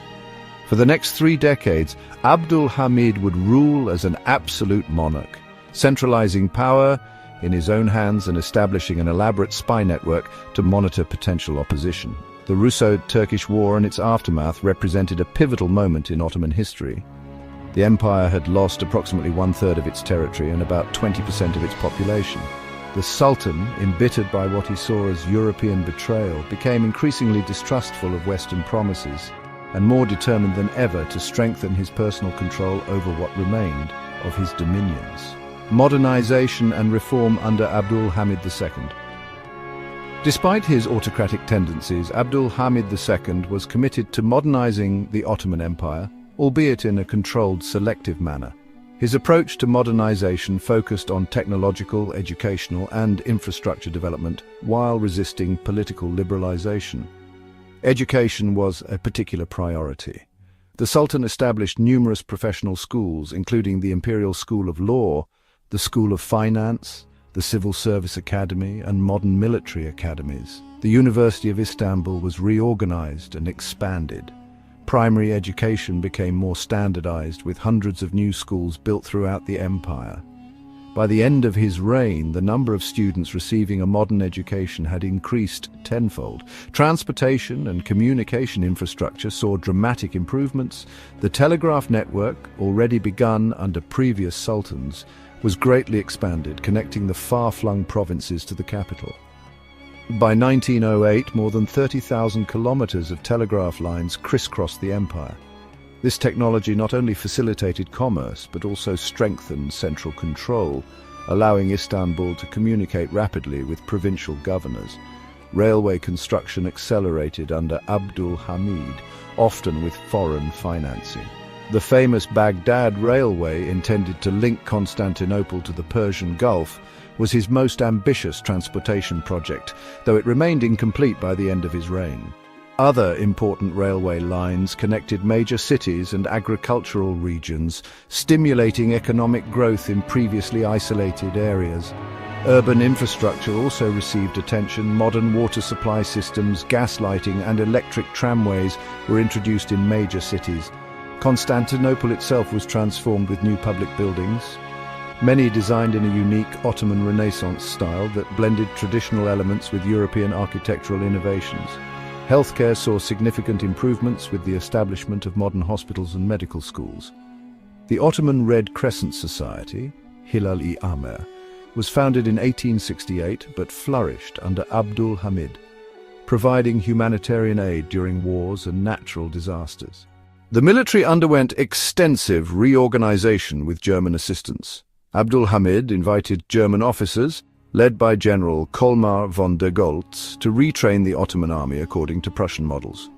The Ottoman navy was also modernized, though it never regained the power it had enjoyed in previous centuries. Legal reforms continued the process begun during the Tanzimat era.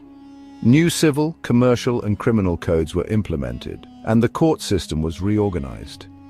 These reforms represented a further shift away from traditional Islamic law towards European-style legal systems, though Islamic courts continued to function alongside secular ones. Abdul Hamid's modernization efforts faced significant obstacles, most notably the empire's chronic financial problems. In 1881, foreign creditors established the Ottoman Public Debt Administration to ensure repayment of loans, effectively putting much of the empire's finances under international control. This arrangement, while humiliating, did help stabilize Ottoman finances and allowed for continued investment in development projects. The Sultan's approach to modernization was pragmatic rather than ideological. He embraced technological and administrative innovations that would strengthen the state while rejecting political reforms that might undermine his authority or Islamic traditions. This selective modernization created tensions and contradictions within Ottoman society that would ultimately contribute to the end of his reign. Pan-Islamism and Abdul Hamid's ideological response.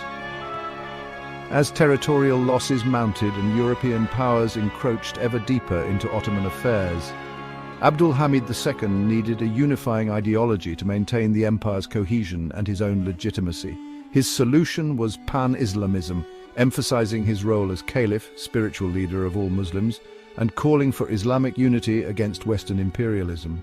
Though the Ottoman sultans had claimed the caliphate since the 16th century, Abdul Hamid was the first to make it central to his political strategy. He actively promoted his image as the defender of Muslims worldwide, not just within the empire's borders. This approach served multiple purposes. It strengthened his domestic position, particularly among Arab subjects. It provided a counterbalance to nationalist movements, and it gave the empire leverage in dealing with European powers who ruled over Muslim populations. Abdul Hamid renovated Islamic holy sites, including the Kaaba in Mecca and the Dome of the Rock in Jerusalem. He sent emissaries to Muslim communities as far away as Indonesia, India, and China. The Hejaz Railway, connecting Damascus to Medina, was partly conceived as a pan-Islamic project, facilitating pilgrimage to the holy cities and strengthening Ottoman presence in the Arabian Peninsula. The Sultan employed modern communication tools to spread his pan-Islamic message. Newspapers and pamphlets in various languages extolled his role as caliph. Islamic scholars received stipends to promote Ottoman leadership of the Islamic world.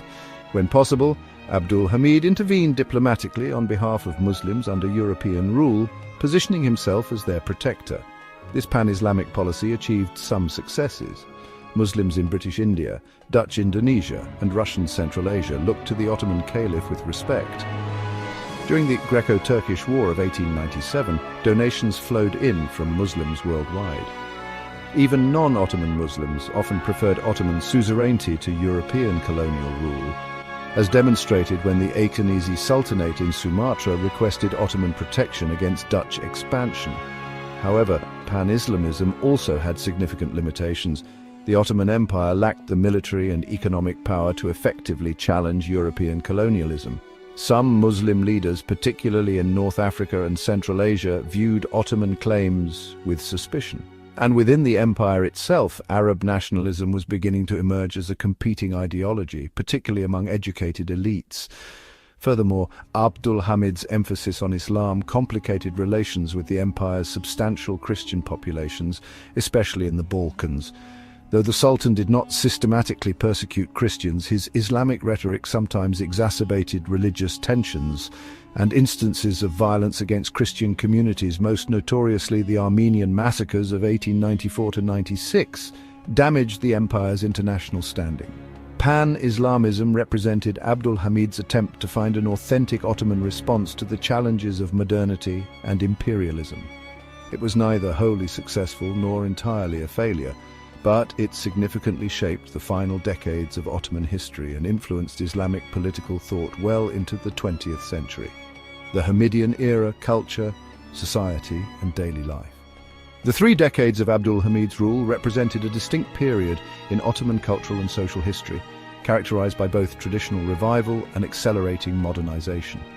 In literature, this period witnessed the rise of Ottoman Romanticism and early realism.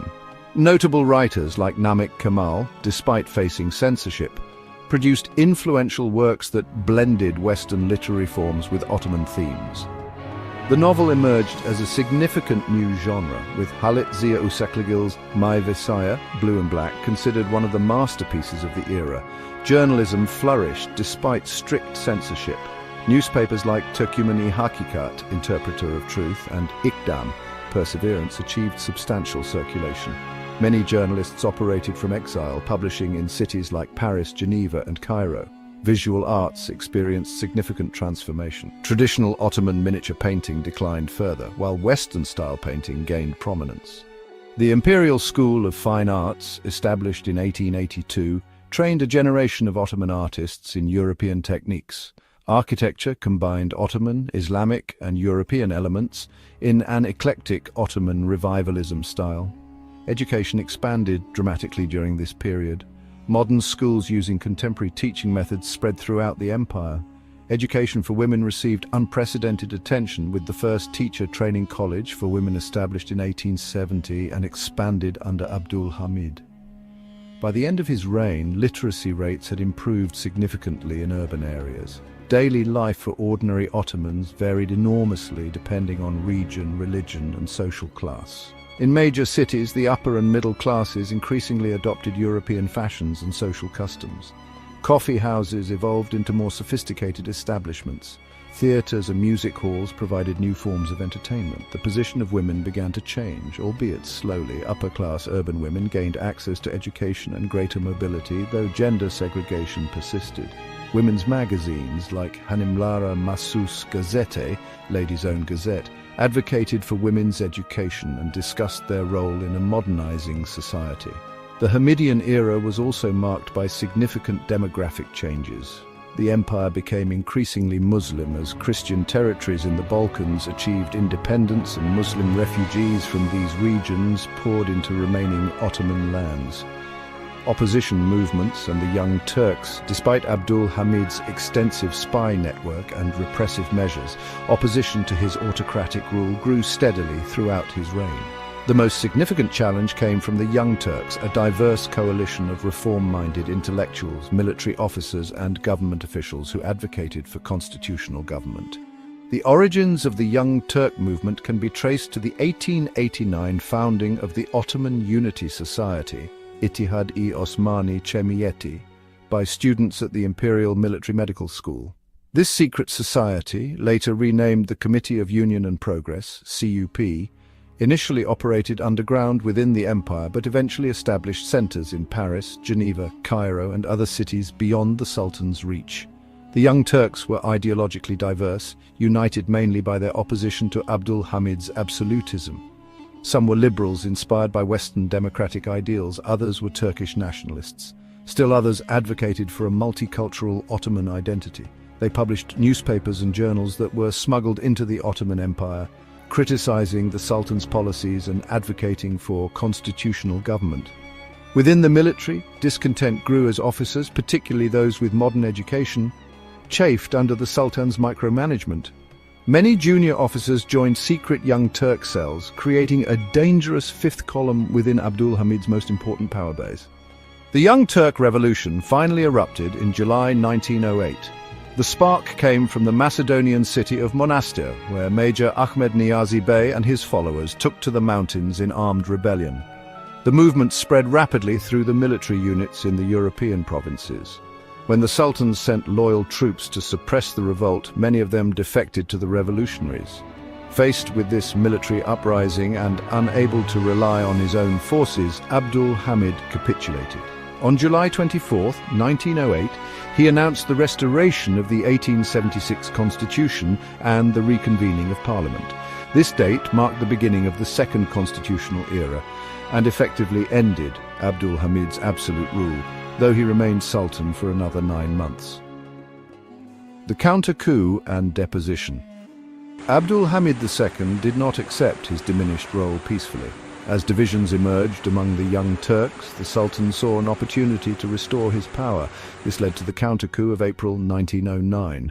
The counter-revolutionary forces centered around the Islamic clergy, conservative military officers loyal to the Sultan, and religious students. On April 13, 1909, these reactionary elements staged an uprising in Constantinople. Soldiers mutinied against their Young Turk officers, crying, "We want Sharia," and demanding the restoration of Islamic law. For a brief moment, it appeared Abdul Hamid had regained control. The Grand Vizier and his cabinet resigned, and several prominent Young Turk leaders fled the capital.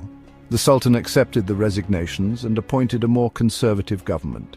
However, the Young Turks quickly regrouped. The Third Army Corps in Macedonia, commanded by Mahmud Shevket Pasha, and including a young officer named Mustafa Kemal, later Ataturk, marched on the capital in what became known as the Action Army, Hareket Ordusu. By April 24th, they had retaken Constantinople and suppressed the counter-revolution. The failure of the counter-coup sealed Abdul Hamid's fate. The parliament voted to depose the Sultan on April 27, 1909. A fatwa, religious decree, was obtained from the Sheikh-ul-Islam, giving religious legitimacy to this political decision. Abdul Hamid was informed of his deposition by a delegation that included his own brother-in-law. The deposed Sultan reportedly accepted the news with resignation, saying, "What can I do? This is fate." He was immediately sent into exile to Salonika, then still part of the Ottoman Empire. His younger brother succeeded him as Mehmed V Resad, a mild-mannered man who would reign but not rule as a constitutional monarch. Abdul Hamid lived in exile for the remaining years of his life. When Salonika fell to Greece during the Balkan Wars of 1912-13, he was allowed to return to Constantinople, where he was kept under house arrest in Beylerbey Palace. He died there on February 10, 1918, just months before the final collapse of the empire he had fought to preserve. Sultan Abdul Hamid II's reign represents one of the most complex periods in Ottoman history. He was simultaneously a modernizer and a traditionalist, an autocrat who initially supported constitutionalism, a ruler who expanded education while imposing strict censorship. Under his leadership, the Ottoman Empire experienced remarkable technological and infrastructural development. Railways, telegraphs, modern schools and hospitals transformed daily life for many of his subjects.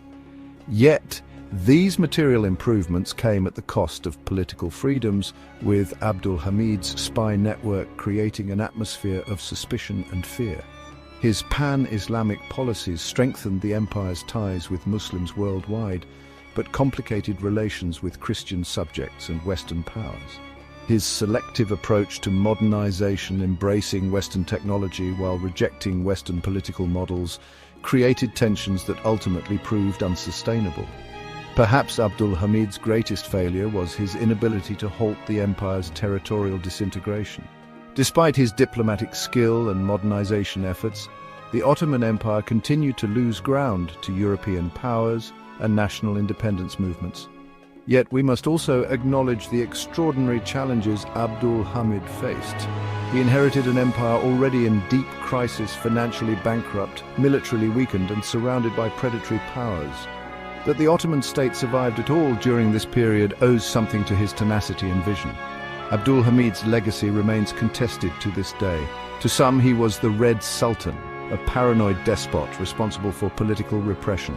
To others, he was a misunderstood modernizer who fought valiantly against Western imperialism and worked to preserve Islamic sovereignty. What is certain is that Abdul Hamid II was the last Ottoman Sultan to exercise genuine power. His deposition in 1909 marked the end of an era, not just for the Ottoman dynasty, but for the Islamic world's last great independent empire. In our next episode, we will continue exploring Sultan Abdul Hamid II's complex legacy. Episode 17 will delve deeper into his reform programs, his pan-Islamic vision, and the final years of his reign that witnessed the empire's continuing decline. We'll examine how his policies shaped the Ottoman Empire's last decades and laid groundwork that would influence Turkish and Middle Eastern history well into the 20th century. Thank you for watching this episode of the Ottoman Empire series on AI Deen Vision. If you've enjoyed this historical journey, please don't forget to like this video, subscribe to our channel, and click the notification bell to stay updated on new episodes. We appreciate your comments and questions. Please share your thoughts below. What aspects of Sultan Abdul Hamid II's reign did you find most interesting? What topics would you like us to cover in future episodes? Until next time, this is AI Deen Vision, bringing Islamic history to life. Allah Hafiz. Assalamu alaikum and welcome back to the Ottoman Empire series on AI Deen Vision. And today we continue our exploration of Sultan Abdul Hamid II's complex reign, focusing on different aspects than our previous episode. While episode 16 chronicled the political narrative and major events of Abdul Hamid's rule, today we delve deeper into the substance and impact of his policies. We'll explore his comprehensive reform programs, his pioneering pan-Islamic vision, his diplomatic maneuvering between world powers, and how these shaped the Ottoman Empire's final decades. Sultan Abdul Hamid II has been called many things: a paranoid despot, a brilliant reformer, the last true Ottoman Sultan.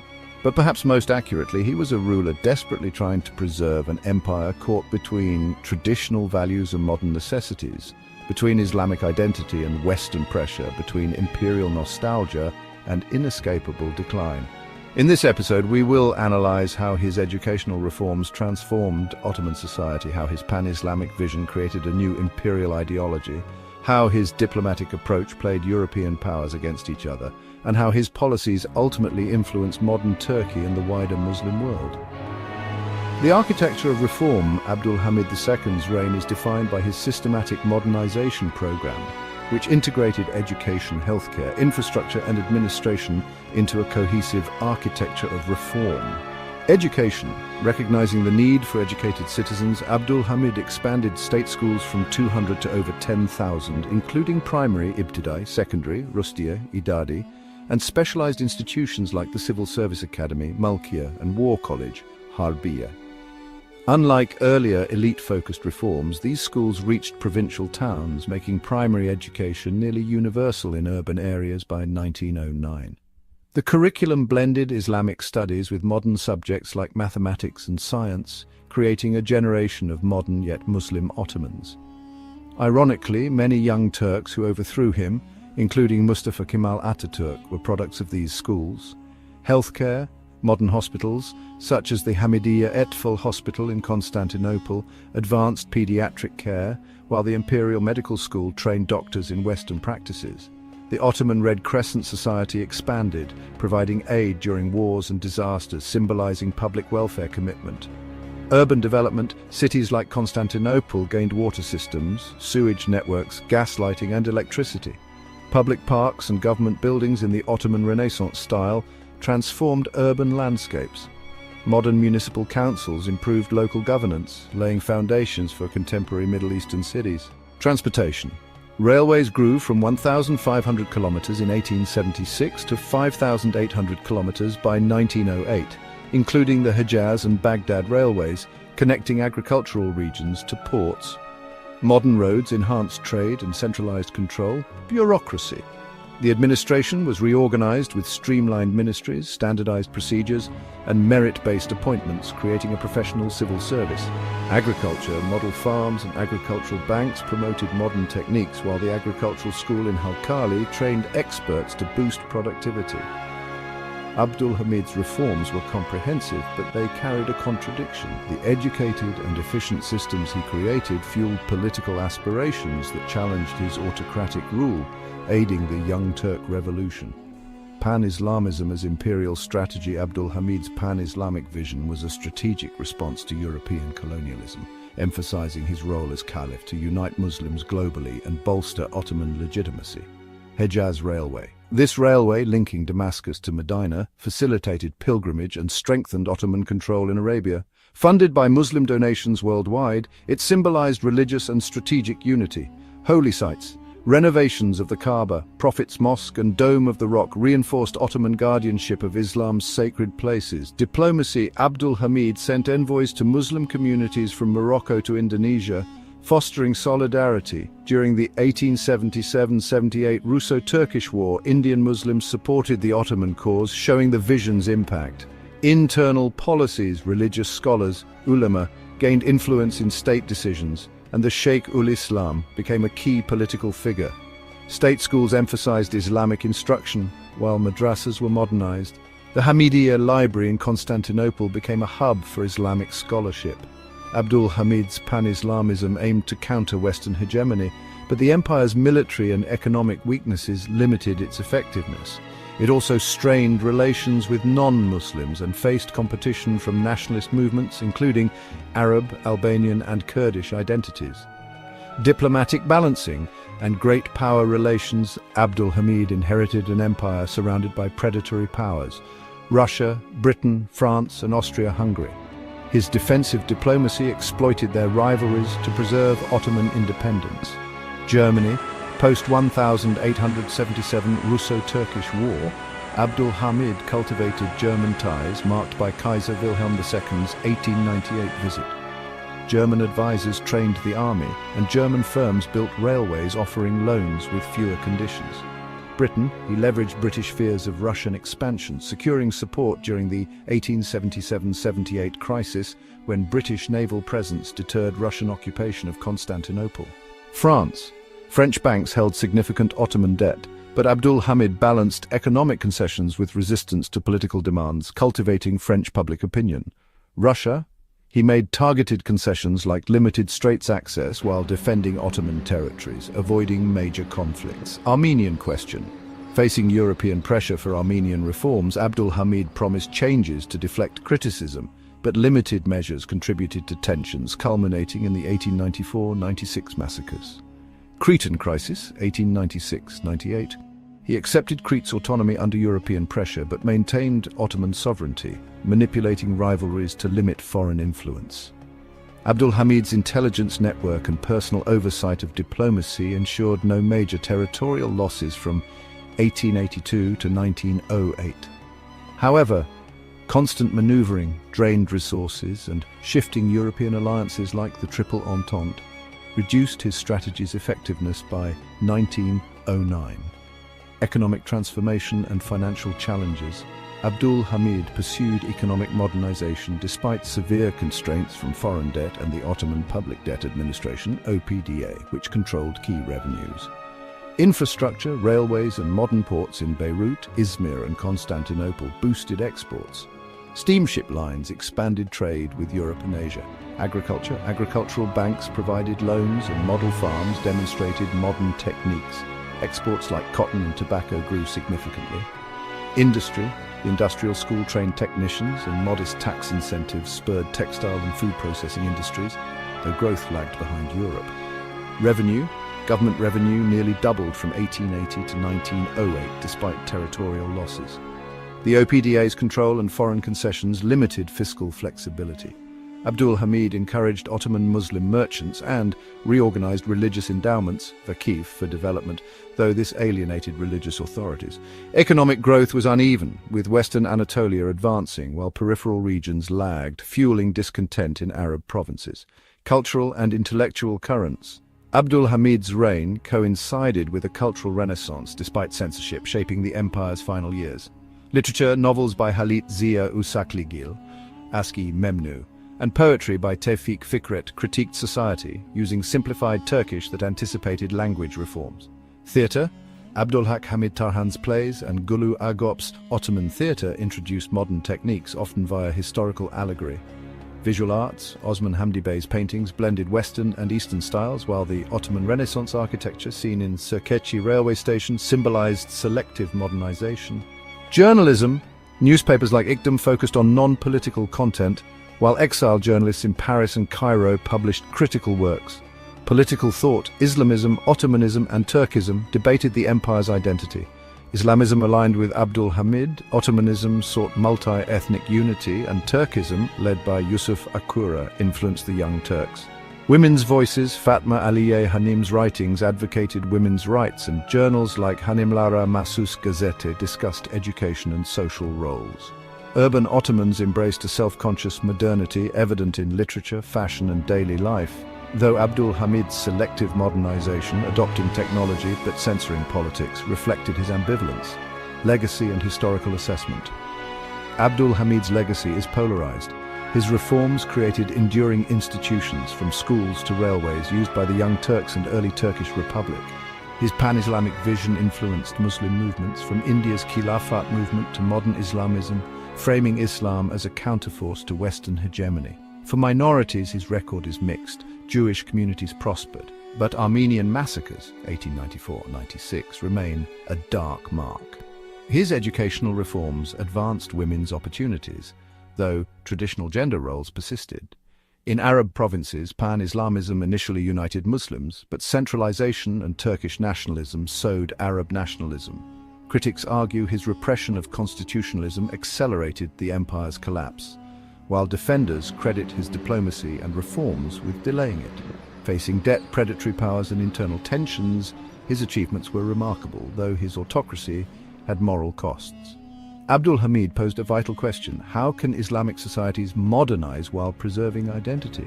His synthesis, technical modernization with Islamic principles, failed, but the question remains relevant. Abdul Hamid II's 33-year reign was a period of transformation and contradiction. His reforms modernized education, infrastructure and administration, while his pan-Islamic vision connected the empire to global Muslims. His diplomacy preserved independence, but repression and ethnic tensions undermined his achievements.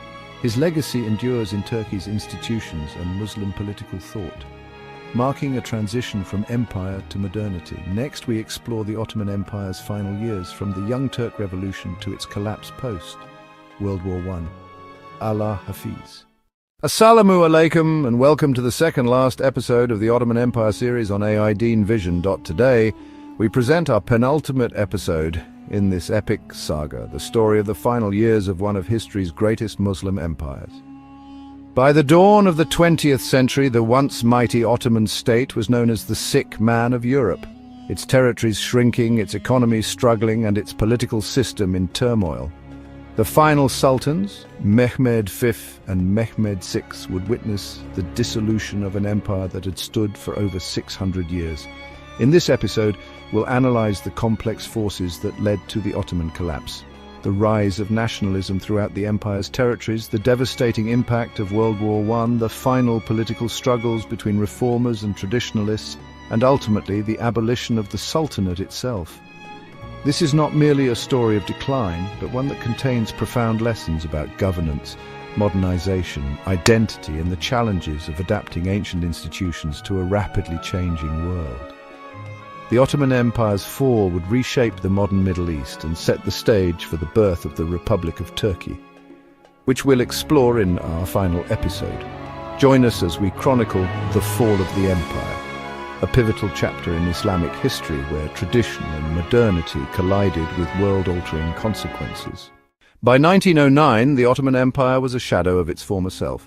Once stretching across 3 continents, it had lost most of its European territories, was economically dependent on European powers, and faced growing nationalist movements throughout its remaining lands. Sultan Abdul Hamid II had ruled as an absolutist monarch since 1876, initially promising constitutional reforms, before suspending the constitution and parliament. His authoritarian rule and secret police created an atmosphere of fear, even as he attempted modernization projects and tried to promote pan-Islamic unity to counter European imperialism. Opposition to Abdul Hamid's rule coalesced around a group known as the Committee of Union and Progress, CUP, commonly called the Young Turks. Made up of military officers, intellectuals and reformers, they demanded the restoration of the 1876 constitution and parliamentary government. In July 1908, the Young Turks launched their revolution from Macedonia. Army units refused to suppress the rebellion, and Abdul Hamid was forced to restore the constitution. Elections were held, bringing a new parliament to power. However, the Sultan remained on the throne, creating a tense power-sharing arrangement. In April 1909, a counter-revolution erupted in Istanbul, with conservative religious elements demanding a return to Sharia law and opposing the secular reforms of the Young Turks. Initially successful, the counter-revolution was ultimately crushed when the Young Turk-aligned Army of Action marched on Istanbul.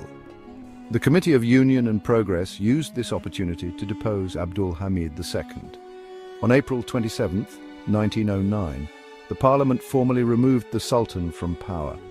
The man chosen to replace Abdul Hamid was his 64-year-old brother, Mehmed, who took the regnal name Mehmed V. Having spent most of his life in seclusion in the palace, Mehmed was seen as a pliable figure who would not interfere with the CUP's agenda. Upon his accession, Mehmed V declared, "I will protect the rights of all my subjects and dedicate myself to their happiness and welfare." However, the real power now lay with the Committee of Union and Progress. The Sultan had become largely ceremonial, a constitutional monarch in a system increasingly dominated by the military and civilian leadership of the Young Turks. The period from 1909 to 1913 saw the Ottoman Empire operating as a constitutional monarchy, with the Committee of Union and Progress holding effective power. Initially embracing a liberal, multi-ethnic vision for the empire, the CUP gradually shifted toward Turkish nationalism as territorial losses mounted.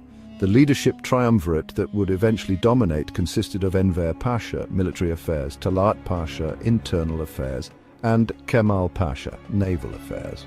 These men would guide Ottoman policy during its final decade. External pressures quickly mounted. In 1911, Italy invaded Libya, one of the empire's last North African possessions, in what became known as the Italo-Turkish War. Despite Ottoman resistance, the empire was forced to cede Libya to Italy by October 1912. Even more devastating were the Balkan Wars of 1912 to 1913. In the First Balkan War, an alliance of Bulgaria, Greece, Montenegro and Serbia declared war on the Ottoman Empire. Within weeks, Ottoman forces were overwhelmed, losing nearly all remaining European territories, except for a small foothold around Istanbul. The Balkan defeats were traumatic for the Ottoman leadership. The empire lost 83% of its European territory and nearly 70% of its European population. Over 400,000 Muslim refugees fled to Anatolia, creating enormous humanitarian challenges. In January 1913, as the government was negotiating the humiliating Treaty of London to end the First Balkan War, Enver Pasha led an armed raid on the Sublime Porte, Ottoman government offices. Known as the Raid on the Sublime Porte, this coup solidified CUP control and ended the experiment with liberal democracy. Enver Pasha, Talat Pasha, and Kemal Pasha now established what historians describe as a dictatorial triumvirate. Sultan Mehmed V remained a figurehead, retaining his religious authority as caliph but wielding little political power. The CUP embarked on an intensive modernization program, especially targeting the military. German advisors, led by General Otto Liman von Sanders, were brought in to reorganize the army. The empire's increasing ties to Germany would prove fateful as Europe moved toward war. In June 1914, the assassination of Archduke Franz Ferdinand in Sarajevo triggered the chain of events leading to World War I. As European powers mobilized for war, the Ottoman Empire initially declared neutrality. However, War Minister Enver Pasha and other CUP leaders believed aligning with Germany offered the best chance to regain lost territories and end European interference in Ottoman affairs. On August 2nd, 1914, the Ottoman Empire signed a secret alliance with Germany. Two German warships, the Goeben and Breslau, pursued by British vessels, were allowed to enter Ottoman waters and were subsequently purchased by the Ottoman Navy in a paper transaction, remaining under German command but flying Ottoman flags. On October 29, 1914, these ships, now renamed Yavuz Sultan Selim and Midilli, conducted a surprise attack on Russian ports in the Black Sea. Russia declared war on the Ottoman Empire on November 2nd, followed by Britain and France on November 5th. The Ottomans had formally entered World War I on the side of the Central Powers. In his capacity as caliph, Sultan Mehmed V was persuaded to declare jihad, holy war, against the Allied powers. The German Kaiser hoped this would incite Muslims in British, French and Russian territories to rebel. However, the call had limited impact, as many Arab Muslims, encouraged by growing nationalist sentiments, remained loyal to the Allies or pursued their own independence. Mehmed V, despite his titular leadership, had little influence over these critical decisions. Now, in his 70s and in declining health, he functioned as a symbolic figure while the CUP leadership directed the war effort. The Ottoman War experience, 1914 to 1918, the Ottoman Empire found itself fighting on multiple fronts against Russia in the Caucasus, British forces in Mesopotamia and Palestine, and at the Dardanelles, where Allied forces attempted to capture Istanbul through the Gallipoli campaign. The Caucasus campaign began disastrously when Enver Pasha personally led an offensive against Russian forces in December 1914. Poor planning and harsh winter conditions led to catastrophic losses at the Battle of Sarıkamış, where an estimated 60,000 to 90,000 Ottoman soldiers perished, many from exposure rather than combat. The empire achieved its most significant victory at Gallipoli in 1915 to 1916, when Allied forces attempted to secure the Dardanelles Strait to open a supply route to Russia and capture Istanbul. Ottoman defenders, led by Colonel Mustafa Kemal, later Ataturk, successfully repelled the invasion. This triumph came at a tremendous cost, approximately 250,000 casualties on each side, but prevented the fall of the capital and boosted Ottoman morale. In Mesopotamia, British forces advanced from Basra toward Baghdad. After initial Ottoman successes, including the British surrender at Kut in April 1916, Baghdad fell to British forces in March 1917. In Palestine, British forces under General Edmund Allenby captured Jerusalem in December 1917 and advanced northward through 1918. The empire also faced internal rebellion. In June 1916, Sharif Hussein bin Ali of Mecca launched the Arab Revolt against Ottoman rule, supported by British advisors like T.E. Lawrence of Arabia. The revolt further strained Ottoman military resources and signaled the growing strength of Arab nationalism. Meanwhile, Britain and France were already planning the post-Ottoman future of the Middle East. The secret Sykes-Picot Agreement of 1916 outlined their proposed division of Ottoman territories after the war. These plans demonstrated that, regardless of battlefield outcomes, the days of Ottoman rule in the Arab provinces were numbered. One of the darkest chapters of this period was the Armenian tragedy. As the war intensified, the Ottoman government viewed the Christian Armenian population with increasing suspicion, especially after some Armenians supported Russian forces in the Caucasus. In April 1915, the Ottoman government began arresting Armenian intellectual and community leaders in Istanbul. Soon after, the government ordered the deportation of Armenians from eastern Anatolia to Syria and Mesopotamia. What followed was a humanitarian catastrophe. Hundreds of thousands of Armenians died during forced marches through harsh terrain with inadequate provisions. Many others were killed outright. By the war's end, an estimated 1 to 1.5 million Armenians had perished. The events remained deeply controversial. Many historians classify them as genocide, a deliberate attempt to destroy the Armenian people. The Turkish government acknowledges that many Armenians died during this period, but attributes the deaths to the general chaos of war, disease and famine that affected all Ottoman subjects. This tragedy has left lasting wounds in the region and continues to affect international relations to this day. As the war ground on, Sultan Mehmed V's health deteriorated.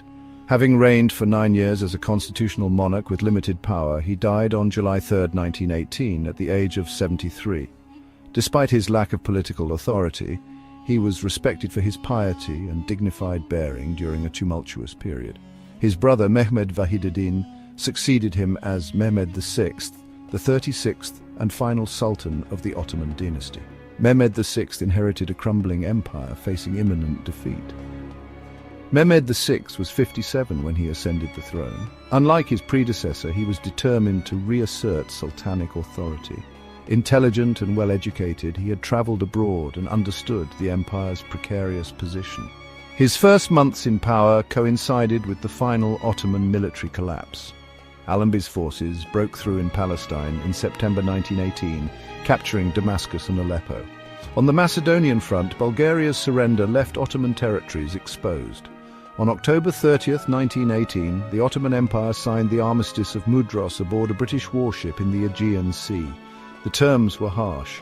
The Ottomans had to demobilize their armed forces, surrender all garrisons outside Anatolia, and allow Allied forces to occupy strategic points, including the Bosporus and Dardanelles Straits. World War I had cost the empire dearly, approximately 725,000 military deaths and countless civilian casualties. The empire was economically devastated, its remaining territories vulnerable to occupation and its government at the mercy of the victorious Allies. On November 13, 1918, an Allied fleet entered the Bosporus, beginning the occupation of Istanbul. British, French and Italian forces would control the Ottoman capital for the next 4 years. Mehmed VI's strategy was to cooperate with the occupiers, hoping to preserve the monarchy and as much territory as possible. He dissolved parliament in December 1918 and appointed a series of compliant governments to work with Allied authorities. The empire's territories were systematically dismembered. French forces occupied Cilicia in southern Anatolia. Italian troops landed at Antalya. In May 1919, Greek forces, with Allied approval, occupied Izmir and began advancing inland. The Arab provinces were placed under British and French mandates according to the framework established in the Sykes-Picot Agreement. Mesopotamia, Iraq and Palestine came under British control, while Syria and Lebanon were assigned to France. As foreign occupation spread, Turkish national resistance began forming in Anatolia. Mustafa Kemal Pasha, the hero of Gallipoli, arrived in Samsun on May 19, 1919, ostensibly as an inspector for the Sultan, but actually to organize resistance. The Allied powers formalized their partition of the Ottoman Empire in the Treaty of Sefer, signed on August 10, 1920. The treaty's terms were devastating. The Ottoman Empire would lose all non-Turkish territories, eastern Thrace and the area around Izmir would go to Greece, and independent Armenia would be established in eastern Anatolia, the Bosporus and Dardanelles would be internationalized, Kurdistan would receive autonomy with the possibility of independence, Ottoman armed forces would be severely limited, Ottoman finances would remain under Allied control. Sultan Mehmed VI's government in Istanbul, under Allied occupation, signed the treaty. However, the emerging nationalist government in Ankara, led by Mustafa Kemal, rejected it completely. By September 1919, Mustafa Kemal had organized the Sivas Congress, which established a representative committee to coordinate the national resistance. This body rejected foreign mandates and occupation, demanding complete independence for Turkish territories. The Sultan's government attempted to suppress this movement, issuing religious rulings, fatwas, against the nationalists, and sending loyalist forces to confront them. These efforts failed as the nationalist movement gained strength. On April 23, 1920, Mustafa Kemal established the Grand National Assembly in Ankara, effectively creating a parallel government to the Sultan's administration in Istanbul. The assembly declared that sovereignty belonged to the nation, not the monarch. Fighting intensified on multiple fronts. In the east, Turkish forces defeated the newly proclaimed Republic of Armenia by December 1920. In the south, French troops eventually withdrew from Cilicia after facing fierce resistance. The most critical fighting occurred against Greek forces, who had penetrated deep into Anatolia by 1921. In the Battle of Sakarya in August-September 1921, Turkish nationalist forces under Mustafa Kemal halted the Greek advance in a 22-day battle. Mustafa Kemal was given the title Ghazi, victorious warrior, by the Grand National Assembly. The final Turkish offensive began in August 1922. Within 2 weeks, Greek forces were in full retreat. On September 9th, Turkish troops entered Izmir. During the chaotic period that followed, a fire broke out that destroyed much of the city's Greek and Armenian quarters, symbolically ending centuries of multicultural Ottoman society. As nationalist forces moved toward Istanbul and the Dardanelles, they confronted British troops at Çanak, nearly triggering a new war. Diplomatic negotiations prevented further fighting, and on October 11, 1922, the Armistice of Mudanya ended the military phase of the Turkish War of Independence. With military victory secured, Mustafa Kemal moved to formalize the end of the Ottoman monarchy. On November 1, 1922, the Grand National Assembly voted to separate the Sultanate from the Caliphate, abolishing the former while temporarily retaining the latter. Sultan Mehmed VI, fearing for his safety and seeing his position as untenable, requested British protection. On November 17, 1922, he boarded the British warship HMS Malaya and departed Istanbul, never to return to Turkish soil. He would spend his remaining years in exile in San Remo, Italy, where he died on May 16, 1926. The assembly appointed his cousin, Abdul II, as caliph, a purely religious position with no political authority. This arrangement would last until March 1924, when the caliphate itself was abolished, ending 13 centuries of this Islamic institution. The nationalist victory led to new peace negotiations. The Treaty of Lausanne, signed on July 24, 1923, replaced the unimplemented Treaty of Sèvres. The new treaty recognized Turkish sovereignty over Anatolia and eastern Thrace, established Turkey's current borders, and ended capitulations and foreign financial control. On October 29, 1923, the Grand National Assembly proclaimed the Republic of Turkey, with Ankara as its capital and Mustafa Kemal as its first president. The Ottoman Empire, after 624 years, 36 sultans, and rule over 3 continents, had come to an end. The fall of the Ottoman Empire represents one of history's most significant transitions. A 6th-century imperial tradition that had shaped the Islamic world and European history came to an end amidst the ruins of World War I and nationalist movements. The final sultans, Mehmed V and Mehmed VI, were in many ways tragic figures. Ruling during a period of irreversible decline, they witnessed the disintegration of an imperial system that had long since failed to adapt to the modern world. Mehmed V reigned as a figurehead, while the Young Turks led the empire into a catastrophic war. Mehmed VI attempted to salvage what he could through cooperation with occupying powers, only to see a nationalist movement reject his authority entirely. The Ottoman collapse teaches us profound lessons about governance and change. First, failure to reform effectively in times of challenge can lead to disaster. The Tanzimat reforms and later modernization efforts came too late and were often implemented inconsistently. Second, the rise of nationalism proved incompatible with the multi-ethnic, multi-religious imperial model. The Ottoman millet system, which had accommodated diversity for centuries, could not withstand the modern concept of the nation-state. Third, economic dependency enabled foreign powers to exert damaging influence over Ottoman affairs. The empire's debt crisis in the late 19th century significantly restricted its sovereignty. Finally, military defeat, especially in World War I, exposed these underlying weaknesses and accelerated imperial collapse. Yet from these ashes emerged the modern Republic of Turkey, a nation that would forge a new identity while carrying forward elements of its Ottoman heritage. Next time, in our final episode, the creation of modern Turkey, from empire to republic and lessons for today. We'll explore how Mustafa Kemal Ataturk transformed the remnants of the Ottoman state into a modern secular republic. We'll examine his sweeping reforms from alphabet and dress to law and education that fundamentally reshaped Turkish society. We'll also reflect on the complex Ottoman legacy in modern Turkey and throughout former imperial territories. How do contemporary societies view this imperial past? What aspects of Ottoman governance, culture, and religious practice continue to influence the Islamic world today? Join us for this concluding chapter in our journey through one of history's greatest Muslim empires, as we connect past to present and contemplate what lessons the Ottoman experience offers for Muslim societies in the modern era. Thank you for watching this second-last episode of our Ottoman Empire series on AI Deen Vision. If you found this historical journey valuable, please consider subscribing to our channel and sharing this video with others who might benefit. For more content exploring Islamic history, civilization, and thought, visit our YouTube channel AI Deen Vision. Remember to join us for our final episode on the creation of modern Turkey and the enduring legacy of the Ottoman Empire.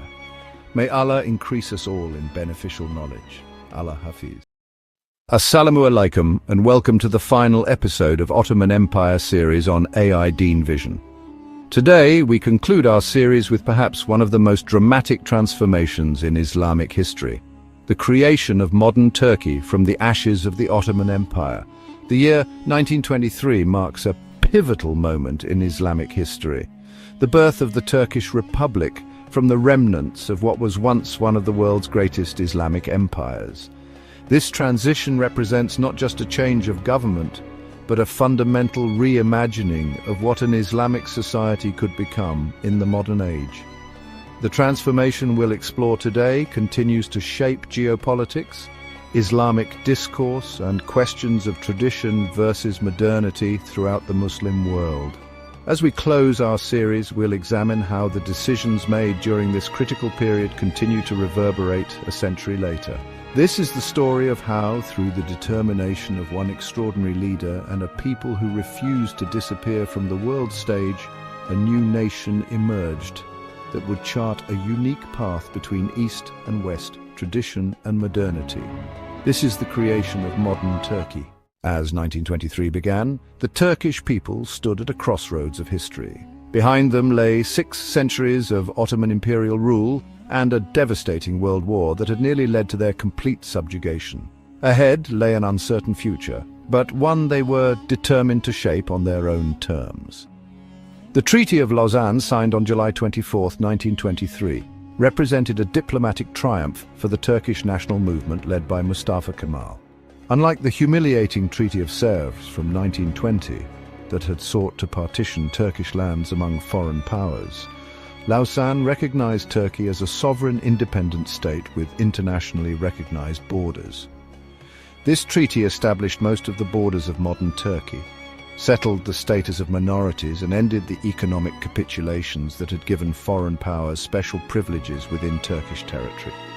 Most importantly, it confirmed that Anatolia and Eastern Thrace would remain Turkish, and that Istanbul, though demilitarized, would remain under Turkish control. With international recognition secured, Mustafa Kemal and his colleagues moved quickly to formalize the new political order. On October 29, 1923, the Grand National Assembly formally declared Turkey a republic, with Ankara, not Istanbul, as its capital. This symbolic break with the imperial past announced that this would be a new kind of Turkish state. Mustafa Kemal was unanimously elected as the first president of the republic. The enigmatic leader, who would later adopt the surname Atatürk, father of Turks, had a clear vision. Turkey would never again be the sick man at the mercy of European powers. To ensure this, he initiated one of history's most ambitious modernization projects. The new leader faced enormous challenges. The population was overwhelmingly rural and largely illiterate. The economy was in shambles after years of war. Religious institutions held tremendous influence over daily life, and many Turks still identified primarily as Muslims rather than as citizens of a nation-state. Kemal's first symbolic move was establishing Ankara as the capital instead of Istanbul. This wasn't merely administrative, it represented a psychological break with the Ottoman past and its associations with imperial defeat. While Istanbul looked toward Europe and Asia with its cosmopolitan history, Ankara represented the heart of Turkish Anatolia. In 1924, Kemal took his most controversial step, abolishing the Islamic Caliphate. For 400 years, the Ottoman sultans had claimed the title of Caliph, making them not just political leaders but spiritual heads of the global Muslim community. With one legislative act, a religious institution that had existed since the Weasal Prophet Muhammad, peace be upon him, was eliminated. The abolition of the Caliphate was just the beginning of Kemal's secularization program. Religious courts were closed, the Ministry of Religious Affairs was disbanded, Sufi orders were officially banned. Religious schools, madrasas, were replaced with a unified national education system based on secular principles. On March 3, 1924, the Grand National Assembly passed a series of laws that fundamentally transformed Turkey's relationship with Islam. These included the law on unification of education, which placed all schools under state control, and the abolition of the office of Seyhul Islam, the highest religious authority in the Ottoman system. Kemal's reforms quickly extended to changing the very appearance of Turkish citizens. In 1925, the hat law banned the traditional fez, replacing it with Western-style hats. Kemal himself toured the country modeling Western dress, famously declaring, "The civilized international dress is worthy and appropriate for our nation, and we will wear it." Even time itself was reformed. In 1925, Turkey adopted the Gregorian calendar used in the West, replacing the Islamic calendar. The weekly holiday was changed from Friday to Sunday. In 1926, Turkey adopted the 24-hour international clock system rather than the traditional Islamic timing of prayers. Perhaps most consequential for daily life was the comprehensive legal reform of 1926. The Swiss Civil Code replaced Islamic law, Sharia, fundamentally changing matters of marriage, divorce, inheritance, and commerce. This was followed by adoption of Italian Criminal Code and German Commercial Code. One of the most progressive aspects of these legal reforms was their impact on women's rights. Polygamy was abolished. Women gained equal rights to divorce and inheritance. The minimum age for marriage was raised. In a region where gender segregation was common, these changes were revolutionary. In November 1928, Kemal introduced what may have been his most far-reaching cultural reform, the adoption of a new Latin-based alphabet to replace the Arabic script that had been used for centuries.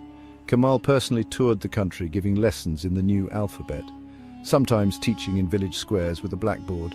This alphabetical revolution had profound consequences. It symbolically severed ties with the Ottoman Islamic past and oriented Turkish culture toward the West. It also rendered the entire adult population functionally illiterate overnight. Newspapers, books, and official documents suddenly became unreadable to those not trained in the new script. The alphabet reform was accompanied by a systematic effort to purify the Turkish language by removing Arabic and Persian loanwords and replacing them with Turkish equivalents, sometimes reviving ancient Turkic terms or inventing new ones. The Turkish Language Association, founded in 1932, spearheaded this linguistic revolution. These language reforms weren't merely technical, they were central to creating a new national identity based on Turkish ethnicity rather than Islam. The Turkish Historical Society, also established in 1932, promoted a historical narrative that emphasized pre-Islamic Turkish civilizations and downplayed the Ottoman Islamic era. Economically, Kemal pursued a policy of state-led industrialization known as etatism. In 1934, Turkey launched its first five-year plan, establishing state enterprises in textiles, paper, cement, steel, and chemicals. New railroads connected formerly isolated Anatolian towns to the national economy. Despite the global Great Depression, Turkey's economy grew steadily under Kemal's leadership. Between 1923 and 1938, industrial production increased by 80%, while the railroad network expanded from 4,000 to 7,000 kilometers. Turkey achieved remarkable economic progress without foreign loans, guided by Kemal's principle of economic independence. By 1930, Turkish women had gained the right to vote in local elections, and by 1934, they could vote and run for national office, earlier than in many Western democracies. Women entered professions previously closed to them, becoming doctors, lawyers, judges, and pilots. Kemal personally encouraged his adopted daughters to pursue careers, with one becoming Turkey's first female combat pilot. In October 1927, Kemal delivered his famous Nutuk speech, a 36-hour address over 6 days that narrated the Turkish national struggle and outlined his vision for the future. This monumental speech became a foundational text of Turkish nationalism, cementing Kemal's historical interpretation and political philosophy. In 1934, the Grand National Assembly bestowed upon Mustafa Kemal the surname Ataturk, meaning Father of Turks. This name reflected his role not just as a political leader, but as the symbolic patriarch of a reborn nation. Ataturk's famous dictum, "Peace at home, peace in the world," guided Turkey's foreign policy during this period. Rather than seeking to recover lost Ottoman territories or protect Muslim populations abroad, Turkey focused on securing its borders and developing diplomatic relations with former enemies. When Mustafa Kemal Ataturk died on November 10, 1938. The nation was plunged into mourning. His body was transported from Dolmabahce Palace in Istanbul to Ankara, with crowds lining the route to pay their respects. His legacy was secure. In just 15 years, he had transformed a defeated Ottoman remnant into a proud, independent republic with a distinct national identity. Ataturk was succeeded by his loyal lieutenant, İsmet İnönü, who guided Turkey through the dangerous waters of World War II. Maintaining neutrality until the final months, Turkey avoided the devastation that befell much of Europe and the Middle East. After the war, global pressures for democratization and İnönü's own commitment to Ataturk's vision led to Turkey's transition to a multi-party system. In 1950, the opposition Democratic Party won elections, marking the first peaceful transfer of power in the Republic's history. The Democratic Party under Adnan Menderes represented rural and religious constituencies who had felt marginalized by Ataturk's secularist reforms. While maintaining the republican framework, Menderes relaxed some restrictions on religious expression, allowing the Arabic call to prayer again and building new mosques. Turkey's experiment with multi-party democracy faced its first major challenge in 1960 when the military, seeing itself as the guardian of Ataturk's secular legacy, staged a coup. Prime Minister Menderes was executed following a controversial trial. This established a troubling pattern in Turkish politics. When civilian governments strayed too far from Kemalist orthodoxy, the military intervened. The 1960s and 70s saw rapid economic and social change. Turkey industrialized rapidly and millions migrated from villages to cities. Istanbul's population exploded from about 1 million in 1950 to over 4 million by 1980. This urbanization created enormous social tensions as rural migrants brought traditional religious practices into urban settings. Political polarization intensified through the 1970s, with violent clashes between leftist and rightist groups claiming thousands of lives. The 1980 military coup brought this period of chaos to an end, but at a high cost to civil liberties and democratic development. The 1980s brought significant changes to Turkey's political and economic landscape.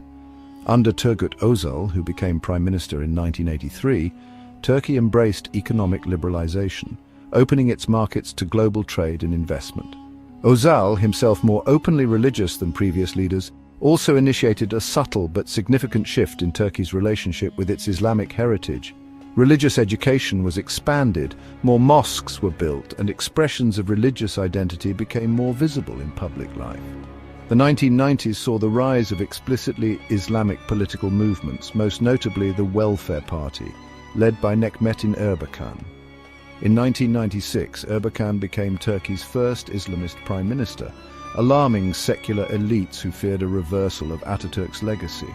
The secular establishment, led by the military, forced Erbakan from power in what was called a post-modern coup in 1997. His party was banned and strict measures were implemented to roll back religious influence in public institutions.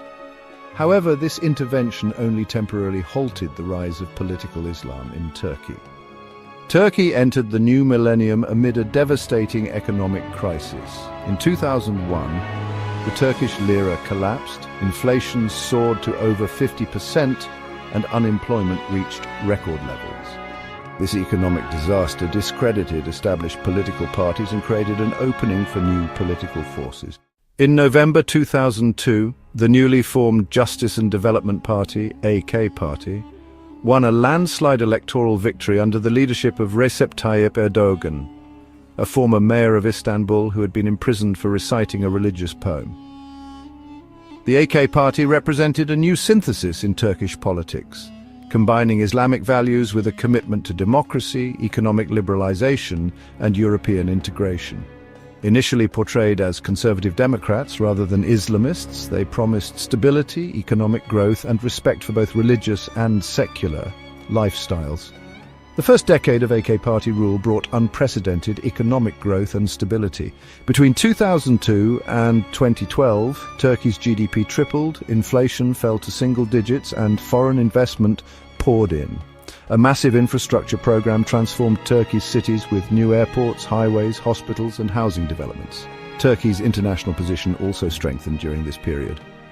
Under the doctrine of strategic depth, developed by Foreign Minister Ahmet Davutoglu, Turkey sought to leverage its historical and cultural connections across the former Ottoman territories. Trade with Middle Eastern neighbors expanded dramatically, and Turkey became an increasingly influential regional power. In 2005, Turkey began formal negotiations for European Union membership, fulfilling a long-standing ambition of Turkish modernizers dating back to Ataturk. While progress was slow and ultimately stalled, the prospect of EU membership drove significant democratic reforms in the early AK Party years. By 2013, the initial honeymoon period of the AK Party era was ending.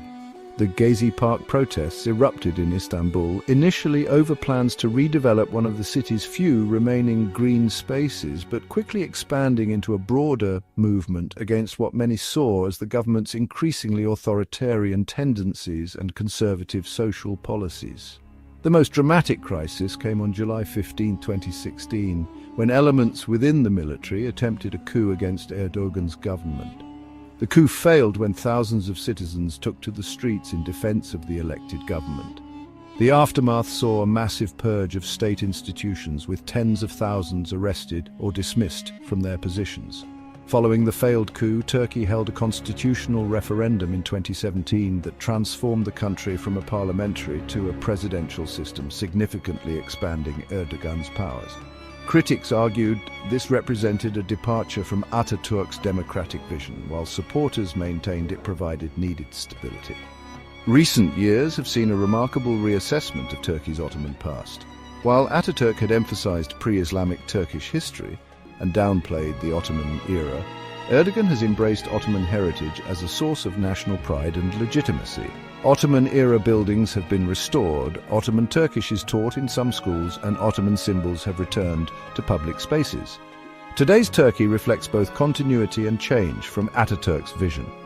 The republic he founded remains intact, with its borders largely unchanged. Turkey maintains its democratic institutions even as their character has evolved. The military, once the self-appointed guardian of secularism, has been brought firmly under civilian control. Yet in other ways, contemporary Turkey represents a significant departure from Kemalist orthodoxy. Religious expression is far more visible in public life. Ottoman heritage is celebrated rather than downplayed, and Turkey's foreign policy is more assertive, particularly in former Ottoman territories. As we conclude our series on Islamic history, Turkey's journey from empire to republic offers several crucial lessons for understanding the modern Muslim world. First, the Turkish experience demonstrates that radical transformation is possible in Muslim societies, but comes with significant costs and contradictions. Ataturk's top-down modernization achieved remarkable results, but created enduring tensions between the secular state and religious society. Second, Turkey's story reveals the complex relationship between Islam and nationalism in the post-imperial age. The Ottoman Caliphate represented a transnational Islamic identity, while the Turkish Republic embraced a territorially bounded national identity. This tension between religious and national identity continues to shape politics across the Muslim world. Third, Turkey illustrates the ongoing challenge of balancing democratic principles with strong leadership. From Ataturk to Erdogan, Turkey has produced powerful leaders who pushed through transformative changes, sometimes at the expense of pluralistic democracy. Fourth, the Turkish case shows that modernization need not mean wholesale westernization. While early republican reforms closely followed Western models, contemporary Turkey has crafted a distinctive synthesis of Islamic values, nationalist pride, democratic institutions, and modern capitalism. Finally, Turkey's century-long journey reminds us that the relationship between tradition and modernity is not a one-time choice, but an ongoing negotiation. What began as a radical break with the Ottoman Islamic past has evolved into a more complex conversation about Turkish identity that continues to incorporate elements of that very heritage. As we've seen throughout this series, Islamic civilization has repeatedly demonstrated its resilience and adaptability across 14 centuries. The creation of modern Turkey represents one distinctive path through the challenges of modernity, neither the only path nor a perfect one, but a significant experiment in reimagining what an Islamic society can become in the modern world. From the fall of Baghdad to the rise of the Ottomans, from the colonial encounter to the struggle for independence, From the challenge of modernization to the emergence of contemporary Islamic movements, each episode in this series has explored a critical turning point that has shaped the world we live in today. I hope this journey through Islamic history has given you deeper insights into not just the past, but the present and future possibilities for Muslim societies around the globe. Thank you for joining me on this exploration.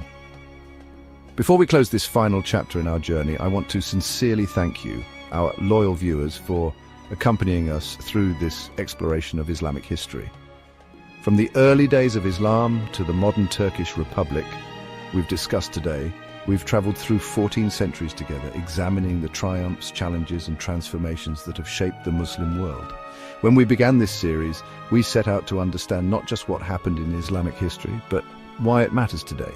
The story of modern Turkey encapsulates so many themes we've explored: the tension between tradition and innovation, the search for authentic identity in a changing world, and the ongoing conversation between Islamic values and modern realities. As Muslims and as global citizens, understanding this rich history helps us navigate our complex present. The past is never simply past. It lives on in our institutions, our cultural memories, and our ongoing debates about who we are and who we wish to become.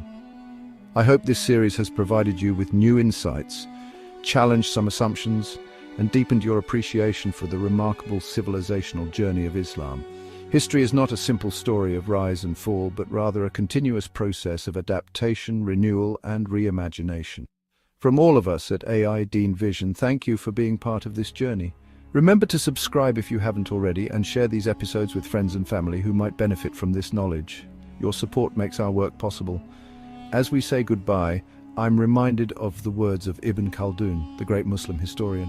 History is a discipline that has a great number of approaches. May our exploration of these many approaches to understanding our past help us build a more thoughtful and compassionate future. See you next time, inshallah. Allah Hafiz.